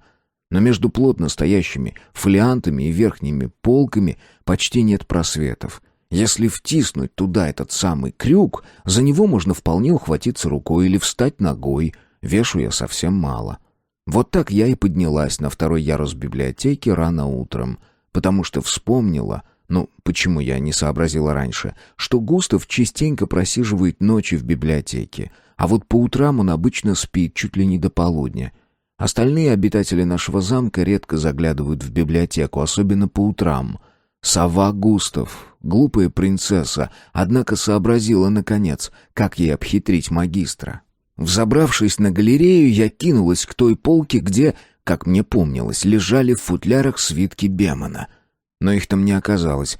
Вот полка из красного дерева, вот огромный кодекс в кожаном переплете с металлическими застежками, но свитков на положенном месте нет. Или я запомнила что-то не так. Или Густав перепрятал свитки, как только узнал о попытке Лурса проникнуть в библиотеку? Я обошла всю галерею и внимательно оглядела полки. Пыль тут, похоже, никогда не вытирали. Я давно заметила, у нас в замке, несмотря на строгость, жуткий бардак и грязюка. Наши красные дорожки давно уже не красные, а коричнево-серые. А вот тут пыль недавно стерта, то есть чуть-чуть уже напорошила, но совсем немного.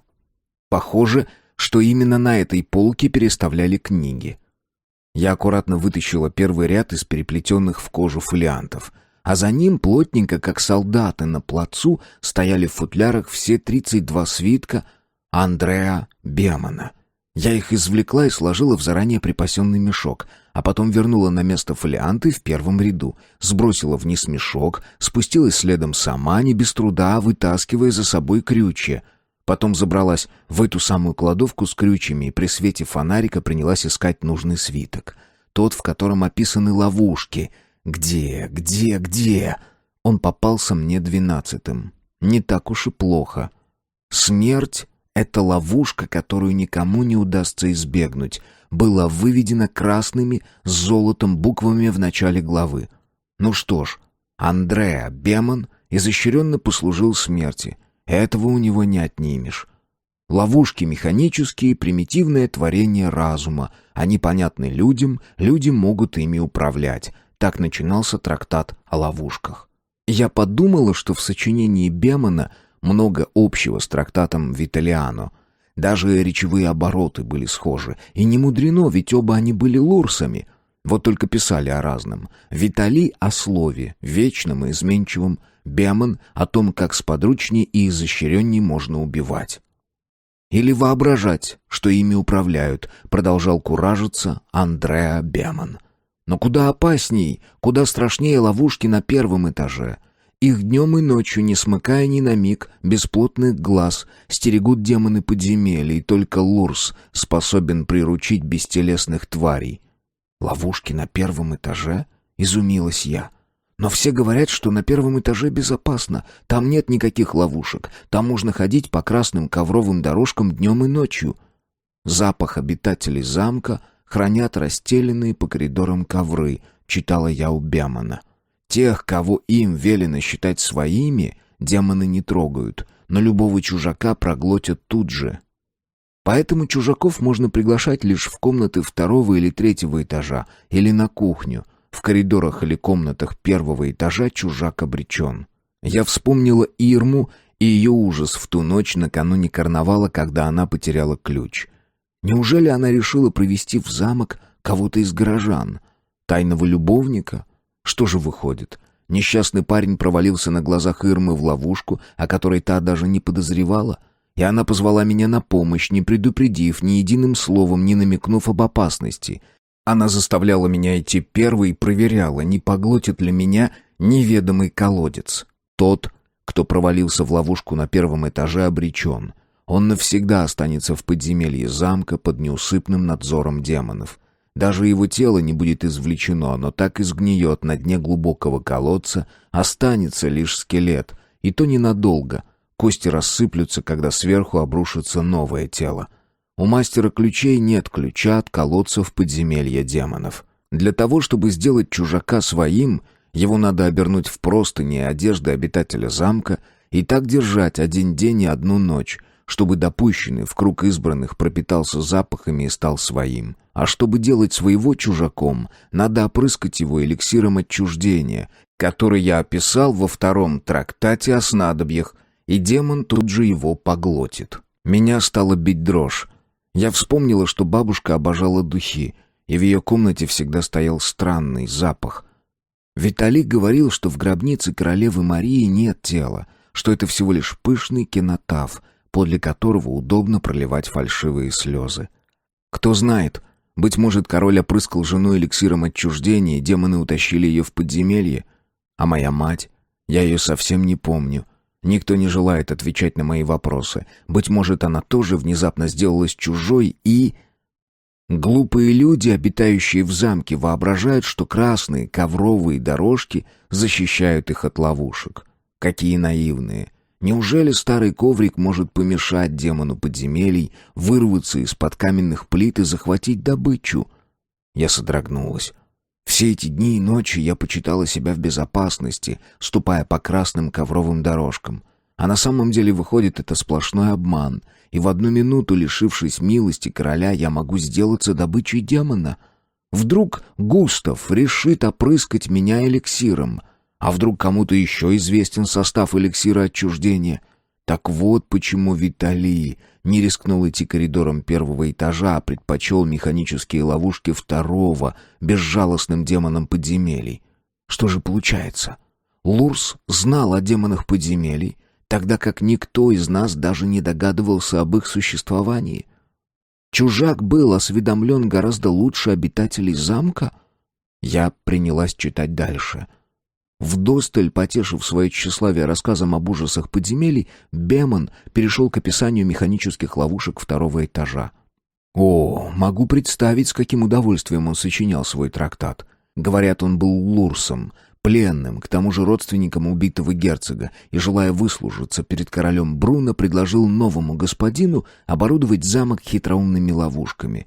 А еще говорят, что сын Бруно, добрый король Чакко, велел выключить все ловушки, и 4 года страшные колодцы пустовали. А на 5-й сам Чакко провалился в колодец правды, тот, что рядом с сокровищницей. Неведомо, кто ее включил в ту ночь.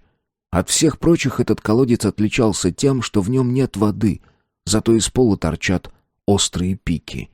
Чакко упал на эти пики спиной и умер мгновенно, а его сын и наследник приказал включить все ловушки замка.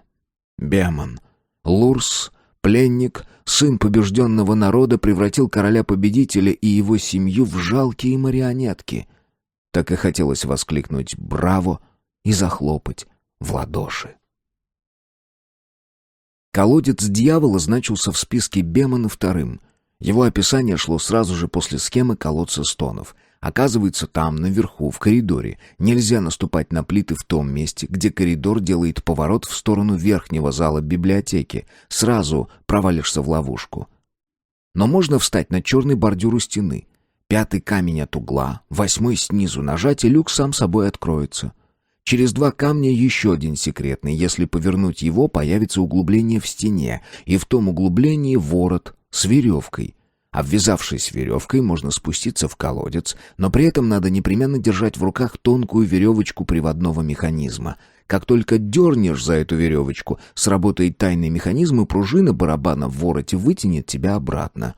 Все предусмотрено хитроумным мастером ловушек. Я оторвала от свитка начало со схемами 2 первых колодцев и спрятала под платье.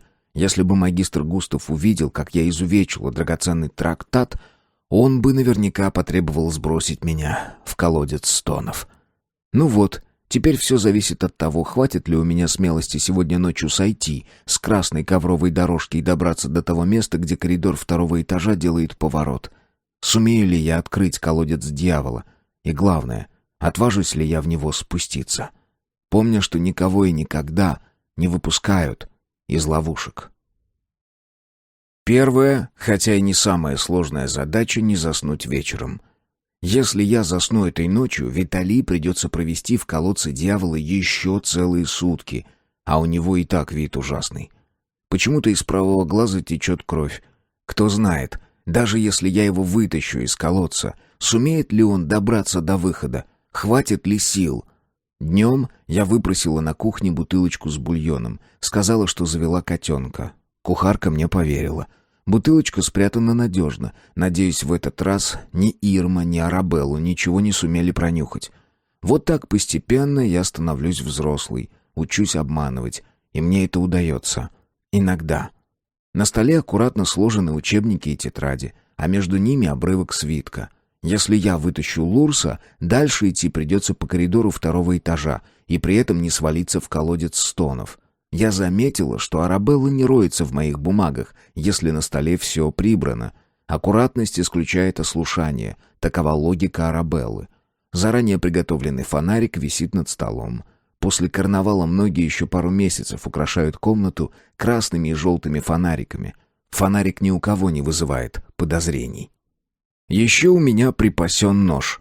Ну, на всякий случай, если все кончится очень плохо.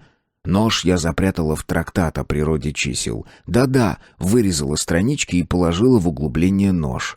Арабелла не станет смотреть книгу про числа. Она этого никогда не делает. Я это тоже приметила. Итак, дверь скрипит, время вечерней проверки. Неужели кто-то мечтает жить в замке? Неужели? Если так, то он большой дурак. Входит Арабелла, сегодня обыск длится недолго. К тому же я немного ускоряю процесс. «Арабелла, а говорят, Лурс может прожить без воды гораздо дольше, чем человек». «Да, мы об этом не говорим», — слышу я заученный ответ. Фрейлина окидывает беглым взглядом стол. «Наконец-то ты стала наводить порядок. Возможно, из тебя выйдет толк». И уходит. Ну вот и все. Можно собираться. Ножницами отрезаю подол юбки, чтобы не мешал. На кольцо у пояса вешаю кошелек. Только там внутри не деньги, а нож и бутылка с бульоном. В карман юбки кладу мешочек с молотым перцем. Стражникам возле арки запорошить глаза, только я не уверена, что поможет. Ключ от калитки карнавала до сих пор у меня, но в принципе мне он не нужен. Мы ведь будем на 2-м этаже, а оттуда можно спокойно выйти по наружной лестнице, если миновать все ловушки. Наружная дверь открывается изнутри, но как мы проберемся через главные ворота в стене, не знаю. Лурс как-то проник в замок. Вся надежда на него. Я выскальзываю из спальни и бегу по красной ковровой дорожке. На лестнице, ведущей на 2-й этаж, мне придется с дорожки сойти. На лестнице нет ловушек. Но на ночь между 2-м и 1-м этажом запирают решетку. Правда, один из прутьев вынимается, если повернуть кольцо, так написано в труде Бемана. Взрослый мужчина не может проскользнуть в образовавшуюся щель. Но я могу. Андреа Беман не обманул. Поворот кольца освобождает один из прутьев. Я отставляю вынутый прут в сторону, поднимаюсь по ступеням. Каменные ступени кажутся скользкими. Я держусь рукой за стену, чтобы не упасть. Итак, я на 2-м этаже. Теперь надо дойти до поворота. Ловушек на этом участке нет, но все равно кровь громко стучит в ушах. Так громко, что мне чудится, кто-то крадется следом. Я оборачиваюсь. Нет, ни души. Померещилось. Я останавливаюсь при свете фонаря, в который раз сверяюсь с планом. Только теперь понимаю, что 2-й этаж — весь сплошная ловушка. Это веревка над пропастью, по которой скользит канатоходец. Схема верная, вот и поворот, черный бордюр, я ступаю по камням, и у меня дрожат колени. Нажимаю на нужный камень, плита в центре коридора распадается на 4 треугольника. Каждый убирается со скрежетом в пол. Передо мной лаз, и там внизу колодец дьявола. Я заглядываю вниз. Лурс лежит неподвижно. Жив? Умер? Мне в нос ударяет нестерпимая вонь. Я отшатываюсь, к горлу подкатывает тошнота, но я перебарываю спазм, обматываю нос платком и вновь склоняюсь над открытым лазом. «Виталий, миленький», — шепчу я. Он не двигается. Неужели опоздала? Пальцы мокрые, по спине бегут капли пота, и по лбу тоже. Придется спускаться. Если бы я нашла план ловушки раньше, то можно было бы просто спустить веревку. Виталий смог бы выбраться сам. Сейчас я должна спуститься вниз, обвязать вокруг пленника веревку и включить привод барабана. Так, наверное, поступает мастер ключей, когда извлекает труп из ловушки. Сама я этого никогда не видела. Я нащупываю нужный камень, поворачиваю, дверка открывается, вот он. Потайной барабан с веревкой. На конце специальный кожаный пояс. Я пытаюсь его застегнуть на талии. Велик. Я попросту выскользну и свалюсь вниз. Обматываю пояс вокруг талии дважды, застегиваю пряжку. Вот так-то лучше. Беру в руки веревочку, приводы и начинаю спускаться вниз.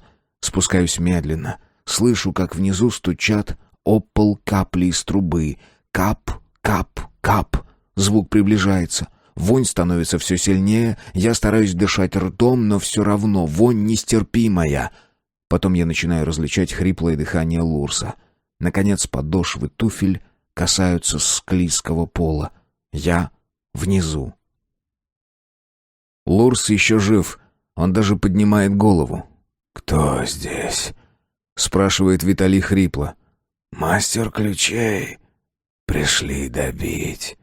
Откуда такая милость? Или ловушка нужна для нового дурачка?» Он не делает попытки подняться, но в мутном свете фонаря, висящего наверху почти у самого, несуществующего временно потолка, мне кажется, что тело его напряглось. Он попробует напасть, обезоружить гостя. «Это не мастер. Я. Ада». «Милая Ада. Принцесса Ада». Вот как. Оказывается, он знает, что я принцесса. Хотя и не совсем настоящая. Принцесса-невольница. Это он тоже знает наверняка. «Мы можем спастись. У тебя хватит сил идти?» «А ты не хочешь здесь остаться? Вдвоем нам будет веселее». Он все еще пытается шутить. «Знаешь, чего мне стоило найти план Бемана?» Он поворачивает голову так, что становится виден его изуродованный правый глаз и бурая дорожка, что прочертила на грязной коже кровавые слезы. Пряди волос, тоже бурые, слиплись в черные сосульки. Пока он лежал, кровь из глаза стекала ему на волосы. «План Бемана. Я готов был отдать за него жизнь». «Вставай, мы обвяжемся поясом и вместе поднимемся наверх». Наверняка мастер ключей поступает иначе. Кладет легкий труп умершего от голода в мешок и держит его в руках, пока пружина барабана тянет его наверх. Но мне не хватит сил удержать Лурса в руках, даже после стольких дней голодовки. Я цепляюсь зубами в веревку, чтобы ни в коем случае не упустила наше спасение, и расстегиваю пояс. Веревка грязная, во рту мерзкий привкус, что-то хрустит на зубах, но я стараюсь сжать их как можно плотнее. Лурс вскакивает. Легко. Даже странно. Неужели у него осталось еще столько сил? Нет, конечно, его ведет в сторону, он едва не падает, упирается рукой в стеклянную стену. А вдруг за нами наблюдают сквозь это стекло? Забавный спектакль. Принцесса Ада. Глупо спрашивать. Если я отвечу, то могу выпустить веревку из зубов, и тогда мы останемся в ловушке навсегда. Шатаясь, он делает шаг, другой. Он уже рядом берет пояс в руки. «Не боишься, что я оставлю тебя здесь, а сам ускользну?» Я отрицательно мотаю головой. «Или ты просто не подумала об этом? Я ведь не так уж и слаб, а?» Я молчу. Что я могу ответить? Сейчас он вырвет веревочку приводного механизма из моих рук, дернет, и пружина вытянет его наверх, а я навсегда останусь в вонючей темноте. И сквозь стекло обитатели замка будут смотреть день за днем, как я умираю. «Глупая, глупая Ада. — вздыхает Лурс. Ловушка — это яма. Но пока ее пытаются наполнить жестокостью, она будет становиться только глубже. И он затягивает пояс так, что мы оказываемся намертво привязаны друг к другу. От мерзкого запаха меня мутит. Я выпускаю веревку из зубов, теперь мы уже пристегнуты, и поворачиваю голову, опасаясь, что меня все же вырвет и блевотина потечет на одежду. Лурс дергает за веревку механизма, и пружина влечет нас наверх. Только тут я соображаю, что так и не выяснила, прозрачно ли стекло внизу. Или я побоялась это узнать. Ловушка — это незнание. Итак, мы скользим наверх. Барабан вращается не так уж и быстро. Меня мутит, я умру. Сейчас. А вот и пол. Лурс хватается за него руками, помогает вскарабкаться мне и расстегивает пояс. В следующую минуту мы вместе сидим на черном бордюре, кайме безопасности. Я ловлю ртом воздух, как рыбы на берегу. Виталий осторожно ощупывает пальцами стену. Я ошибся всего на 1 камень. Скорее всего, план, который мне удалось раздобыть, был фальшивый. Если нажать вот на этот серенький камень, а я так и сделал, из стены выдвинутся специальные штыри и столкнут нас с бордюра. Показать? Нет. Тогда идем. Мы переползаем по бордюру в коридор. «Взяла что-нибудь поесть?» — спрашивает Лурс. Я мотаю головой, но ничего не могу сказать. Боюсь, что меня стошнит, протягиваю ему кошелек. Виталий быстро находит бутылку с бульоном, выпивает в 2 глотка. Лурсы, как и люди, могут жить без еды 2 месяца. Иногда чуть больше. Но у меня были с собой таблетки из сушеного мяса. Это был мой единственный шанс. В надлежащий срок притвориться, что я умер. Дождаться, когда мастер ключей спустится вниз, и попробовать его прикончить. Шансов, конечно, мало. К тому же надо было не сбиться со счета и не начать изображать смерть слишком рано. Я ведь не надеялся, что ты придешь. Но я пришла. Тогда поторопимся, чтобы нас не схватили. Мы движемся по коридору, не особенно таясь. По 2-му этажу никто не ходит по ночам. Да и днем тут мало кто ходит. Но на лестнице, ведущей на 1-й этаж, я замечаю тоненькую фигуру в темном платье. «Ирма, я так и знала, что ты попробуешь открыть ловушку. Ну и вонища!» Она воображает, что перекрыла нам путь к отступлению, не догадываясь, что мы не собираемся спускаться вниз. Та ночь, когда она потеряла ключ, ничему ее не научила. Она все еще считает себя в безопасности, ступая по красным коврам, и не подозревает о существовании демонов подземелий. «Кликнуть мастера Пьера?» — спрашивает насмешливо Ирма. «Не надо, я дам тебе 1000 флоринов». В притворном ужасе бормочу я. «У тебя их нет». Лурс сдергивает с себя грязную куртку и швыряет в лицо Ирме. Та визжит, а мы несемся по коридору 2-го этажа к наружной лестнице. Лурсы бегают быстрее людей. Даже сейчас Виталий опережает меня. «Помни», — выдыхаю на бегу, — «только серые камни безопасны. Любой белый ведет в колодец стонов». «Знаю», — отвечает на бегу Виталий. Ирма кидается за нами следом, но она ничего не знает про белые и серые камни. Я слышу ее вопль, когда она проваливается в колодец стонов. Слышу ее крики, когда мы уже отперли дверь и оказались на наружной лестнице. Она визжит от ужаса там, в ловушке. Глава 9. Колодец стонов. Как я пробрался в замок? Да очень просто. Залез по стене. Или ты забыла, у лурсов на пальцах острые когти? Природные крючья для лазания по деревьям и камням. Мы сидели на крыльце. Виталий надо было передохнуть. Да и мне тоже. Уже светало, но во дворе вокруг дворца ни души. Надо же, как быстро пролетела ночь. У главных ворот дежурила стража, но отсюда их не было видно. «Значит, ты не проходил подаркой?» «Зачем?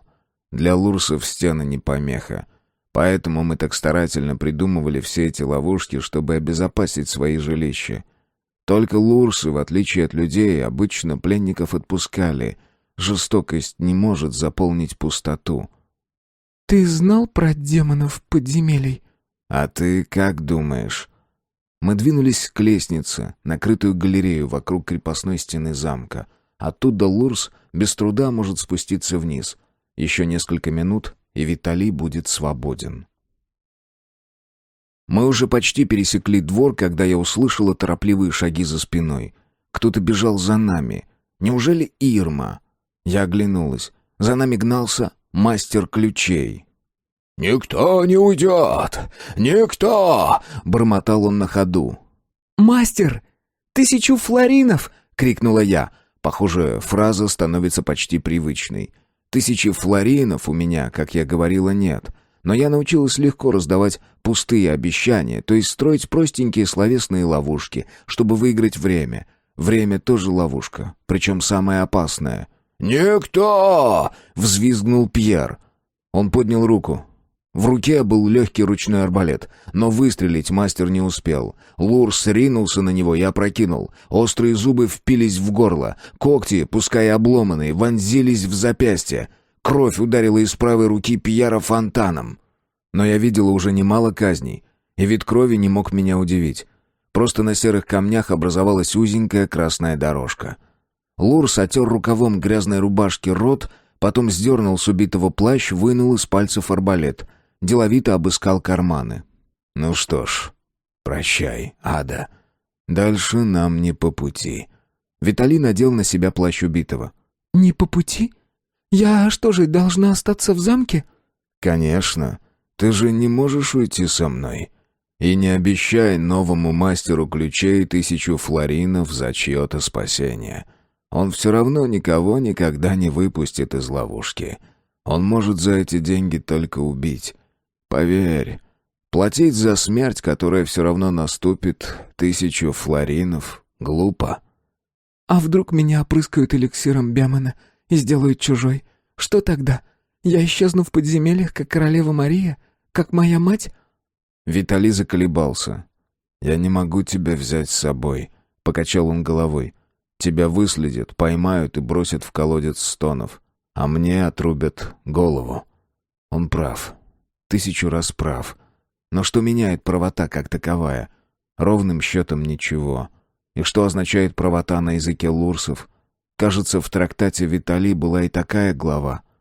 «И мы не можем рискнуть?» У меня сжалось сердце, точь-в-точь, как в ту минуту, когда я увидела, что Виталий стал пленником колодца дьявола. Виталий заколебался, потом сказал тихо: «Не сейчас». «И что же мне делать?» «Отдай мне пергамент Бемана». Я протянула ему обрывок. Виталий недоуменно повертел клочок пергамента в руках. «И это все?» «Ну да. Описание колодца снов и колодца дьявола». «Да. А остальное?»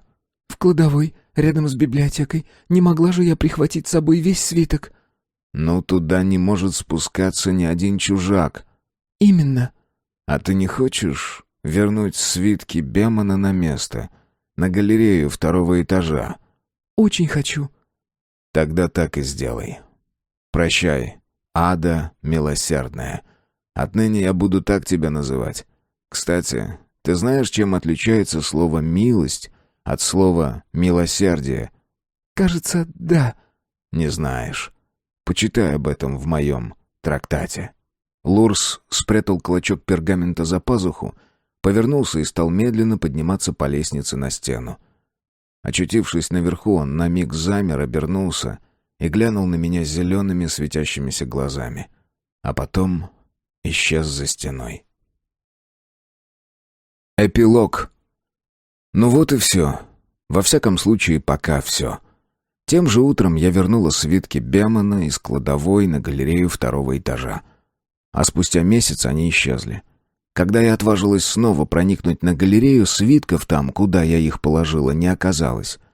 Не знаю, перепрятал ли их Густав или Виталиано, оправившись после голодовки, проник снова в замок и теперь успешно, миновав ловушки благодаря моей схеме, стащил свитки.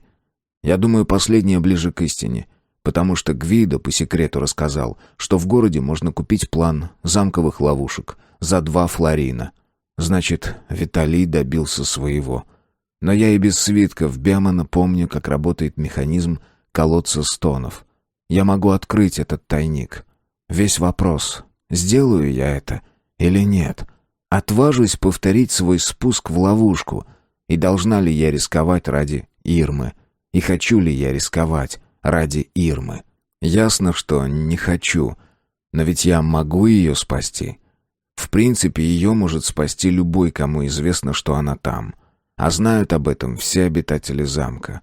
Все заходили в черную комнату поглядеть на Ирму, все слышали ее мольбы и плач, ведь она угодила в колодец стонов. Любой может отправиться в город, купить изданные Витали планы, открыть ловушку. Но никто из них этого не сделает. Никто даже не попытается. А я?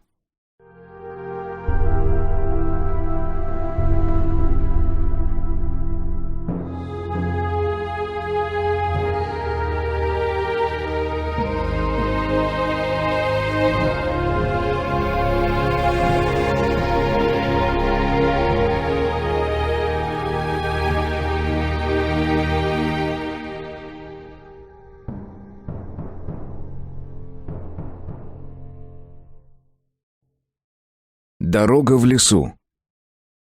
Глава 1. Белая скала. С белой скалы открывался вид на долину.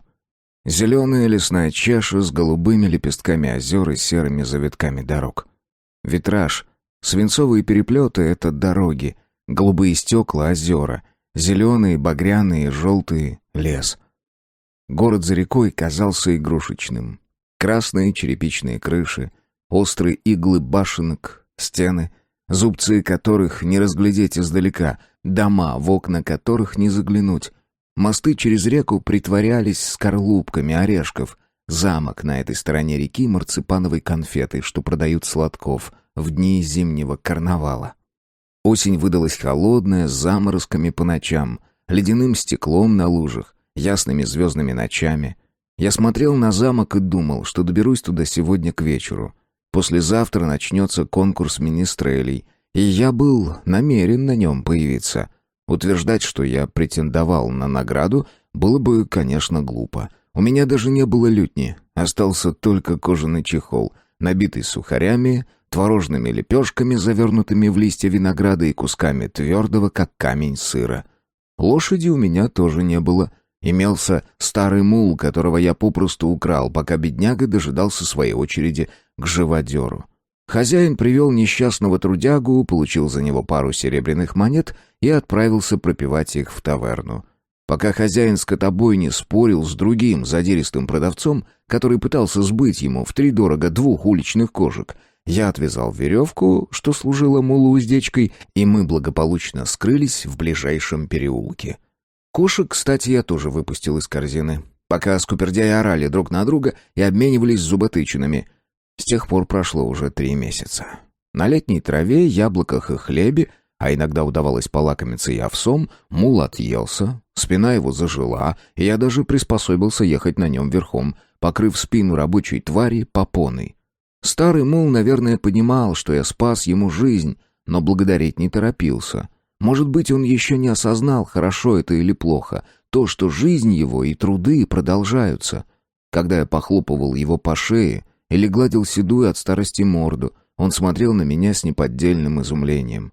Я прозвал его Серым. Он и от природы был сер, а тут посидел от старости, как все сидеют. И собаки, и люди, так что сделался серым вдвойне. Мне не хотелось спускаться с белой скалы и уходить в лес. Я намеренно долго разводил костер и варил на нем похлебку из остатков бобов. Хотелось дождаться попутчиков и примкнуть к какому-нибудь торговцу, что вез сыр или муку в город, или к такому же, как я, стихопевцу, что спешил на конкурс в замок. Приглашение у меня было. Медный медальон висел на шее, на цепочке, вместе с булой, свободно рожденного и просверленной золотой монетой, давным-давно почившего императора Дамирия. Пока я медлил, бобы разварились в кашу. Серый выщипал остатки травы на белой скале, а попутчики так и не появились. Я снял котелок с огня, вытащил из чехла утраченной лютни бронзовую ложку и принялся есть. Серый тяжело вздохнул. Ему не хотелось снова вести меня на своей уставшей от вечной работы спине. Еще Серый боялся волков, что могли обитать в лесу. Но сейчас стояла осень. Пускай с утренними заморозками, и волки наверняка нагуляли бока в охоте за ожиревшими оленями и прочей травоядной живностью. К тому же у меня имелись арбалет и меч с коротким прочным клинком. Скажете, вот ирония. У Министреля есть арбалет и меч, но нет лютни. Что за чушь такая? Да, чепуха, конечно, но так вышло. Дело в том, что лютню я продал в городе 7 портов, когда, как говорится, приперло. А кроме лютни продать было нечего. А меч и арбалет я нашел на дороге. То есть не на дороге, а на теле подыхающего у дороги бедолаги. Он с кем-то подрался и получил рану чуть повыше колена. Она была не смертельной и даже не опасной, но в ней развился адский огонь. Нога опухла, раздулась, пошла синими и красными пятнами и жутко воняла. Если бы бедолага добрался до города или до замка, где обитал знающий лекарь, ему бы отпилили ногу, прижгли культю, и он мог бы и дальше жить, передвигаясь прыжками и опираясь на костыль. Но он был в дороге, вокруг никого. Крестьяне в деревне, где он побывал, помочь ему не смогли, и он двинулся в путь, надеясь добраться до города, но не дошел даже до Белой скалы. Он уже бредил, когда я нашел его. Я соорудил шалаш из еловых веток и затащил туда беднягу. Но это все, что я мог для него сделать. Поутру я рассчитывал взгромоздить раненого на спину Серого и попытаться дотянуть его до города. Но раненый не дожил до утра. Я взял его меч и арбалет и вынул из кошеля на поясе 3 серебряные монеты. Невелико наследство, но пригодится бродяге вроде меня. Потом я накрыл тело еловыми ветками от шалаша и как мог закидал камнями. Кирки, чтобы вырыть могилу, у меня не было, так что единственный мой попутчик остался на дороге, ведущей к Белой скале. Покончив с бобовой кашей, я достал из заплечного мешка, где хранил самые нужные вещи, книгу без начала и конца, но со множеством белых страниц. Каждая вторая страница там осталась чистой, потому что текст печатали только с одной стороны. Книгу эту я купил у старьевщика. Она рассказывала о каком-то замке, где под полом зачем-то сделали множество опасных ловушек. Неведомый автор снабдил свой труд гравюрами-схемами, которые вечерами я с интересом изучал, дивясь жестокости мастера. Я зарисовал на одной из пустых страниц серебряным карандашом причудливые извивы дороги, что должна была вести меня к замку. После чего спрятал книгу, накрыл попоной спину Серого, перекинул поверх связку из футляра и арбалета, взял старину под узцы, вернее, ухватил за обрывок веревки, что по-прежнему заменяло уздечку, и двинулся в путь. С Белой скалы в лесную долину вела одна единственная дорога, и я бодро шагал по ней, то и дело оглядываясь по сторонам. Мне надо было найти подходящее место для ночлега, если я не успею добраться до замка к тому времени, когда начнет смеркаться. Глава 2. Полукровка. Дорога вообще располагает к размышлениям, а дорога, которая ведет через лес, к размышлениям философским. А главный философский вопрос — почему я вообще очутился на этой дороге? Куда и зачем я тащу свою задницу через этот молчаливый и очень недружелюбный лес? По рождению я полукровка. Родился и жил до 14 лет за валом короля Бруно. Я бы мог оставаться там и дальше, но стихопевцем в землях лурсов мне не стать.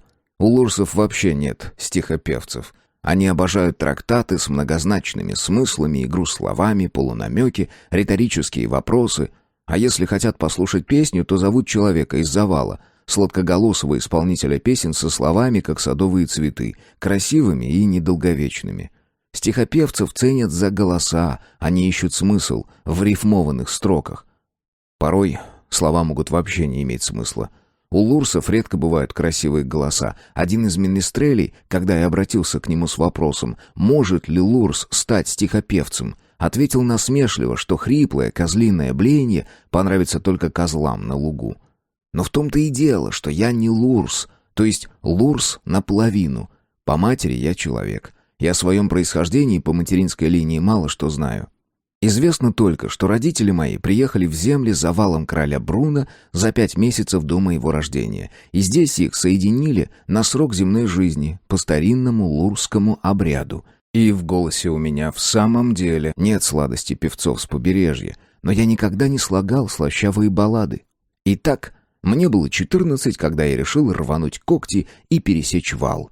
Я был единственным сыном в семье и наверняка разочаровал отца. 2 мои младшие сестренки никогда не мечтали пересечь вал короля Бруно или распевать песни во время пирушек приморских герцогов.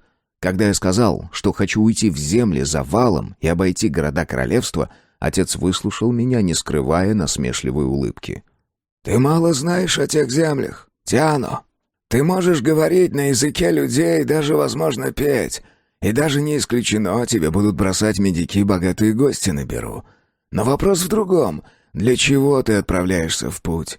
Дальняя дорога не цель, хотя иногда кажется, что движение само по себе имеет ценность. Вот о чем подумай, Тиано. Если ты выйдешь завтра за ворота, а через 5 лет вернешься и снова войдешь в те же самые ворота, в чем будет итог твоего путешествия?» То, что мне удастся исполнить в пути. Я заколебался, отвечая, и отец это заметил. «Нет, Тиано, итог будет равен 0. Путь, замкнутый в кольцо, не имеет смысла. Если ты намерен что-то сделать, то должен, во-первых, уйти навсегда, а во-вторых, должен достигнуть поставленной цели. Какова цель твоего пути, Тиано?» «Я найду ее в дороге». «Думаешь, это оригинальный ответ? Сотни, тысячи так говорят, но в итоге просто идут и умирают на полпути. Подумай, что это значит, половина пути, половина слова, половина вдоха. Есть ли смысл у того, что исполнено наполовину?» «Ты хочешь, чтобы я остался?» Он несколько раз отрицательно покачал головой. «Я не могу желать, чтобы ты пошел куда-то или не пошел. Если ты намерен идти, то иди, но помни, большинство путников никуда не приходят или возвращаются назад, то есть совершают бессмысленные действия, растрачивая жизнь». Я не очень понял его рассуждения. Мне показалось, это был такой своеобразный способ меня отговорить от ухода из дома. «Ты сам выбрал путь, которым никто не идет. Ты женился на женщине из города королевства и привез ее в дикий край, за вал короля Бруно. Это было твоей целью или вышло спонтанно? Решение, принятое в пути?» Он рассмеялся диким, клекочущим смехом. Так смеются хищные птицы, вонзая когти в добычу. «О, если ты думаешь, что целью моей было похищение женщины из чужого племени, то ты наивен, сынок. Хотя ты прав в одном. Цели, которую ставил, я так и не достиг». «Но есть же истины абсолютные?» — спросил я. «Какие?» «Добро и зло». «Разве? Добро для одного может быть злом для другого. Каждому по нраву что-то свое, если их дух не связан оковами чужих желаний». «А зло? Оно тоже разное?» Отец задумался и внезапно заговорил жестко, и голос его зазвенел от гнева. «Зло едино!» «Но одним зло, а другим нет. Для кого-то зло может стать спасением от напасти». «Зло едино! Если ты причиняешь зло другим, ты причиняешь его себе. Нет зла, которое может тебя миновать, если ты к нему прикоснулся. Это сталь обоюдоострая, и у меча этого нет рукояти, только лезвие. Ты не заметишь, как порежешься, и не поймешь, что поранил другого». Он провел пальцами по волосам, откидывая их назад. Волосы над лбом у него сильно поредели и сделались из каштановых почти совсем седыми. Лишь кое-где темное осеннее золото просвечивало среди паутины серебряных нитей. Когти на его пальцах были страшно изувечены, превратившись в уродливые наросты. Такими когтями не прочертишь линию на древесине, не начертишь знак на камне. «Люди не лурсы. В их словах нет многозначности, один обман, и его легко распознать. Только страх слушающих не дает понять, когда люди лгут», — сказал отец, и я не понял, было ли это напутствием или просто замечанием самому себе. Сейчас, шагая по дороге, я почему-то вспомнил этот разговор. Мне стало казаться, что отец хотел сказать что-то иное, или я его не так понял. Лес был до странности тих. Едва слышный гул качавшихся на слабом ветру крон, до шорох падавших листьев, и все. Ни единого звука, кроме этих. Дорога петляла, она как будто была неуверена в выбранном пути и дергалась из стороны в сторону, соскальзывая с земной тверди. В лесу пахло сыростью, грибами, палой листвой. Серое полотнище дороги усыпали шипастые плоды каштанов. Мы с матушкой и с сестрами в детстве собирали их в лесу и мололи на ручной мельнице каштановую муку. Мы были бедны. Дом, который достался отцу по наследству, давно превратился в руины. серый остов стен с пробоинами окон, сквозь которые по ночам светили нездешние очень яркие звезды. Я любил по ночам сидеть на груди камней и рухнувших балок и смотреть в звездные провалы. Я воображал себя императором Дамирия и готовился к походу против варваров, которые обитали где-то на просторах дивных земель. А жили мы в двухэтажном домике, бывшей сторожки. Восстановить его и придать ему жилой вид, только на это хватило нашего упорства и жалких средств. Я мечтал, что когда-нибудь отстрою родовое гнездо, что снова заблестят в проемах стекла, а крыша оденется бронзовой черепицей. Я мысленно оглаживал ладонями рамы из светлого дуба, придумывал орнамент на каменный пол в большой зале. И по ночам мне снилось, как я сижу у камина, и веселый огонь прыгает по сердито трещащим поленьям. А бронзовые олени сцепились рогами в бесконечном поединке на мраморной полке камина. Огромное зеркало в резной раме отражает залу. Я вижу стол с белой скатертью до пола, расставленные на столе фарфоровые тарелки с небесно-синим орнаментом и сверкающее серебро. Девушка в легком платье из пестрой тафты поправляет разложенные вилки, ножи и серебряные кубки. Она поднимает голову, я угадываю ее улыбку и просыпаюсь. Да, мы были бедны. Но в нашем доме всегда было полно гостей. Они приезжали друг за другом. Едва исчезал один, как уже другой соскакивал с притомившейся лошадки у нас во дворе. Они всегда привозили одно и то же — старинные фолианты или древние свитки в футлярах. И я часто видел, дверь в кабинет отца оставалась открытой, как отец разворачивает очередной свиток изуродованными пальцами и склоняется над ним, будто норовит отыскать нечто воистину ценное. Иногда он просиживал над книгами ночи напролет, но всякий раз откладывал очередную рукопись с печальным вздохом. Нет, это совсем не то. Что он пытался отыскать в древних трактатах? Новый смысл старинного слова? Неведомый никому чертеж? Рецепт снадобья, заживлявшего раны? Матушка говаривала, что отец знает древние, ставшие мертвыми языки, еще те, на которых писали не только в первую эпоху лурсов, но во времена императоров Дамирия. Ясно было, что он искал какой-то древний текст, но никому не говорил, что именно ищет. Я внезапно остановился. Вернее, первым остановился Серый, а я сделал еще 2 шага, веревка натянулась, и я тоже замер. Впереди дорога раздваивалась. Она расходилась под острым углом так, что поначалу между 2 ее колеями росли в 2 ряда кусты астролиста. Потом зазор делался шире, появлялись деревья, ровная колоннада в 1 ряд, потом в 2, потом в 3. Я смотрел на эту странную развилку и не знал, куда должен свернуть. Направо? Налево? На той карте, что я нарисовал, глядя с вершины Белой скалы, не было никаких развилок. Сверху виднелась только одна дорога через лес к замку, и не было ни одного ориентира, чтобы определить, какой путь верный. Если вместо одной дороги тебе предлагают 2, как узнать, какую дорогу ты выбрал в начале пути? Я слышал, что лурсы умели устраивать лабиринты, из которых никто не мог выбраться, и мысль, что я могу оказаться в подобной ловушке, заставила меня вздрогнуть всем телом. Глава 3. Полпути. Я достал изодранную книгу и принялся разглядывать самодельную карту. Река и город за ней лежали дальше к северу. В любом случае я должен выйти к реке. Даже если я выберу левый рукав, и дорога сильно отклонится к западу, или я выберу правый, и дорога уйдет к востоку. А замок стоит недалеко от реки, как раз у моста, что ведет в город. Вопрос лишь в том, какой путь к замку ближе. Мне казалось с вершины Белой скалы, что дорога отклонялась к востоку. Но до развилки дорога так петляла, что определить точно стороны света не было никакой возможности. Небо было выбеленным, как хорошее полотно, светоносный диск прятался где-то за кронами. В который раз я пожалел, что не выпросил у отца северную стрелку. Заключенная в стеклянный корпус, она магическим образом всегда указывала на север. Но сожаление это было мимолетным. Я бы не сберег чудесную капсулу до нынешнего дня. Она бы исчезла точно так же, как моя лютня и те вещи, что взял я в дорогу 5 лет назад. Моя дорога пока что только дорога потерь. Итак, мне надо было выбрать путь, как метнуть кости в игре. Что-то мне подсказывало, какой-то уверенный и даже насмешливый голос, что мне надлежит свернуть на ту ветку дороги, что уходит вправо. Но это решение показалось мне слишком простым и как будто внешним подсказанным духом леса.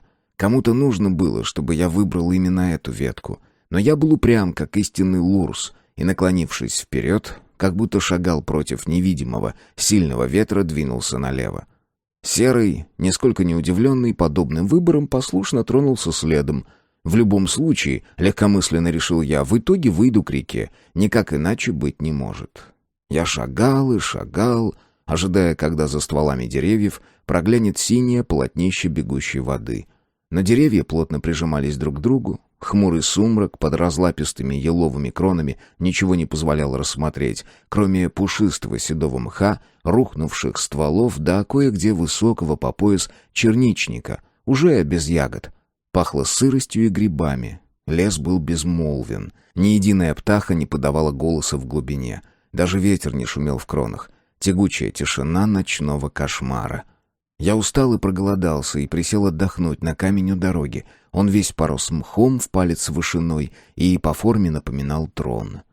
Рядом с камнем бил из расщелины в треугольной скале молчаливый родник, обложенный серыми камнями, почти такими же замшелыми, как и каменный одинокий трон. Я никогда не видел, чтобы вода бежала так безмолвно, будто вытекала кровь из раны. Я честно разделил лепешку, отдал половину серому, вторую съел сам и напился из родника. Вода оказалась сернистой на вкус, как вода в источниках, бьющих на гремящей сопке. В далеком детстве мы обычно ездили туда на 2 упряжках всей семьей в самом начале весны. Вокруг еще лежал плотный, слежавшийся за зиму снег, а из земли поднимались, клубясь, седые струи пара. В большой купальне, обделанной белым камнем, вода бурлила и кипела. Отец накидал туда снега, чтобы вода остыла, и тогда мы ринулись купаться в эту жаркую, как в бане, воду посреди льда и снега. Снизу тек нестерпимый жар, и мы выскакивали на снег разгоряченные, повизгивая от восторга, и матушка укутывала нас в толстые шерстяные одеяла. «Когда-то, очень давно здесь не купались, а казнили. Приговоренного привозили к купальне, связывали и кидали в воду». Отец говорил тихо, так, чтобы понял только я. А матушка и сестры мои не слышали. Он снова стал скидывать в купальню снег, чтобы уже самому окунуться в бурлящий источник. «В истории каждого рода есть кровавый родник. В каждом тихом доме свой палач». «В каждом доме свой палач», — повторил я. «Спроси у матушки», — добавил он, прежде чем скинуть одежду и скрыться за завесью пары над купальней. Я вспомнил сейчас эту поездку и стал сковыривать острыми когтями, не такими, конечно, как у отца, но тоже мало похожими на человечьи, зеленый покров мха на каменном троне. Под пушистой мягкой зеленью обозначился слой коричневой рыхлой почвы, а под ним голубоватый ноздреватый камень с червоточинами неясного узора. Серый внезапно всхрапнул и глянул вопросительно. «Ах, да». Я подвел его к чаше родника и снял веревку с сидеющей морды. Он радостно принялся пить, разбрызгивая во все стороны влагу. Мне вдруг отчаянно захотелось назад домой. И в первый раз я пожалел, что отправился в путь. 5 лет в дороге. И что я нашел? 2 года работы охранником, сопровождая торговые караваны во Флореллу. Полгода батрачества, год в университете в Гарме, 2 мимолетных романа, после одного я получил удар ножа от соперника моей милой, после второго лишился кошелька с 10 золотыми. Мы двинулись дальше. По моим расчетам, должно было начать темнеть, но не начинало. Внезапно деревья впереди расступились, и я вышел на развилку. Здесь сходились 3 дороги. Отсюда утром я отправился в путь. Теперь передо мной были опять 2 дороги на выбор. Только я смотрел на них с другой стороны и никак не мог понять, какая ведет назад, туда, откуда я пришел, а какая уводит к замку. Мне вдруг стало казаться, что пока я бродил в безмолвном лесу, заговоренный перекресток повернулся, чтобы меня запутать. Я уселся на землю. Получалось, что, уйдя влево, я сделал крюк, а это значит, что пути отсюда нет и придется вернуться назад. Это был первый и самый простой ответ. Передо мною был полупуть, не ведущий никуда. Но простые ответы всегда не верны, так говорил мне отец. Отец не мог мне сейчас ничего подсказать. а сам я никак не мог решиться. Я по-прежнему не слышал ни единого звука, даже шума ветра в кронах. Взгляд мой не мог проникнуть сквозь чистокол леса. Запах. И вдруг я вскочил, радостно хлопнул себя по колену. «Серый, ищи дорогу!» — крикнул я. Как будто Серый был охотничьим псом, способным взять след. Но он не был человеком и потому мог слышать, чуять и видеть все иначе.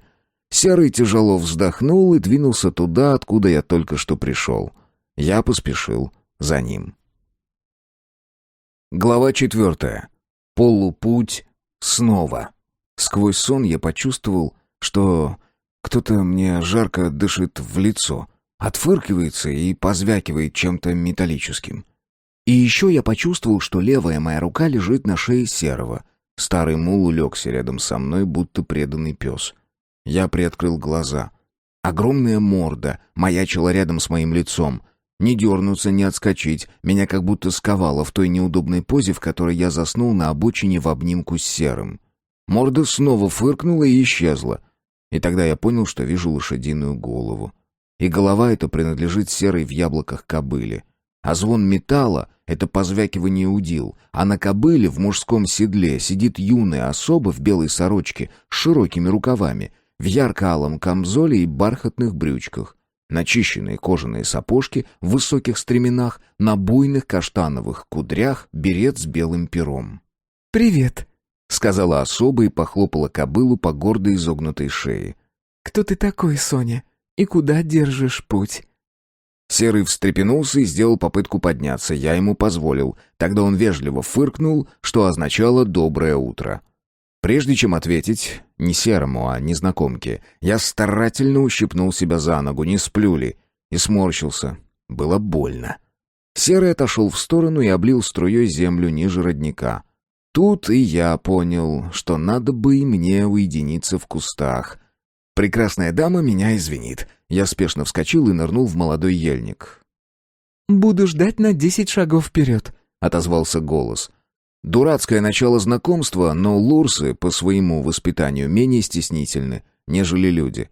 Звук струи, направленный в пласт слежавшейся палой хвои, заставил меня вскинуть голову и прислушаться. Кроны наверху качались и шумели. Звуки вернулись. Какая-то птица подавала вдали свой голос. Я спешно поправил штаны и выскочил на дорогу, гадая, не приснилась ли мне наездница. Нет, она маячила невдалеке, остановила свою кобылу и теперь поправляла берет на буйных кудрях. Я огляделся и увидел знакомый родник, бегущий в сложенную из камней чашу, и замшелый трон неподалеку. Только сегодня вода радостно звенела. Я шагнул к роднику, спешно умылся и напился, потом напоил Серого, сунул руку в котомку и обнаружил, что припасов больше нет. Ну что же, придется нам, Серый, прогуляться на голодный желудок. Девица тем временем поджидала, когда же я подойду, натягивая повод и сдерживая беспокойную кобылку. «Идешь в замок?» — спросила она вместо приветствия. «Ну да, на конкурс министрелей». «А ты министрель?» «Ага». Она окинула меня насмешливым взглядом. Глазища у нее были серые, огромные, брови широкие, куньи, носик вздернутый, рот большой, но соразмерно, губы полные, розовые, поцеловал бы. Я отвел взор.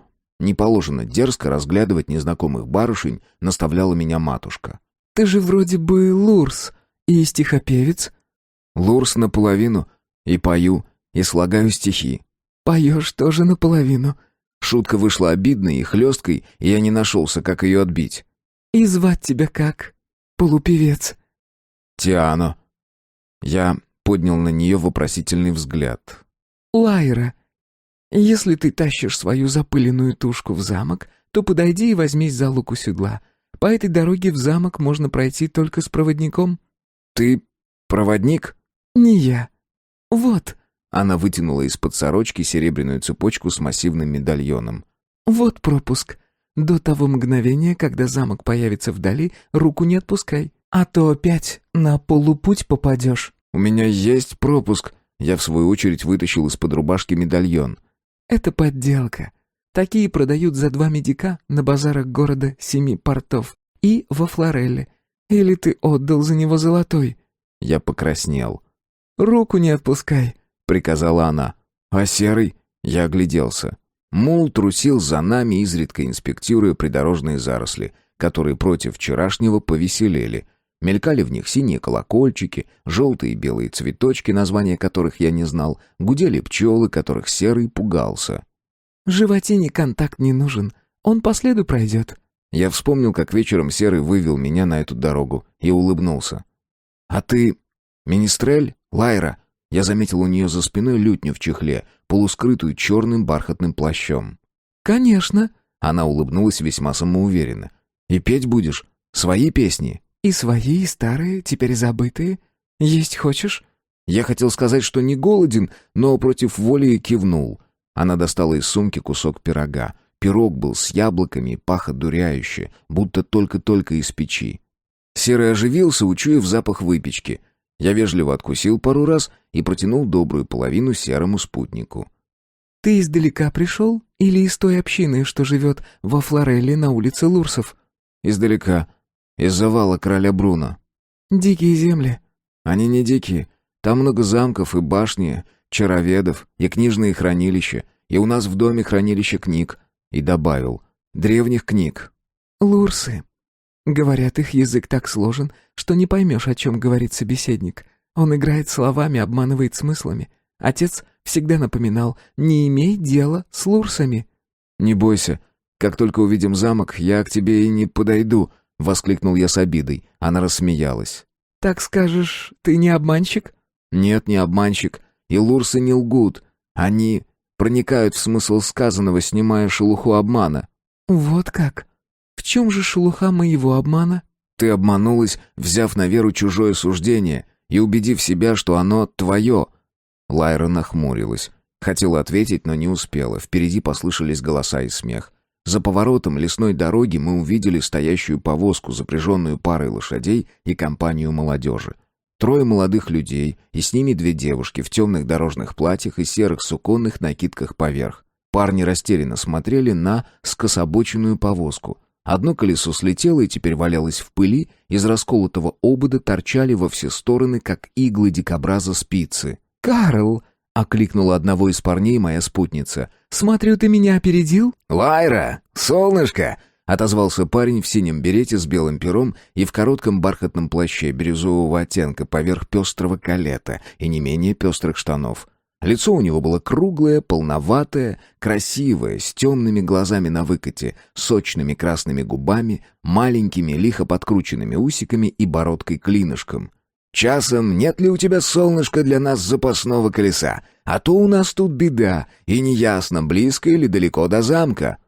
«Ах, не взяла я с собой колеса. Хотела прихватить, да позабыла», — рассмеялась Лайра. «А твой спутник?» — Карл вопросительно глянул на меня. «Тиано? Он лурс, полукровка». «Он не сможет починить колесо?»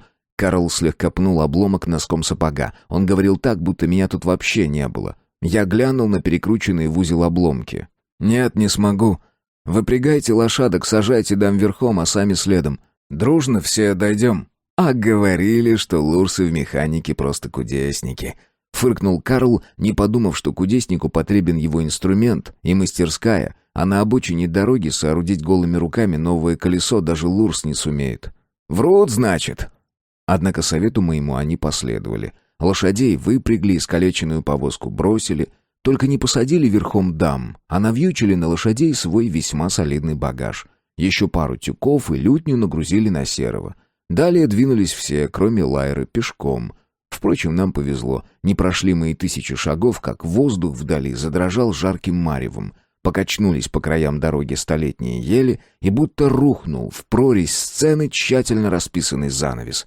Перед нами возник замок. Высоченный, серый, за зубцами стен донжон, опущенный, на массивных цепях мост, привратные башни с островерхими крышами, крытыми жарко вспыхивающей в солнечных лучах черепицей. Реяли в небе узкие языки разноцветных вымпелов. Поднимался над трубами лихими завитками дым из печей. Я отчетливо ощутил запах свежего пшеничного хлеба. «А кто хозяин замка?» — спросил я, ускоряя шаги, и теперь, наконец, отпустил лук у седла моей спутницы. Замок впереди качнулся, будто вновь волна жаркого воздуха его заслонила, но не исчез. «Как кто? Первый император Дамирия?» — отвечала со смехом Лайра. В первый миг я подумал, что она шутит, но оказалось, что нет. Глава 5. Мост. Замок врос в береговой утес вместе с изломом высоченных стен и чистоколом вековых деревьев, отрезанный от леса глубоким рвом. Вода была ярко-синей в реке и темной, почти черной в замковом рву. Страж стоял перед опущенным мостом на широкой мощенной площади. Зачем эта площадь между лесом и подъемным мостом? Для чего? Для повозок гостей? Для ярмарок? Сейчас мы остановились здесь, на неуютном просторе, невольно представляя нацеленные в нас с высоких стен арбалеты. Страж был огромный, широкоплечий, крепконогий, с толстой шеей, почти квадратной головой, обритой наголо. Кожа его была темно-оливкового цвета, нос приплюснут, толстые губы изувечены. Безбровый, с набрякшими веками, с черными, почти без белков глазами, настолько черными, что радужку нельзя было отличить от зрачков. Он смотрел прямо перед собой, почти не мигая и как будто не видя нас. Обнаженный по пояс, в кожаных штанах до колен, с широким кожаным поясом, закрывающим живот от ударов, он сжимал в руках двуручный меч, острие которого упиралось меж босых стоп в черную щелину между камнями. «Страж», — сказала одними губами Лайра и окинула взглядом спутников. Прежде всего троицу мужчин, которых пришлось ссадить с разбитой повозки. «И что?» — спросил я, чувствуя неприятный холодок в животе, хотя на меня она даже не посмотрела. «А то, что никто на торжество еще не входил в замок. Значит, надобно со стражем сразиться и победить, тогда и путь откроется». В правилах Лайра, надо полагать, была осведомлена лучше всех. «А твое приглашение?» «Только для меня. Я могу войти. Остальные собираются сидеть за воротами?» — фыркнула Лайра. Я тоже покосился на троицу парней. Старшим среди них был явно Карл. Меч тонкий и не слишком длинный, висел у него на боку, лютня за спиной, но я даже не был уверен, что он когда-нибудь доставал этот меч из ножен. Двое других стихопевцев были моложе и выше Карла, но против стража они бы, пожалуй, и вдвоем не смогли бы выстоять. Один был слишком худосочен, и хотя имел при себе и меч, и кинжал, не выглядел серьезным бойцом. Другой, длинноволосый, в полосатом калете и новомодных пышных штанах, был и вовсе безоружен, если не считать ножа в самодельных ножнах, скорее всего, пригодного только для разрезания мяса за обедом. «Может, подождем кого?» — спросил Карл. «Можно и подождать», — отозвалась Лайра. «Но тогда вам придется ночевать в лесу». Страж стоял почти недвижно, и если бы он не поводил изредка плечами, можно было бы подумать, что он и не живой вовсе. «Карл, ты же у нас герой!» — попыталась подольститься к своему спутнику одна из девиц. «Я министрель!» — отозвался Карл. «Меня беречь надобно! Вот разве что Ганс!» «Я фехтовальщик, а не лесоруб!» — отшатнулся худосочный, быстроглазый Ганс. «Я бы и сеть на него накинул», — хмыкнул третий. «Ну почему ни у кого из нас нет сети?» И на всякий случай немного посторонился, так, чтобы оказаться за спинами оружейных спутников, хотя страж не делал попытки наступать. С сетью, кстати, был совет неплохой. У меня имелась ловчая лурская сеть, да такая, каковой ни у кого из моих спутников не было и быть не могло. В детстве с сестренками мы баловались, накидывая такие сети друг на друга. А еще отец иногда просил нас всех встать друг подле друга и накидывал на нас троих большую ловчую сеть. Если отец был в хорошем настроении, он постоянно шутил и устраивал забавы и розыгрыши. Сидя за столом на террасе перед нашим домиком-сторожкой, мы порой не могли проглотить ни кусочка, потому что непрерывно хохотали. В такие минуты отец с матушкой как-то сразу менялись, становились необыкновенно красивыми, почти юными, а зеленые глаза отца начинали светиться, как у кошки в сумерках. Иногда отец позволял бросать сеть на него и показывал, как ее надо завернуть после броска, чтобы нельзя было прорезать плетение клинком или острейшими когтями лурса. На сети имелись 2 костяных когтя, и эти когти в конце концов надо было сцепить, чтобы намертво сковать пленника. Сейчас мне предстояло продемонстрировать это искусство. Имелось только одно «но» в работе с сетью. Ее надо было бросить так, чтобы она взмыла вверх и затем накрыла стража, будто колпаком. А я был не самый большой мастак в этом деле. Я стоял напротив стража, примериваясь к броску, и где-то в глубине сознания ворочался недоуменный вопрос. Почему он не пропускает нас? Почему стоит здесь? Почему хозяин замка не зовет Министрели к себе? Ведь мы пришли петь песни на празднике императора. Что-то было не так, но я не понимал, что именно. О соревновании стихопевцев твердили глашатаи на площадях 7 приморских городов. Все стихопевцы передавали друг другу известия о грядущем празднике. Даже те, кто остался без лютни, как я, или сорвал голос, или уже старый растерял свой дар. Они тоже собирались пойти. Обещано было 10 дней песен и танцев, да бесплатное угощение и даровая выпивка. Я вскинул руку и метнул сеть. В воздухе как будто распустилась серебряная паутина. Сеть накрыла стража почти идеально. Вот только он сумел вырвать меч из ножен и вспороть несколько ячеек, прежде чем сеть окутала его полностью. Как он это успел, я не ведаю до сих пор. Движение было не уловить глазу.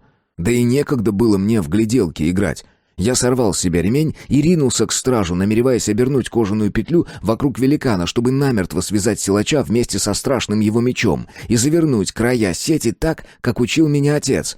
Я уже начал оборачивать кожаную полосу вокруг здоровяка, зацепив пряжку за одну из ячеек и ловко увернувшись от жала, высунувшегося наружу острия, когда быстроглазый Ганс подскочил сбоку и дважды ударил стража кинжалом в бок. Удары его были точны и ловки. В следующий миг Ганс отскочил. Клинок его был по самую рукоять в крови, и кровь частыми каплями стекала с лезвия и пятнала мостовую. «Дорога свободна!» — засмеялся Ганс, встряхивая клинок. Судя по всему, я ошибся, давая ему оценку. Парень умел драться, но не хотел рисковать. Я отшатнулся, сдергивая ремень, но пряжка застряла в ячейке, и я выпустил пояс из рук. Страж продолжал стоять, покачиваясь. Потом он попытался ощупать свой бок, все еще удерживая меч левой рукой. Рану он с трудом нащупал и даже попытался зажать, но кровь тут же побежала меж пальцами. Страж пошатнулся и грохнулся на мостовую навзничь. Он упал медленно, будто нехотя, как падает огромное дерево. Голова стукнулась затылком о камни и бессильно повернулась на бок. Облако пыли поднялось вокруг его огромного тела и неспешно осело. Мне показалось, что земля под ногами дрогнула, и опять марево горячего воздуха растопило, размыло замок, заставило дрожать и стены, и донжон, и высоченные, охристые с золотом деревья вокруг. Потом марево исчезло, и все вокруг сделалось резким, выпуклым, будто очерченным особым контуром. Можно было разглядеть каждый камень в кладке стены, завитки кованой решетки, каждую дубовую доску подъемного моста. Вода внизу, во рву, запела на все голоса, устремляясь к реке. «Зачем?» Я повернулся к Гансу.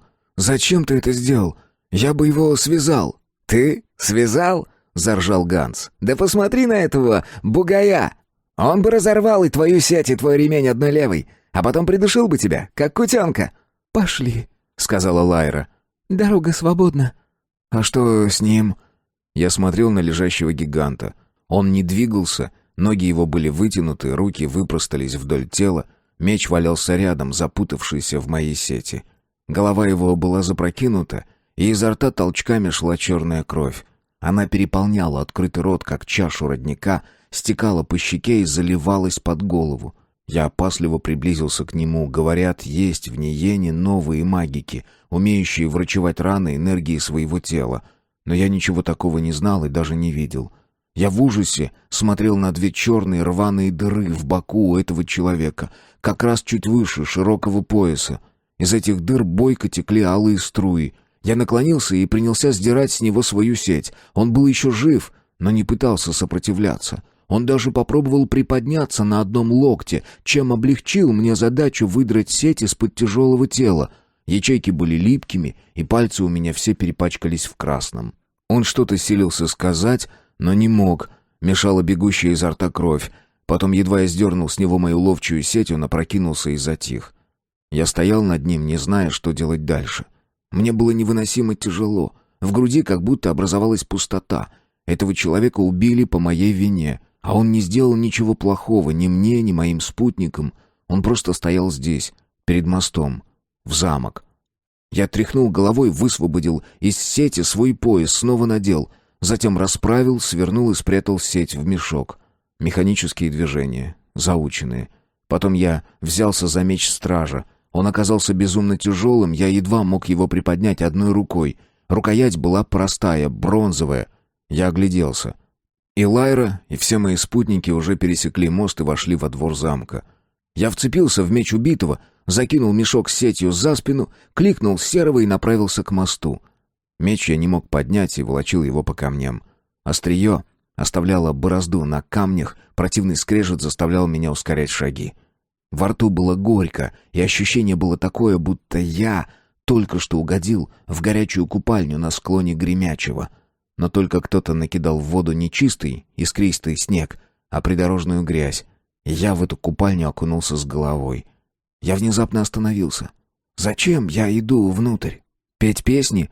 Слушать, как другие поют? Пировать за столом с хозяином замка? Что я отвечу, когда хозяин спросит: «Где мой страж?» Я оглянулся. Страж лежал недвижно. На ветке ближайшего дерева уселся жирный черный ворон. Глава 6. Замок. Ворота замка были распахнуты, двор пустынен, ни охраны, ни прислуги, вообще никого.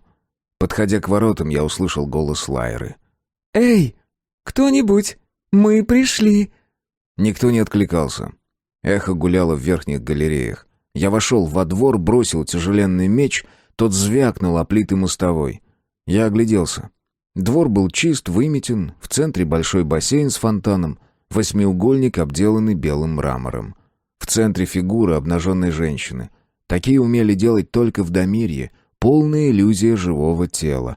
Мраморная женщина слегка изогнулась, прикрылась ладонями. Вода должна была бить из трубок в основании в виде полураскрытой лилии.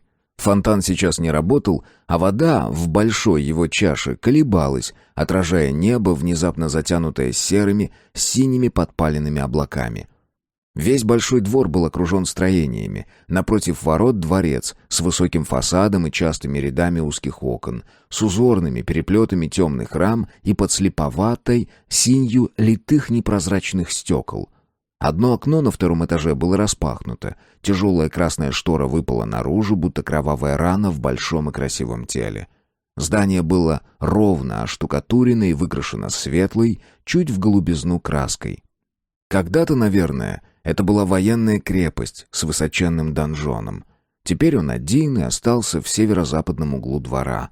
К донжону с одной стороны примыкало главное здание, с другой — двухэтажный флигель, где наверняка располагались службы, кухни и кладовые, и, наконец, пустая конюшня с распахнутыми дверьми и брошенной упряжью. К главному зданию приросла еще одна постройка, вычурная, нарядная, с наружной галереей на верхнем этаже. Все это выглядело новеньким, только что построенным или только что отремонтированным. Лишь по мостовой змеилась черная трещина, от ворот до самого дворца. Я оглянулся назад посмотреть на распахнутые ворота. Были они огромные, тяжелы, из почерневших дубовых досок, стянутых бронзовыми накладками. Решетка была поднята, но не до конца. Острые пики хищно поблескивали в свете заходящего солнца, и можно было разглядеть узор, идущий по самому низу. Свитые кольцами змеи, туловища, головы и между ними мелькающие человеческие руки и ноги. Изнутри оборонные стены не были ни оштукатурены, ни покрашены, сложены были они из темного лурского гранита, и время так спрессовало камни, что казались они не творением чьих-то рук, а выросшим из земли рубежом. Лурсам когда-то был известен нынче утраченный рецепт цемента, сцепляющего камни кладки намертво. Спутники мои тем временем куда-то скрылись, и я не мог понять, куда.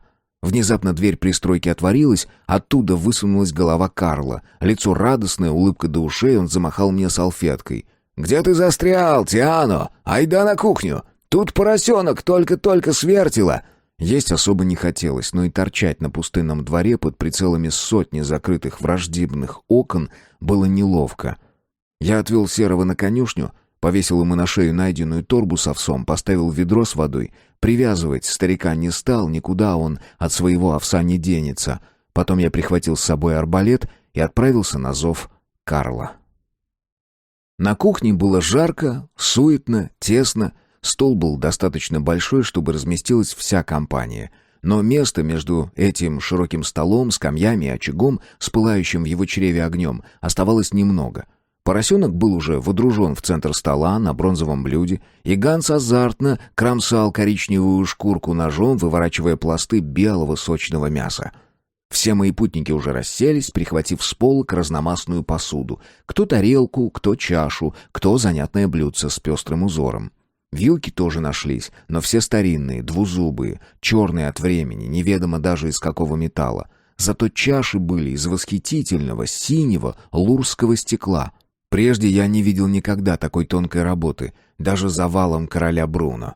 Лайра разместилась во главе стола, по правую руку от нее уселся Карл, по левую — вертлявый тощий Ганс, наваливший на большую тарелку Лайры уже несколько кусков поросятины. Девицы уселись каждая на длинную скамью. С краю устроился молчаливый парень, чьего имени я так и не узнал. Я сел подле второй моей спутницы, круглолицей, круглоголовой, с хитроватым прищуром темных глаз. «Обрати внимание на соус», — повернулась ко мне моя дама и постучала вилкой по выпуклому боку соусника. «Чудесный рецепт, теперь почти забытый, флорельского соуса с кардамоном. Такой можно найти только в старинной поварской книге в библиотеке замка Флореллы. Муку для этого соуса берут исключительно из долины Фес. В прошлый раз я показывала поварам замка, как готовить блюда для пиршества, и вот мой соус теперь у нас на столе». «Передайте нашему сетчатому тарелку!» — весело воскликнул Ганс. Моя спутница приподнялась и ухватила для меня с полки большую фаянсовую тарелку с грубым старинным узором. Такие делались, когда империя Домирья пала, а новые города Приморья еще не поднялись. Мир в те века не жил, а выживал. Посуда, одежда, инструменты делались примитивно, наспех, чтобы отнятое грабителями можно было восстановить за несколько дней. Все сколько-нибудь ценное закапывали в землю и прятали в тайники. Кому-то из кладоискателей везет, и они находят драгоценные клады, серебряные кувшины, наполненные золотыми украшениями и изумрудами. Но большинство схронов для нас уже ничего не значат. Это большие амфоры Домирья, наполненные истлевшим зерном. Девица, напротив, высокая, темноволосая, с дерзкой родинкой, на верхней губе наполнила мой бокал. «Простите», — сказал я, глотнув из бокала. Вино было терпким и почему-то очень холодным. «Я бы хотел, чтобы вы назвались». «Элая», — представилась та, что справа от меня. «Сон», — сообщила девица напротив. «Сон?» Ее кавалер без имени, с длинным лошадиным лицом и длинными темными волосами, подливал ей в бокал вина. «Ага. Я жила во многих странах, и каждый раз надо было называться на новый манер. Надоели мне эти сильные умом с заковыристыми именами. Мое имя значимое, оно в любых землях звенит». Я не нашел в звуках ее имени никакого звона, только рассерженное гудение треснувшего колокола. «А ты знаешь, что в библиотеке хранятся записи текстов и ноты всех песен, что исполнялись в этом замке?» — спросила меня Элая. «А кто их записывает?» «На праздник всегда приглашают десятки песцов. Ни одна песня не должна пропасть». «Даже самые нелепые?» «Ага, даже песни лорсов», — поддакнул Ганс. «Но никто не слышал, чтобы лорсы пели». Я не ответил на его выпад, и разговор иссяк. Я попробовал мясо поросенка. Оно было мягким, тепловатым и неожиданно безвкусным, напоминающим скорее кашу, нежели жареную на вертеле свинину. Я скинул все куски под стол. Жаль, у меня не было пса, он бы сожрал. А может и нет. «А когда начнется праздник?» — спросила Сон. «Что-то хозяева попрятались и не торопятся нас встречать. Если честно, терпеть не могу я всю эту архитектуру Домирья. Их замки, их книги, есть на то у меня причины». «А ты во многих древних замках бывала?» — спросила Лайра. «Я много где рыскала, всюду хаповала». Странное слово резануло слух. Оно было мелким, как заводь с мальками, прогретая солнцем с теплой гниловатой водой. «Вы знаете, что домирцы истребили драконов?» — спросила меня Сон. «Тупое племя». «Драконы не вымерли», Они живут за валом короля Бруна», — отозвался я, «но их запрещено теперь приручать». «Ах, да ты Лурс!» — Фыркнула смешливо Сон. «Жаль, вас всех не истребили». И она поцеловалась с длинноволосым. «Ты ведь не была за валом короля Бруна?» Вопросительная интонация здесь была, наверное, лишняя. «Срать я хотела на все, что за валом», — фыркнула Сон. «Маринованный горох неверно сделан», — заметила Элая. «Уксусу явно недостаточно». Дверь в кухню распахнулась так, что грохнула о стену, а стекло, вставленное в филенку, треснуло. На пороге застыл высоченный человек в длинном кожаном распахнутом пальто. Грязноватые длинные волосы от природы, русые, сейчас будто были присыпаны пеплом. Бородка и усы золотились веселой рыжиной. За спиной у него крест-накрест висели меч и лютня. «Лайра?» Он смотрел на девушку во главе стола, не замечая остальных. Хищник!» Она подняла бокал с вином, будто собиралась пить за его здоровье. «Вино еще осталось, и бокалы есть. Ты один?» «Один», — отозвался хищник. «Прошу к столу». Гость медлил, глядя на Лайру. Потом протиснулся между скамьями и стеной, вынул бокал из ее рук, глотнул, скривился и вылил на стол. «Уксус». Сидящие за столом завозились. Я потянул носом и ощутил кислый запах. И еще какой-то гниловатый, смешанный с запахом жареного. Я глотнул из своего бокала. Вино уже не было ни терпким, ни холодным. Это была тепловатая кислятина, щипавшая язык. Хищник наклонился к Лайре, погладил ее каштановые кудри, выбрал один локон, пропустил меж пальцев. Потом повернул голову и обвел взглядом нас всех. «Кто у вас тут такой герой?» — спросил он. «Если вы про того урода, то это я его прикончил в схватке», — похвастался Ганс. «Зачем вы убили императора? Недоумки!» «Императора?» — переспросил Ганс и хихикнул. «Ого! Я победил самого императора! Об этом стоит сложить балладу!» «Да, и член собачий с ним», — отозвалась Сон. «Так это был император. Мило», — сказала Элая. «Я велела его победить», — передернула плечами Лайра. «А эти придурки его прикончили. Смерть и победа для лурсов — одно слово». Я задохнулся от ярости. «У лурсов беда и смерть, одно слово, а победа равна гордости», — пробормотал я, но меня никто не услышал. «А где твой выводок поэтического молодняка?» — спросила Лайра. «Скоро прибудут звездочки Флореллы». «Никто не приедет», — отозвался хищник. «Все они направились в Златоград. Там большой карнавал и конкурс стихопевцев. Награда победителю 1000 флоринов, и еще 5 получат по 100. А здесь у вас не слишком хорошо пахнет». Карл понюхал содержимое своего бокала, потом кусок недоеденной поросятины. Скривился, поднял взгляд к потолку, на секунду понимание мелькнуло в его глазах, но тут же маска беззаботности вновь прилипла к лицу. «Бывает», — бросил Карл небрежно и стал осторожно боком выбираться из-за стола. Я тоже глянул на потолок. По белому его полю с росписью из васильков и маков змеилась черная трещина. Я вскочил. Так мы стояли трое. Я на одном конце стола, Карл и хищник на другом. «Праздник отменяется. Какая досада!» — фыркнула Сон. «А мы бы могли здесь недурно повеселиться». «Веселье будет», — предрек хищник, — «но вас оно мало обрадует». «Я люблю повеселиться», — отозвалась Сон. «Я не из пугливых». «Никто не уйдет из замка, пока вы не принесете выкуп», — сказал хищник и уточнил. «Кровью».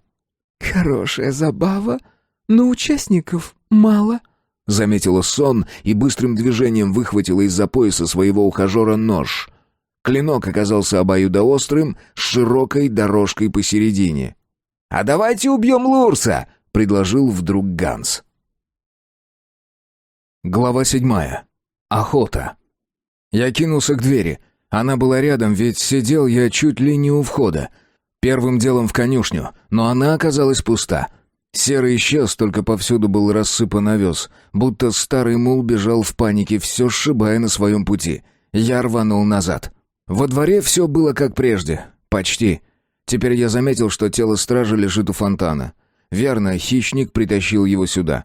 Страж был уже покрыт какой-то белой хламидой до самого подбородка. На голове его и щеках успели отрасти седые волосы и щетина, да и лицо изменилось. Глаза провалились, щеки запылали, верхняя губа поднялась, обнажая крупные желтые зубы. А еще в коротких волосах его появился черный венец, сплетенный из нескольких проволочек и украшенный каплей граната. Я разглядел все это за те мгновения, что огибал тело, следуя к воротам, и замер, будто врос в камне двора. Ворот не было. Передо мной поднималась плотная кладка сросшихся камней, поверх опущена была решетка, сплетенная из змей, драконов и мелькающих между ними людских тел. Так вот о чем говорил хищник. Замок нас не выпустит, пока кто-то не умрет. Оглядываться я не стал. Слышал нарастающий грохот сапог и охотничий присвист. Свистел, скорее всего, Ганс, но, может быть, и Карл. Арбалетный болт пролетел мимо моей щеки и ударил в стену. Мой арбалет. Я забыл его на кухне.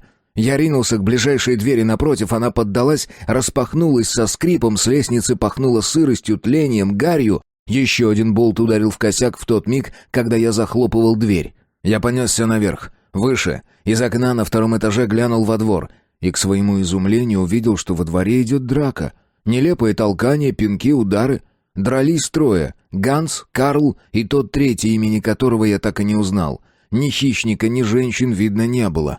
Я замер, наблюдая, как катаются эти трое по камням мостовой. Потом один вырвался, это был длинноволосый, и побежал. Бежал он к телу мертвого императора, и за ним на камнях оставался кровавый след. Ясное дело, он хотел завладеть огромным двуручным мечом убитого, но я сомневался, что он сможет его хотя бы поднять. Наверху что-то трещало, хрустело, шуршало, сверху сыпались труха и звездка. Внезапно рухнуло что-то позади. Я оглянулся. Какая-то ислевшая балка, переломившись, легла на каменные ступени. Я не стал досматривать, чем закончится драка во дворе, и ринулся наверх, перепрыгивая через ступени. Так домчался я до 3-го этажа. Здесь уже не было перил. Они, накренившись, оторвались от основы и повисли в воздухе, неведомо за что зацепившись. Полотнище кожаной обивки, источая режущий горло запах плесени, отошло от стены и лежало на площадке поникшим парусом, захватив всю ширину прохода к дверям. Дверь справа была приоткрыта, и я, топча гнилую кожу, рванул к ней и ввалился внутрь. Передо мною была библиотека. Шкафы из темного дуба теснились от пола до потолка, закрывая все стены. Лишь одна, с 3 прильнувшими друг к другу окнами, оставалась свободной. Посредине зала раскорячился стол, длинный, узкий, с потрескавшейся столешницей, и на столе этом разложены были книги. На полу валялись какие-то листы, я разглядел нотные знаки. Значит, это та самая библиотека, память о прежней славе стихопевцев. Здесь могли бы храниться и мои стихи. Я глянул на лежавший на краю стола небольшой увесистый томик. На кожаном переплете с застежками выдавлено было золотом список. Список чего? Всех книг, что здесь хранились? Книга будто поманила меня, просясь в руки. Я схватил этот том, защелкнул бронзовые застежки кожаного переплета, сунул книгу в заплечную сумку. Затем придвинул стол к двери, она открывалась внутрь. Затем я накидал на стол несколько скамей и стульев, потом какие-то фолианты в коже. И лишь когда стол оказался так завален, что стал напоминать перегруженную галеру в гавани Гармы, я остановился и прислушался. Снаружи долетали голоса. 2 женских и мужской, но я не мог понять, о чем они кричали. Одно окно было приоткрыто, и я выглянул наружу. Огромные деревья, что мы видели, подходя к замку, высились за крепостной стеной. Было странно, что я вообще слышу крики со двора. Потом я сообразил, что голоса звучат не во дворе, а на стене, на круговой галерее. Я распахнул окно шире. «Ганс мертв. Ну и что?» — долетел до меня голос Лайры. «Прохода в стене по-прежнему нет». «Ганс бесполезен. Надо убить Лурса», — отозвалась Элая. «Когда строили вал короля Бруно, в раствор каждой башни добавили королевской крови, чтобы кладка никогда не распадалась. Или ты не знала об этом?» «Это же не замок Лурсов», — попыталась настоять на своем Лайра. Наверное, выглядеть невеждой ей очень не хотелось. «Лурсы строили крепости Дамирья», — напомнила Элая. «Смерть у Лурсов означает распад, так что только смерть Лурса откроет нам выход». «Ты привела Лурса с собой намеренно?» — спросил мужчина, и я узнал голос хищника. «Просто попался по дороге. Случай, он большой забавник», — Лайра хихикнула. «Почему ты не сказала, что со стражем нет нужды драться?» «Парни так перетрусили, я чуть не умерла со смеха, глядя на них. Я не знала, что Дикий Лурс окажется настолько глуп, что нападет на стража. Он хотел тебя впечатлить», — засмеялась Элая. «У него был такой щенячий взгляд». «Предложи ему пожертвовать собой ради тебя», — посоветовал хищник. «Он все равно умрет. Сопротивляться глупо, пусть делает доброе дело для нас всех». «Думаешь, он настолько глуп?» «Настолько. Лурсы поздно взрослеют. В 20 они как дети». «А куда он делся? Кто-то видел? В конюшне смотрели? У него была какая-то кляча». «Надо же, они даже начитанные знают кое-что о лурсах. Я бы предпочел, чтобы они ничего обо мне не знали. На самом деле у лурсов смерть — это синоним позора, а тех, кто прожил достойно, говорят, он ушел. Умирает только тот, кто заморал свое имя. Но если они убьют меня сегодня, то я в самом деле умру, потому что бессмысленная схватка — тоже позор». Больше из их разговора я ничего не расслышал. Они удалились, свернув за угол дворца. Сзади раздался треск. Я оглянулся. Стол под наваленным на него грузом накренился, из-под разломившейся вдоль столешницы вывалилась вбок деревянная стойка, ставшая вмиг трухою. Тем временем треск стал доноситься со всех сторон. Полки проседали, будто под непомерной тяжестью книг, и трескались, будто стреляли из старых пушек, что установлены на бастионах крепостей короля Бруна. Из этих пушек палят в дни обороны, и заряды рассыпаются алым огнем в вечернем небе. Лишь несколько стариков знают тайну состава, что может заставить каменные и свинцовые ядра летать по воздуху. Когда эти старики умрут, пушки замолчат навсегда. Вернее, до тех пор, пока состав не откроют заново. Не знаю, почему я вспомнил об этих пушках. Наверное, потянулся мыслями к дому, не ведая, как вырваться из замка.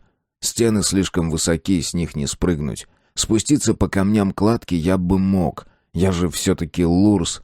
Но чтобы подняться на галерею, сначала придется спуститься во двор, а внизу меня ждали мои попутчики. Я бы мог предложить им путь спасения. Мог бы, но наверняка бы не успел. Хищник прикончит меня прежде, чем я закончу первую фразу. 1 шанс из 10, что я успею объяснить им свой замысел. Или 1 из 100. Я мог бы рискнуть, но не стал. Размышлять дольше не было времени. Книжные полки лопались и рассыпались, книги вываливались на пол, грудами слетали медные застежки, из кожаных, источенных жучками переплетов вывалились пожелтевшие страницы. Книги шелестели страницами, и сами страницы стали сворачиваться и оседать пеплом, будто сгорали в пляске невидимого огня. С потолка чешуйками облетала позолота и сыпалась на книги, и пол мертвым золотым дождем. Окно в стене перекосило, рама треснула вдоль, хрустнули стекла, как ломаемые кости. Тогда я очнулся, схватил тяжеленное дубовое кресло, я его едва поднял. Среди всеобщего разрушения это кресло почему-то уцелело. Может быть, вырезанный на спинке дракончик охранял его от смерти. Я швырнул дубового монстра в окно, вышибая стекла и хрупкое дерево. К счастью моему, окна эти выходили не в замурованный двор, а наружу, на пологий склон, где за стеной разрослись высоченные деревья. Одно из них было шагах в 30 от меня, и ветви его толщиной в 2 мои ноги, а то и более, щедро рассыпали багрец опадающих листьев на галерею. В прежние времена деревья вокруг стен наверняка вырубали, чтобы не дать врагу проникнуть в замок. Но веками здесь никто не воевал, и деревья разрослись и раскинули ветви во всю ширь, и тянули руки даже над стеною. Но допрыгнуть в такую даль даже мне было не под силу. Однако котомка моя была при мне, и в ней лурская сеть. Я достал ее и, не раскрывая, швырнул вперед. Острым когтем она впилась в ветку дерева. Я натянул ее и когтем на другой стороне вонзил в камень стены, там, где прежде была рама. Потом вновь закинул котомку за спину и прыгнул в узкую люльку сети. Хватаясь руками за ячейки плетения, принялся ползти. В одном месте едва не вывалился наружу. Там была прореха, взрезанная мечом императора-стража. Я чудом удержался, зацепившись одной рукой и заплетя в ячейку ногу. Потом осторожно двинулся дальше. Казалось, вечность я полз, стараясь не смотреть назад, ожидая, что в любой момент там, позади меня, коготь сети вырвется из стены, и я повисну вдоль ствола на обрывке сетки. Позади скрежетало, сыпалась, рушилась, и пыль, известковая, плотная, седая, лезла в нос, заставляла кашлять и чихать. Добравшись до необхватного ствола, я перевел дыхание и стал спускаться, впиваясь когтями в мягкую древесину. Сеть я бросил среди ветвей. Из-под когтей моих летели стружки. Достигнув земли, я повалился на колени и так лежал какое-то время, приходя в себя, смиряя дыхание. На свое счастье, там, в замке, я не успел испугаться и не запаниковал. Отдышавшись, я поднялся и пошел. На пороге стоял Серый и смотрел на меня с упреком. Веревки, что заменяла уздечку, не было. Давнее не было нужды. Серый пошел за мной, как старый пес. Я оглядел замок. Крепостная стена нигде не разрушилась, а вот крыша донжона исчезла.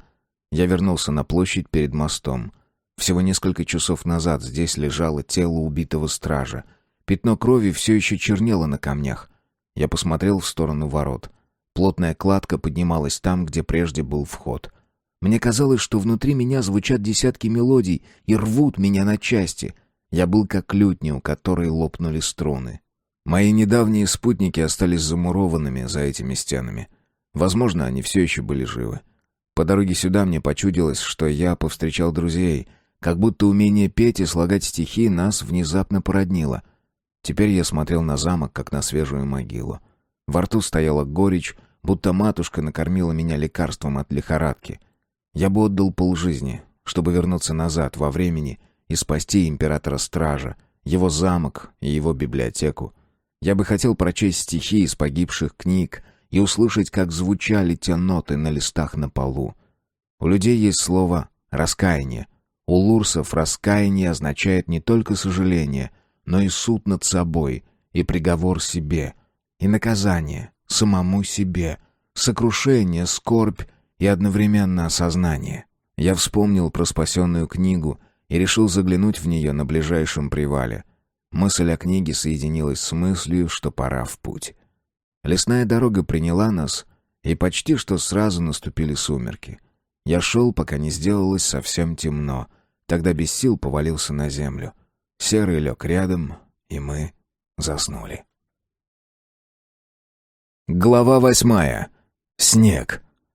Я проснулся, потому что шел снег. Была осень, но почему-то шел снег. Потом я понял — это падает пепел. Я поднялся, мы ночевали все у того же родника.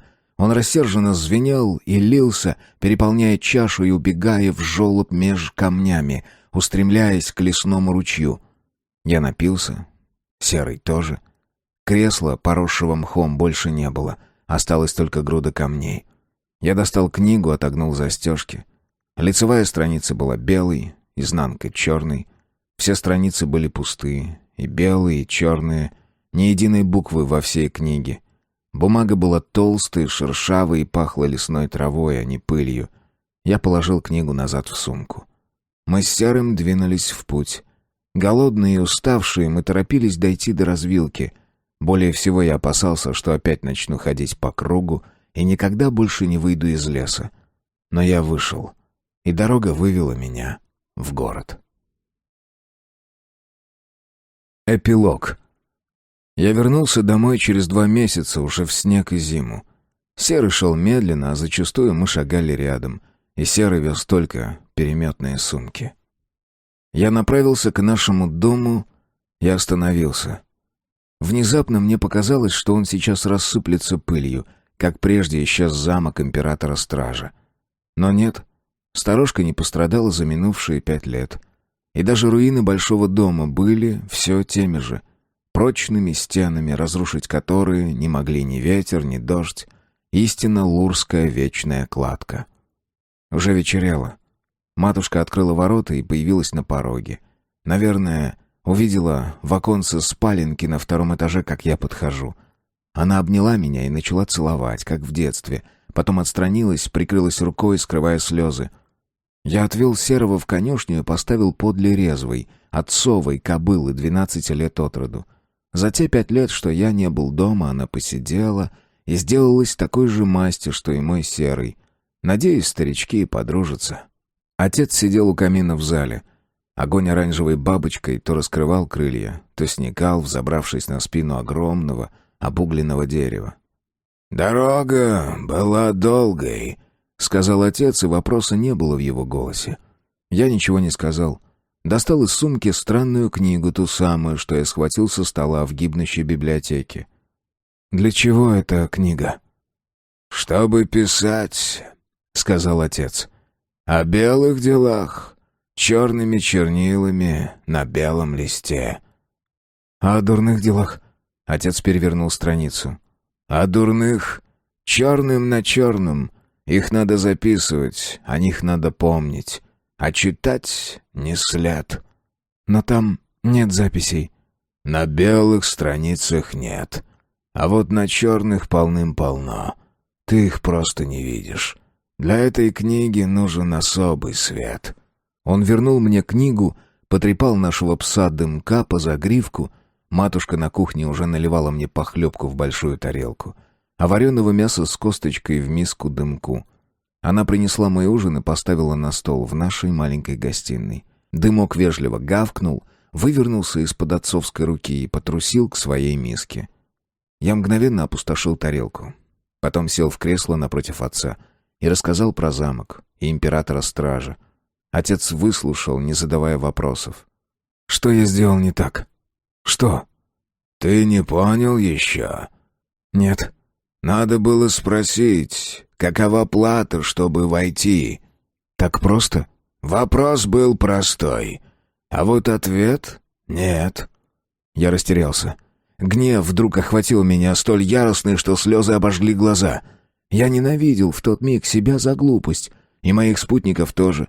Я был уверен, что все они знали, как пройти внутрь, но решили разыграть меня, дурака. Но почему страж не сказал про оплату сам? Почему? «Может быть, твой вопрос и стал бы платой». Мой путь был напрасен. Я сделал круг и вернулся назад. «Разве? Не знаю. Ты принес домой книгу, и у тебя не получилось забыть дорогу в лесу». «Это та книга, которую ты все время искал?» — спросил я с надеждой. Отец отрицательно покачал головой. «Жаль. Я закусил губу прибольно, до крови». «Я покажу тебе, как читать записи на этих листах», — пообещал отец. «Ты достоин того, чтобы их увидеть, и чтобы делать новые на белых страницах». Конец книги.